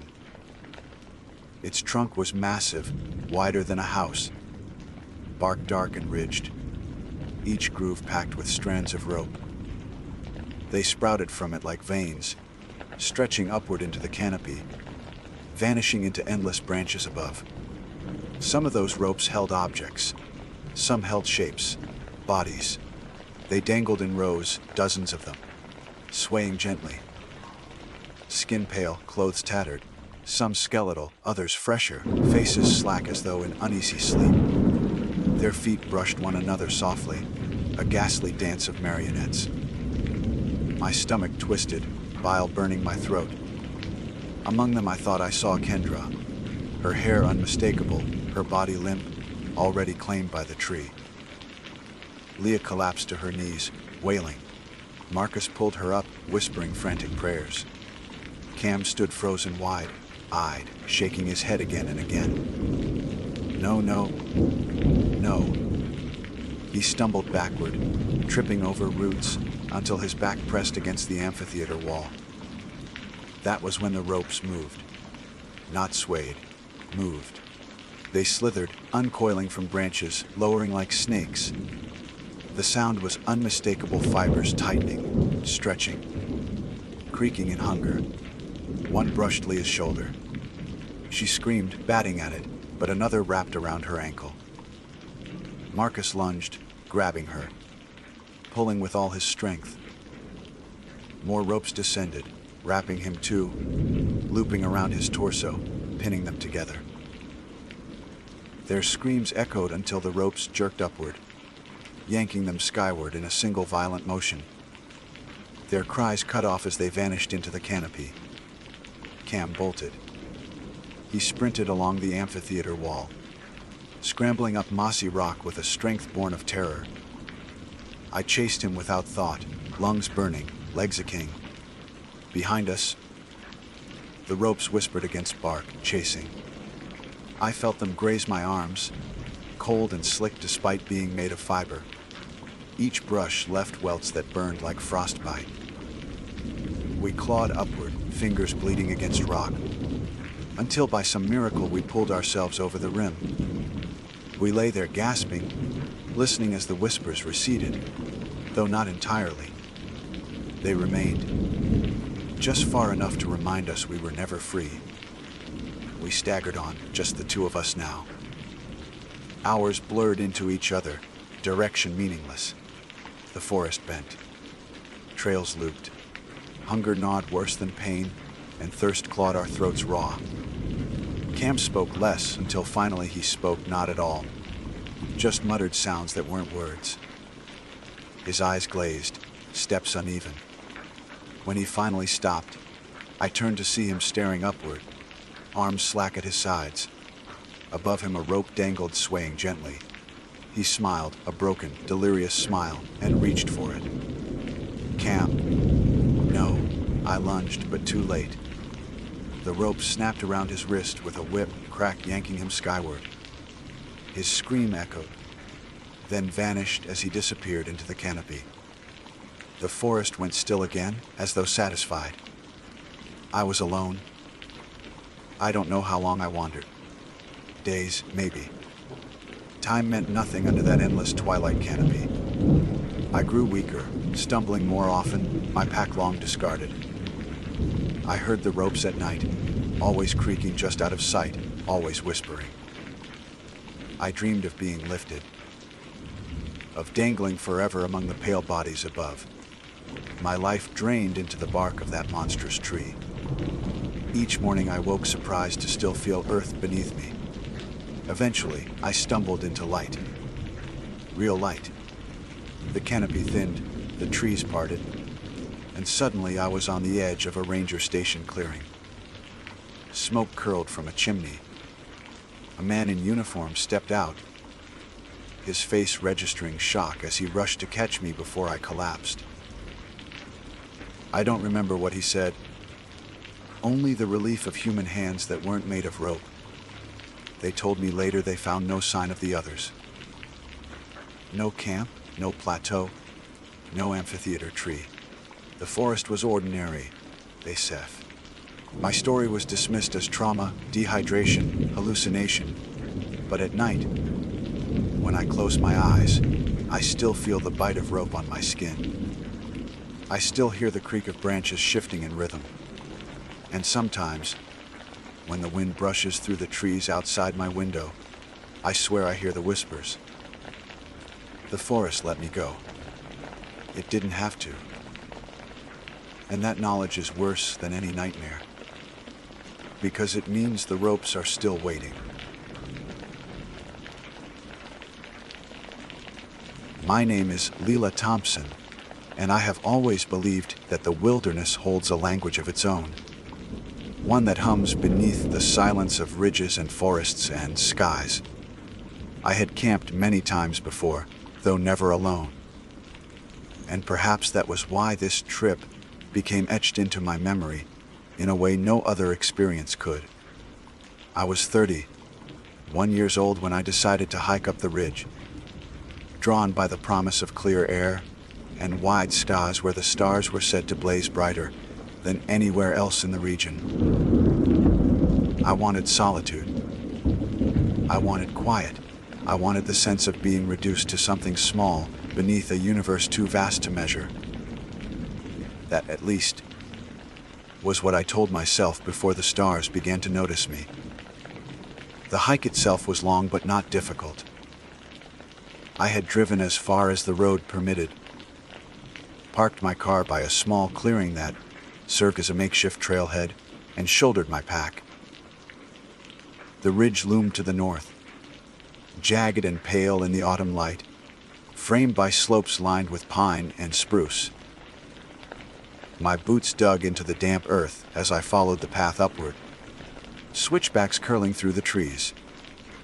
I carried enough supplies for 3 days: a lightweight tent, a sleeping bag, food sealed in zip bags, a small stove, and the comfort of my journal, where I could spill thoughts when words pressed too heavily against the inside of my mind. I remember how the world narrowed to the rhythm of my breath and the crunch of soil beneath my steps. The forest seemed unusually still, as though holding its breath, but I told myself it was the absence of other hikers that created that hush. I crossed no one on the trail. By the time I reached the ridge, the sun had begun its slow descent, painting the horizon in bruised shades of violet and orange. I chose a flat patch near the edge, where the view opened like a stage curtain to the world below. Valleys rolling out in shadows, mountains stacked like jagged teeth on the horizon. I pitched my tent with practiced ease, staking it against the rocky soil and smoothing the fabric. The air grew cooler as dusk settled, and I layered on a jacket, sitting with my back against a stone outcrop. The sky deepened from purple to a dark velvet, and then the first stars emerged. I had been waiting for that moment, the one when night unveiled its quiet brilliance. The ridge was known for stargazing, for its unobstructed view unmarred by city lights. I leaned back, smiling to myself as the stars multiplied, sharp and silver. It felt like a reward, like a private show for the foolish woman who hiked alone. It was only when I glanced up again, perhaps an hour later, that I noticed the strangeness. The constellations I knew, Orion, Cassiopeia, the Big Dipper, were not where they should have been. At first, I blamed my own lack of practice. I had studied constellations as a child, but perhaps my memory had blurred them. Still, I stared, uneasy, as if the sky had been rearranged in some subtle way. The stars formed crooked lines, jagged where they should have been clean. And in the shape of those lines, I thought I recognized letters. The thought was absurd, and I shook my head, rubbed my eyes, laughed softly at myself. Camping alone can do that to a person. Play tricks, turn the imagination into an adversary. I returned to my stove, boiled water for instant noodles, and forced myself not to look up again until I had eaten. By then, the moon had risen, pale and heavy, and the stars glittered brighter. This time, when I allowed my gaze to wander back to the heavens, the crooked lines were unmistakable. They spelled my name, Lila. 4 letters stretched across the black expanse of sky, formed by constellations that had not existed an hour earlier. I froze, the fork clattering against the side of the bowl. My mind scrambled for an explanation.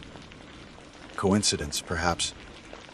The random scatter of stars that my desperate brain tried to make into something familiar.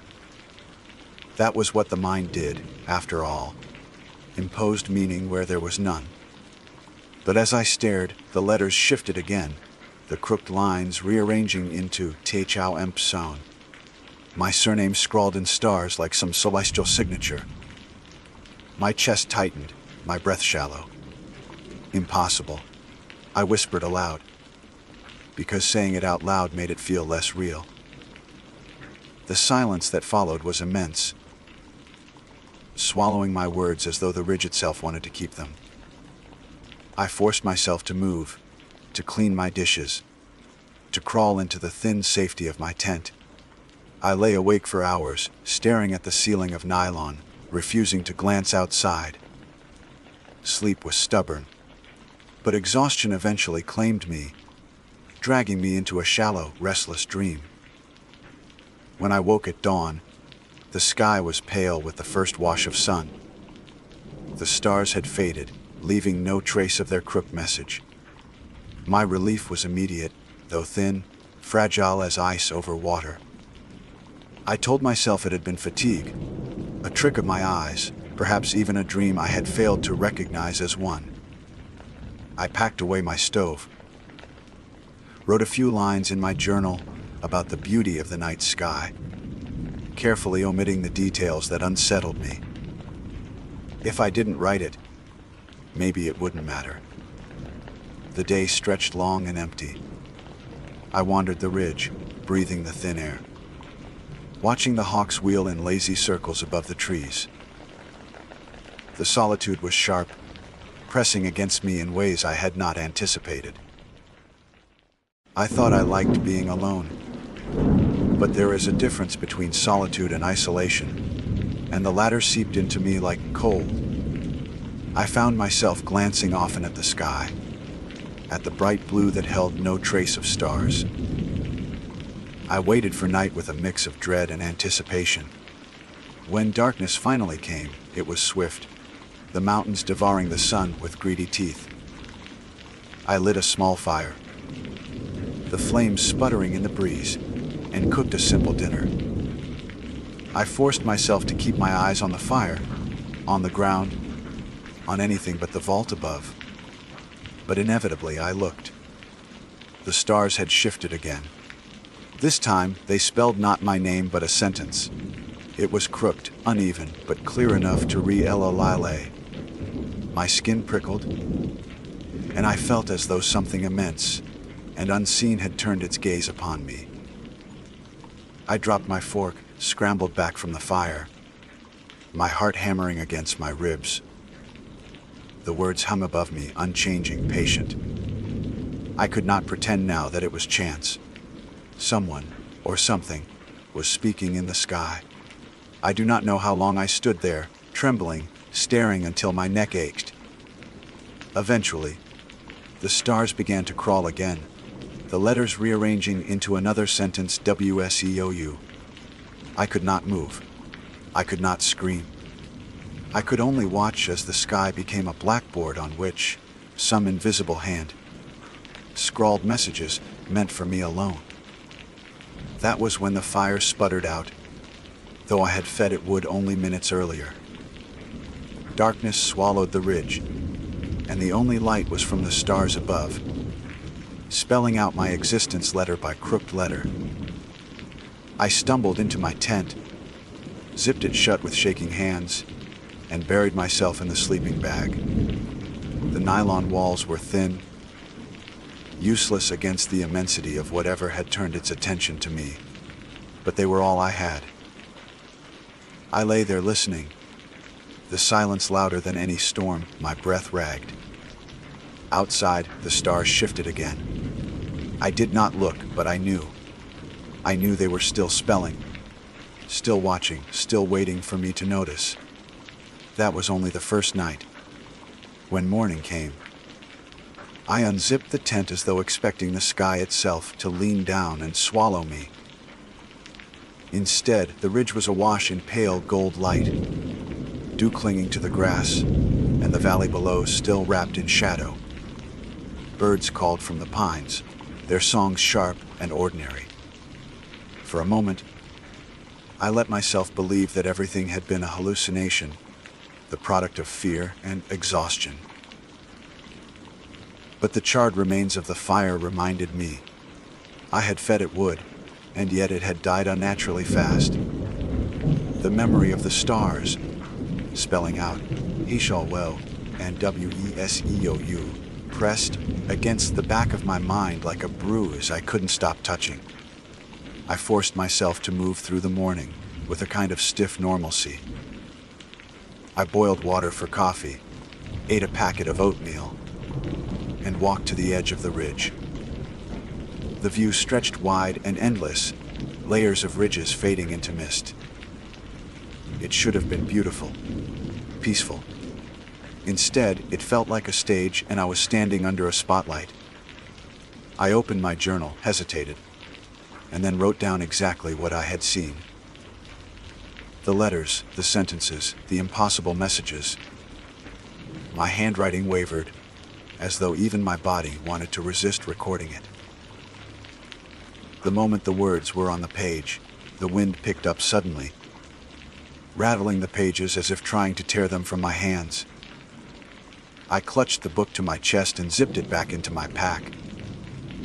By midday, clouds had gathered, heavy and low, though the forecast had promised clear skies. Shadows moved strangely across the ridge, not matching the rhythm of the sun. Once, while kneeling to adjust the tent stakes, I felt something brush against my shoulder. I spun around, but no one was there. Only the grass, bent as if someone had walked past me moments earlier. The rest of the day dragged like a tether. I tried reading, tried sketching the valley in my journal, tried distracting myself with small, ordinary tasks, but always my gaze was drawn back to the sky. The blue dome above looked calm, indifferent, as though it hadn't rearranged itself into words for me the night before. I told myself over and over that I would leave tomorrow. I had planned for 3 days, but what did that matter now? I could pack everything, hike down, and drive away. Simple, rational. Still, I stayed. A part of me wanted to see if it would happen again. That stubborn corner of my mind, the one that had dragged me up here in the first place, seeking solitude and wonder, refused to leave without proof. Fear and fascination braided together until I could not tell them apart. By the time the sun fell behind the jagged horizon, I was already shivering. I sat by the fire, every log I fed it turning to ash too quickly, as though time itself sped up within the circle of flame. My hands trembled as I ate, eyes darting upward despite my attempts to resist. The stars arrived slowly, first faint sparks, then a cascade. My stomach twisted as I recognized the crooked pattern forming again. Letters. Words. Helagan, I whispered, no, as if the refusal itself could erase the message. The stars shifted. Duachwailavi so soon. I backed away from the fire, pulse hammering, clutching the small knife. I carried more out of instinct than sense. My name appeared again, stretched across the sky like a signature lilah. The crooked constellation seemed brighter than the others, as if burning closer, hungrier. What do you want? I whispered, and the words sounded like a confession. Almost instantly, the stars rearranged. Toatch. My throat tightened. What are you? The sky shifted once more. Bio. Eutn. I stumbled back until my shoulders struck the tent. The stars crawled again.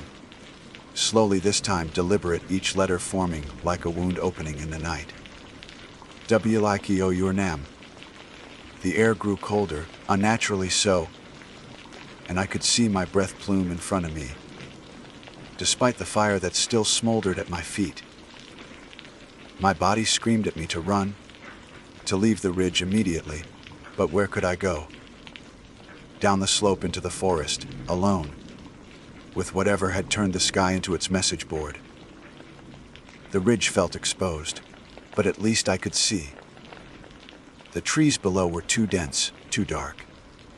I backed into the tent, zipped it closed, and pressed my palms over my ears. The nylon was thin, every sound bleeding through, but I wanted some boundary between myself and the impossible sky. I rocked there, whispering fragments of prayers I hadn't spoken since childhood, until exhaustion finally dragged me down. When I woke, the sun was already high. My mouth was dry, and my body ached from the curled position I'd slept in. The first thing I did was check the sky. No messages. Only clean daylight. Clouds drifting like they always had. Relief fluttered through me, fragile and fleeting. I had to leave. That much was clear now. Proof was no longer a curiosity I craved. I wanted only to be gone from this ridge. I stuffed my gear into my pack, tore down the tent, and scattered the ashes of my fire. By noon I was on the trail, the valley yawning below as I began the descent. But the forest was not as I remembered it. The switchbacks seemed sharper, narrower. The trees pressed closer, branches clawing at the path. I kept my eyes down, watching my boots, trying not to notice how the shadows stretched unnaturally long, even though the sun was overhead. Birds had gone silent, replaced by a strange hum I could not locate, a low vibration that seemed to come from the soil itself. At one bend in the trail, I stopped short. The earth ahead was scrawled with symbols, shapes burned into the dirt, crooked lines that mirrored the constellations I had seen in the sky. My name written again, this time etched into the earth itself. Lela. Charred into the ground as though fire had kissed it. My breath caught. I stumbled backward, then forced myself forward, stepping across the letters as if refusing to acknowledge them. I walked faster, nearly jogging, heart slamming against my ribs. The trail twisted and twisted, but when I glanced ahead again, the same charred letters appeared. Lila, and again, and again. Each time, they grew larger, stretching across the path, as though the ridge itself wanted to brand me. By the time the sun dipped low again, I realized something horrifying. I was not descending. I had been walking for hours, and yet the ridge never retreated. The forest around me was endless, circling, repeating. The path looped like a snake eating its own tail. I collapsed by a tree, gasping, fighting back tears. My compass spun in my hand, the needle whirling uselessly. I opened my map. But it was wrong. The ridge was circled in thicket I had not drawn, and my name was scrawled across the paper in my own handwriting. The letters curved like constellations. Night came again, sudden and merciless. I hadn't even managed to pitch my tent. I sat with my back against the tree, knife in hand, every muscle trembling. The stars bled through the canopy above, shifting into place, patient and merciless. E. The words blazed crooked and bright. I clamped my hands over my eyes, but even in the darkness behind my lids, I saw them letters burning against the black, scrawled in constellations only I could read. The stars shifted once more, slower this time, each letter deliberate. Yo can EV. I screamed, the sound ripped raw from my throat, echoing through the forest until it was swallowed by silence. When it died away, the stars rearranged again. Do ye like babo h yo yusta? My hands shook so badly I dropped the knife. It fell into the dirt beside me, gleaming faintly in the starlight. Somewhere deep in the trees, Something moved. A branch cracked, heavy and deliberate. Then another. My breath hitched. I pressed my back harder against the trunk, eyes darting into the shadows. The stars shifted once more. Tur and Aruin. Every nerve in my body screamed not to. But the sound came again. Steps. Closer now, circling. The night pressed tighter, colder, and though I fought it, my head turned, slowly, against my will, toward the sound. I turned my head. I had no choice. It was as though the command written in the stars had anchored itself into the sinew of my body, tugging against my will until my neck shifted, my gaze dragged into the trees. At first there was only darkness, tangled with branches and mist. My breath caught as the silence pressed so hard it hurt. Then, slowly, shapes began to separate from the shadows. Something stood between the pines. At first glance, it looked like a person. Upright, tall, limbs stretched in familiar proportions. But the longer I stared, the more wrongness revealed itself. The arms were too long, fingertips grazing the soil. The head tilted at an angle too sharp for a human neck. Its body shimmered faintly, as though lit from within by the glow of the constellations above. When it shifted, I realized with horror that its form was not solid but threaded, as if woven together from lines of starlight. Crooked lines, bent into a mockery of human shape. My breath snagged. I wanted to run, but my body had frozen, rooted against the tree. The creature tilted its head again, and in that instant the stars above rearranged. Hello. The word hung above while the thing below mirrored it. Mouth opening though no sound escaped. Its lips moved in jagged rhythm, forming the word the stars had already written. Hello. Tears blurred my vision, but I couldn't look away. The thing took a step closer, each movement accompanied by the shifting of constellations above, as if the sky were its reflection. I stumbled sideways, pressing my back against rough bark, knife trembling in my hand. What are you? My voice cracked, a whisper swallowed by the night. The stars shifted. Buerursky. The creature's mouth moved again, repeating the words silently. I wanted to scream, but the sound clawed at my throat, trapped. The stars crawled once more, slower this time. Yowu Bilan Tous no Dubu. The figure stretched its arm toward me. The fingers weren't fingers at all, but crooked star lines extending into the dark. Threads of light that bent as if woven from constellations. They twitched like living wires, reaching. My body finally broke from paralysis. I bolted, crashing through undergrowth. Knife still clutched, branches slashing at my face and arms. The forest roared with my panic. My boots hammered against the soil, lungs burning. But no matter how far I ran, the glow of the stars above followed, always spelling, always watching.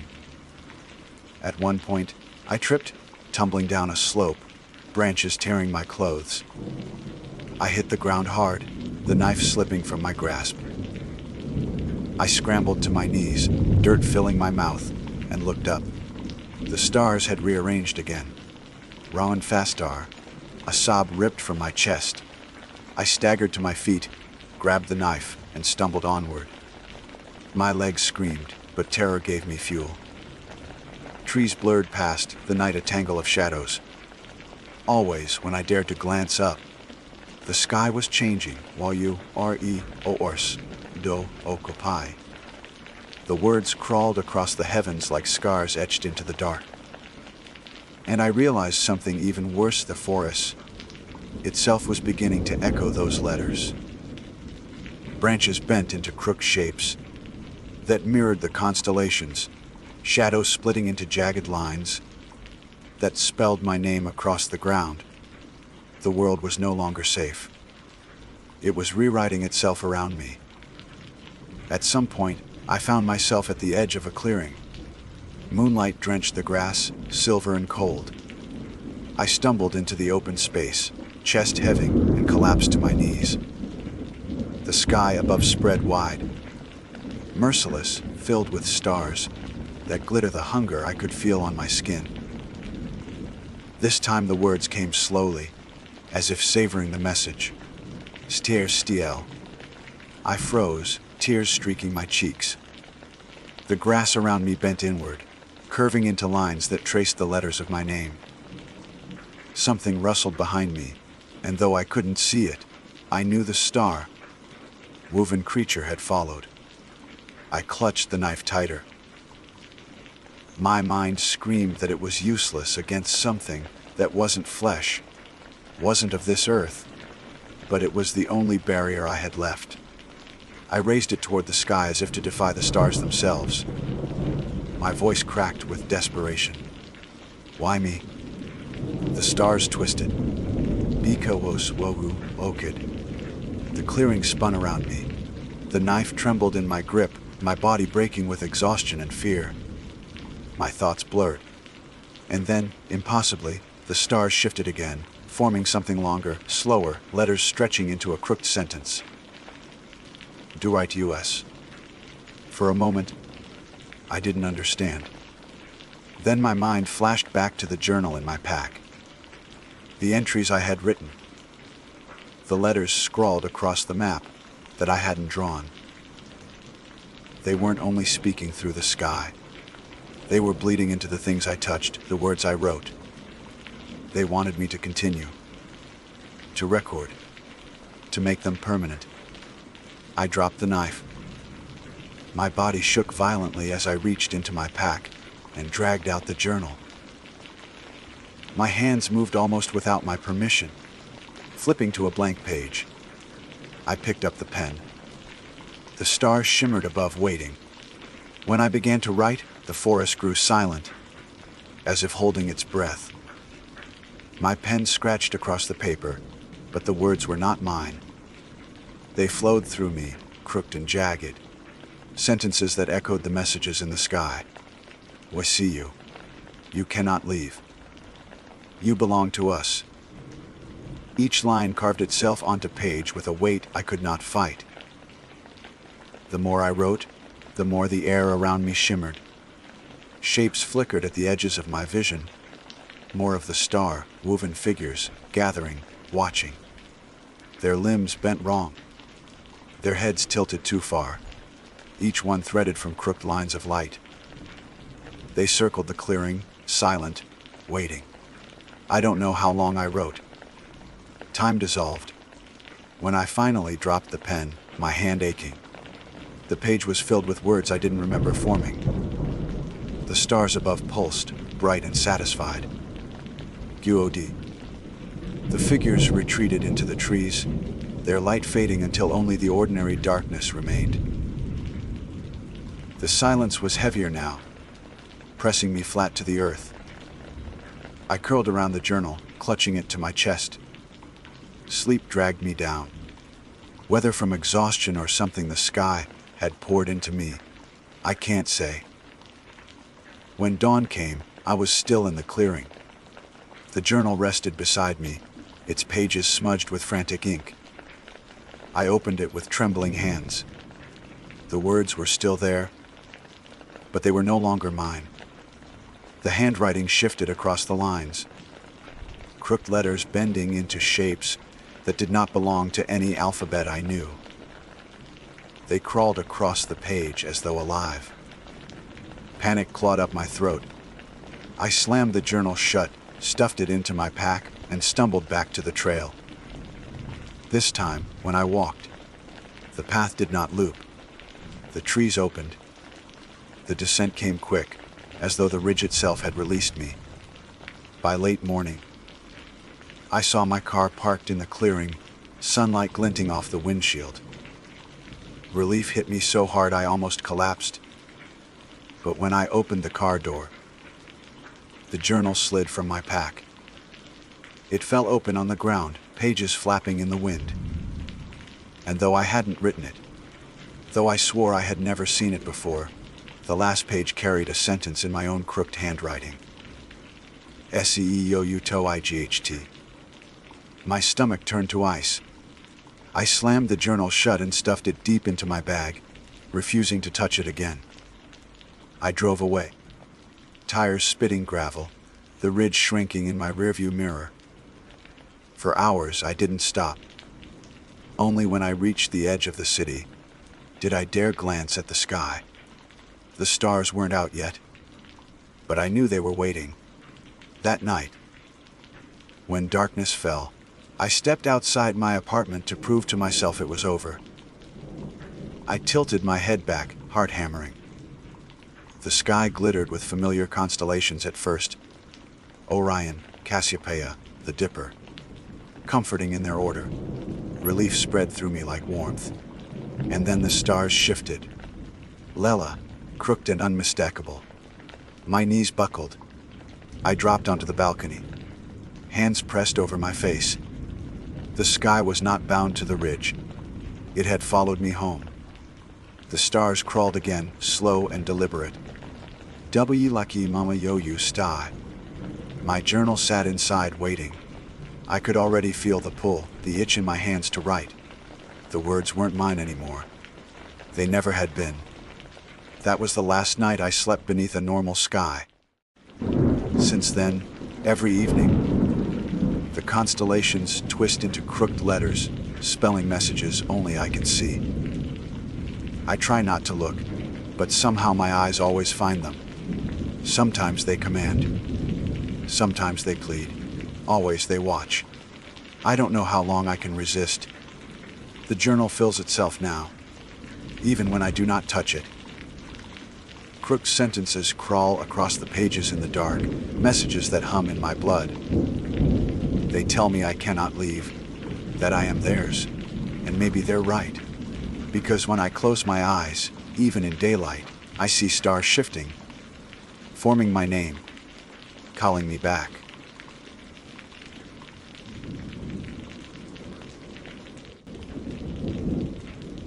My name is Marcus Hale. I was raised in a small town where people still told ghost stories at kitchen tables late into the night, where silence in the woods was regarded as a warning and not a comfort. I had spent enough years listening to those stories, laughing them off in the daylight, and quietly fearing them when I walked alone under the trees at dusk. I am 31 years old, and I have always carried with me a strange restlessness, the kind that makes a man take to the road, in search of places no one else talks about. That is what led me into the mountains, where fog draped the valleys like a heavy shroud, and where rope bridges stretched across gorges so deep I could hear the distant sound of water gnawing against rock. It was on one of those bridges that I first realized some stories are not told for entertainment, but as warnings left behind like scratched on stone. The fog that day was the thickest I had ever seen. I could not even see the trees. I knew we're just a few feet off the path, their branches bending under the weight of moisture. The air was damp and cold, seeping through my jacket and settling against my skin like a second, clammy layer.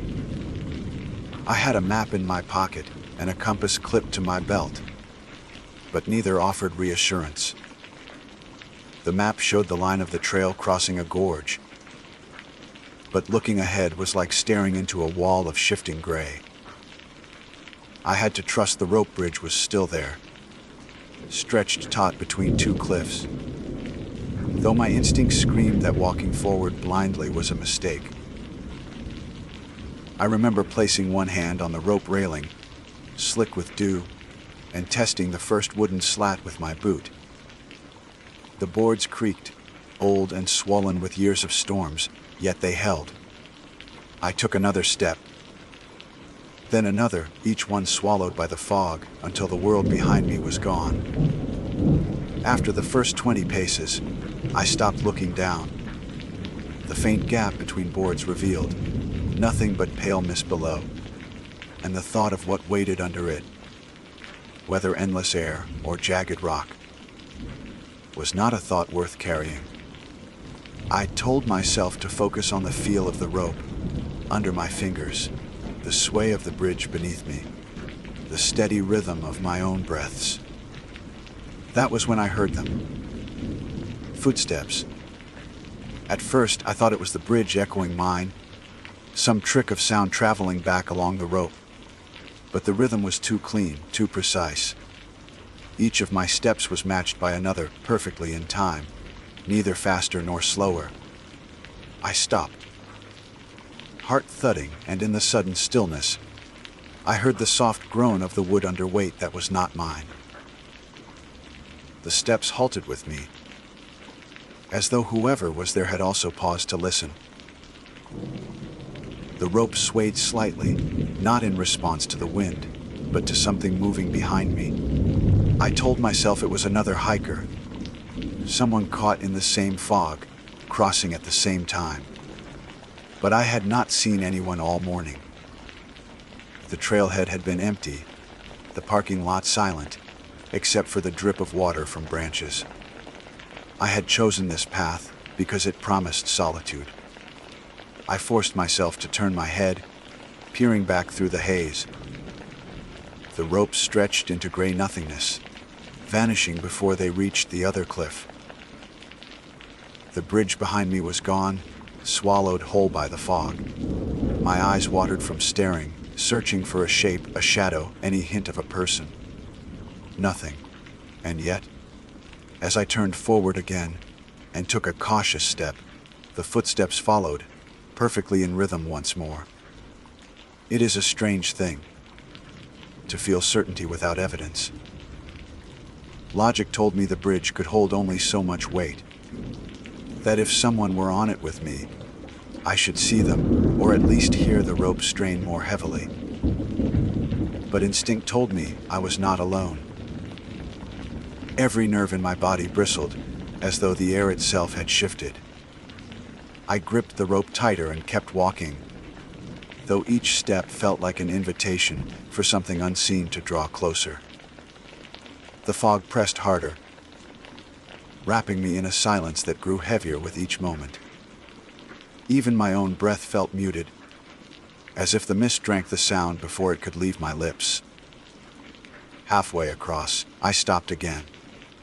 My heart hammered so loud, I swore it would shake the boards beneath me.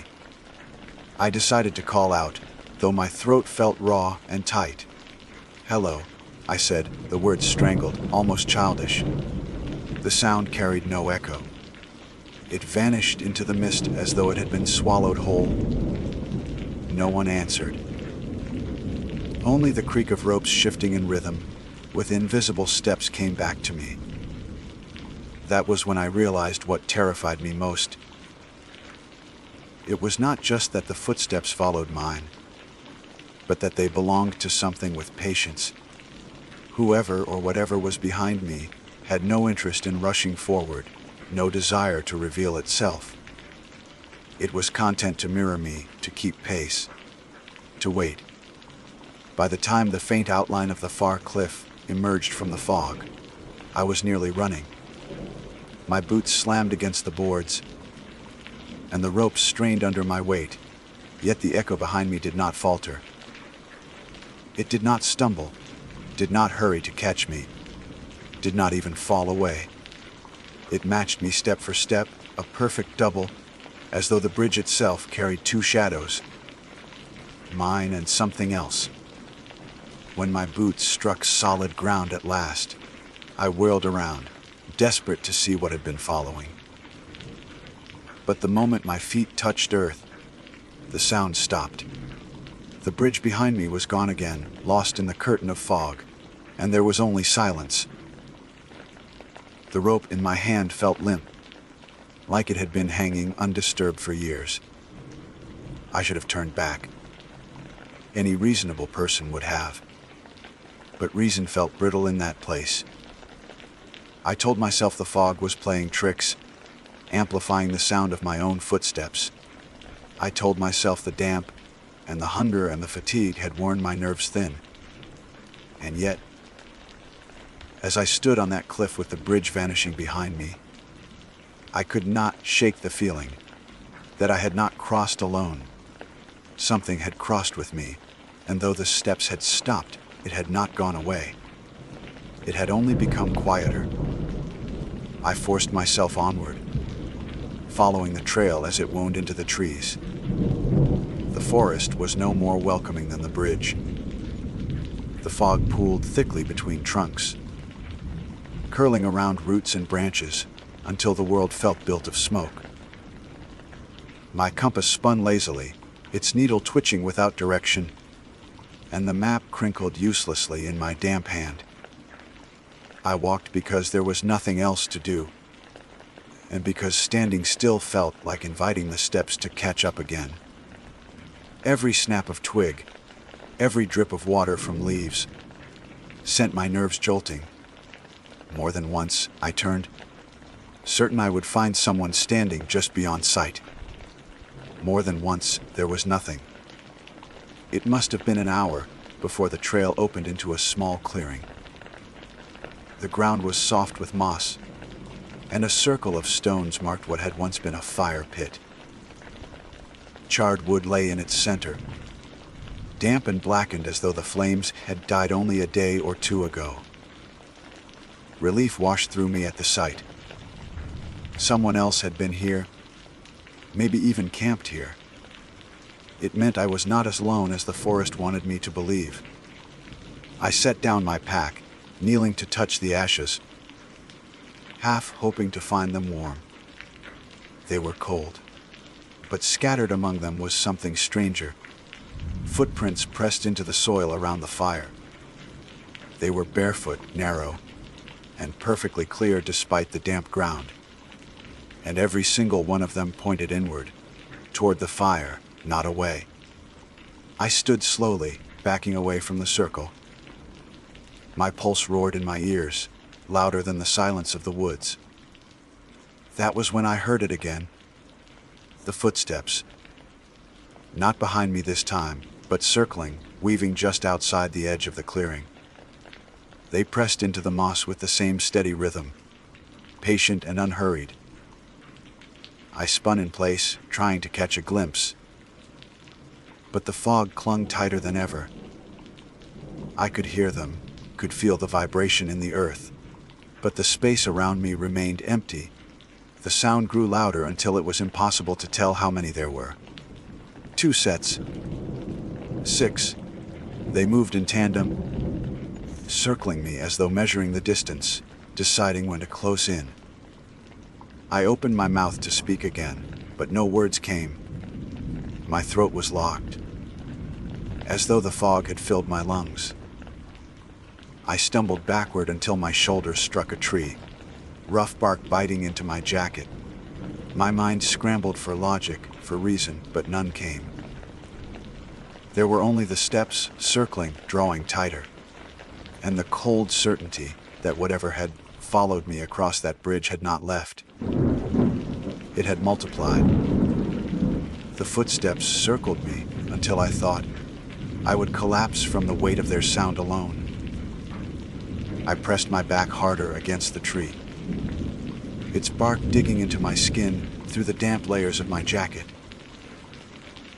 I told myself that if something solid pressed forward from the fog, if I could just see it, I would know what I was dealing with. But nothing stepped out. Nothing took form. Only the rhythm of steps closing in, tighter and tighter, until suddenly they stopped all at once. The silence that followed was worse than the sound. At least the steps had given me something to measure, some cadence I could brace against. Without them, the forest became suffocating. I strained my ears, listening for a crack of a twig, the whisper of breath, but all I heard was my own pulse rushing in my skull. My mouth was dry, my tongue heavy, and I realized I had been holding my breath for too long. I exhaled in a shaky burst, and as the mist curled in front of my face, I swore I felt another breath brush against my cheek, colder, not mine. I tore myself away from the tree and stumbled forward into the clearing, desperate for movement, for anything that would drown out the possibility of something standing just beside me unseen. My boots struck moss, then the blackened stones of the fire pit. The footprints around the ashes seemed deeper now, as though pressed only moments before.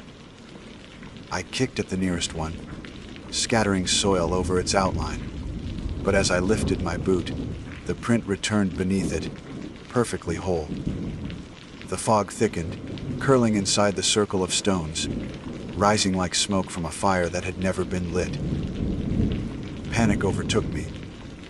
I grabbed my pack and bolted out of the clearing, forcing my legs to move even as the air grew heavier, clinging to my throat.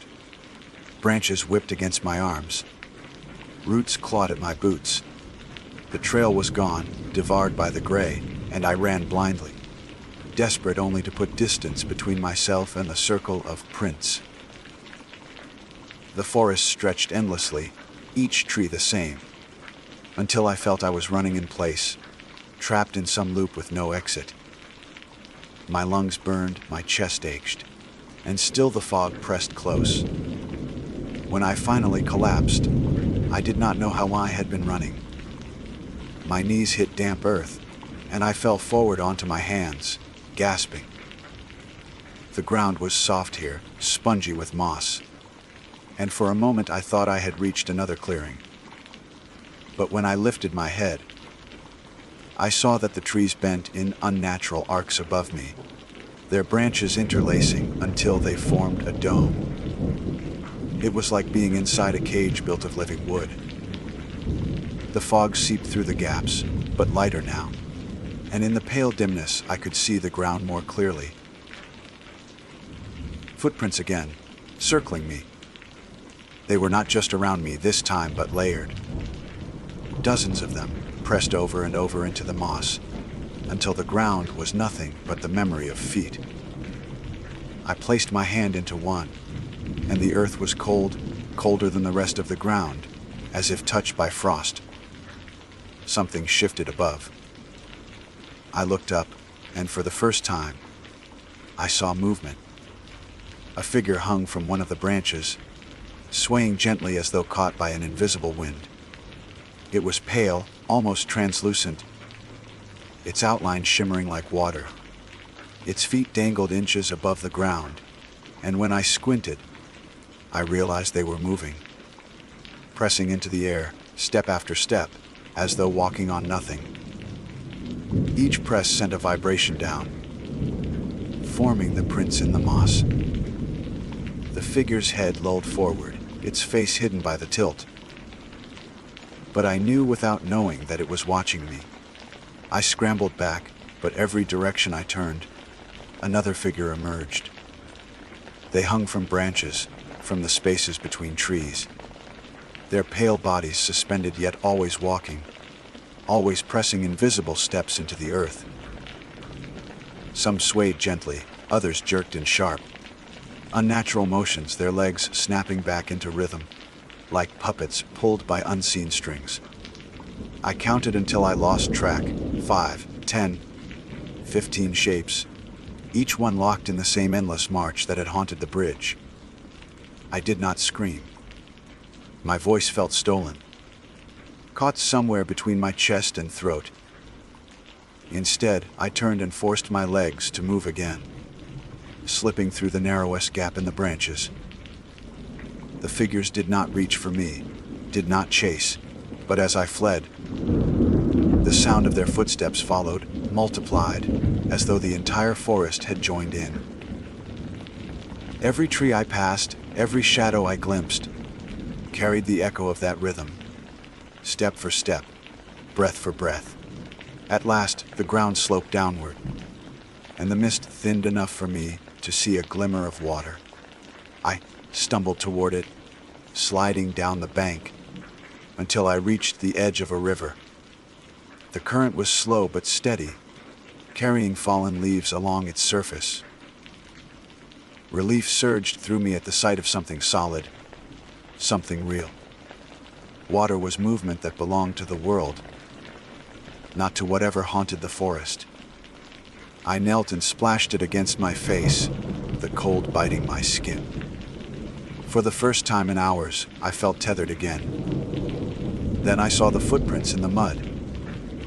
They lined the riverbank in neat rows, side by side, as though dozens had walked here together. Some faced forward, some backward, some sideways, but none of them trailed off. They simply began and ended, carved into the soil without a path leading to or from them. I pressed my hand against one, desperate to prove it false, and when I lifted my palm, the print had deepened, as if something heavier had just stepped there. Ripples spread across the water. I looked up in time to see shapes forming on the opposite bank, figures pale against the fog. They stood in perfect stillness, yet their reflections in the water moved.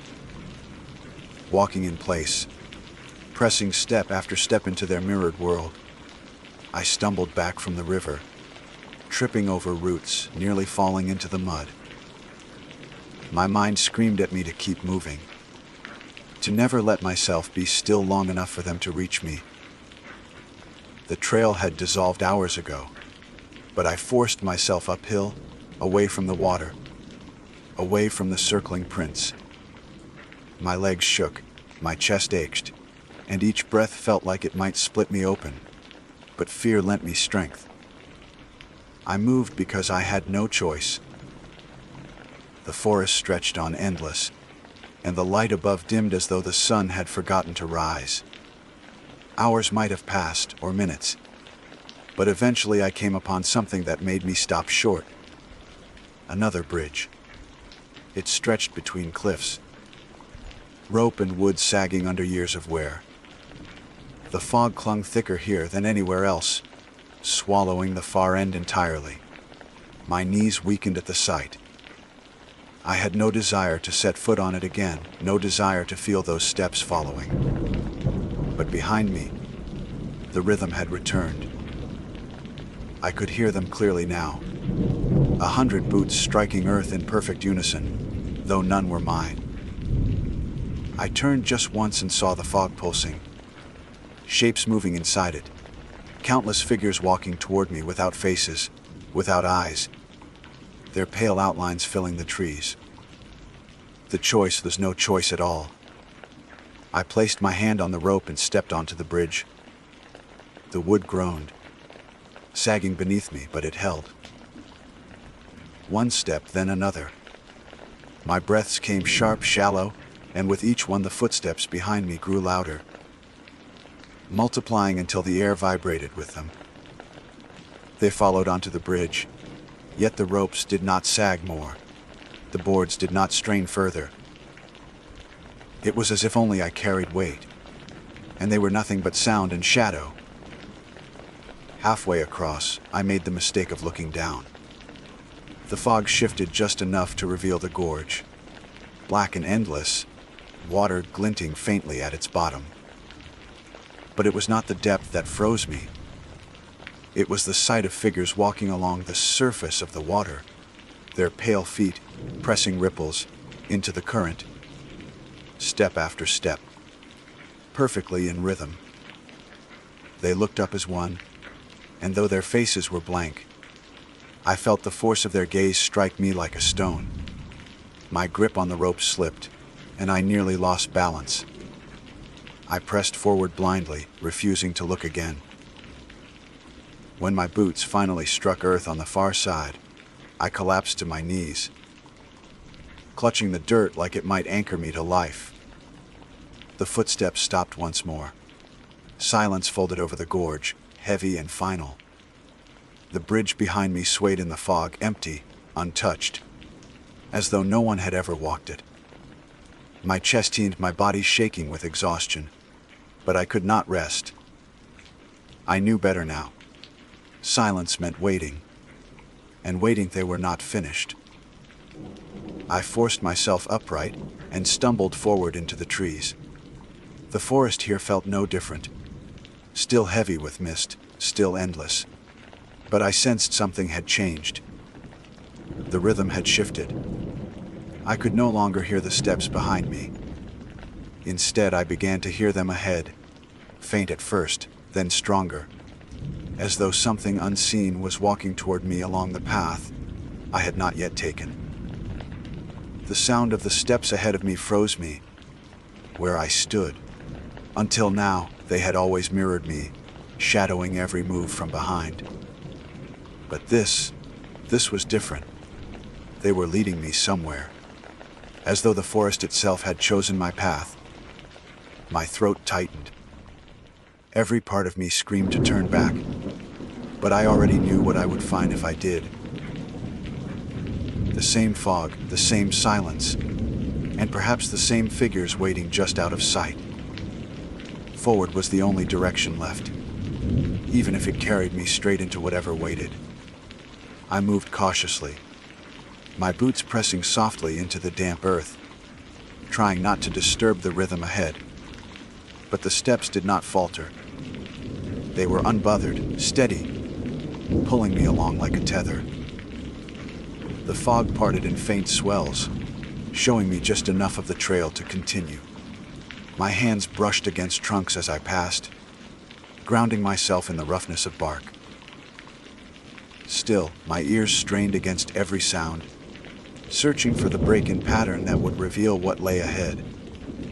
It never came. The steps were endless, patient, always just far enough away that I could not see their source.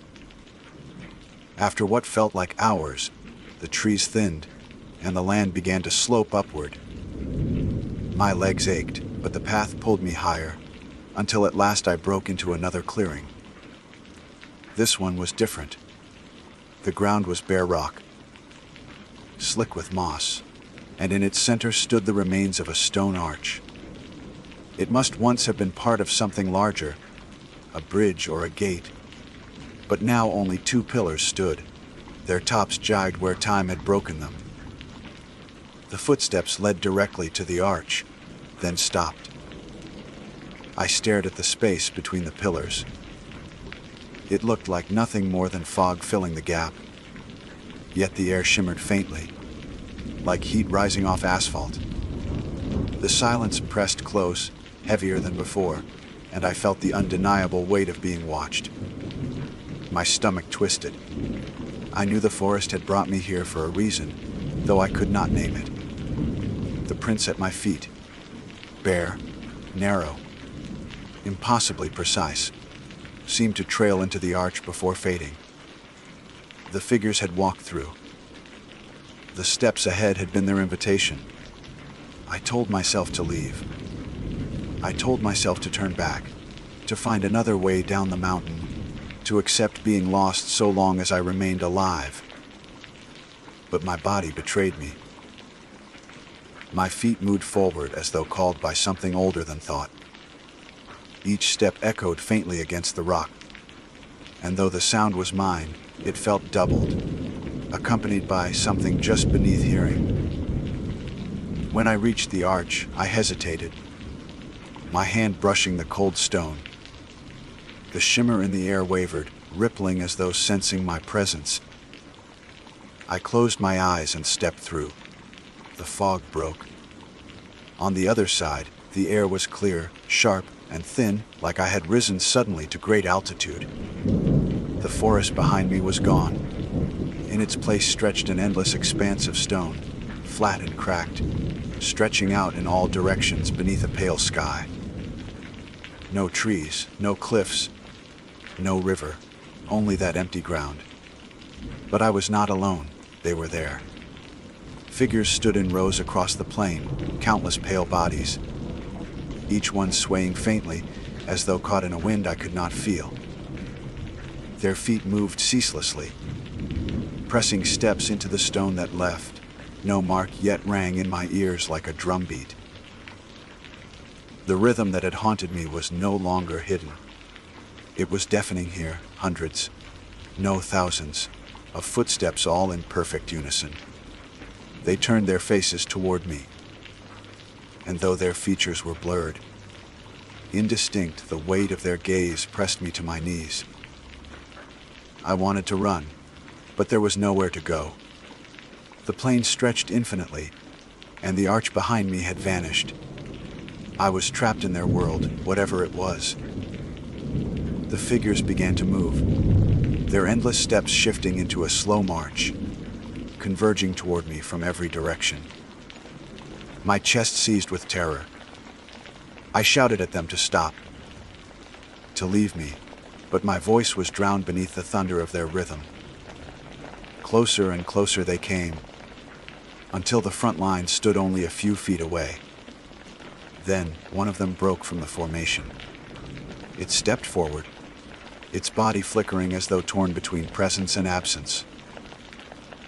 Its feet struck the stone, but its movements were not perfectly in sync with the others.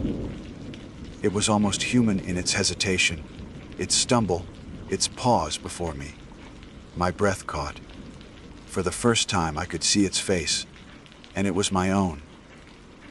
The figure that wore my shape stared back at me with eyes that glowed faintly, as though lit from within.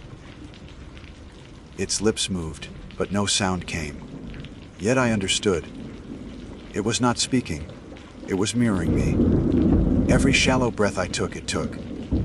Every twitch of my hands, it echoed. I lifted my arm, and it lifted its arm in the same broken rhythm. Not perfect this time, but close enough to freeze my blood. It was me, stripped of weight, stripped of soul, an echo made flesh. The horde behind it began to press closer, their endless march unrelenting. The figure of myself reached out, its pale hand trembling as it stretched toward mine. I pulled back instinctively, but the air between us shimmered. My chest ached with pressure, my heartbeat slowing to match the rhythm of their steps. I felt my body weaken, my limbs heavy, as though something was pulling me out from within. My vision blurred, the edges of the world folding inward. I realized what the forest had wanted all along. It did not want to kill me. It wanted to replace me. I staggered back, but the plane gave no ground. The other me pressed forward, its glowing eyes fixed on mine, its steps aligning with the cadence of the horde. My breaths came ragged, desperate, but even they began to falter, sensing to the rhythm. In that moment, I knew if I let it take my hand, I would vanish, just another pale figure marching in endless circles, my body lost in the fog, my soul repeating steps forever. With the last shred of will, I did the only thing I could think to do. I broke the rhythm.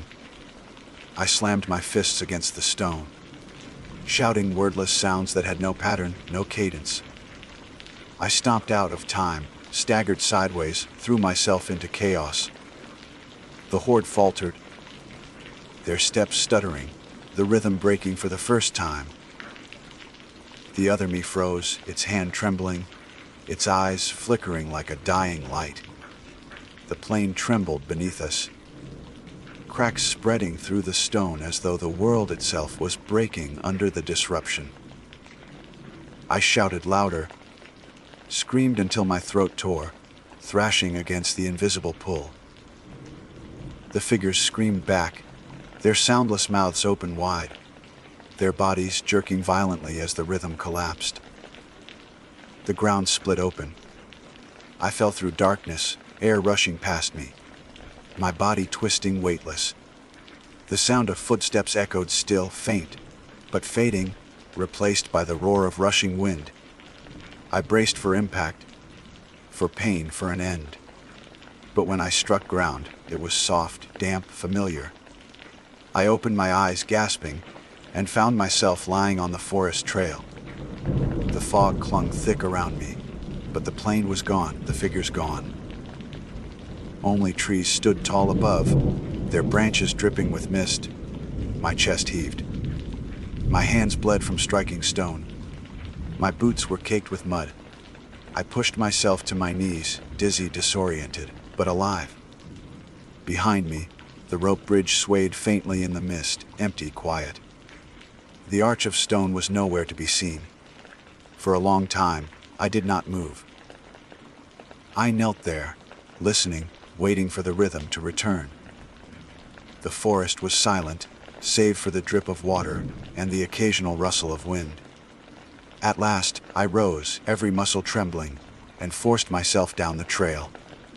I no longer cared about maps, about direction. I only wanted out, wanted distance between myself and that cursed bridge. Hours passed before the fog began to thin. My legs carried me until I stumbled onto a dirt road, rutted with tire tracks. Relief crashed over me so hard I nearly wept.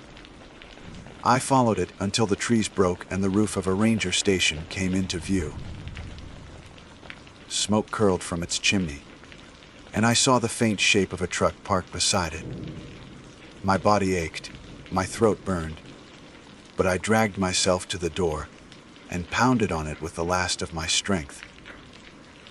The ranger who opened the door looked at me with wide eyes, taking in my bloodied hands, my torn jacket, my wild stare. He pulled me inside, sat me by the fire, pressed a mug of hot water into my hands. My story spilled out in broken pieces, half mad, half gasped, but he never interrupted. He only listened, his face pale in the firelight. When I finished, trembling, he nodded slowly. "You crossed the bridge in fog," he said, his voice quiet. "You heard the steps. Most don't come back when that happens." I stared at him, waiting for him to laugh, to tell me I was delirious. But he didn't. He simply looked at me with the kind of sorrow that comes from knowing too much. "You'll carry the sound forever now," he added. "It doesn't leave you. Just hope it doesn't find its way back." That night, as I lay on the ranger's cot, staring at the ceiling beams above, I listened. The fire popped softly, the wind rattled against the glass, but beneath it all, faint, almost too faint to hear, I caught it. A rhythm, footsteps, perfect in time with my own heart. My name is Phoebe Wright. I was 27 years old when I agreed to join a small camping trip with 3 of my closest friends, believing it would be a brief escape from the noise of my daily routine.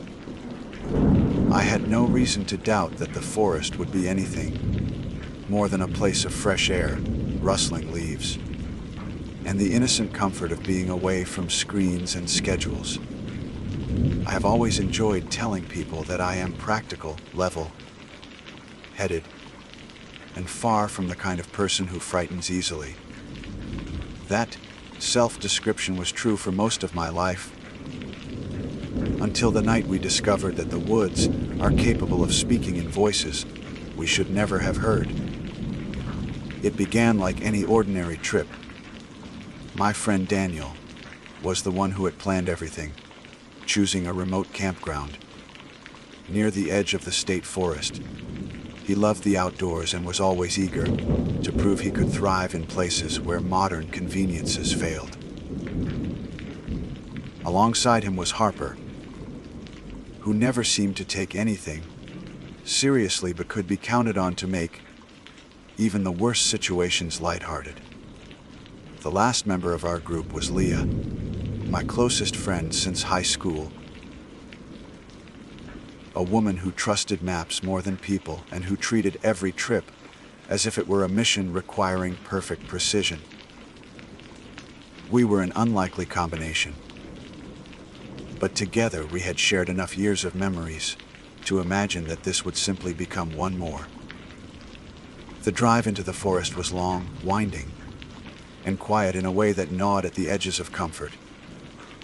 The deeper we traveled, the more the paved road broke apart into gravel, then into uneven dirt that rattled the car. Tall pines pressed inward from both sides, as if the forest had leaned close to watch us arrive.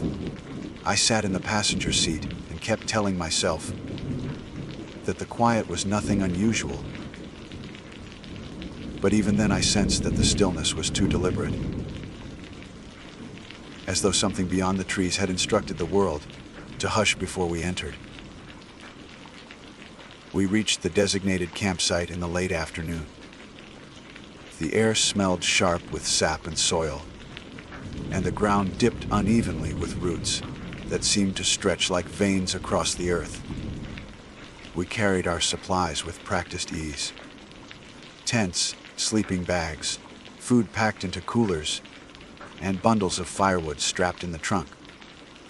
Setting up the camp was uneventful, though I noticed how quickly the shadows stretched over us long before the sun had fully lowered. The forest canopy filtered the light in a way that made the hours feel stolen. When we finally sat around the fire that evening, Harper's jokes seemed louder than usual, bouncing across the circle, as if the trees themselves echoed his words, back with faint delay. Daniel bragged about how far from civilization we were, raising his mug of coffee, as though he had conquered something meaningful. Leah unfolded her maps for the third time, pointing to where the creek curved east and where we might hike in the morning. I laughed along with them, trying to match their easy mood, but the sensation of being observed clung to me with stubborn weight. Oh, Aunt. It was during one of those moments of laughter that we first heard it. The sound drifted from the trees beyond the firelight, thin and high-pitched, like the giggling of a child. We all froze at once. None of us had spoken in that tone, and none of us could mistake the fact that the laughter did not belong to our group. Daniel was the first to speak, his voice carrying the strained calm of someone trying too hard to sound casual. Probably some other campers messing around, he said, though we all knew how empty the road had been for miles. The laughter came again, this time closer and clearer. It was bright, playful, and wrong in a way that sliced through my skin. It sounded like Leah's laugh, her real laugh, not the polite version she used with strangers. I turned to her, expecting to see her smiling at some private joke, but her expression was pale and rigid. Her mouth had not moved. The four of us stared into the darkness, where the firelight ended, the orange glow breaking into jagged shadows. The forest answered with another burst of laughter, this one unmistakably Harper's. It rose, cracked with the same cadence he had just used, but Harper sat silent beside me, eyes wide and lips pressed tight. Something cold threaded through me, sharper than any autumn air. We listened, every muscle tense, as the woods continued to give us back our own voices, playful and mocking, pitched in tones that were both familiar and foreign. We're being pranked, Harper muttered, but his words lacked conviction. No one wanted to admit that what we heard was more than a trick. Daniel grabbed a flashlight and stood, his confidence exaggerated to cover the tremor in his stance. "I'll check it out," he said. The beam of light cut across the trees, but it revealed nothing more than rough bark and scattered undergrowth. The laughter paused, then began again, this time echoing all four of us in rapid succession, as though the forest had been recording us for hours. I wanted to tell him to sit back down, that this wasn't the kind of sound you followed, but my throat tightened with fear, and no words came. Leah clutched my sleeve hard enough to leave marks, her eyes reflecting the firelight like glass. "Don't go too far," she whispered, though Daniel was already stepping beyond the circle of warmth, the beam of his flashlight slicing through the dark like a fragile blade.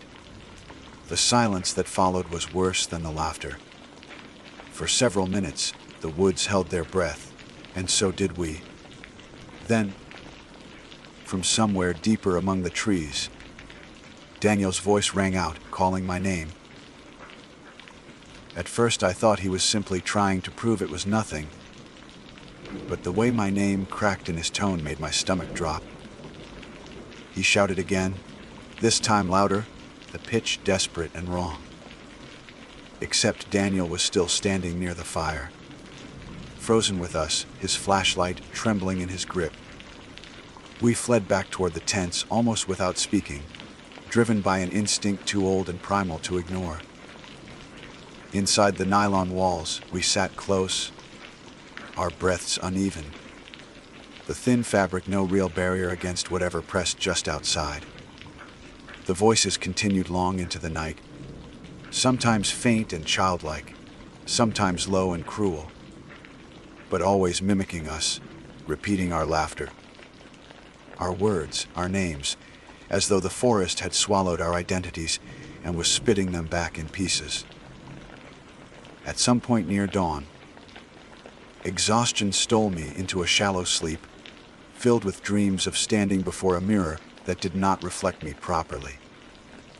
In those dreams, my mouth moved, but the sound that came was Leah's laughter, then Harper's, then Daniel's, until finally it was my own voice echoing back in endless loops. I woke with a gasp to pale morning light bleeding through the tent walls, my body cold and damp with sweat. We did not speak much over breakfast. The fire from the night before was a mess of gray ash, the air still heavy with the memory of what had happened. Daniel insisted it was a trick of acoustics, that the valley carried sounds strangely. Leah did not argue, though her silence was heavier than denial. Harper tried to make light of it, saying at least we knew what we sounded like if we ever forgot, but even he could not disguise the tremor in his hands as he packed his gear.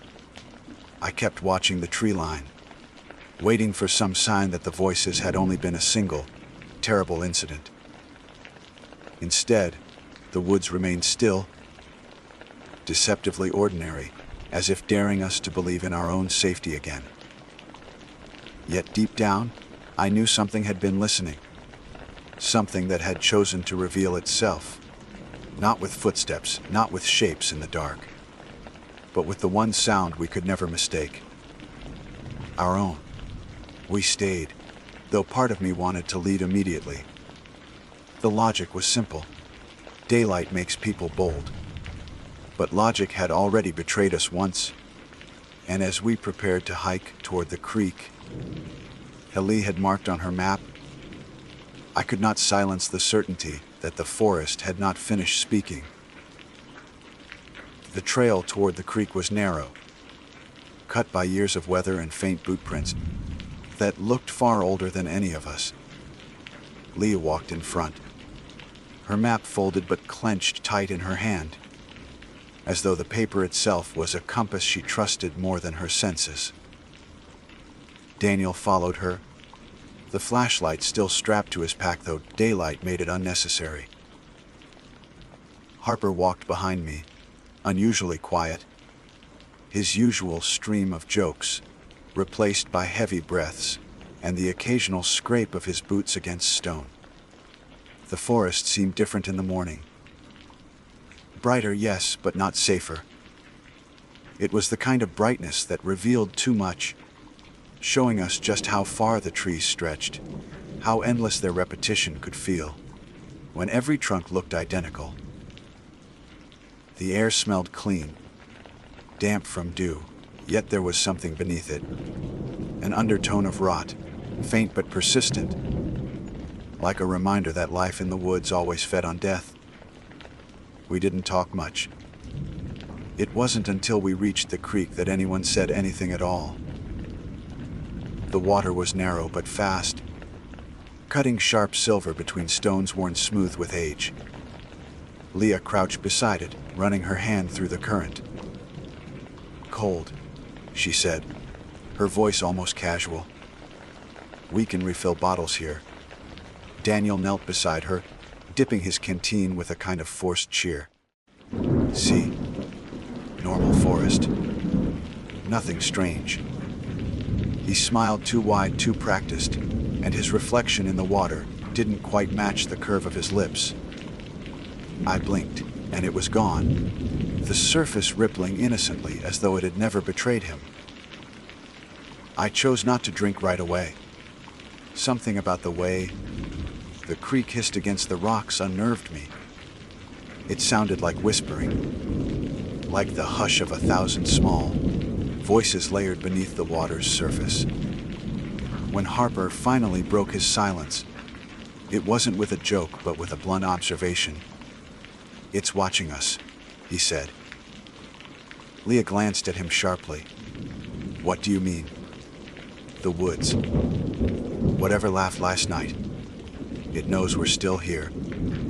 His eyes scanned the tree line as he spoke, daring the forest to contradict him. Nothing did. The trees stood indifferent, but the silence between them carried weight. We filled bottles quickly and started back, unwilling to linger by the creek. That was when we heard it again. The laughter.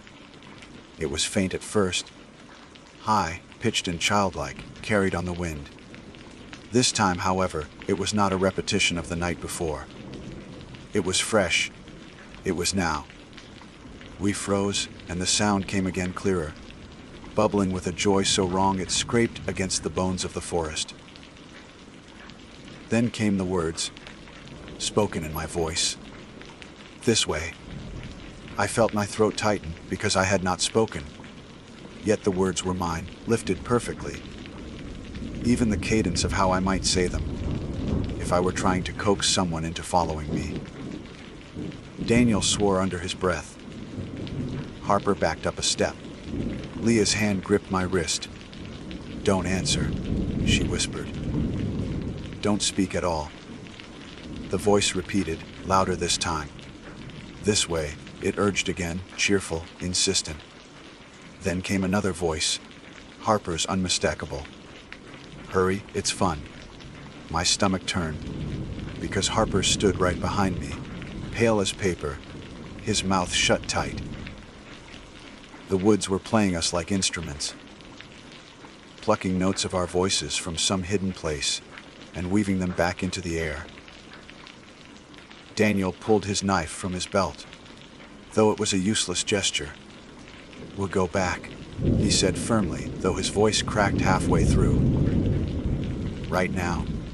We turned, retracing our steps toward camp, moving faster than before. The laughter followed, darting between trees, sometimes ahead of us, sometimes behind, as though whatever owned it circled with ease while we stumbled clumsily through the undergrowth. At one point, I swear I heard my own voice calling Lee's name, soft and pleading, and when she nearly turned her head toward the sound, I grabbed her arm and pulled her forward. By the time we reached camp, my lungs burned with exertion. The tents stood exactly as we had left them, the fire pit cold, our supplies undisturbed. The normalcy was jarring, like the forest wanted us to believe we had only imagined everything, but we had not imagined. I could still feel the echo of my own stolen words rattling inside my chest. We sat in silence for a long time. Harper lit a cigarette, even though he had sworn to quit months ago, and the sharp smoke curled upward like a fragile shield. Daniel paced, muttering half-formed plans that made no sense. Lee spread her map again, tracing lines with her finger as if directions could protect us. Finally, I spoke, my voice quieter than I intended. "It's not just laughing, it's learning." They all looked at me, waiting. I swallowed, the weight of the truth settling heavy on my tongue. Last night it only copied what we'd already said. Today it used new words. It told us where to go. It's not just repeating, it's practicing, like it wants to get better. No one argued. They didn't need to. They had heard it too. The day dragged slowly, each hour heavy with anticipation. We stayed close to camp, too afraid to wander far. Every so often, a faint giggle or a stolen phrase drifted from the woods, but it never came close enough to see. The forest seemed to be waiting, patient, as though it had no need to rush us. When night fell, the dread deepened. We built the fire high, feeding it more wood than we should have. Desperate for light, the flames roared, casting long shadows that twitched like figures waiting at the edges. The voices began again. First laughter, then words, then whole conversations, snatches of dialogue that had never been spoken, but could have been. They sounded like us around the fire, joking, teasing, confiding. Except none of us moved our lips. Leah clutched my hand so tightly I lost feeling in my fingers. Daniel sat rigid, his knife across his knees, eyes darting at every shadow. Harper muttered curses under his breath, though his voice shook. Then, from the darkness, I heard my own voice say, "Let's go see them." It was calm, steady, so much like me it made bile rise in my throat. Harper's voice followed, dripping with excitement. "Yes, let's join them." Daniel's voice, cold and firm, "They won't fight." And finally Leah's, trembling but eager, "They want us too." The fire popped loudly, startling us. None of us had spoken, but the forest had woven an entire conversation in our voices. Worse, it sounded believable, as if it had peeled into our minds and stolen the private tones we might use if we really had meant those words. We sat paralyzed, too afraid to speak, too afraid not to. My chest ached with the need to say something, anything, to drown out the imitation of myself. But Lee shook her head fiercely, eyes wild, and mouthed one word: "No." Hours passed like that, voices circling us, mocking us, building new sentences from our tones. At times, it laughed like a child again, as if enjoying the game. At times, it whispered like a friend, coaxing us closer. At times, it grew low and guttural, dragging our voices into something inhuman. Eventually, exhaustion forced us to retreat into the tents, though none of us truly slept. I lay in my sleeping bag, every sound magnified. Every breath beside me proof that I wasn't alone. Yet even through the thin fabric walls, I could still hear it. My own voice whispered from outside, soft as a lullaby. "Phoebe, come out. Just for a minute." I pressed my hands over my ears, but I could still feel the words crawl into me, warm and intimate, like someone breathing directly against my skin. At some point, my exhaustion blurred the edges of fear into dreams again. This time, I dreamed I was standing in the woods, facing three versions of myself. One laughed in a high, childlike tone. One spoke calmly, coaxing me forward. The third simply stared, lips moving silently, as though rehearsing words it hadn't yet learned. When I woke, gray light had crept across the fabric of the tent. I turned, expecting to see Leah still curled in her sleeping bag beside me, but the space was empty. Panic struck like a blade. I scrambled out, heart pounding, only to find her crouched near the edge of camp, staring into the trees. Her map was open in her lap, but she wasn't looking at it. She was listening. I knew it before I heard it myself. The voice calling her name, her exact tone, pleading softly. "Leah," it said. "It's safe. Trust me." And for one horrifying moment, I saw her lean forward, as if ready to rise and follow. I lunged forward and grabbed Leah's arm before she could move another inch. Her body was tense, trembling, as though every part of her was torn between resisting and obeying. Her eyes were glassy, locked on the tree line where her own voice coaxed her softly from the dark. "Don't listen," I whispered, shaking her until she finally blinked and looked at me. Her lips quivered, but she didn't speak. She didn't have to. I could tell from the way she clutched my wrist that she had almost believed the forest more than me. The others scrambled out of their tents at the commotion. Daniel's face was pale, his jaw set. Harper looked half asleep but alarmed, cigarette already in hand, like he thought smoke might fend off whatever waited beyond camp. "It's trying to pull us out one at a time," Daniel said grimly. He didn't even bother pretending anymore. The confidence from before had drained away, leaving only survival instinct. "If we follow, we won't come back." The forest seemed to answer him. My voice, calm and assured, drifted from the trees. "Yes, you will." Then laughter, childlike and shrill, rippled through the branches, circling us like a predator. We knew we couldn't stay. The woods weren't just watching us. They were working on us, wearing us down. With each hour, it learned more, grew bolder. By nightfall, I wasn't sure we'd still trust ourselves to know what was real.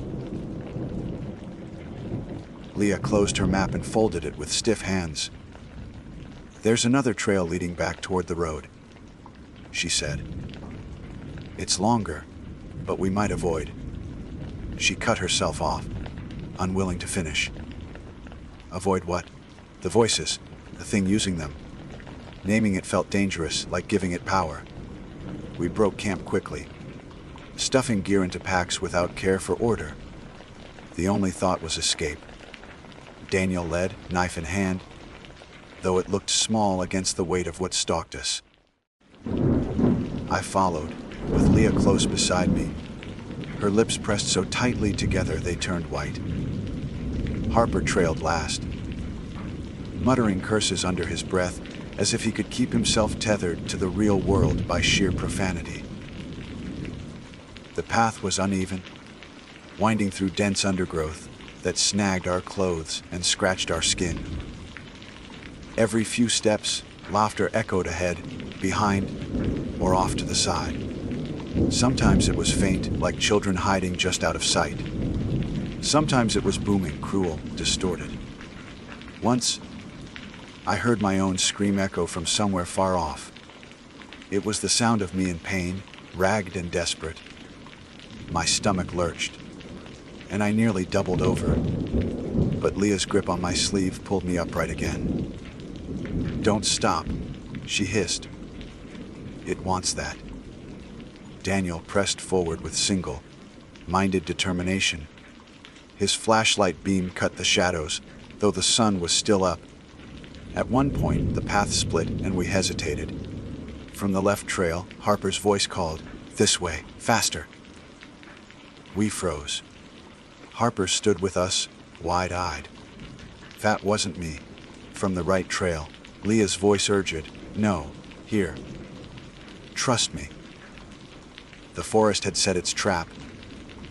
Daniel swore and chose the middle ground, forcing his way straight through the brush between the trails. Branches whipped our faces, thorns tore at our arms, but none of us protested. Better to bleed from scratches than from trust. As we stumbled onward, the voices grew louder, overlapping, a chorus of ourselves.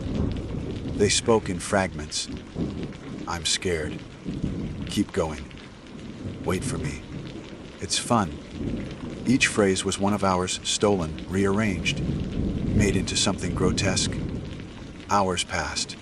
The sun bled lower through the trees, turning gold into red. My legs ached, my throat burned, but stopping felt impossible. The laughter never fully ceased. It only shifted, sometimes ahead, sometimes behind, sometimes inside my own head. When the path finally opened into a clearing, we collapsed more than stopped. The grass was tall, swaying gently. In the center stood a ring of stones, blackened as though once used for fire. We hadn't seen it on Leah's map. That unsettled her more than anything else. "This place isn't marked," she said, scanning the paper as though searching for proof of its existence. "It shouldn't be here." Harper spat into the grass. "Yeah, no kidding." The voices fell silent. The sudden absence was worse than the noise. My ears rang with the emptiness, as if I had grown used to being mocked and could no longer bear the quiet. We sat in the clearing, breathing hard, uncertain. Daniel suggested lighting a fire, but Lee refused. "No fire," she whispered. "That's what it wants. That's how it finds us." The sky darkened overhead.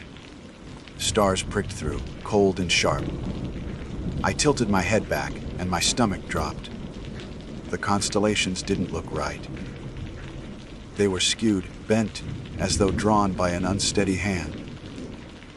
One cluster of stars stretched into a crooked curve that looked disturbingly like a mouth. Before I could say anything, the laughter returned, above us. It came from the sky, raining down like a storm. I clutched my ears, but it seeped through, a sound too large, too endless. Daniel shouted something I couldn't hear. Leah crouched, covering her head. Harper screamed, his voice swallowed by the chorus of our own stolen tones. When it finally stopped, silence hit with crushing weight. My own heartbeat sounded like thunder. Daniel pointed toward the tree line. In the darkness, shapes shifted. At first they looked like people. 4 of them. Then I realized they were us. Figures emerged slowly from the shadows, their outlines wrong but familiar. One wore Harper's grin, too wide, teeth gleaming. One walked with Leah's careful posture, clutching a folded map. Another held Daniel's knife, twirling it lazily. The last one, it was me. I couldn't breathe. The figure that looked like me tilted its head, smiling with my mouth, but not my eyes. When it spoke, the voice was perfect. "Phoebe," it said warmly, "come with us." Leah whimpered beside me. Harper swore violently. Daniel raised his knife, but the copy of him laughed and mirrored the motion, brandishing a blade that glinted though it had no light to catch. They circled the clearing, staying just beyond the ring of stones. Their movements were smooth, almost playful, like predators toying with prey. My double crouched low, eyes locked on mine. "Don't you want to see what it's like?" it asked. "We know you. We are you." I shook my head violently, but my legs wouldn't move. The ground felt heavy, as though the soil itself had wrapped chains around my ankles. Leah suddenly shouted, "Stay inside the stones." Her voice cracked with desperation. "It can't come in." I didn't know if she was right, but the figures stopped at the edge of the stone ring, pacing like caged animals. They laughed, spoke, whispered, all in our voices, building a cacophony that scraped against my skull. The night stretched endlessly. We huddled inside the ring, clinging to the fragile hope that the stones protected us. The doubles prowled just beyond, patient, relentless. At times they sat, mimicking our posture, as though waiting for us to forget which side we belonged on. When dawn finally came, pale light spilling across the clearing, the figures were gone. Only the laughter lingered, faint and distant, fading with the retreat of shadows. We left the clearing without a word, following the path until it finally spat us out onto the dirt road where Daniel's car waited. Relief crashed over me so hard I nearly sobbed. We piled in, slamming doors, refusing to look back at the forest. The drive out was silent. No one spoke, not even Harper. The trees thinned, the road straightened, and still, I didn't breathe easily until we hit pavement again. Only then did Daniel glance at us in the rearview mirror. His expression was hollow, empty. "We're never speaking of this," he said. Leah nodded weakly. Harper lit another cigarette, his hands shaking. I stared out the window, the forest shrinking behind us, but I knew we hadn't escaped. Not really. That night, back in my apartment, I sat in bed, trying to believe in safety. But when I turned off the light, the darkness filled with sound. My own laughter, high and childlike, bubbled up from the corners of the room. My name is Jonah Wells, and I have always believed in the logic of maps. Lines, contours, symbols, and numbers held in order that made sense of the wilderness, turning chaos into something navigable. As a boy, I loved tracing my finger along rivers printed in pale blue ink, imagining the sound of rushing water hidden in those thin lines.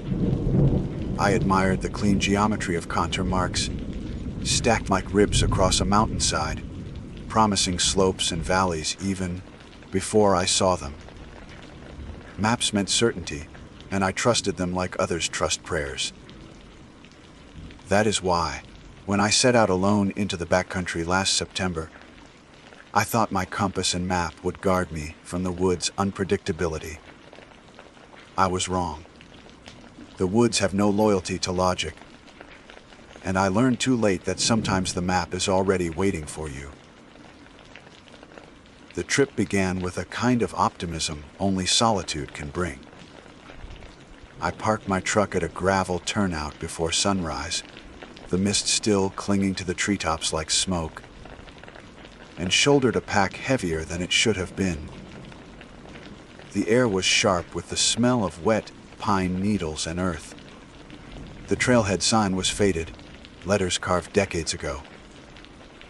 But it was enough to remind me I was entering territory that demanded attention and respect. My plan was simple: hike along the ridge, set camp by the creek on the first night, and then cut deeper into the forest where trails gave way to game paths. It was the sort of plan I relished, structured on paper yet free in practice. The first day went as smoothly as I could have wished. I walked beneath towering maples, whose leaves had just begun to tinge yellow, their branches whispering with the restless wind. Deer tracks dotted the mud, and once I startled a pheasant that burst upward in a storm of wings. By late afternoon, I found the creek exactly where the map promised it would be. I pitched my tent beside the rushing water, its sound steady enough to soothe the edges of loneliness. I cooked a simple meal on my small stove, wrote a line or two in my weather-worn journal, and crawled into my sleeping bag with the strange satisfaction of knowing I was exactly where I intended to be. That night, the compass began its betrayal. I pulled it from my pocket when the darkness deepened, more out of habit than necessity. Its red needle spun lazily, turning circles across the face like a toy top. I tapped it once, then again, assuming some quirk of magnetism from the rocks beneath me. But the needle did not settle. It turned endlessly, quickening as if mocking my expectation of stability. I shook the compass hard, but it only whirled faster, and in the glow of my headlamp the arrow looked like a frantic heartbeat. Unease pressed into me, but I closed the case and told myself it was nothing more than faulty equipment. Every woodsman has dealt with bad tools. I could rely on my map instead. The second day I continued, though I admit I started off with a subtle wariness. The path was narrower, barely more than a suggestion between trees, but my map assured me I was on course. Around midday, I stopped to rest on a moss-covered boulder and unrolled the paper from its waterproof sleeve. That was when my blood chilled. The trail I had walked since dawn was already drawn on the page. Not only the general route, but the very curves of my detours. The rock where I had stopped, even a small X beside it, as though I had marked the exact spot. And next to the X, in the margin, words appeared in a handwriting I recognized instantly my own. The ink was dark, as if freshly written, though my pen had never touched the paper. The note said only, "Don't stay too long." I stared until the lines blurred. My hands trembled as I touched the letters, half expecting them to smear beneath my fingers. But they remained sharp and dry. I rifled through my pack, pulling out my journal and flipping to the last page I had written the night before. The handwriting matched perfectly. My heart thumped with a mix of disbelief and fear.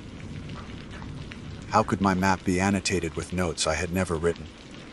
I told myself maybe I had marked it absent-mindedly, though I knew that was impossible. Still, denial is a powerful bomb. I folded the map quickly, returned it to its sleeve, and forced myself onward. The woods grew heavier as I pushed deeper. Sunlight slanted weakly through the canopy, and the air smelled of damp soil and decaying leaves. I felt eyes on me, though I saw no movement.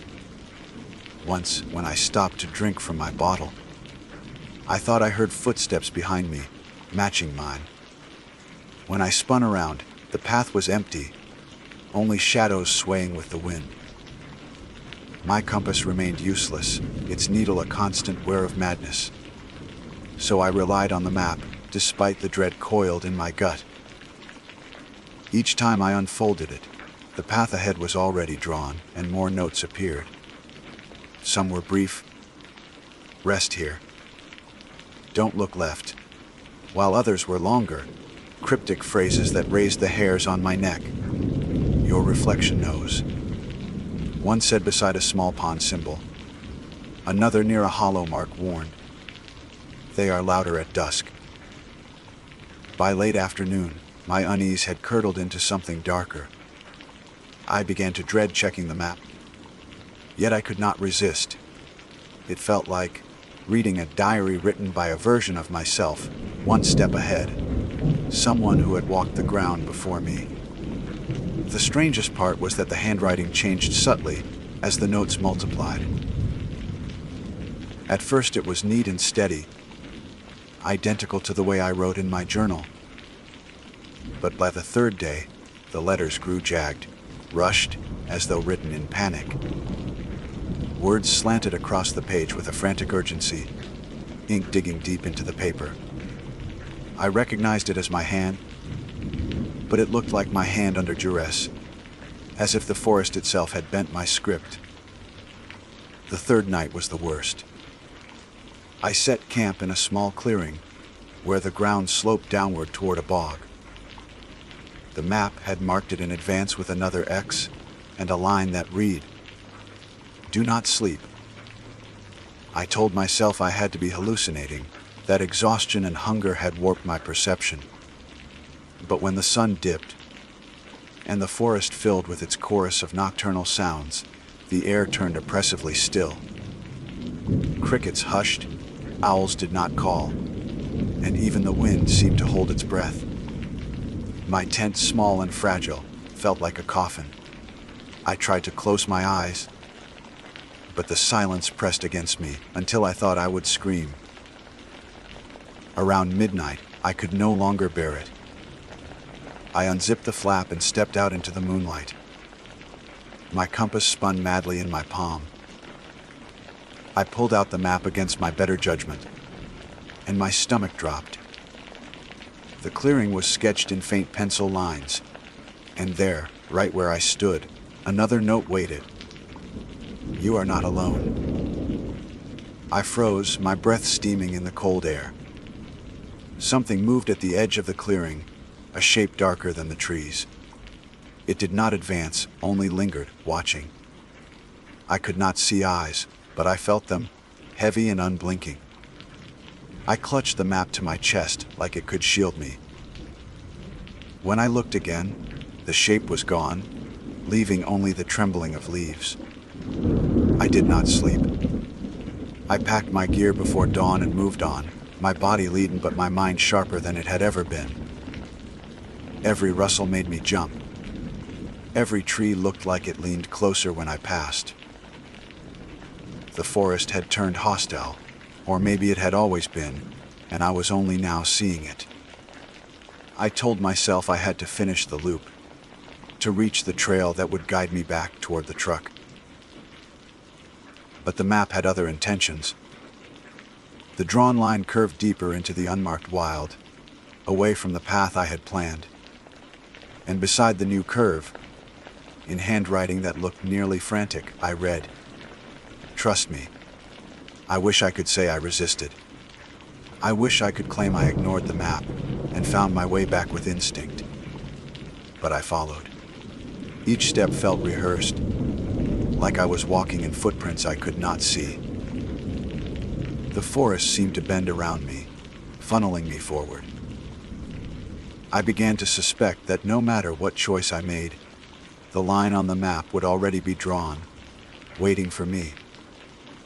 The thought gnawed at me until I felt like nothing more than an echo of a decision already made. When the sun sank again, I stumbled upon a ridge overlooking the valley. The view should have been breathtaking, mountains rolling like waves beneath a burning sky. But my eyes caught only the map. I opened it with shaking hands, knowing what I would find. There it was, the ridge. A small circle drawn where I stood, and beneath it, in handwriting so jagged it looked carved, 3 words. "Do not leave." The ridge held me longer than I intended, as if the 3 words on the map had rooted my boots to the stone. Do not leave. They stared up at me like a verdict, written in my own hand but not my will. The valley below glowed with the fading light, a sea of treetops swaying in slow rhythm, and I could almost believe that nothing unnatural lurked there. Yet the map in my hands made the forest feel like a mouth, and I had already stepped onto its tongue. I folded the paper, tucked it into my pocket, and told myself I would keep moving until I found a sign of the real trail. The forest, however, had grown expert at turning my will against me. Night came quickly. By the time I descended from the ridge, the world was swaddled in shadow, and the moon was still hiding behind clouds. I dared not set up camp, after what the note had warned, so I walked by the dim light of my headlamp, every step crunching, through leaves louder than it should have been. The woods around me seemed to move with me. Branches rattled though no wind touched them. Roots curved across my path, in shapes that looked deliberate, like letters too large to read. My chest tightened with the sensation of being guided, though whether by the map or by something unseen in the forest, I could not tell. At one point, I pulled the compass from my pocket, hoping against reason that the needle had calmed. It had not. It whirled as though caught in some unseen current, spinning so fast it blurred into a solid ring. I felt dizzy watching it. I snapped the lid shut and shoved it back down, but the spinning seemed to echo in my head, a constant circling that matched the pounding of my blood. I stumbled into a hollow near midnight. The ground dipped into a shallow bowl, and in its center lay a pool of water black as tar. The surface reflected my headlamp in a trembling, warped way, and when I knelt to fill my bottle, I froze. The reflection was not in rhythm with me. My hand hovered over the water, yet the figure in the pool reached first, fingers grazing the surface before I moved. Its head tilted at a sharper angle than mine, its mouth curving into something too wide. I jerked back, nearly spilling into the water, my breath choking in my throat. My hands shook as I yanked the map free, needing to see if it had expected this. Sure enough, next to the hollow symbol, a line of handwriting stretched. Your reflection knows. I staggered away, refusing to look back at the pool, though I could feel that other version of me still watching. My body trembled with exhaustion, but terror burned through fatigue like fire. I forced myself onward until I found higher ground, a slope littered with granite outcrops. There I finally collapsed, back against the cold stone, too spent to build a shelter. I told myself I would only rest my eyes for a moment. The forest had other plans. Dreams swallowed me almost instantly, vivid and heavy. I walked along a path of paper laid over the forest floor, maps spread endlessly, one overlapping another. Each step left prints that inked themselves into new lines and notes. I could hear scratching, the sound of a pen racing over paper just out of sight, and the air smelled of iron and old books. When I lifted one sheet, the lines beneath bled with fresh black strokes, handwriting carving itself as though an invisible hand wrote at speed. The words repeated, "Keep walking, keep walking, keep walking." I woke with a start, the echo of the scratching still in my ears, and for a long moment I could not tell if I was awake at all. The dawn brought no relief. The forest looked sickly in the gray light. Branches twisted like ribs, leaves brittle as paper. My throat ached with thirst, but I dared not return to the hollow. I chewed dry rations and forced myself to stand. The map's line wound forward, curling into a path I had not walked yet, but felt already under my feet. A new note had appeared during the night, written in the same jagged hand. "Hurry, they follow." My stomach knotted. I had heard no footsteps, seen no silhouettes behind me, but the words stirred something primal.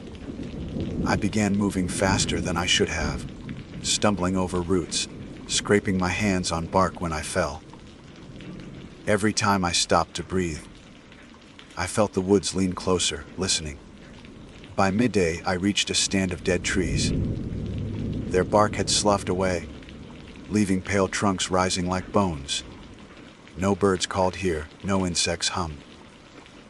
The silence pressed into my ears until I thought I could hear the blood rushing in my veins. I unfolded the map, praying for guidance, and wished I had not. A skull shape had been drawn among the dead trees, hollow sockets inked in dark strokes, and beneath it a warning scrawled in letters so harsh they nearly tore the paper. "Do not look left." My heart raced. I clenched my jaw, forcing my eyes forward, but the weight of the command was unbearable. Every instinct screamed at me to glance, to confirm what the map feared. My neck trembled with the effort. At last my will broke, and I flicked my gaze left. A figure stood between the dead trunks, tall and pale, with limbs too long for its body. Its face was not a face but a shifting smear, as if erased from the page of existence. It did not move, yet my skin crawled as if it were already upon me. I snapped my eyes forward again, and staggered into a run, my breath tearing out of me in ragged gasps. Behind me, branches creaked though no wind blew, and the silence grew heavier, thicker, like a cloth pressed over my mouth. I dared not look back. My legs burned until I thought they would give, but fear drove me like a lash. When I finally collapsed against a tree, chest heaving, I forced my eyes to the map again. The line bent downward into a ravine, where blue ink showed a river. Beside it, a calmer hand, still mine, but more careful, had written, "Cross here." For once, the words did not feel like a warning but an instruction, and though every part of me wanted to resist, I obeyed. I slid down the slope, rocks cutting my palms, until the sound of water grew loud in my ears. The river roared between high banks, frothing white against jagged stone. It was no shallow ford. Crossing would mean a battle against the current. But something in me believed that is why it had been chosen. I stripped off my outer layer, tied my boots to my pack, and stepped into the torrent. The water was ice, clamping around my legs with crushing force. My breath stuttered, but I pushed forward, every muscle screaming. Midway across, the current nearly took me, dragging me downriver, but my hand found a slick boulder and clung. For a moment, I thought I would be swept under, but sheer desperation hauled me forward until my knees struck the far bank. I crawled onto the mud, gasping, my body shaking with cold and terror. When I looked back, my breath hitched. On the opposite bank, between the trees, the pale figure stood again. It did not wade into the river. It only waded, head tilting slowly, as though marking my passage. I tore my eyes away and fumbled the map open. To my surprise, the river was drawn clearly, my line traced across it. But the pale figure had also been sketched on the other side, a crude silhouette inked into the margin. Beside it in hurried writing, "It cannot cross." Relief and dread warred inside me. Safe, perhaps, but only for now. The forest beyond the river was denser, darker. Sunlight barely pierced the canopy, and the air carried a dampness that smelled of rot. My body ached from cold, but I forced myself forward, clutching the map like it was the only tether to sanity. New lines appeared with each mile, twisting deeper into unmarked terrain. I no longer knew how many days had passed. Hunger gnawed at me, thirst scraped my throat raw, and still I walked, compelled by the path drawn before I stepped upon it. That evening, I came upon something unnatural. In a clearing stood a structure, not a cabin, not a tower, but a frame of wood lashed together, like scaffolding half-built. Strange symbols had been carved into its beams, spirals and crosshatches that seemed to shift when I blinked. The map had already captured it, the structure inked in heavy strokes, and beside it a final note waited. "Here you must decide." The words bled into me, heavier than any warning. I stepped closer, running my fingers over the carvings. They were deep, gouged as though with desperate hands, and the wood beneath was cold despite the day's heat. Inside the frame was only emptiness, a hollow waiting to be filled. My chest tightened with a terrible understanding. This was not a shelter, but a place of binding, a snare for something greater than me. I sat at the edge of the clearing, trembling, the map spread across my knees. For the first time, I considered tearing it to shreds, burning it, casting it into the river. But my hands would not move. It felt less like paper now and more like skin, fragile and alive, pulsing faintly with each of my breaths. The path curved into the structure, ending at its center. The line stopped there, waiting. No words followed. For the first time, the map offered silence. That silence was worse than any warning. The silence from the map spread outward until it seemed to choke the forest itself. I sat at the clearing's edge, the paper trembling in my hands. The inked line ending at the center of that wooden frame. No more words, no warnings, no instructions, just an unfinished sentence waiting for me to supply the final mark. My heart pounded like it wanted to escape my chest. The idea that I had been guided here, step by step, not by chance but by something older and hungrier, settled into me like cold stone. I told myself I could still turn back. I could retrace the river, find another way, escape the line's pull. But when I glanced at the map again, my throat closed. The route behind me had been erased. Where once my path had snaked back toward the ridge, there was now only blank parchment. Empty forest. Every step I had taken was gone, leaving me stranded at the map's abrupt terminus. I crumpled forward, clutching my hair, the realization crashing through me. There was no going back. The only direction left was forward, into the hollow of that skeletal frame. The structure loomed taller the closer I stepped, beams lashed together at unnatural angles. They creaked though no wind stirred, like ribs flexing in breath. The symbols carved into the wood wreathed subtly, patterns slipping out of recognition the longer I stared. I reached a trembling hand to touch one spiral, and the instant my skin brushed the groove, a sound split the air. Not a voice, not quite, but the scratch of pen on paper, magnified 100-fold, filling the clearing with its frantic rhythm. I staggered back, clutching my ears. But the sound did not fade. It came from everywhere: air, trees, ground, and worst of all, from the folded map still clutched in my other hand. I snapped it open, and horror surged through me. The line, once ending in the center of the frame, had begun to extend itself, curling into new shapes even as I watched. Ink spread across the page like veins, forming words in a script that shook with violent energy. They were mine, my handwriting unmistakable, though I had never written them. Stand inside. Complete it.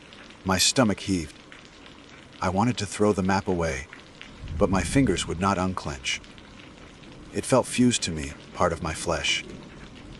The scratching sound grew louder, more desperate, until it vibrated in my bones. I don't know what compelled me: fear, exhaustion, or some threat of inevitability. But my legs carried me into the center of the frame. The moment my boots crossed the threshold, the forest changed. The trees bent inward, their trunks groaning like old hinges.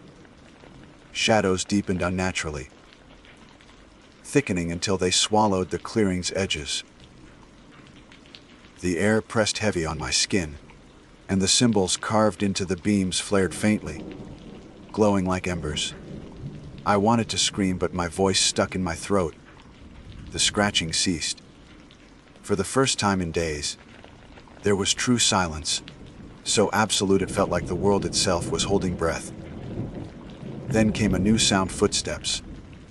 Slow, deliberate, circling just beyond the frame. I turned, but the shadows outside were too dense to pierce. My compass whirled in my pocket, rattling against its case. I pulled the map up in desperation, and new words inked themselves even as I watched. It is you. My vision swam. I staggered back against the beams, the wood cold and damp under my palms. The footsteps stopped, and for a heartbeat, there was nothing. Then a figure stepped through the shadow. It was me, or rather, it wore me. My face, my clothes, my stance, as if mirrored perfectly. But its eyes were black pits, ink dripping from the sockets like tears. Its lips curled into a grin wider than mine had ever stretched. And when it spoke, the words clawed across my ears in my own voice, yet deeper, distorted. You've drawn well. My knees buckled. The figure stepped closer, every movement wrong, joints bending too smoothly, like a marionette tugged by strings. It circled me, eyes leaving streaks of darkness in the air, and I could not tell if I was prey or reflection. The map writhed in my hand. New lines scrawled across it in frenzy, forming concentric circles around the center of the frame. At their heart, two words carved themselves in jagged strokes: choose now. My doppelganger tilted its head, waiting. I understood dimly that the structure was meant for this. A binding, a merging, or perhaps a replacement. The map had not been guiding me to escape, but to this confrontation, this decision. My stomach turned to ice as realization sank in. Only one of us could leave. The figure lunged. I staggered aside, slamming against a beam, pain blooming in my shoulder. The air inside the frame pulsed with energy, thick enough to choke. The thing's hands, my hands, grasped at me, fingers slick with ink that burned cold against my skin. I thrashed, kicking, struggling like a trapped animal. My pack tore free and spilled, my journal scattering across the dirt. The creature's eyes locked on it, and its grin widened. It wanted more than my body. It wanted my story, my words, my mark on the world. Rage flared hot inside me, born of fear. I snatched the journal before it could, clutching it against my chest. "You're not me." I spat, though my voice trembled. The figure cocked its head, then slowly, deliberately reached into its own chest. Its fingers sank into its ribs as if the flesh were paper, and when they withdrew, they held a folded map, identical to mine, stained with black ink. It unfurled it slowly, and I saw my path traced there too, every step mirrored. Only its line did not stop at the frame. It continued beyond, into blank space filled with spiraling marks. My breath hitched. This was not just a reflection. It was a replacement one step ahead, one story deeper. The map in my hand burned. I looked down, and new words scrawled themselves across the margin. Destroy it. I knew instantly what it meant. Not my journal, not the frame, but the map itself. The thing that had guided me here, ensnared me, bound me to this nightmare. My hands shook as I tried to tear it, but the parchment resisted like leather, flexing but refusing to rip. Ink oozed from its creases, staining my skin. The figure lunged again, shrieking in my voice, and we crashed together. I slammed the map against its chest, ink soaking into the thing's skin. It screamed, the sound like tearing paper, and the beams of the frame shook violently. The symbols carved into the wood flared brighter, searing light stabbing through the clearing. The map writhed like a living thing, curling, cracking, splitting down the middle with a sound like thunder. The figure convulsed, its form shuddering between mine and something faceless, featureless, a blank page of flesh. Its scream choked off, replaced by silence. And then it collapsed, melting into a puddle of black ink that hissed against the dirt. The map in my hands dissolved with it, fragments flaking away like ash until nothing remained but stains on my palms. When the light faded, the forest was still. The beams of the frame stood blackened, their carvings charred into illegibility. I stumbled out, legs barely holding me, my chest aching with every breath. The clearing smelled of smoke and iron. My journal lay in the dirt where I had dropped it, miraculously untouched. I picked it up with trembling fingers, clutching it like a lifeline. The compass, when I checked it, finally settled, its needle pointing steady north for the first time since I had entered the woods. Relief cracked through me like sunlight, but it was tainted with dread. The map was gone, yes, but so was every trace of how I had come. I no longer knew the way back. I wandered for what felt like hours, following the compass blindly. The forest grew lighter as the day stretched, and eventually I stumbled onto a faint trail, overgrown but real. My chest tightened with hope as I followed it, and by nightfall, I saw the glint of metal in the distance.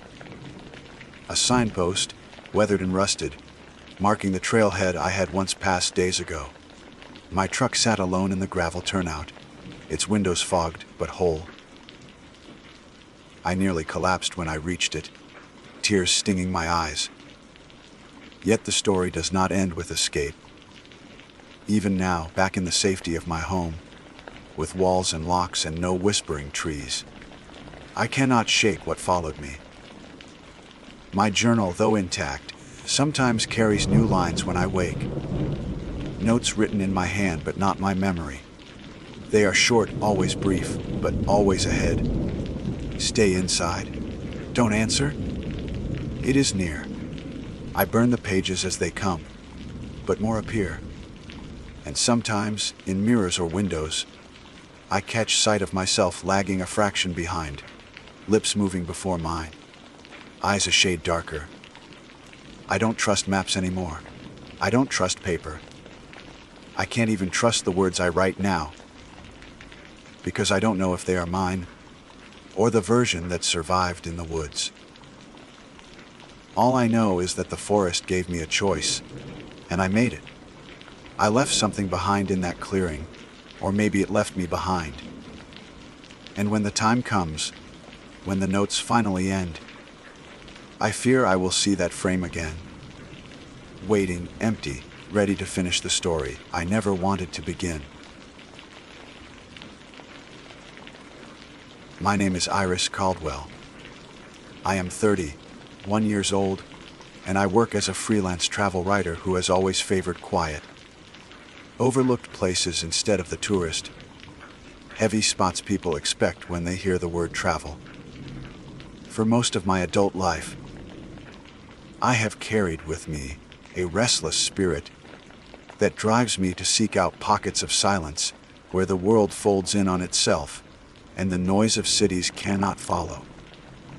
I tell myself that solitude is my profession's ally, but the truth is more complicated than that. Silence has always been my compass, and perhaps my curse. I planned the camping trip alone. It was late summer, edging into autumn, when the days still held warmth but the nights cooled, just enough to keep away the swarms of mosquitoes.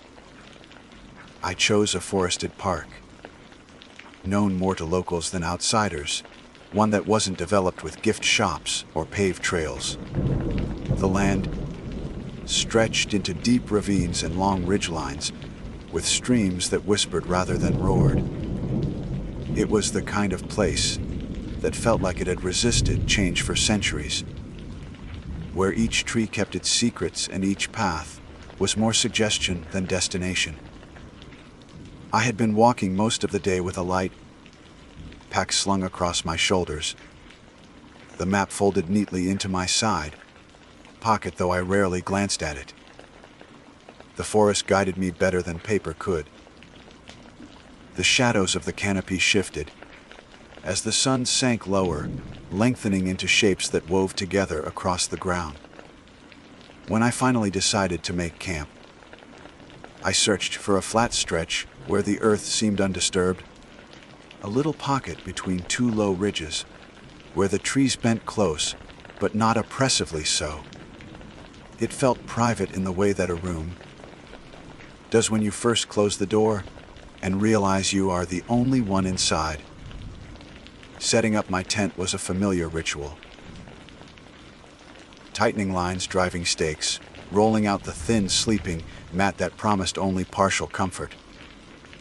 I cooked a simple dinner on a small stove, eating slowly as the air cooled. The smell of pine mingled with the faint tang of smoke from my campfire, which burned low because I didn't need it so much as its companionship. My notebook sat open on my knee, but I found myself staring more at the trees than writing. That was when I saw it. The hammock. It was strung between two tall trees at the far edge of my camp, just beyond where my lantern's light began to fail. At first I assumed someone else must have been camping nearby, that perhaps another hiker had left it there. But the forest had been empty all day. No footprints along the trail, no murmurs of distant conversation. The hammock itself looked ordinary enough, made of woven rope and weathered slightly, as though it had spent many nights out under rain and sun. I should have questioned it more, but something about the sight pulled me in. The hammock swayed gently, even though no wind moved through the branches. Its motion was steady, almost lulling. I stepped closer, studying the knots that held it in place. The ropes looked old but strong, the kind of craftsmanship not found in casual camping gear. I told myself it was harmless, just a forgotten relic from another camper, maybe abandoned because of weight or disinterest. But another thought crept into me. Maybe it was meant to be found. The absurdity of that idea made me laugh under my breath, yet my chest tightened as I reached out and brushed my fingers across the rope. It was smoother than I expected, warm, almost like it had been absorbing heat from more than the fading sunlight. I hesitated only a little before climbing in. My own tent looked uninviting compared to the easy curve of the hammock. The ropes held my weight without protest, cradling me in a way that felt strangely intimate. As I lay back, the hammock rocked with a slow rhythm, as though someone unseen pressed gently at its side. My eyelids grew heavy. The last thing I remember thinking, before sleep claimed me, was that it had been a long time since I had felt so effortlessly comforted. When I woke, everything had changed. The first sensation was pressure. My chest felt constricted, my arms pressed tight against my sides. I opened my eyes to a darkness heavier than night, the kind that suggested not just absence of light, but an intentional covering. My breathing quickened, and I realized I was bound. The ropes of the hammock were no longer beneath me, but around me, woven across my body in intricate patterns that pinned me where I lay. At first, I thought I must have rolled in my sleep, tangling myself in the netting. Panic swelled as I twisted, but the ropes only tightened, their fibers biting into my clothes and skin. These weren't careless loops, they were deliberate. Each crossing line pressed at specific points, holding me immobile as though whoever had tied them knew exactly how to secure a body. My cry for help caught in my throat. Who would even hear me out here? The forest was silent, too silent, as though the usual night chorus of insects and owls had been muted. I strained my neck upward, but the darkness pressed closer, and my vision blurred.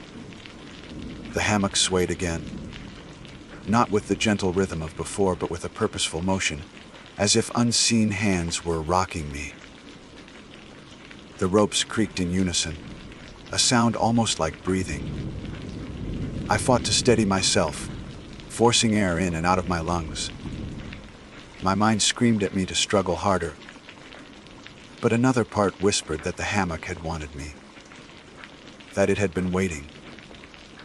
I do not know how long I lay there, heart hammering against the prison of ropes.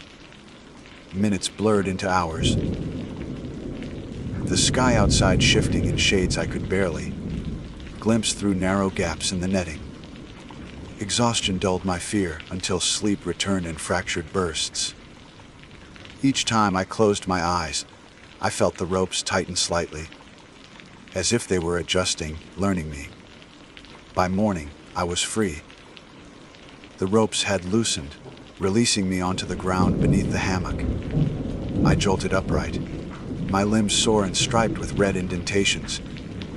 My camp still stood untouched, the tent where I had left it, the remnants of my small fire, even my notebook resting open on a rock.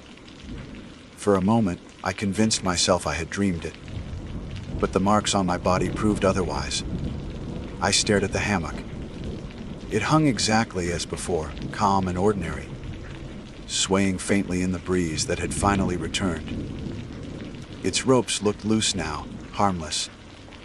My first instinct was to cut it down, to destroy it so no one else would fall into its trap. But my knife stayed sheathed. Something about the hammock's stillness unnerved me more than the night before. It seemed to watch me, though it had no eyes, no face. I avoided it for the rest of the day, throwing myself into long walks through the forest, keeping to the trails that felt safest. Yet I couldn't shake the pull. Each time I returned to camp, my gaze drifted inevitably toward the hammock, as though it anchored me more than my own tent. That night, despite everything, I lay in it again. It is hard to explain why. Perhaps curiosity outweighed fear, or perhaps something less rational moved me. The ropes accepted me easily, rocking me into drowsiness. This time, I fought against the tug of sleep, keeping my eyes open as long as I could. I wanted to catch the moment when the net transformed, when it decided to claim me. But sleep is cunning. It found me anyway, and when it did, I dreamed. In my dream, I saw the forest not as trees and earth, but as endless woven strands, ropes stretching in every direction, knotting into shapes that pulsed like living things. Faces pressed against the ropes, mouths moving, but no words escaping. Their eyes were wide, watching me, pleading. When I woke again, the ropes had wrapped around me tighter than before. I woke to the same constriction as before, but heavier, more deliberate. The ropes pressed into my ribs and shoulders, their tension perfect, unyielding. They weren't just wrapped.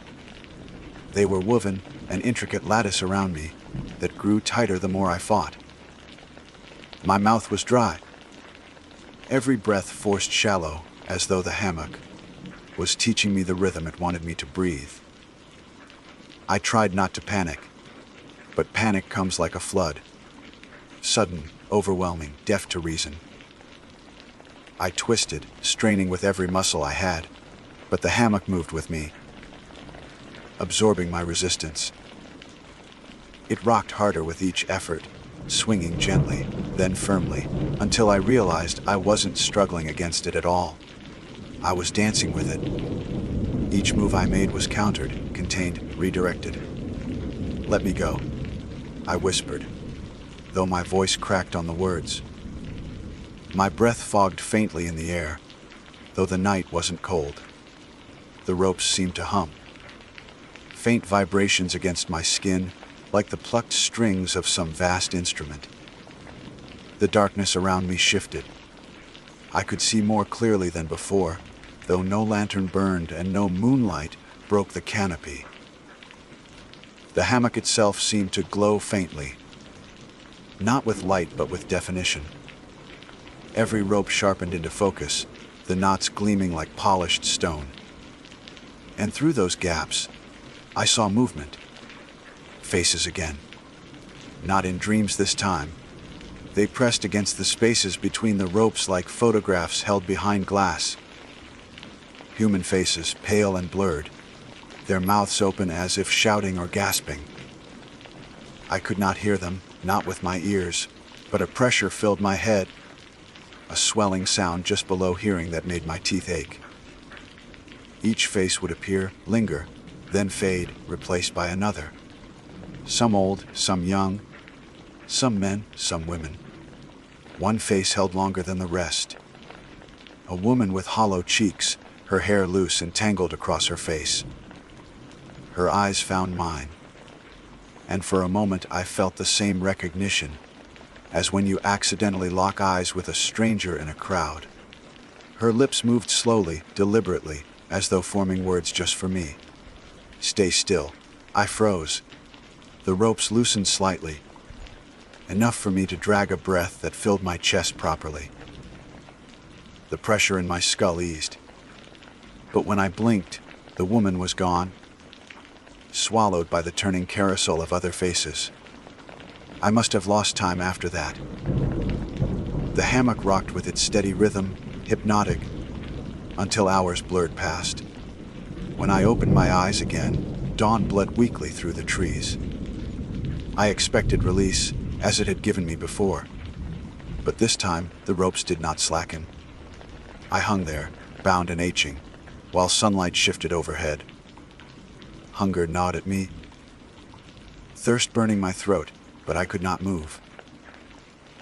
My camp was just out of reach, my water bottle and food mocking me from the ground. I shouted until my voice frayed, but the forest absorbed the sound. Not even an echo returned. By afternoon, delirium clawed at me. The faces had faded with the daylight, leaving only the hammock's steady creak. I felt my body slipping between sleep and waking, the edges of reality softening. When the voices returned, they came not from the air around me, but from the ropes themselves, each strand whispering against my skin.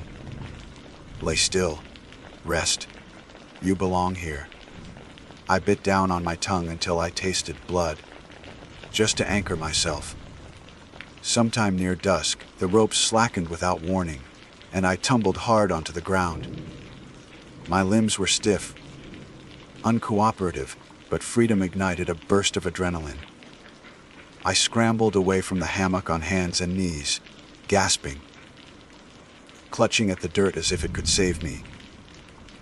The hammock swung above, empty, innocent, swaying gently as though no violence had ever happened. I stumbled toward my tent, ripped it apart in frantic motions, stuffing my gear into my pack without care. My only thought was to leave, to get away from this cursed place before night swallowed me again. But when I turned to find the trail, it was gone. The path I had walked only the day before stretched clearly in my memory, but now the forest pressed in seamless and unbroken.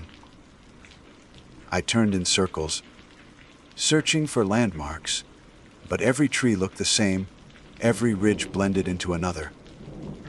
And behind me, the hammock waited. I couldn't look at it without my stomach twisting. Yet every time I tried to face away, I felt its presence like a tug at the back of my skull. My compass spun uselessly in my palm, its needle chasing itself in dizzy circles. I forced myself to walk. Not toward the hammock, not away. Just somewhere. My boots crunched over undergrowth, my pack biting into my shoulders. The light dwindled faster than it should have, shadows stretching unnaturally long. I told myself I would keep moving until I found a stream or clearing, some marker of civilization. But the forest folded itself around me. The deeper I went, the more I realized the hammock was never far. At first, it appeared behind me, faintly visible when I turned my head. Then to the side, a blur of rope between trees. Finally, ahead, waiting just beyond my next step, as though the world rearranged itself to keep me tethered. I screamed then, raw and furious, hurling a rock into its empty cradle. The hammock didn't flinch, didn't even still its swaying. The rock passed through the ropes and landed with a dull thud on the other side, as if the hammock were not solid at all. That was when despair set in. Night arrived like a curtain drop. I collapsed against a tree, too drained to keep fighting. My throat burned, my stomach hollow, my body covered in welts where the ropes had bitten. I thought of the woman's face, the words she had mouthed, "Stay still." Perhaps resistance was what it wanted. Perhaps stillness was the only way out. I returned to camp, or what was left of it. My tent lay half collapsed, my scattered gear damp with dew though night had barely begun. The hammock swayed in its place, as if welcoming me back, and I climbed in again. This time, I did not fight when the ropes wrapped around me. I lay still, focusing on my breath, my heartbeat. The hammock cradled me like a cocoon, the fibers weaving gently until I was bound again. My fear dulled, smothered by exhaustion. In the darkness, the faces returned. The woman was there again, closer than before, her features sharper. Her lips moved with urgency. "Don't stay too long." Her face flickered, replaced by others. Men, children, an old man whose eyes wept without tears. Their mouths formed words I couldn't catch, but the urgency was the same. warning, pleading. I wanted to ask them what the hammock was, what it wanted, why it had chosen me. But my lips barely moved. The ropes pressed against my throat, silencing me. The rocking grew faster, less soothing, more like the jerking swing of a pendulum. I felt weightless, as though my body no longer belonged to the earth but hung suspended between two worlds. And then, I fell. The sensation was so vivid that I gasped, expecting to hit the ground. But instead of dirt and pine needles, I landed on something else. A surface not solid, not soft, but woven. Ropes stretched endlessly beneath me, across me, above me. An entire world of hammocks, intersecting and layered, stretching out like a web spun across infinity. In every direction, people were trapped. Thousands, maybe more. Each bound in their own cocoon of ropes. Their faces mirrored the ones I had seen: the woman, the children, the hollow-eyed man. Some struggled weakly, others hung limp in acceptance. The entire structure pulsed as one, the ropes tightening and loosening in waves, like a breathing organism. I screamed, but the sound vanished into the weave. Then the woman's voice came again, not through her lips, but through the ropes themselves. You don't escape it. You endure it. Until it lets you go. The vision snapped away like a pulled thread, and I woke once more on the ground beneath the hammock, gasping in the night air. I was free again, but the marks on my body were deeper now, bruises blooming beneath my skin. The hammock swayed above me, patient, waiting, and for the first time, I understood it wasn't done with me. The forest was no longer the same after that night. It carried an unease that clung to every step as though the trees themselves had bent toward me to watch. My body ached from the bruises and rope burns, but worse was the feeling that I was being studied, measured, weighed. The hammock didn't simply bind me, it judged me. I tried again to leave at dawn, stumbling through the undergrowth with my pack slung carelessly across my shoulders. My compass spun uselessly, its needle twitching like an insect caught in a jar.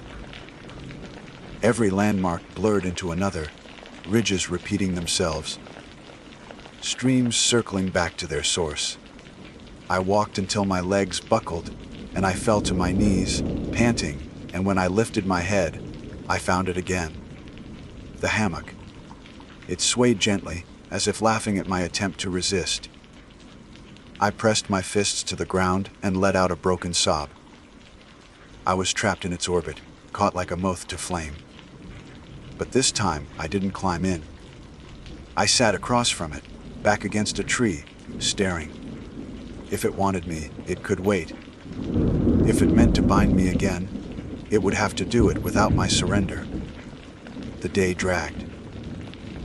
Hunger gnawed at my stomach, thirst split my lips. My water supply had dwindled to nothing. I thought about the woman's warning in the visions. Don't stay too long. How long had she been here? How many others? The carousel of faces I'd seen, they had all been people like me, wanderers who stumbled across the hammock and thought it was rest. Each one swallowed, woven into its vast net. By dusk, the forest shifted again. The air grew heavy, pressing close. The silence deepened until even the small sounds of branches settling seemed too loud. I felt the hammocks pull in my chest, a physical tug, as though my heartstrings were attached to its ropes. I don't know what compelled me, desperation, madness, or some invisible command. But I rose to my feet and approached it once more. My legs trembled, every part of me screaming to run, yet my hands reached out, touching the ropes.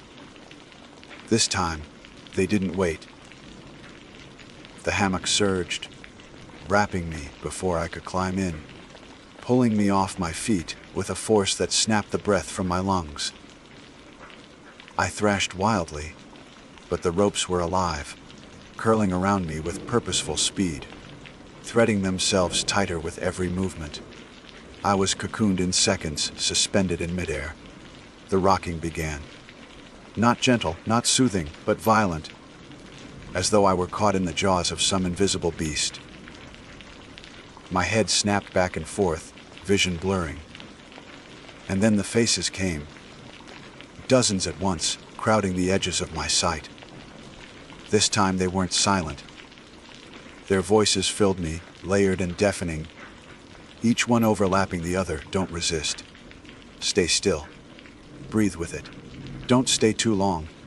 Endure. I tried to shut my eyes, but light burned through the lids. Not sunlight, not firelight, something colder, alien. The hammock swung me hard, and suddenly the forest was gone. I was inside the web again. Endless ropes stretched in every direction, crisscrossing like a million hammocks interlaced into a single organism. The scale was impossible, stretching beyond horizon, into sky, beneath ground. Each node, each knot held a person, faces pale and eyes wide. Some were fresh, their bodies still fighting weakly. Others stiff with time, woven completely into the strands until they became part of the rope itself. The voices rose in unison, a storm of whispers. I felt my sanity cracking beneath the weight of them. Then the woman appeared again. Her hammock swung closer through the impossible weave, until she was almost beside me. Her eyes burned with something fierce.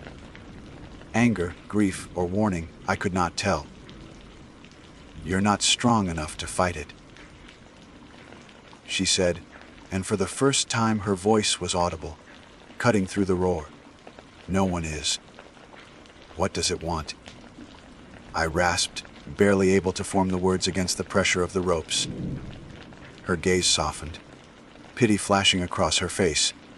"Time, it feeds on our time. Our days, our years, our lives. It rocks us to sleep and drinks the hours we will never live." The world around me pulsed, ropes tightening in waves. I felt it then. The pull inside my chest, the strange hollowing sensation. Memories slid away like sand through fingers. My parents' faces blurred, my childhood home dimmed. The hammock was feeding. "No," I gasped, fighting to hold on. "No, I won't give it to you." The woman shook her head slowly. "It doesn't ask, it takes. But you can survive it if you learn when to let go." Her words echoed as her face slipped away, consumed once more by the web of endless captives. The ropes tightened around me, and for the first time, I understood the truth. The hammock would not kill me quickly. It would keep me here, feeding on me slowly, rocking me through nights until my life was drained thread by thread. Something inside me snapped. With every ounce of strength left, I bit down hard on the rope near my shoulder. The fibers split, the taste of earth and bitterness flooding my mouth. Pain shot through my jaw, but I kept tearing, gnawing like an animal. The hammock convulsed around me, thrashing violently as if enraged. The voices screamed in protest. "Don't resist, don't resist." But I did. I ripped the rope apart with my teeth, then twisted, using the slack to wrench my arm free. My shoulder screamed in pain as I tore myself loose. I fell hard, tumbling through the weave, through the ropes, through the void. And then, impact. I hit the forest floor, gasping, coughing, alive. The hammock hung above me, still swaying, one rope frayed and broken where I had torn it. For the first time, it looked imperfect, damaged. The forest breathed again. Insects chirped, owls called, leaves rustled in the wind. The world had returned, or perhaps I had returned to it. I staggered to my feet, my body trembling, and without looking back, I ran. I didn't care if I was lost, Didn't care if the trail had vanished. I ran until my legs burned and my lungs begged for air. Hours later, I stumbled into a clearing, and there, a ranger's cabin stood at the edge, smoke rising from its chimney.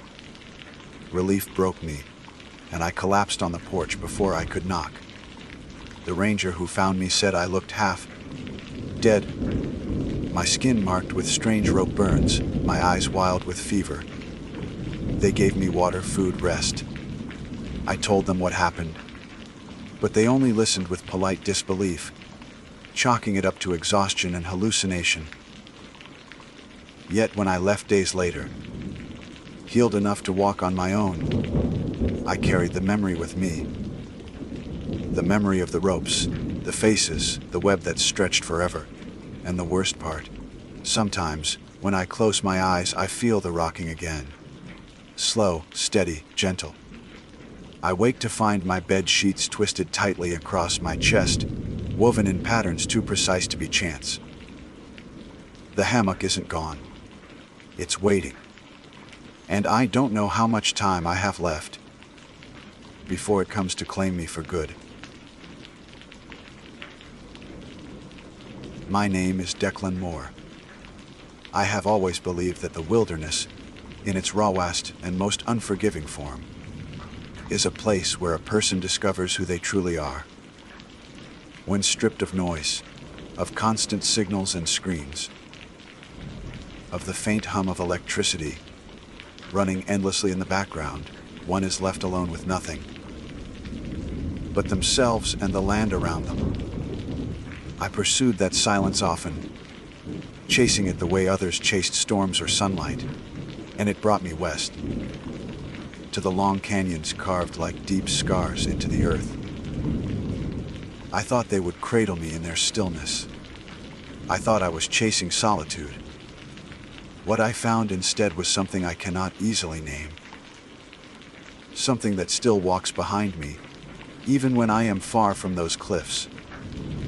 The canyon I entered was nameless on most maps, a dry gash in the desert floor, with walls that rose like burnt, red cathedrals on either side. My boots crunched on loose rock as I made my descent, the air sharp with the scent of sun, warmed stone. It was mid-afternoon, and light poured down in thin slats, carving glowing shapes across the floor. It felt ancient, as though I had stepped into a place where time did not move in the same rhythm.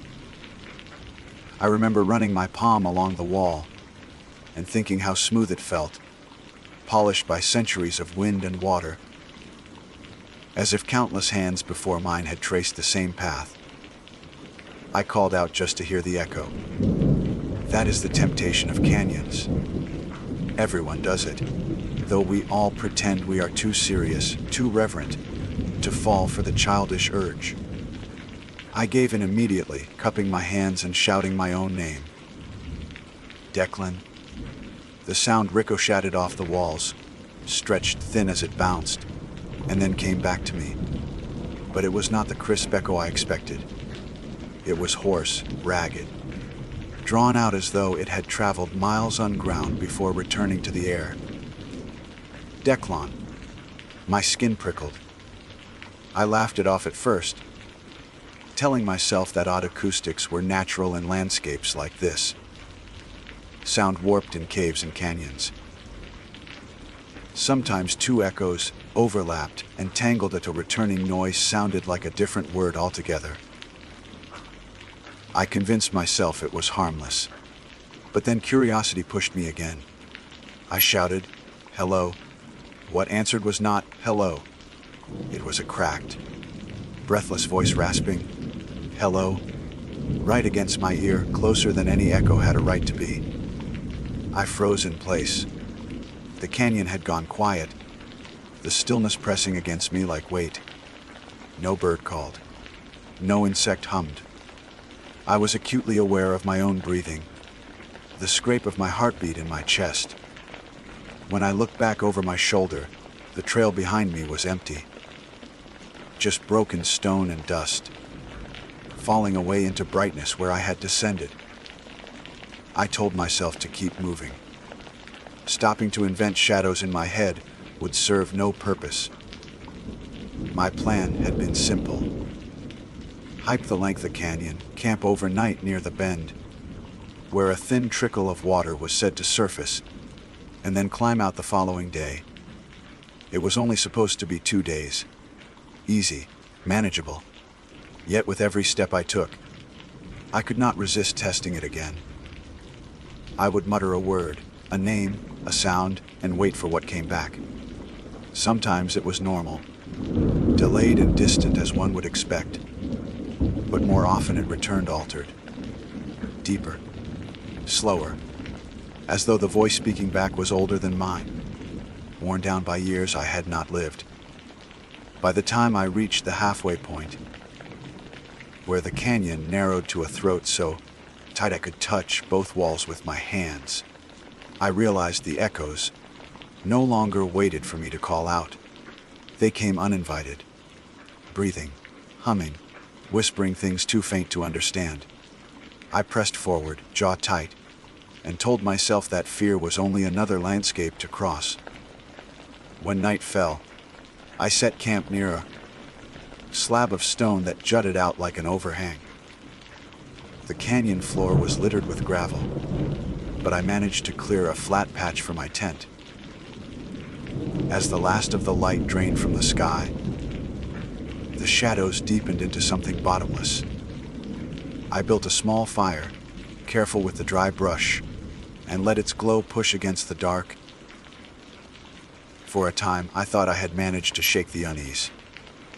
The warmth, the crackle, the way flames licked at the night, they anchored me. But then I heard it again. Not from the far walls, not stretched by distance, but right outside the ring of firelight. My name, spoken in a voice like stone cracking. Declan. I shot upright, my pulse hammering. The desert night is supposed to be silent, but silence does not mean absence. Coyotes yip, owls call, the wind rattles dry leaves. This was none of those. This was deliberate. Human in shape if not in soul. I held my breath, listening. The fire hissed softly, but beyond it the dark pressed in, thick as cloth. Nothing moved. No footsteps. No scrape of rock. Declan, the voice said again, closer. I clenched the handle of my knife. The only weapon I had beyond the fire. I shouted, though the words shook. What came back was not my own voice. It was the same rasp, repeating my question in a fractured tone. Who's there? My stomach turned cold. An echo should have carried my exact words. This one carried the wrong cadence, too fast, too eager, as though it had been waiting to use the phrase. I did not sleep much that night. I sat with the fire until the wood burned low, feeding it scraps to keep the light alive, afraid of what waited in the dark if the flames died completely. Every now and then I heard whispers drift across the canyon, weaving together like threads of smoke. I could not catch the words, but they carried weight, a rhythm almost like prayer. At some point, exhaustion dragged me down despite my fear. My dreams were broken, full of stone mouths opening and closing in the canyon walls, teeth grinding rock to powder, voices chanting my name in a dozen pitches. I woke to cold gray light filtering into the canyon, and the fire burned out to ash. My throat was dry, my chest tight, as though I had been shouting all night without pause. I told myself the next day would be different. I told myself that daylight had power, that the things of the night would scatter under the sun. I packed my gear and pressed on deeper into the canyon. The air grew cooler as the walls rose higher, blotting out more of the sky. The path twisted and dipped, swallowing me into bends where no light reached. The echoes never stopped. They followed me like shadows. Sometimes they mimicked me half a beat late, repeating what I said aloud. Sometimes they leapt ahead, finishing my sentences before I could. Once, I whispered under my breath, barely audible even to myself, and yet the reply came booming from the cliffs, amplified into something monstrous. By afternoon, I reached the place where water seeped from the rock. A thin stream carved a silver line through the dust, pooling in shallow hollows before vanishing underground again. I knelt to refill my bottles, grateful for the coolness, until I noticed the reflection trembling on the surface. It was not mine. The face staring back from the pool was gaunt, hollow-cheeked, the eyes clouded and pale. Its lips moved, shaping words I could not hear, and then the ripples distorted it away. My hand shook so badly, I nearly dropped the bottle. I staggered back and told myself it was fatigue, light tricks, the exhaustion of poor sleep. But as I turned to leave, the canyon gave one long, rasping sigh. Not stone shifting, not wind, but something alive, breathing through the earth itself. That was when I finally admitted to myself that I was not walking alone. Something had heard me. When I first called my name into the canyon, and something had decided to answer. I thought about climbing out right then, abandoning the plan, but the walls around me were sheer, rising higher than I could manage without ropes. The trail forward was the only trail at all. My only hope was to keep moving, keep walking, and pray that whatever followed me would lose interest before the canyon ended. But deep down, beneath the thin layer of reason, I knew it would not. The second day in the canyon stretched out longer than I could measure. Each step seemed to carry me deeper, into a place that did not want me to leave. The walls rose, so high they cut the sky into a narrow ribbon. And even when the sun was directly overhead, the light that reached me was dim, filtered through stone like water through cloth. The shadows did not shift with the hours the way they should have. They clung to corners and cracks, stubborn, as if they were permanent residents rather than passing shapes. I walked in silence for long stretches, afraid to test the air with sound. Yet the echoes did not need my voice anymore. They made their own. At first it was only whispers, indistinct murmurings as though the canyon walls carried on conversations among themselves. Then they began to take on shape. My name. Questions I had asked the night before. The voice of my father calling me from decades ago.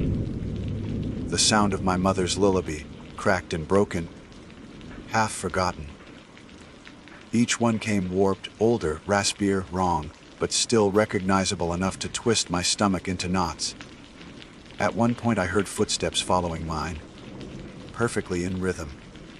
I stopped abruptly, my boots crunching against gravel, and the sound ceased with me. My chest burned with the effort of holding still, listening. For several seconds there was nothing but the faint hiss of air moving between stone. Then a pebble skipped across the ground behind me. I spun around, knife in hand, but the canyon was empty. Empty, yet not silent, because my voice came back to me again, though I had said nothing. Declan, it rasped, the sound so close I felt the heat of breath against my neck. I stumbled forward, nearly dropping the knife. My hands were slick with sweat, my throat raw from swallowing fear. The canyon was not only warping sound, it was producing it, speaking on its own terms, choosing which moments to reveal and which to conceal. I began to mark the walls with chalk as I walked. White lines drawn across the red stone, hoping that if I looped in circles I would at least know it. But when I turned back once to check the marks, they had changed. The straight strokes I had left were bent into crooked symbols, lines intersecting like teeth, shapes I did not recognize. I wiped at one frantically, but the chalk would not smudge. It was as if it had carved itself into the wall. By dusk, I found myself at a wider stretch of the canyon, a basin where the floor dipped into a hollow. My legs ached, and the pressure of unseen eyes had worn me down to nerves and bone. I decided to make camp again, despite every instinct screaming at me to keep moving. I pitched my tent close to the basin's edge, though my hands shook so badly that I fumbled with the poles. When the fire finally caught, its light was small and weak against the massive dark. The flames seemed to bend oddly, leaning toward the canyon walls, instead of rising straight into the air. I tried to eat. I forced down jerky and stale bread, but my appetite was gone. The night pressed close, alive with whispers. Sometimes they came from far above, drifting down like threads. Sometimes they rose from the ground itself, hollow and deep. And then the voices began to overlap. They did not speak in unison. They spoke over one another, like a crowd jostling for attention. My name repeated in different tones. Low, high. Desperate, taunting. Until I could not tell which was mine and which was theirs. At moments, the chorus seemed to crawl into my skull, vibrating in my teeth, my bones. I covered my ears, rocking by the fire like a child. Stop, I whispered. Stop, stop. The canyon listened. The voices ceased in an instant, all at once, leaving a silence so sudden it made me dizzy. The fire hissed. My breath rasped, but beyond that, nothing. A stillness was worse than the noise. I stared into the dark and realized that silence here was not absence. It was waiting. I do not remember falling asleep. Only that I woke with the moon overhead, the canyon silver, lit, and something standing just beyond the fire's glow. At first, I thought it was my own shadow, stretched against the canyon wall in a trick of the flame. But it did not move when I moved. It stood apart. Its shape was too tall. The head tilted at an angle that made the neck seem broken. Its outline flickered, as though made of smoke caught in a draft. Declan, it said, my name curling from its mouth in that same ruined echo. I could not move. My body had locked itself in terror, every muscle rigid.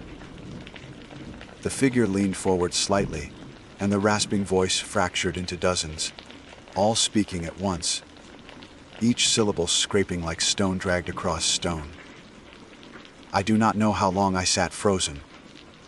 My eyes watered from not blinking. My lungs burned from shallow breaths. When I finally tore my gaze away and blinked, the figure was gone. The fire snapped loudly, throwing sparks, and I nearly cried out at the suddenness of the noise. The rest of the night I sat with my knife clenched in my hand. The fire fed until I had nearly burned through all my wood. Dawn found me trembling, sleepless, the canyon cold despite the rising sun. That morning, I tried to climb out. The walls looked steep, but not impossible. I packed only what I needed: water, rope, knife, and began the ascent.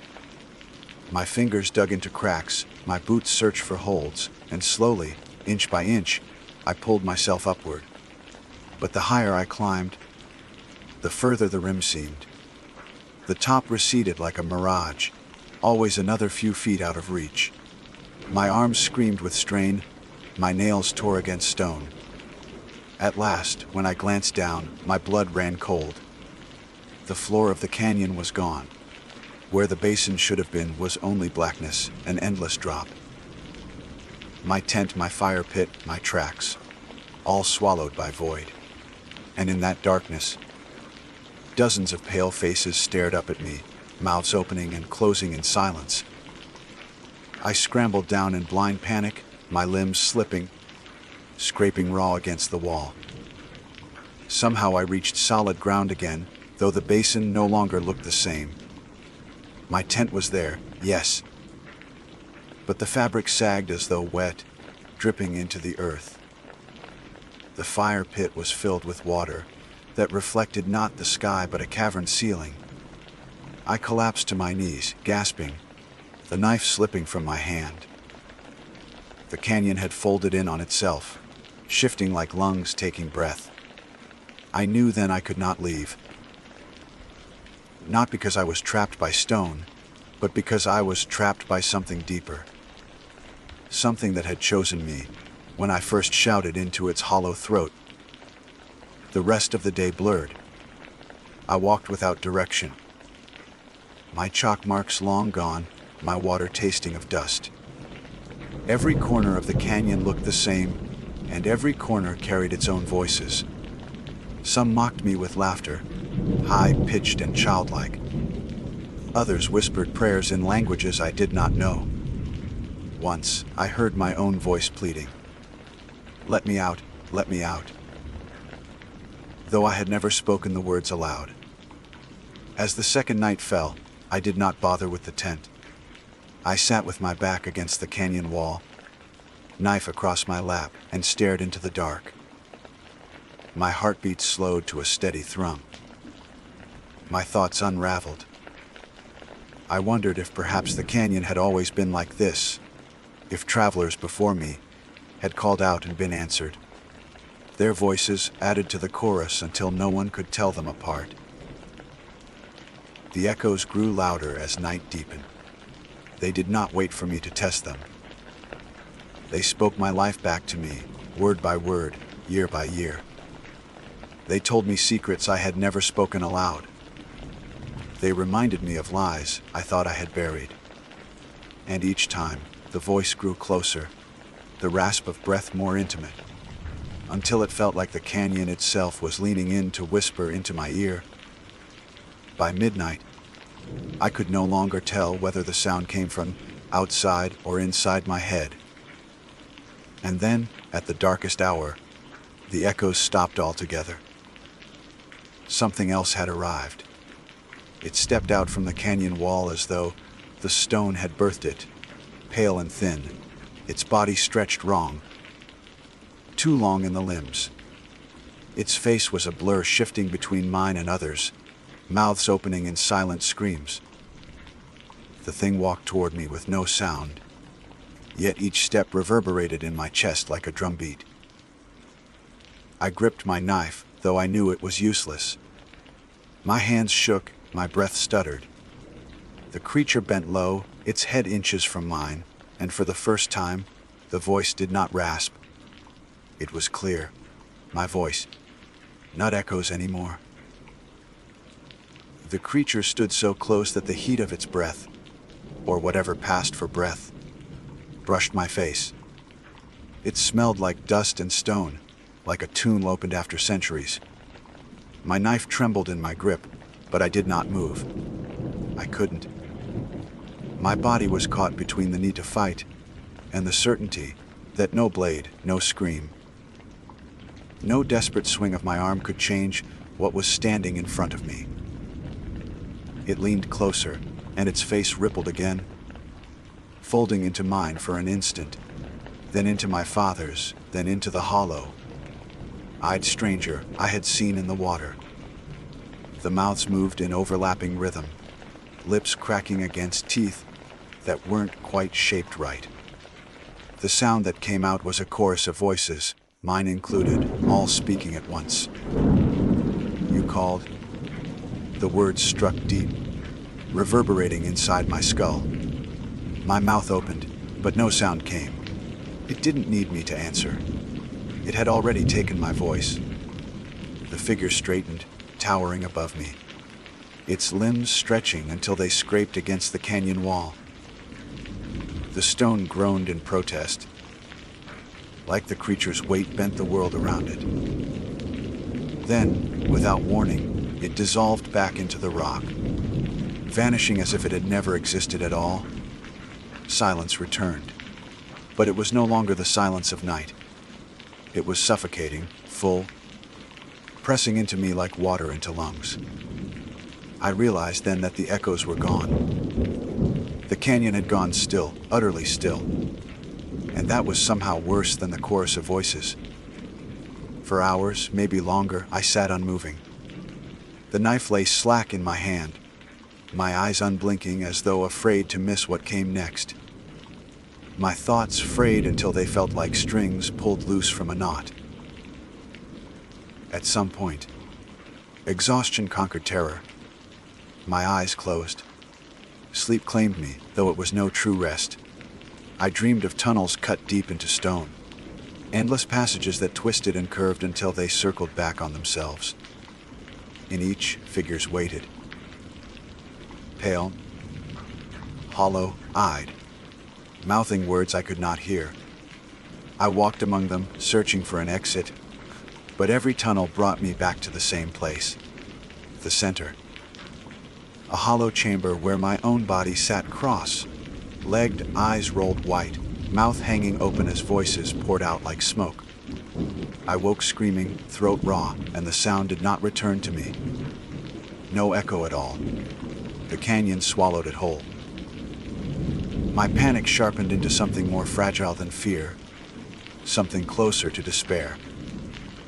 I had thought the voices would drive me mad, but it was the absence of them that unmoored me. They had filled the air, given me something to fight against. But now the silence told me plainly, the canyon did not need to echo me anymore. It had already taken everything it wanted. Still, I stumbled forward.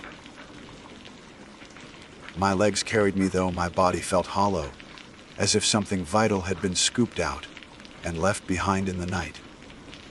I told myself I had to keep walking, that somewhere ahead the canyon would open, the walls would drop, and I would crawl back into sunlight. But the canyon stretched on forever. Each bend revealed another bend. Each narrow throat led to another throat. I lost count of the hours, the days. Hunger gnawed at me, though food turned to ash in my mouth. Water tasted of iron and rot. My body weakened, but I could not stop. Some thread pulled me onward, some command stitched into the marrow of my bones. Occasionally, faint noises returned, not true echoes, but shadows of sound. A footstep out of rhythm with mine, a breath that did not belong to me. Once, as I bent to tie my boot, a low laugh crackled from the stone beside my ear, the same tone I had heard in childhood when my brother mocked me. I flinched so hard, I slammed my head against the wall, and when I opened my eyes again, the chalk symbols I had drawn days before were there, carved deep into the rock, bleeding dark fluid that smelled like rust. I pressed on. At last, after what could have been days or only hours, I saw light. A pale glow ahead, faint but steady, spilling around a bend. My heart lurched. I ran, boots skidding on gravel, lungs burning with hope. I turned the corner and stopped dead. It was not the canyon's end. It was a cavern, vast and circular. The ceiling so high it vanished into dark. The glow came from the walls themselves, veins of pale stone that pulsed faintly like living tissue. In the center of the chamber stood a pool of water, black as oil, reflecting nothing above it. I should have turned back. Every instinct screamed it. But my legs carried me forward, drawn as if by gravity. I knelt at the edge, my reflection rippling across the surface. Except it wasn't a reflection. The face that stared back was not mine. It was older, skin cracked, eyes clouded, mouth split in a grin too wide for the skull. It moved its lips, and though no sound came from the water, I felt the words resonate inside me. Stay. The chamber quivered. The pulsing light in the walls quickened like a heartbeat. The pool rippled outward as though something stirred beneath. I scrambled back, but the ground gave way like sand. My hands clawed at the earth. My feet slipped, and I was dragged forward until my chest hung over the water. From the depths, pale hands reached upward. Hundreds of them, thin and long, grasping, clawing for me. Their mouths surfaced next, gasping silently, faces twisted into my own and others I did not know. "No," I shouted, but the canyon stole the sound before it left my lips. The hands caught me. Cold, strong, they pulled me down. My knife slashed, but it passed through them like smoke, useless. I plunged into the pool, into blackness so thick it swallowed light itself. I sank. My lungs burned. My mind screamed. Yet through the darkness, voices bloomed again. Hundreds, thousands, all whispering, chanting, laughing. They filled me until I could no longer tell where they ended and I began. And then, suddenly, I was back. I stood on the canyon floor, dry. My clothes unsoaked, the pool gone. The chamber had vanished. I was alone again in the narrow throat of stone, sky a thin ribbon far above. My chest heaved with ragged breaths, but my body was untouched. It was as though none of it had happened, except I knew it had, because when I whispered my name, Declan, the echo came back, perfect. My own voice, same pitch, same breath, exactly as it should be. Relief swelled in me, sharp and dizzying. But it lasted only a moment, because then I realized it had not been delayed at all. It spoke with me. At the same time, a perfect match. And when I stopped speaking, the echo continued. Declan, Declan. Over and over, faster, louder, until the canyon roared with my voice multiplied 1,000-fold. The sound crushed me, pressed me to my knees. My skull throbbed, my vision blurred. And the last thing I remember, before darkness swallowed me, was the sound of myself laughing. Not from my throat, but from everywhere, endless, unstoppable. When I woke, I was lying outside the canyon. The desert stretched around me, morning sun sharp and clear. My pack lay beside me, intact. My knife was still clutched in my hand. For one disoriented instant, I thought I had dreamed it all. But when I opened my mouth to call for help, no sound came out. My lips moved. My throat strained. Nothing. And from the canyon behind me, my voice answered. It called my name, it begged, it laughed, and I knew then what the canyon had taken. Not my life, not my body, something deeper.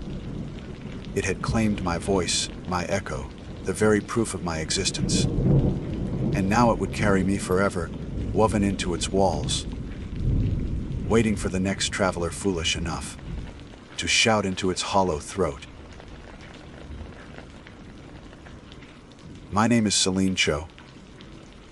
I am 31 years old, a field biologist with a particular focus on freshwater ecosystems. And I had traveled into the northern reaches of Glacier National Park to conduct independent observations. I was not sponsored by any university, nor bound by any government project this time. It was my own venture, my own data collection, my own quiet retreat into the stillness of nature. I tell you this because, in hindsight, the formality of who I was, the credentials, the years of study, the notebooks full of observations, all became almost laughably irrelevant compared to what I actually experienced out there. I had wanted to document the ordinary life of a high-altitude lake, its insects, its fish, its mineral balance. Instead, I found myself documenting something I cannot explain in scientific terms, something that does not fit neatly into a graph or analysis. The lake had no official name on the maps I carried, though the topographical notations identified it as a glacial basin, fed by runoff from the ridges that towered above. The nearest trail marked on my map lay at least 4 miles south, and even that was a faint ranger path, not one meant for visitors. I had gone off route, not entirely recklessly, but enough that I knew I would be alone there. That was the intention. I wanted solitude. The kind you cannot find when hikers are passing every half hour or when campsites echo with chatter. Solitude sharpens the senses, teaches you how water moves differently in stillness, how insects adapt in high altitudes, how silence holds a weight of its own.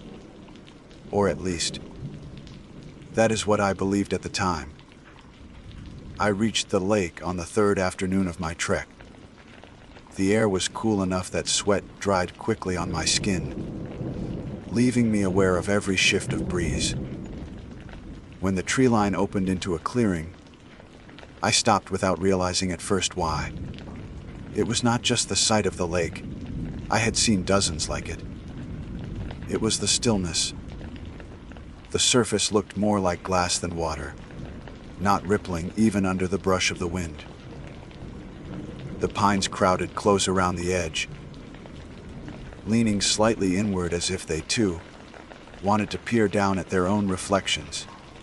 The mountains behind them were caught perfectly in the surface, so perfectly that for a moment I could not tell where land ended and mirror began. I remember whispering aloud without intending to, "It's too still."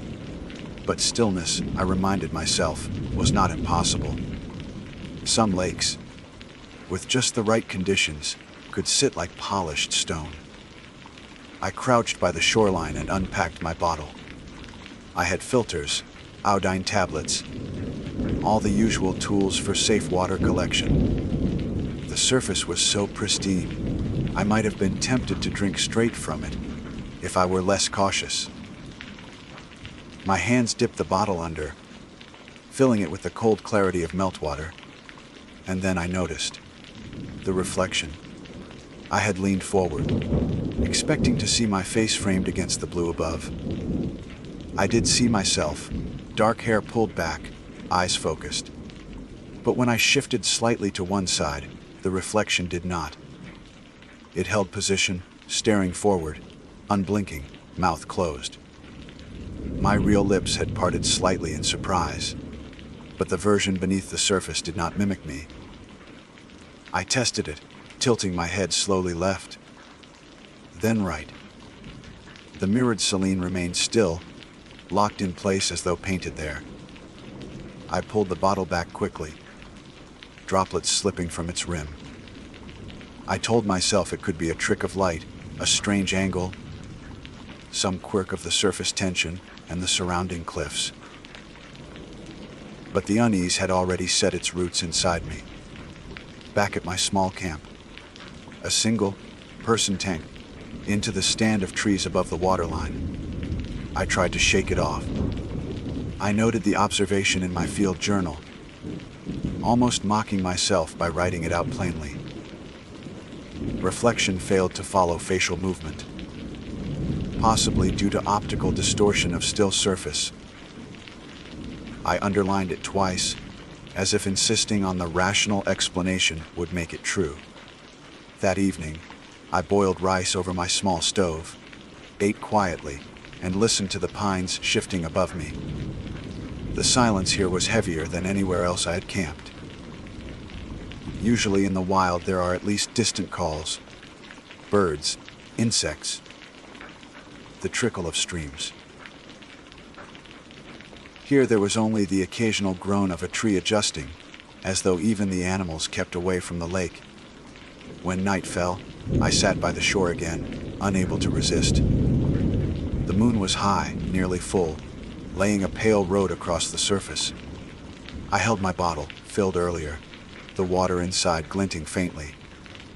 For reasons I cannot explain, I lifted it to my lips and drank without filtering it. It was cold, sharp in a way meltwater always is. So cold it seemed to press against the inside of my teeth. I swallowed and felt the chill travel down my throat. And then, 2 pulses. I froze, the bottle still tilted against my mouth. My throat carried the familiar thud of my heartbeat, but there was another. A second rhythm, slightly offset, like a drum trying to sync but failing. I pressed my fingers against the side of my neck. Thud, thud. Not one beat, but two. Overlapping, crowding. I dropped the bottle. It hit the rocks, spilling its contents back toward the lake. My own pulse quickened, but the other did not match it. It kept its own pace, slower, deliberate, alien. I stumbled back, choking, pressing both hands against my neck as if I could push it away. The sensation lessened after a minute, or at least blended so strangely with my own that I could not distinguish the difference. But the terror of it remained. I did not sleep easily that night. I lay in the tent, staring at the nylon above me, and felt the phantom thrum in my throat. Whenever I touched my neck, I could not be sure whether I was feeling the echo of my heart or that other one. I told myself it was imagination, some psychosomatic response to stress. People feel phantom heartbeats under anxiety, irregular palpitations. I clung to the rational explanation because the alternative was unbearable. At some hour past midnight, I awoke to the sound of dripping. It was not rain, the sky had been clear. It was the sound of water striking plastic. I reached for my pack, fumbling, and found the bottle where it lay beside the tent wall. The cap was sealed, yet droplets beaded along the outside, sliding down as though it sweated from within. I wiped it dry with my sleeve, only to feel it dampen again instantly. The water inside shimmered faintly under the weak light of my headlamp. I could have sworn I saw movement in it, as though something stirred, shifting against the walls of its container. My throat tightened, the phantom pulse strong again, answering whatever lay inside. I stuffed the bottle deep into my pack, zipped it shut, and forced myself to lie still until dawn. Every time I drifted close to sleep, I heard it, a faint, rhythmic tapping, like fingers drumming against plastic from the inside. By morning, my rational mind tried once more to reclaim control. Sleep deprivation, I reasoned. Imagination amplified by isolation. The water was ordinary, I had simply projected strangeness onto it. To test myself, I boiled some over my stove for tea, watching the steam curl upward. It boiled like any other water, tasted clean. For a moment, I almost laughed at my own fear.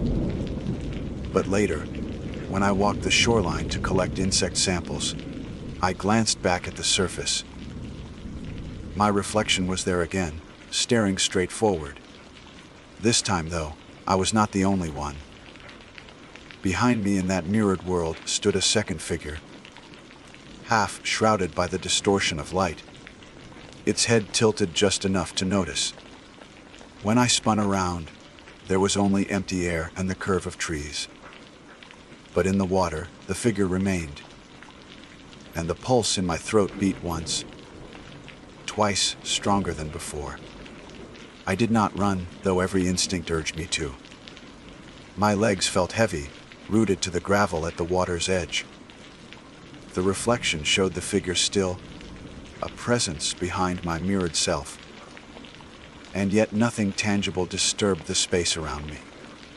My breath clouded in the morning air, uneven, shallow. I forced myself to crouch, to look closer. The surface rippled slightly as though stirred from beneath, and then the figure vanished. My reflection blinked, finally catching up to my movements, as if it had been waiting for me to notice. The rational part of me scrambled for explanations, a trick of glare, a distortion of angles. My mind cataloged possibilities, subsurface currents, unusual clarity, perhaps even illusions brought on by fatigue. Yet none of them accounted for the presence I had seen. None explained the lag in my own reflection. I spent the rest of the morning wandering farther along the ridge, pretending to collect samples of aquatic larvae, forcing my hands to sketch, to measure, to write. but my attention drifted again and again to the throb in my throat. It had not ceased.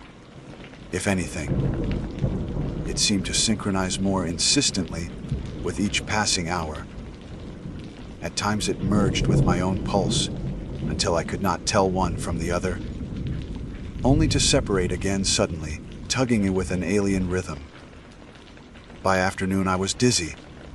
I sat beneath a pine, notebook open, and pressed my hands to my neck. I wanted to believe it was some form of illness.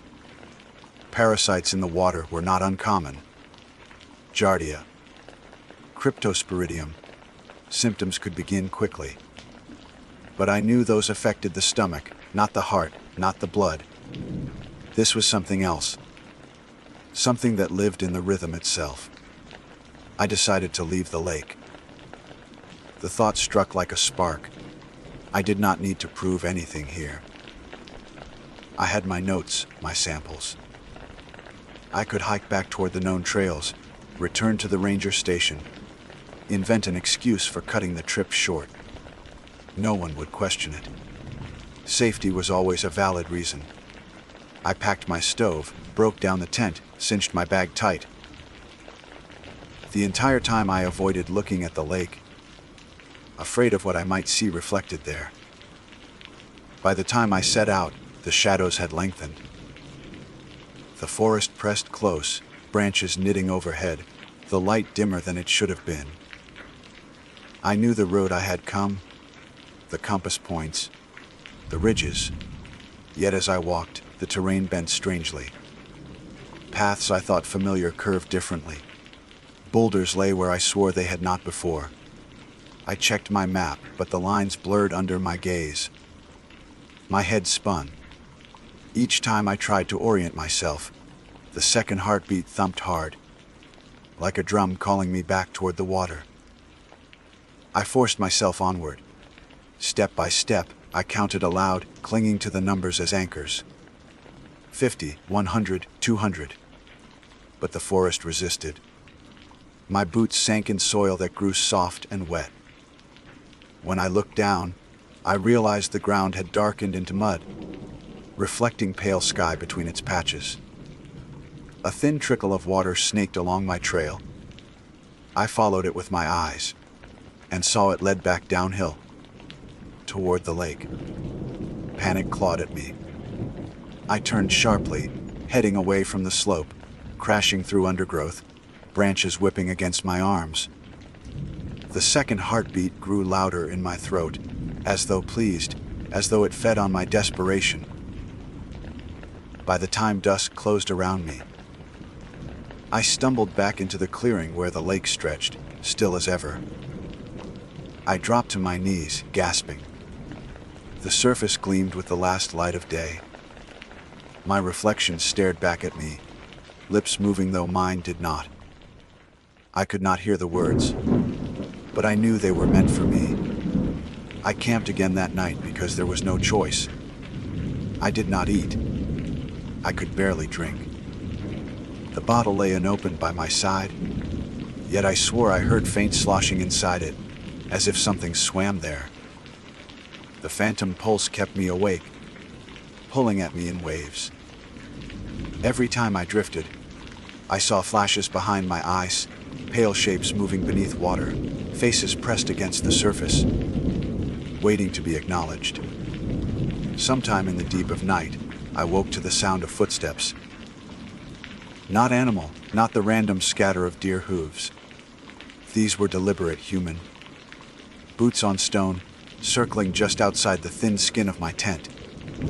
I froze, clutching my knife, listening. The steps came closer, then paused. I held my breath. A shadow fell across the nylon wall. It was my outline, my exact height, my exact posture. But I was inside. I reached up with trembling fingers and touched the wall where the head of the figure loomed. On the other side, the shadow did the same. For a second, the thin fabric was all that separated us. And then the phantom heartbeat surged, and I felt it hammering not just in my throat, but through the tent, in the air, in the ground itself. I cried out, slashing with the knife, tearing open the nylon. The shadow was gone. The forest beyond lay empty, silent. I could not stay. Before dawn, I stuffed my gear together haphazardly, abandoning most of it, and staggered once more into the trees. I no longer cared about notes or samples. All I wanted was distance from that water. But the forest folded back on itself. Each direction I took curved like a loop. I walked for hours, yet always I heard the faint trickle of water. Always I smelled the clean, sharp scent of the lake. When I burst through the trees at last, it waited for me again, its surface reflecting the pale sky of morning. This time I screamed, throwing rocks at the water, desperate to break its hold. The surface rippled, shattered, but within seconds smoothed again. My reflection returned. Not one, but two. The other figure stood beside it now, clearer than before. Taller, thinner, its face pale and indistinct. And yet it bore my eyes. I stumbled back, clutching at my throat. The second heartbeat thundered, insistent. My own pulse began to match it, forced into alignment until I could not tell which was mine. My knees buckled. For a moment, I thought I would collapse right into the water's edge. But I caught myself. I staggered to the tree line and slumped against a pine, breathing raggedly. I realized then that the lake was not just holding me. It was drawing me, bending the forest to keep me near, as though I had become its reflection instead of the other way around. That night, exhausted, I did not bother with a tent. I sat against the tree, staring at the surface, unable to turn away. The figures in the water did not vanish this time. They remained through dusk, through moonrise, patient. When I touched my throat, the rhythm was no longer two separate beats but one merged cadence, heavy, slow, unfamiliar. I whispered aloud, voice shaking, "What do you want?" The reflection's lips moved in perfect time with mine now. And though no sound came, I felt the answer in my pulse, not words, but invitation. I pressed my hands over my ears, trying to block it, but the rhythm was inside me, impossible to silence. My thoughts spiraled. Perhaps it was not sickness at all.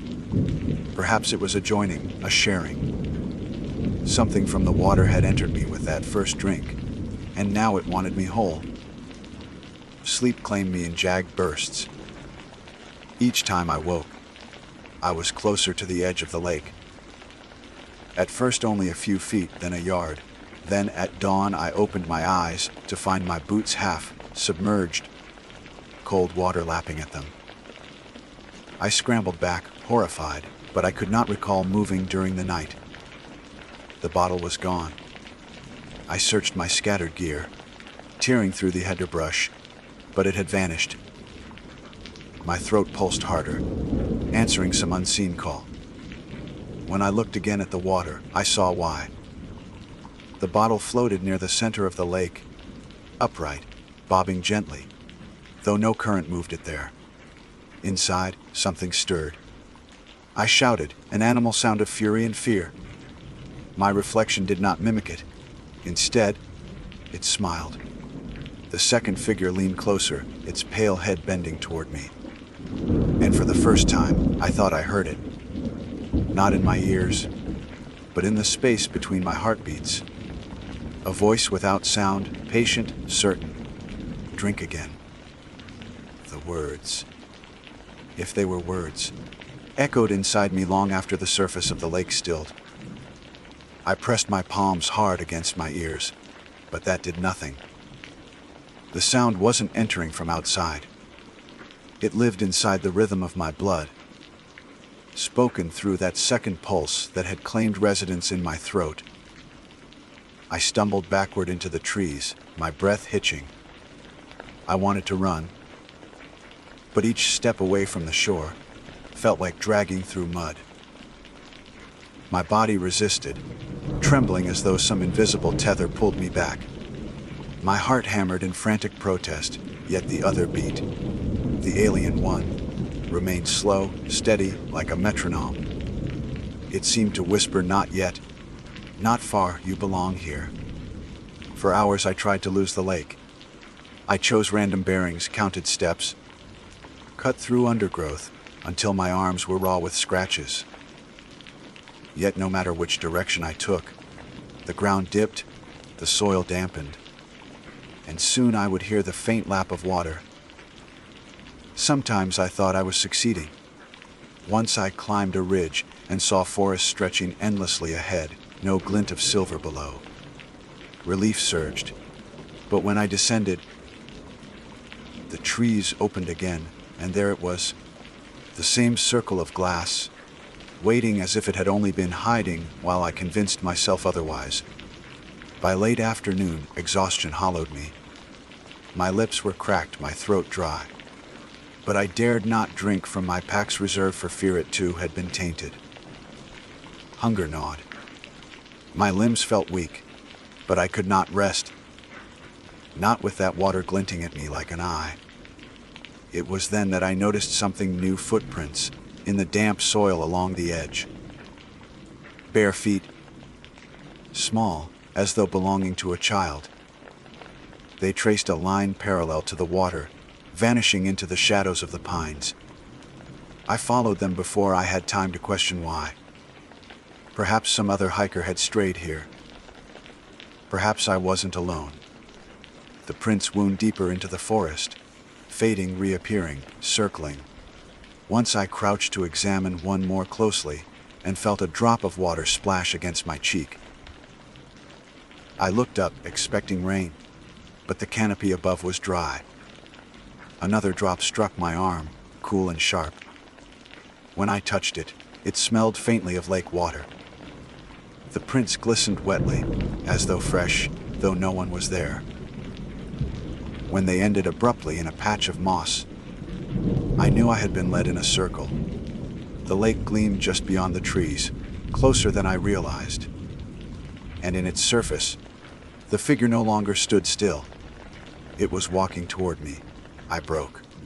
My composure, my rational explanations, all shattered. I hurled myself at the reflection, screaming, throwing stones until my voice went raw. The water rippled, fractured, yet always healed, always returned. My reflection stared, lips curved into a knowing smile. The other figure stood beside it, hand raised as if in greeting or command. The pulse inside me surged again, demanding. I collapsed to my knees, clutching at my throat. The rhythm was no longer separate from my own. It had overtaken it, steady and absolute.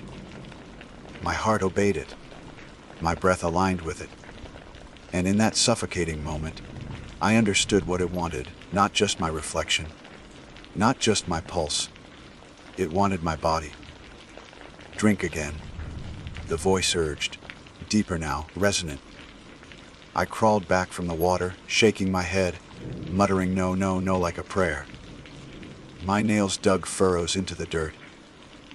Yet even as I denied it, I felt the ache of thirst tearing at me. A craving that had nothing to do with dehydration. My body yearned for that cold bite, that sharp clarity of lake water. My lips tingled, remembering it. Night fell without my consent. I do not recall the hours between dusk and full dark. I must have wandered, delirious, because when awareness returned I was already half submerged, the water lapping against my waist. My boots sank into silt. My hands trembled on the surface. I did not remember walking in. The lake was warm against my skin. That should not have been possible in glacial runoff, but it cradled me like blood, temperature water. My reflection smiled, closer than it should have been. The pale figure's hand rose higher, beckoning. I forced myself back, stumbling onto shore, coughing, retching. My skin crawled with the sensation of being touched though nothing had touched me. The phantom pulse pounded triumphantly, as if mocking my resistance. I spent the rest of the night huddled in the dirt, shivering until dawn burned the horizon red. The lake lay calm, patient. I could not endure another cycle of this. If I remained, I knew eventually I would obey. So I made one final attempt. I slung my pack half, empty over my shoulders, and marched north, ignoring bearings, ignoring the compass that spun listlessly. I told myself that if the forest bent, if the paths circled, then I would cut straight through without pause, without rest, until I collapsed or escaped. I walked until my legs nearly buckled. Sunlight speared through trees, shadows dragged, hours passed. At last the woods thinned, and I staggered into a clearing unlike the others. Relief struck like lightning. I could not see the lake. I fell to my knees sobbing. But when I lifted my head, my blood turned to ice. Before me lay not the unnamed lake I had known, but another, larger, darker, its surface stirring faintly though no wind blew. And scattered across its shore were bottles. Dozens, maybe hundreds. Old plastic, glass canteens, flasks. Some cracked, some intact. They bobbed in the shallows, clinking softly. I backed away in horror, only to realize the trees behind me had shifted. They leaned inward, trapping me, guiding me once more toward the water. My throat throbbed with the familiar cadence. This was not a single lake. It was many, connected beneath the earth. A web of mirrors drawing wanderers like me. I fell to the ground, clutching at the dirt. My notebook spilled from my pack, pages scattering. My observations, my attempts at rationality, all meaningless now. Only one page mattered, the first, where I had written about the reflection that did not follow. I tore it free, crumpled it in my hand. Proof, I thought desperately. Someone must know. Someone must believe me. But belief would not free me. My pulse belonged to the water now. I knew it with a certainty deeper than logic. Each beat was a promise, a debt. The bottles bobbed gently, as if in applause. The water rippled, and from its surface rose figures. More than two this time. Pale, endless, each one bearing faint echoes of human features. Their eyes all trained on me. They raised their hands as one. My reflection stood among them, smiling. The voice returned, clearer than ever. Join us. I screamed until my throat tore. I ran blind through trees that closed like jaws, through earth that bled water with every step. I do not remember how long. My body moved, driven by terror and that alien rhythm. At some point, exhaustion conquered even fear, and I collapsed in the hollow of a cedar. When I woke, silence ruled. No lake in sight, no footprints, only forest stretching endless around me. My throat still carried the double pulse, though faint, weaker. The bottles were gone. The voices hushed. I staggered southward, and by some grace or mistake, I found the ranger path 2 days later. My body was broken with thirst, my lips blistered. When I finally reached a station, I collapsed into the arms of strangers. They gave me water. I dared not drink it. I have tried since then to explain what happened. Doctors found nothing wrong with my heart, though they listened long, puzzled at what they called an echo beat. They chalked it to stress, exhaustion, arrhythmia. They do not feel what I feel each night when I lie in bed, and the second rhythm thrums in my throat, reminding me it still lives. I tell myself I escaped. I left the lakes behind. But when I dream, I see their surfaces waiting, bottles bobbing, reflections smiling. And sometimes, when I wake in the dark, my body is damp, my sheets cold as though I had climbed out of water. I fear one night I will open my eyes and find I am no longer in my bed, but standing ankle, deep in that still, glassy surface, reflection waiting, pulse no longer mine at all. Because once you drink, you never really leave. My name is Ethan Ward. I am a man of 29 years, born and raised in Virginia, with a restless spirit that often drives me into the woods where silence and shadows blur, into a world apart from civilization. I work in construction during the week, the kind of labor that leaves my muscles aching, but my mind strangely empty. And so, I take to the wilderness on weekends to refill something in myself that concrete and traffic cannot. I have camped alone for years, growing familiar with trails that twist through the Appalachian foothills, carrying a certain confidence that solitude is a friend to me rather than a danger. On that particular trip, I had set out with the simple intention of clearing my head. My truck was parked at a small gravel turnout, not far from a trailhead marked with a brown sign. The kind that lists regulations with bullet points nobody ever seems to read carefully. I admit now, with a sense of foolish pride, that I skimmed the rules like a man, scanning the fine print of a contract, knowing I would not abide by all of them. One in particular stood out, printed in clear block letters, DOIFUIF. I remember smirking when I saw it, as though the forest would unravel if a deer received a scrap of granola from my palm. At the time, it felt harmless, almost amusing, and I carried that disregard with me as I hiked deeper into the woods.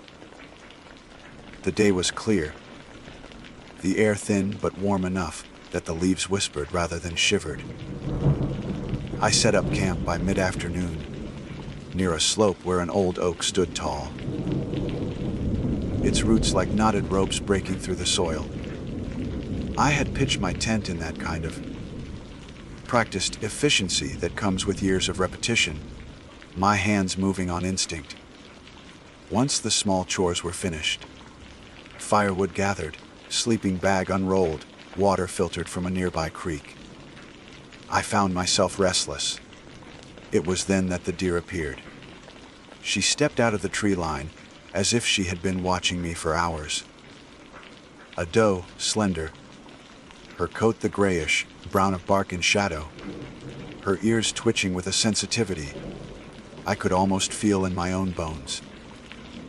Her eyes caught the fading light, wide and dark like glass marbles, and she stood with an unnatural stillness, as though waiting for me to act.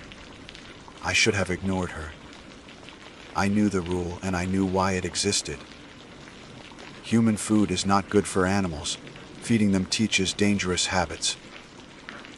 Yet standing there, alone in the quiet with nothing but the low crackle of my fire, I felt an odd pull. I reached into the side pocket of my pack and drew out a handful of oats and nuts from the trail mix I had been eating earlier. I extended my hand, palm open. The doe did not hesitate. She walked toward me with a slow grace, the brittle leaves beneath her hooves barely crunching, as if she weighed less than she should. Her muzzle brushed against my skin, warm and damp, and her tongue swept the food away. For a moment, I laughed to myself, charmed by the closeness of a wild thing, as though I had been chosen for some small, secret trust. When she lifted her head again, I noticed how her ears angled not toward me, but toward the darkening forest behind her. She flicked them once, as though listening to something I could not hear, and then stepped back into the shadows. That night, I settled into my tent, the fire reduced to a dim glow. The woods pressed in close with their layered silence, broken only by the occasional breeze or the distant call of some night bird. I lay in my sleeping bag, reading by the beam of my headlamp until my eyes grew heavy. Somewhere in the early hours, Long after sleep had wrapped me in its sluggish weight, I woke to a sound that did not belong. At first it was faint, like the dragging of branches across canvas. A scraping, rhythmic, deliberate. I froze, every muscle locked. My heart pounded my throat as I lay there, straining to listen. The sound came again. Long, drawn-out scrapes along the fabric of my tent wall, the unmistakable drag of something hard against nylon. I knew it instantly. Antlers. The scraping circled me, slow, patient. I pictured a rack of bone wider than my shoulders, pressed against the thin wall that separated me from the outside. I wanted to tell myself it was just a curious buck, maybe attracted by the salt of my sweat, but I knew better. The rhythm of the scraping was not random. It was testing me. Then came the sound that turned my blood cold. A voice, low and halting, as though it had been shaped by something unfamiliar with the act of speaking. Ethan. It drew my name out in broken syllables, each attempt closer to human but still wrong, still caught somewhere between mimicry and mockery. I clamped my mouth shut, hardly breathing. Every nerve in me lit like a fuse. The scraping continued, the voice repeating, practicing. Yi, Than, Ward. The cadence was uneven. The vowels stretched into strange shapes, like a child repeating sounds they had only just learned. Yet it was my name. My name whispered back to me from the darkness, by something that should not know it. I lay awake until dawn, never daring to unzip the tent. My hand stayed clenched around the handle of the knife. I kept by my side, though I doubted it would make any difference. When the gray light finally crept through the fabric, I forced myself to look. The ground outside was littered with prints. Deer tracks, yes, but too many, overlapping and circling. Some clustered so close to the tent that the outline of the hooves had dragged lines into the soil. And there were other marks. Deep grooves where antlers had raked across the earth, carving patterns that curved like letters. Not full words, but shapes trying to become them. I told myself then that I would pack up and leave. Yet I did not. Pride, or maybe something heavier, kept me there. I convinced myself it had been a trick of half, sleep, a dream stitched from the scraps of guilt I carried for feeding that doe.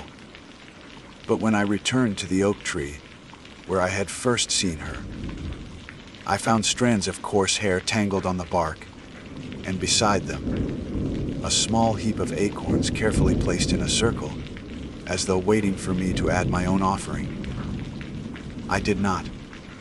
I turned away and tried to continue with my day, though every snap of a twig in the undergrowth felt aimed at me.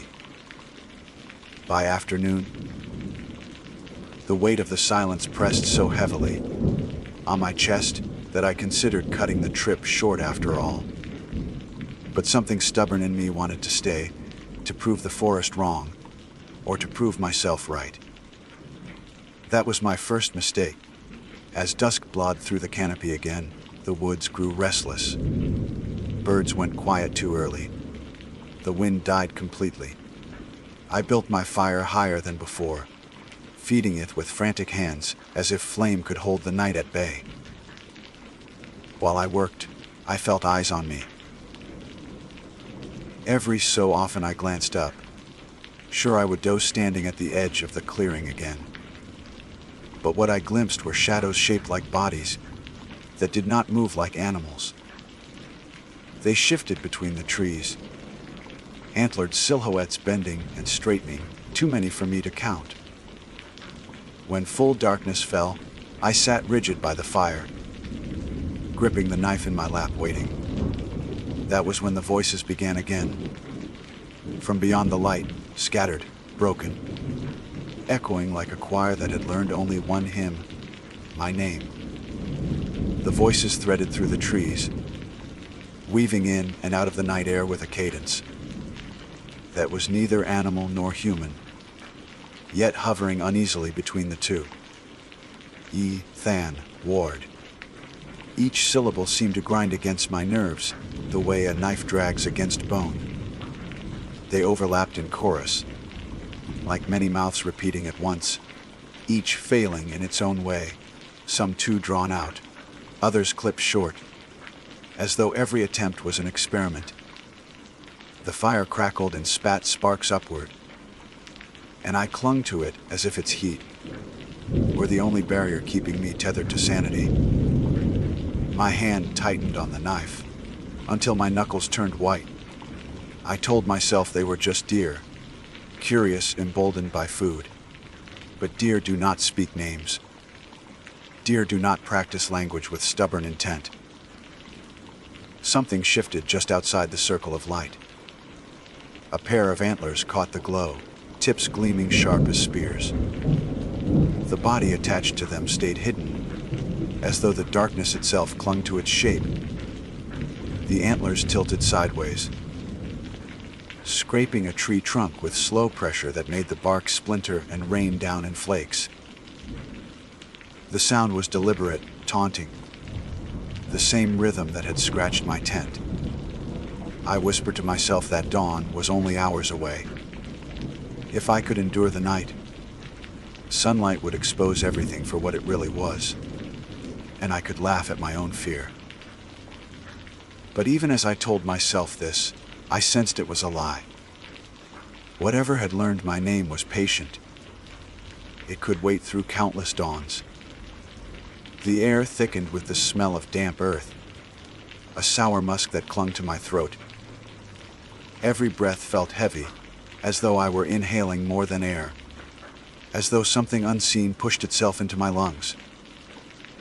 I coughed, and the voices faltered for a moment, then resumed, mimicking the cough poorly before bending back into my name. I could not stay frozen forever. Slowly, I rose to my feet, knife in one hand, flashlight in the other. My chest rattled with the sound of my own heart, and the silence that fell when I clicked the light on was almost worse than the voices. The beam cut through the trees, painting the bark in stark stripes of white. At first, nothing, then movement. A figure darted between trunks, swift and wrong. The light caught part of its flank. Yes, but stretched over a body too tall, too angular. Its legs bent in ways they should not have. The joints reversed like broken tools forced into function. I jerked the beam away instinctively, my stomach lurching with nausea at the sight. From the opposite side of camp, another voice rose clearer than before. Than. It was closer to perfect. My knees buckled slightly, and I nearly dropped the light. A shadow lingered just beyond the glow of the fire, antlers shifting slowly as though the head beneath them tilted to watch me. I could not stand it anymore. Grabbing my pack, I kicked dirt over the fire, though it burned against every instinct in me. Darkness surged in as the flames choked down, and with it came the whispers, emboldened, triumphant. I stumbled onto the trail, flashlight beam lurching with every frantic step. The night swallowed me whole. The forest seemed unfamiliar in the dark, every tree a stranger. Branches reached down like arms, snatching at my sleeves. Behind me the voices followed. Not loud, not close, but persistent, like footsteps echoing at a distance you cannot shake. Ward, Ethan. Some called sharp, others slurred, as though a chorus of unseen mouths practiced my name endlessly, as if it were a hymn they would master by dawn. I do not know how long I walked. Minutes felt like hours, and my legs trembled with exhaustion. At one point I stopped, convinced I had outpaced them, my lungs burning with the effort. But then that silence deepened, and in that silence, I heard the faint crunch of hooves behind me, deliberate and unhurried. I spun the light back along the trail. The beam caught eyes, a scatter of them, too many to belong to one creature. They glowed back at me like scattered stars, unmoving. And then, slowly, they blinked. Not together, but one after another, like a ripple. My hand shook so violently I had to press the flashlight against my chest to steady it. I ran. Branches tore at my face, my legs burned. And still the voices came. They rose and fell, echoing strangely, until I could not tell if they were ahead of me or behind. The trail forked, and in my panic I chose without thinking, veering left. The ground dipped, my footing slipped, and I tumbled down a slope. Stones dug into my ribs, tearing the skin of my arm. When I hit bottom, the wind rushed out of me in a soundless gasp. I lay there, gasping. The flashlight skittered out of reach. Darkness pressed around me, thicker than before. I groped blindly until my hand closed around the cold metal, flicking the beam back on with a trembling thumb. The light fell on shapes carved into the soil. Grooves, lines etched deep by something hard. Antlers, I realized with a lurch of dread. The marks wound together in clumsy patterns, not random, but letters. My name scratched into the dirt over and over again, letters crooked and malformed, yet unmistakable. I staggered back, nearly slipping again on the slope. The beam swept upward, catching movement at the ridge above me. Silhouettes stood against the faint shimmer of starlight, their antlers jagged black crowns. They did not move. They only watched. My breath came ragged, my throat raw from sucking in the damp air. I scrambled along the base of the slope, my mind fixed on one thing: distance. I had to put distance between me and them, though every step seemed to echo louder than the last. At some point, I stumbled into a clearing. The moon had risen enough to silver the grass, and for the first time since I left camp, I could see without the beam. In the center stood the doe, the same one from before. She was still, statuesque, her head tilted, ears alert. Relief, irrational and overwhelming, surged in me. I thought perhaps she would lead me out, as if the trust I had offered her with food would now be returned. I took a cautious step forward. Her ears flicked once. Then she opened her mouth. Than. The sound was wrong in every possible way. Too resonant, too deep, like something had burrowed through her and was speaking from inside her hollow chest. Her jaw hung slack. Her eyes rolled white, and the voice repeated my name again, clearer, steadier, almost human. I stumbled back, bile rising in my throat. Behind her, the tree line shifted, as though every trunk leaned forward, and I realized the antlered silhouettes had gathered there, waiting, learning. I turned and fled once more, crashing blindly into the undergrowth. My body ached with every motion, my legs screaming for rest, but I would not stop.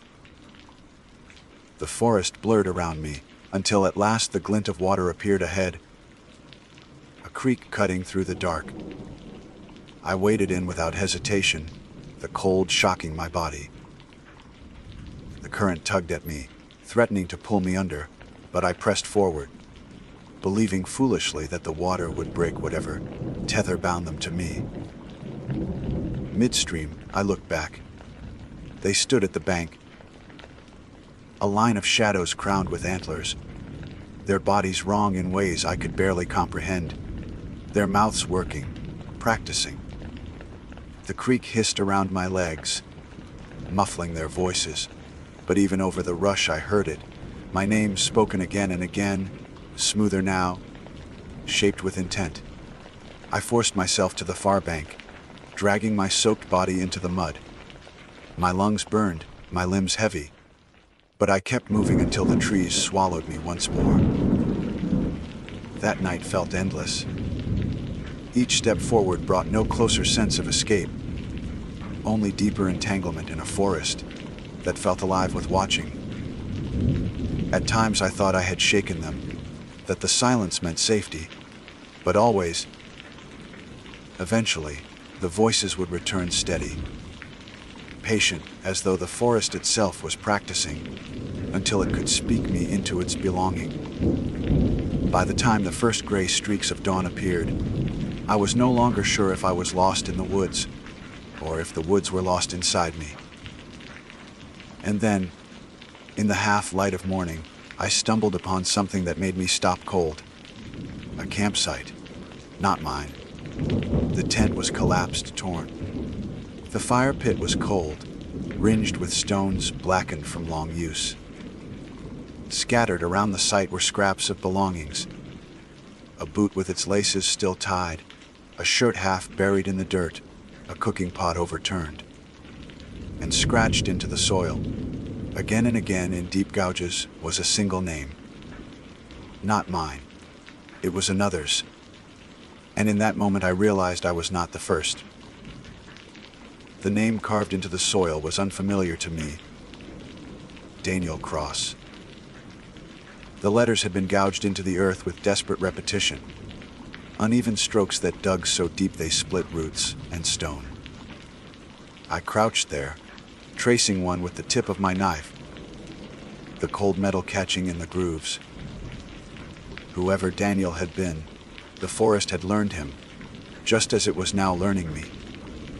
A wave of nausea struck, sudden and sharp.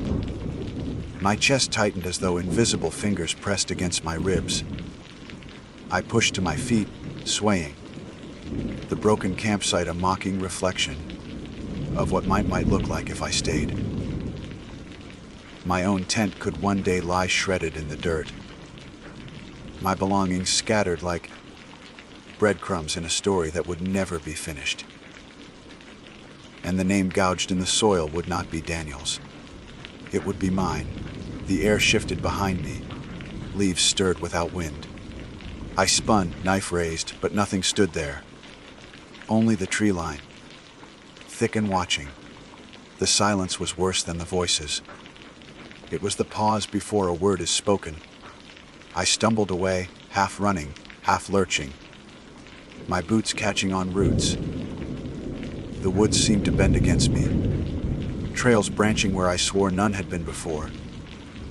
Every direction looked wrong, unfamiliar, even though I had hiked these mountains countless times. Panic scraped at the edges of my reason. I stopped, forcing myself to breathe, to listen. That was when I heard it again, my name, but softer this time. Close. I turned my head slowly, flashlight beam shaking across the trees until it landed on a shape crouched between two trunks. A man. His clothes were tattered, his skin pale beneath the smears of dirt, his hair hanging in tangled mats. His eyes caught the light and glimmered with a fevered shine. Daniel. The words slipped from me before I could think. He flinched, pressing his back hard against the tree, hands lifting as though to shield himself from me.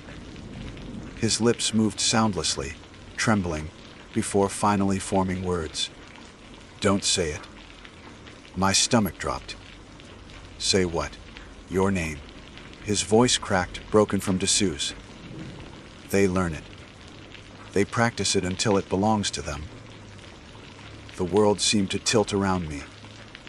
His eyes darted past me into the woods, every muscle in his body trembling. You fed it, he whispered. That's how it begins. A gift, even a small one. You invite them closer. The memory of the doe's warm tongue sweeping oats from my palm struck like a blade. Come with me, I said, though the words sounded hollow even to myself. We can get out together. But Daniel only shook his head. I tried. Years, maybe. Time doesn't work right here. It keeps circling. You can run, but you don't leave. They don't let you.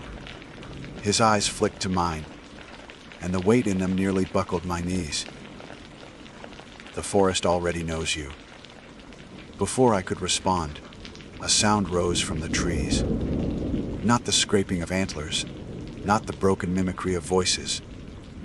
Laughter. It started low, like a cough caught in a throat, then spread, jagged and raw, weaving through the trees until it became many. Dozens, maybe hundreds, each one shaped into a parody of laughter, all wrong in pitch and rhythm. My skin prickled, the hair on my arms standing straight. Daniel dropped to the ground, curling into himself, hands clamped over his ears. "Don't answer them," he hissed. "Don't give them more to shape." The laughter swelled, spilling across the clearing. My heart hammered so violently it drowned out thought. I grabbed Daniel's arm, trying to haul him up, but he fought me with a strength born of terror. "Leave me," he spat through gritted teeth. "If they've chosen you, they won't need me anymore." I let go. His body crumpled back to the dirt, eyes squeezed shut as if bracing for impact. I backed away, throat raw, the laughter closing in like a tide. Then it changed. No longer laughter. Words. My words. The very sentence I had just spoken. Spilling back to me from a dozen throats, each one twisting it wrong, like actors stumbling through rehearsals.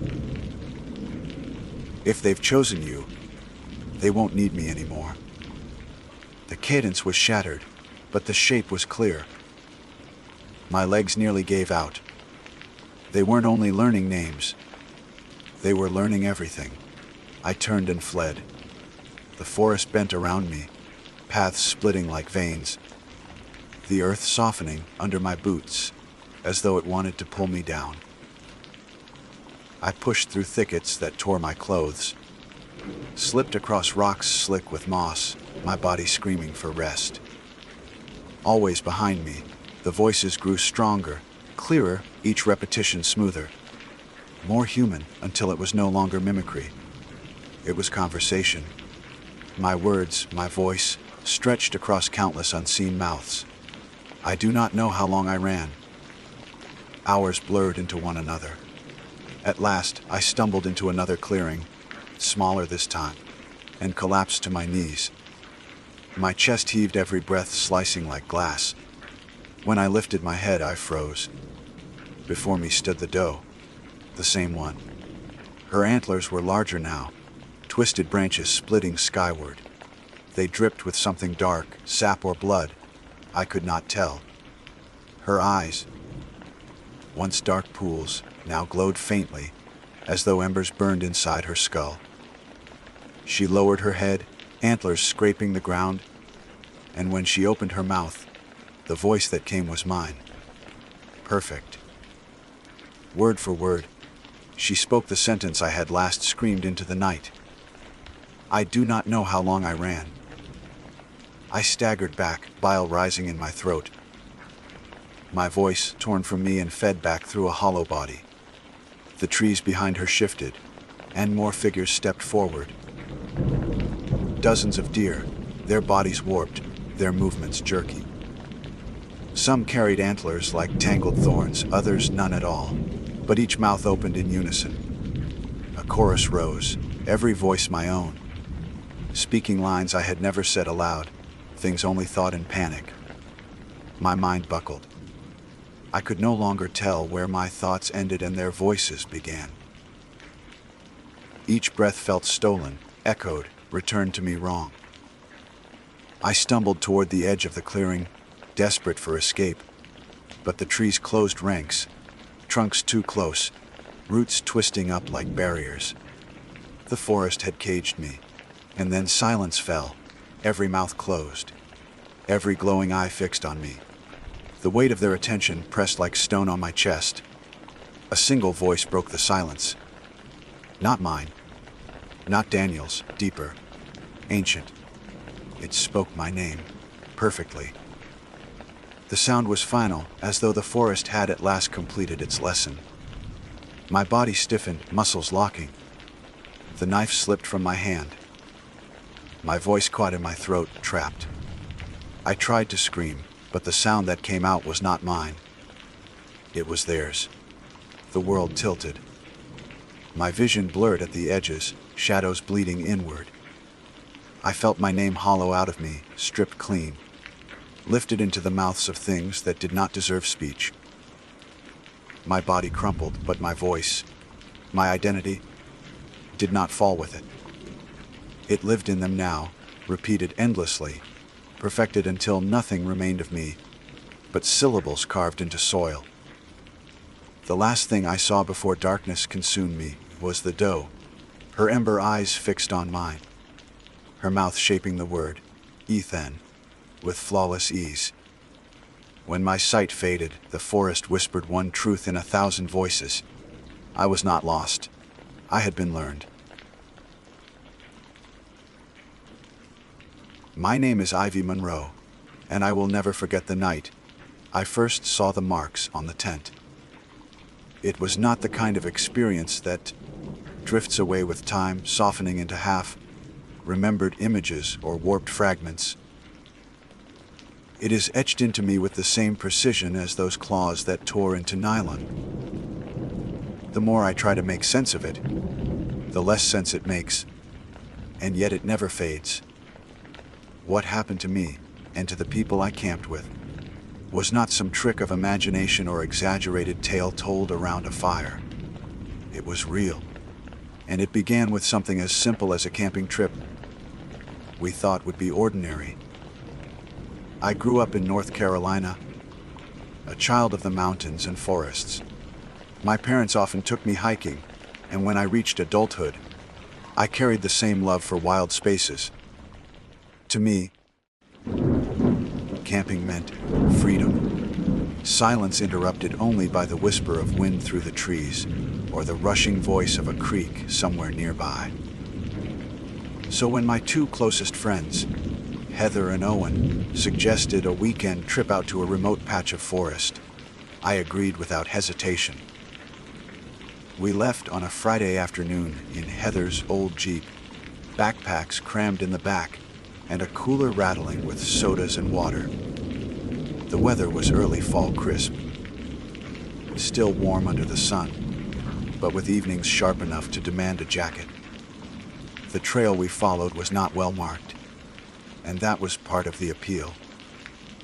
We wanted distance from other campers, from families with noisy lanterns and radios. We wanted to feel alone, as though the woods belonged to us. By the time we picked a spot to pitch our tents, the light was fading into that molten gold that streaks through trees just before the sun dips.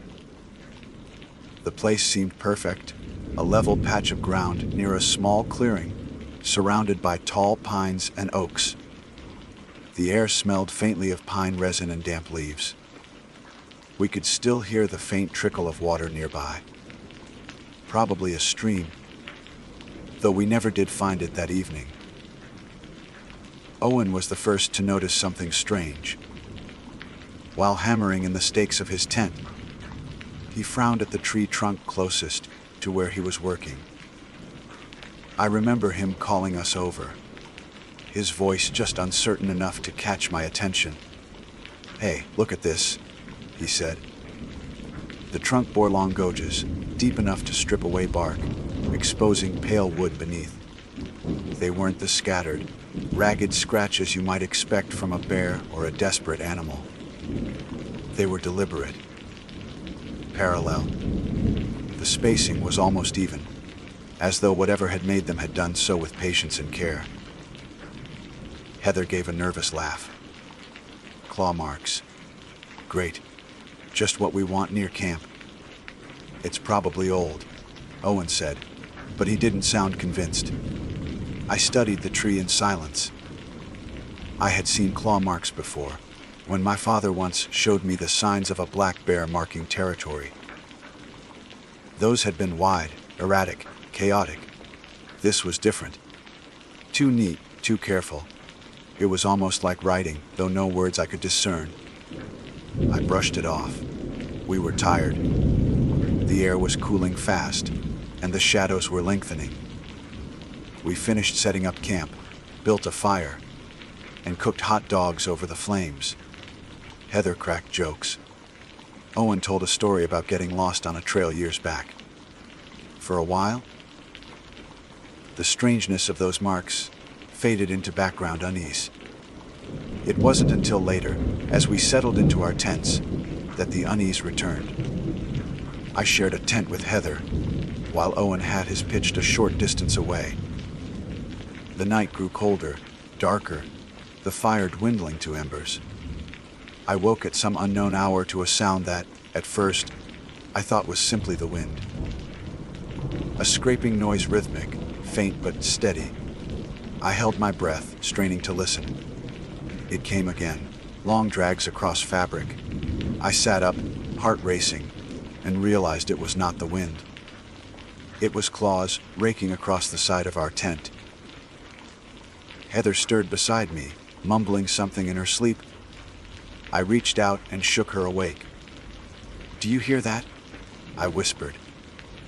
She blinked blearily, then froze as the sound came again. This time it was louder, deliberate. 3 long scrapes dragging downward.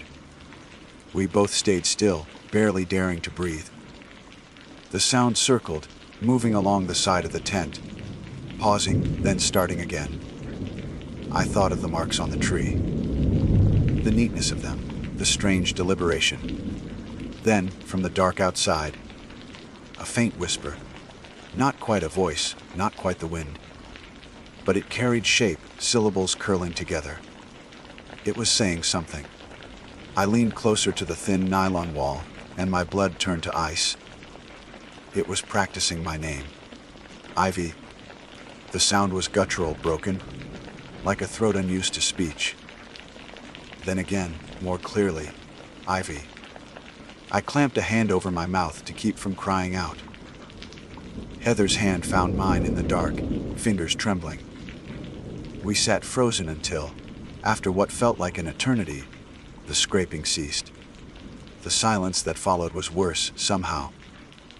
Waiting for it to return was unbearable. Eventually, exhaustion claimed me. I don't know how I managed to fall back asleep, but I did. When I woke again, morning light was already filtering through the tent. Heather was awake, sitting stiffly upright, her face pale. She whispered. I turned, and my stomach dropped. The wall of the tent was covered in claw marks. Not random, not chaotic. Perfect circles, layered over one another, forming rings of slashing lines. And within those circles, repeated again and again, was a single word etched into the fabric's steel. The letters were crude but unmistakable, as though written by claws trying to mimic handwriting. Each one was scored deep, fraying the nylon fibers. I stumbled outside, my legs weak. Owen was already out there, staring at his own tent with the same expression I felt on my face. His tent bore the same marks. Circles. The word. Always the word. Someone's messing with us, Owen said, but his voice was hollow. Heather shook her head. No one was out here last night. You'd have heard them. I'd have heard them. We stood in silence, staring at those words. Stay, stay. Over and over, like a command. Like a plea. None of us wanted to stay another night, but something about leaving felt just as wrong. As though obeying or disobeying that message, both carried consequences we couldn't grasp.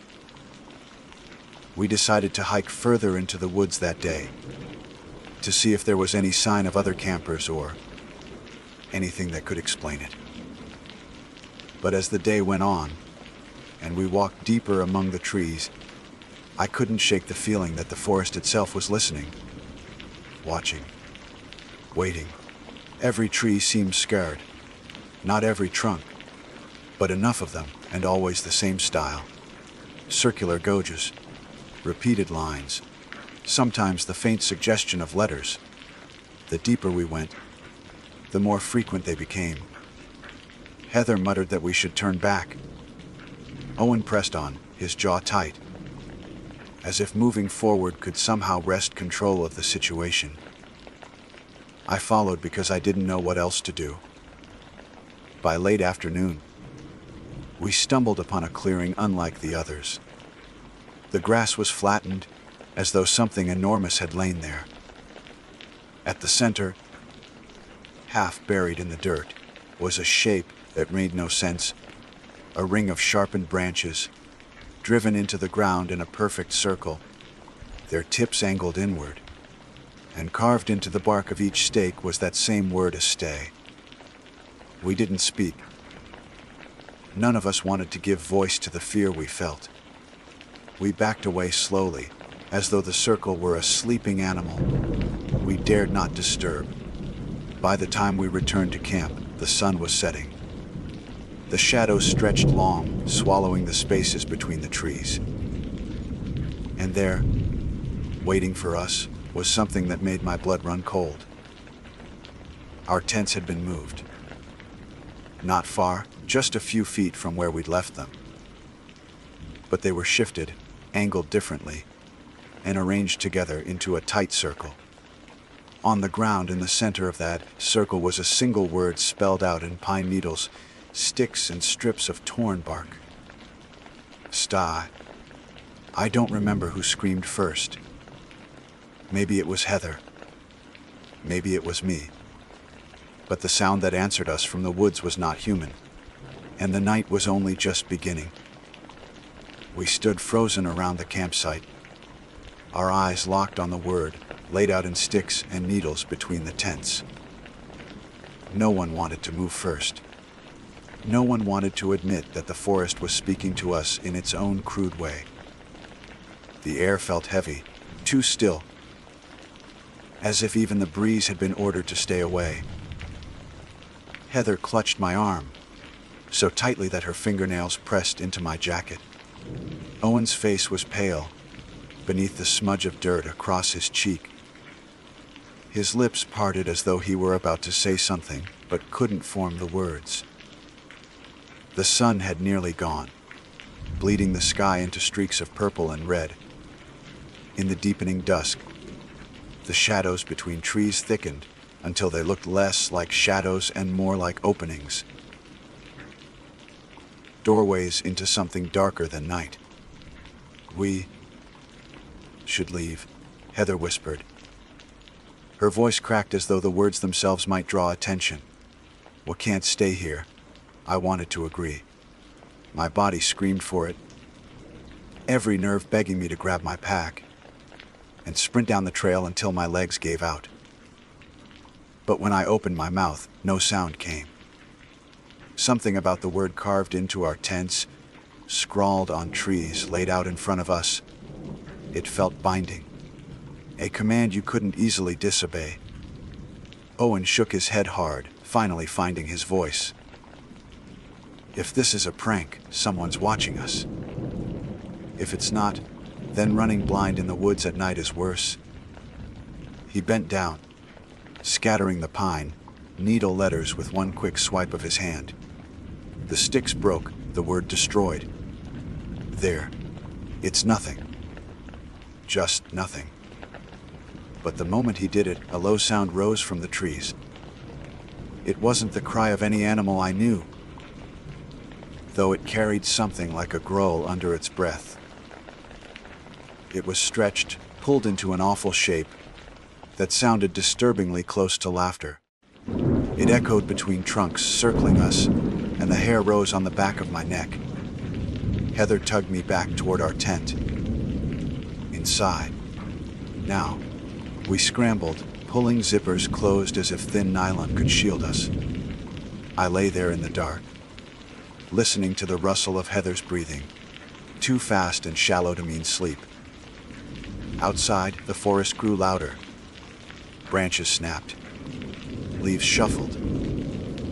The noises never came from one direction for long. They circled us like a predator stalking its prey, careful not to show itself. Then the scratching started again. This time it wasn't the long drag of claws on fabric. It was closer, sharper.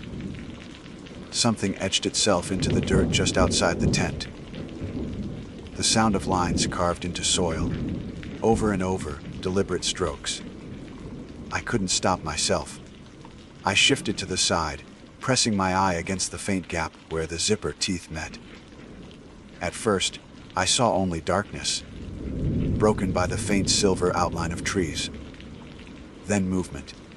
Something hunched close to the ground, one long arm dragging along the dirt. It scraped, lifted, scraped again. The shape was too tall for a man, but its movements were jerky, wrong. The moonlight caught on something pale where its head should be. Not fur, not skin, but smooth, like the underside of bone. It was writing. The thing scrawled into the dirt, circling the tents again, dragging its claws in letters, far too neat for chance. I couldn't breathe as I watched the word form, stroke by stroke, over and over until the ground was riddled with it. Sty. I jerked back from the zipper, clamping a hand over my mouth to stop the scream rising in my throat. Heather's hands gripped my wrist, desperate. Her eyes were wide, shining with fear, silently asking what I had seen. I shook my head, not daring to tell her, not daring to say it aloud. The scratching stopped. For a few minutes, there was silence, broken only by the frantic drumming of my pulse in my ears. I thought maybe it had left. Then something pressed against the tent wall. Not a claw this time. A hand. Flat, broad, with fingers too long. The tips ending in sharp points. They pressed hard enough to bow the fabric inward, tracing lines across it. One finger dragged downward, cutting clean through, splitting nylon until a thin slit opened. Heather let out a small sob. The creature didn't enter. Instead, it slid its fingers slowly away, leaving the tear gaping. After a moment, footsteps receded into the trees. The night grew quiet again, though the silence now felt cruel, like being abandoned in the middle of a game you didn't know the rules to. We didn't sleep. Morning came gray and thin, the forest cloaked in mist that muffled sound. When I unzipped the tent, I found the ground covered in writing. Dozens of the word, claw, scored into dirt. Each one overlapping, as if written by something trying to learn, trying to practice, until it was perfect. Owen stood outside his tent already, his face drawn and hollow. His tent had been torn. 3 long slashes ripped through one wall. He didn't look at me when he spoke. It doesn't want us to leave. Heather snapped, her voice trembling with anger. Then it can go to hell. We're not staying out here to die. We packed in silence, fumbling with straps and stakes, our hands clumsy with exhaustion. By the time we set off down the trail, the mist had thickened, swallowing the woods in a pale veil. It felt like walking inside a dream, every tree fading into ghostly shapes. Hours passed, though it was impossible to tell how many. The trail twisted in ways I didn't remember. Sometimes it vanished altogether, forcing us to guess our direction. The deeper we walked, the more wrong everything felt. No birds called, no insects buzzed. It was as though the forest had erased every living thing but us. At last we stumbled into a clearing. For one moment I felt relief, until I realized it was the same clearing we had found the day before. The ring of sharpened branches still stood, their bark carved with the word, Sty. Heather dropped her pack. No, she whispered. We didn't come back here. We couldn't have. Owen knelt, touching the dirt where grass had been flattened. He looked up at me, eyes dark. Why never left? The words sank into me like ice. We argued then, Heather insisting we try a different direction. Owen saying we were walking in circles, me caught between them, too afraid to choose. At last, we picked a random bearing and marched, each step fueled by desperation. But the forest had no end. The mist clung to us like damp cloth. Trees loomed closer together, their trunks scarred by the same circles, the same word. Some bore it carved hundreds of times, layered so thickly it was almost solid black. When night came again, we had no choice but to stop. Exhaustion forced us. We pitched the tents in silence, though none of us believed they offered safety anymore. That night, I dreamed. Or maybe it wasn't a dream. I stood in the clearing with the ring of sharpened branches. Only now the circle glowed faintly, as if lit from beneath by something buried in the soil. Shapes moved between the trees, tall and thin, their hands dragging claws along trunks, marking the word over and over. One of them stepped forward, and I saw its face, or what passed for one. It had no mouth, no eyes, only a smooth surface stretched like parchment over bone. Yet I heard it whisper, deep inside my skull. "Stay." I woke gasping, my throat raw. The tent was lit with pale gray dawn. Heather curled miserably beside me. Owen crouched outside, staring at something in the dirt. I crawled out to join him, and what I saw made my stomach churn. The ground around our camp was no longer scrawled with words. It was filled with circles. Perfect circles, etched so deep they cut into the roots beneath. Dozens of them encircling our tents. Trap. Heather came out then, saw them, and broke down crying. Her sobs echoed through the still forest, sounding too loud, too vulnerable. I wanted to comfort her, but the truth was too heavy. I felt the same despair clawing at me. Owen straightened slowly, his jaw clenched. "It's not telling us to stay anymore," he said.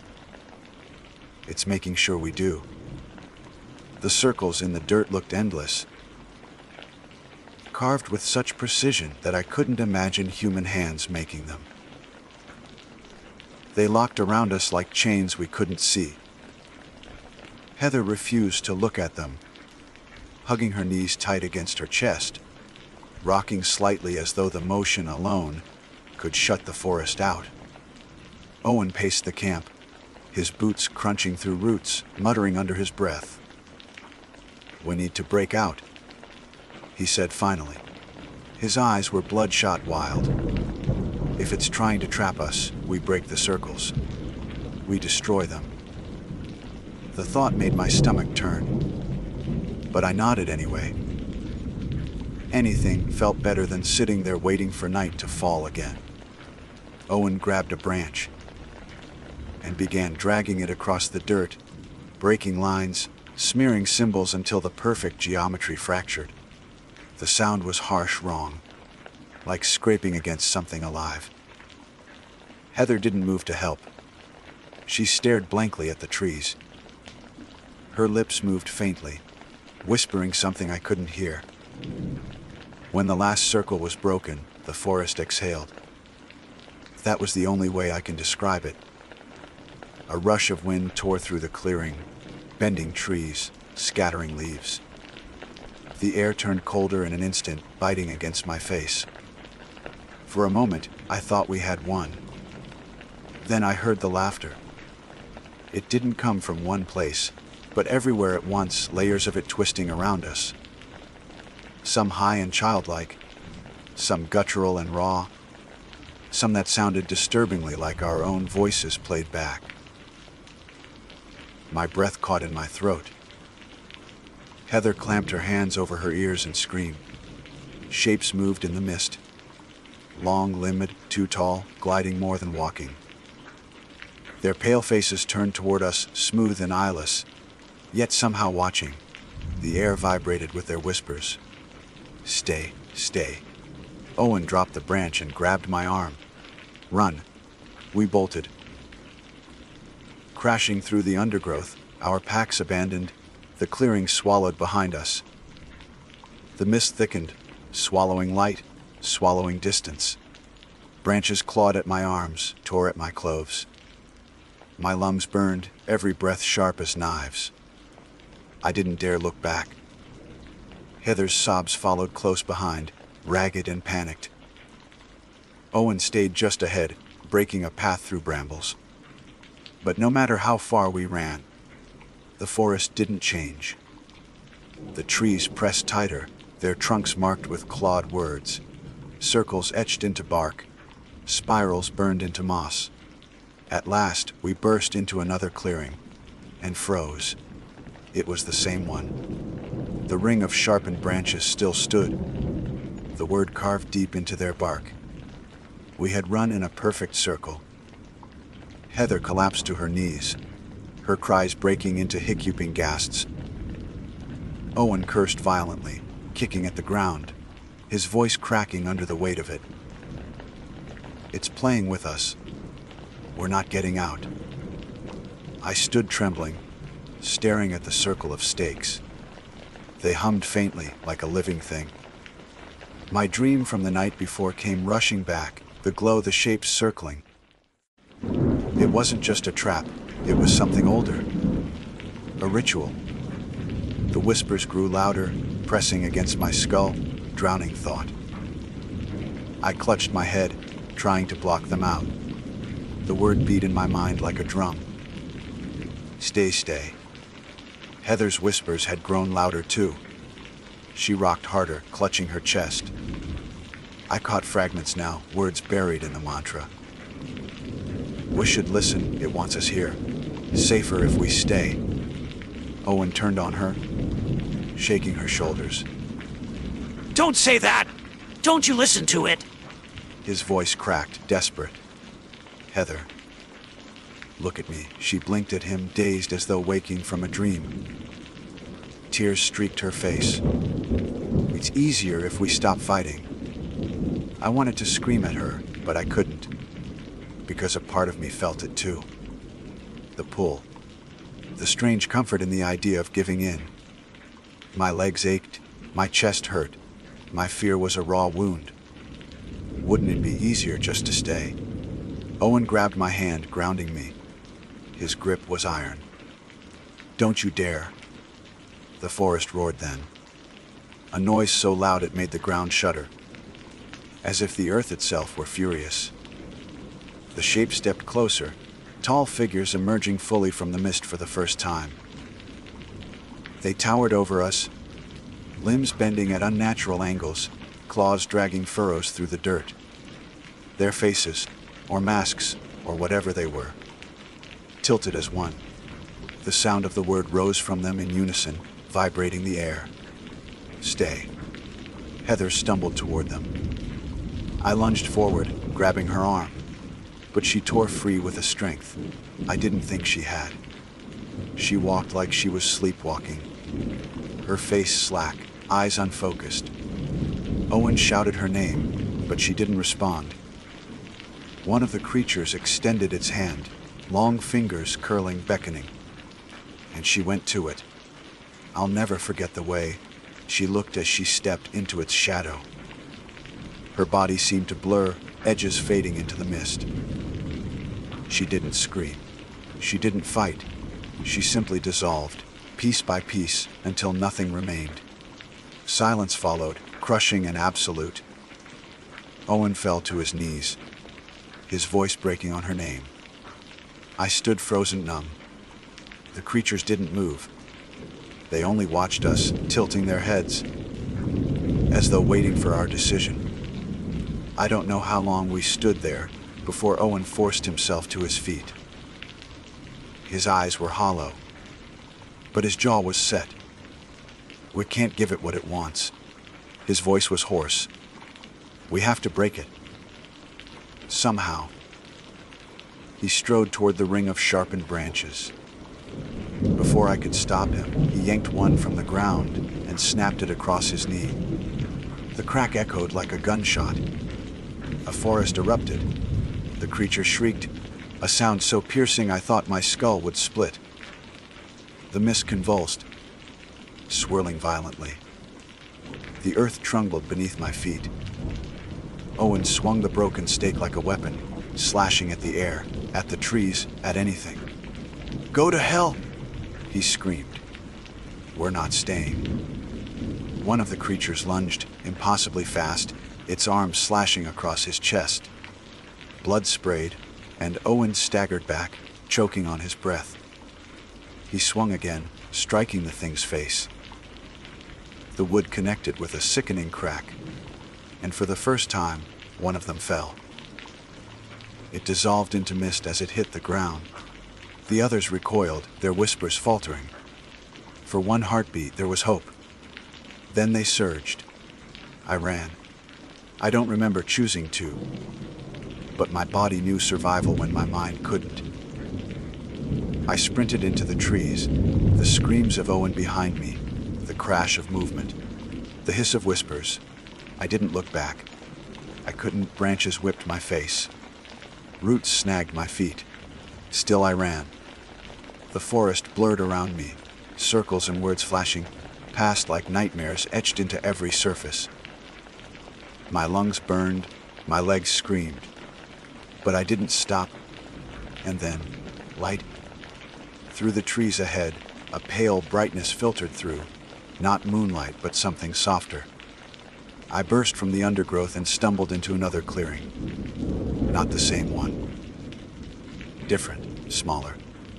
And at its center stood a fire tower, old and leaning, its watchlight faintly glowing, though no power lines reached it. I collapsed at its base, gasping, my body shaking. The forest had gone silent again, though the whispers still echoed in my skull. I looked up at the tower, its windows dark except for the pale glow inside. And there, at the top, a shape moved. For one fleeting second, I thought it was Heather. The outline was almost hers. Slim shoulders, hair hanging long. She raised a hand, waving slowly. My breath hitched. But when the light shifted, I saw the face. Smooth. Watching, the wave became a beckon. A hand curling toward me. Stay. I don't remember climbing. I only remember the feeling of the stairs. Beneath my hands, the creak of old wood. The pull was irresistible, heavy as gravity. I reached the top and stepped inside. The glow swallowed me. I survived to tell this, but I don't know how. Maybe part of me stayed behind in that tower. Maybe that's what it wanted all along. All I know is that I wake each night to the sound of claws, dragging across my walls, to whispers shaping my name in the dark. And every morning, written on the glass of my window in circles of condensation, I find the same word. Sty.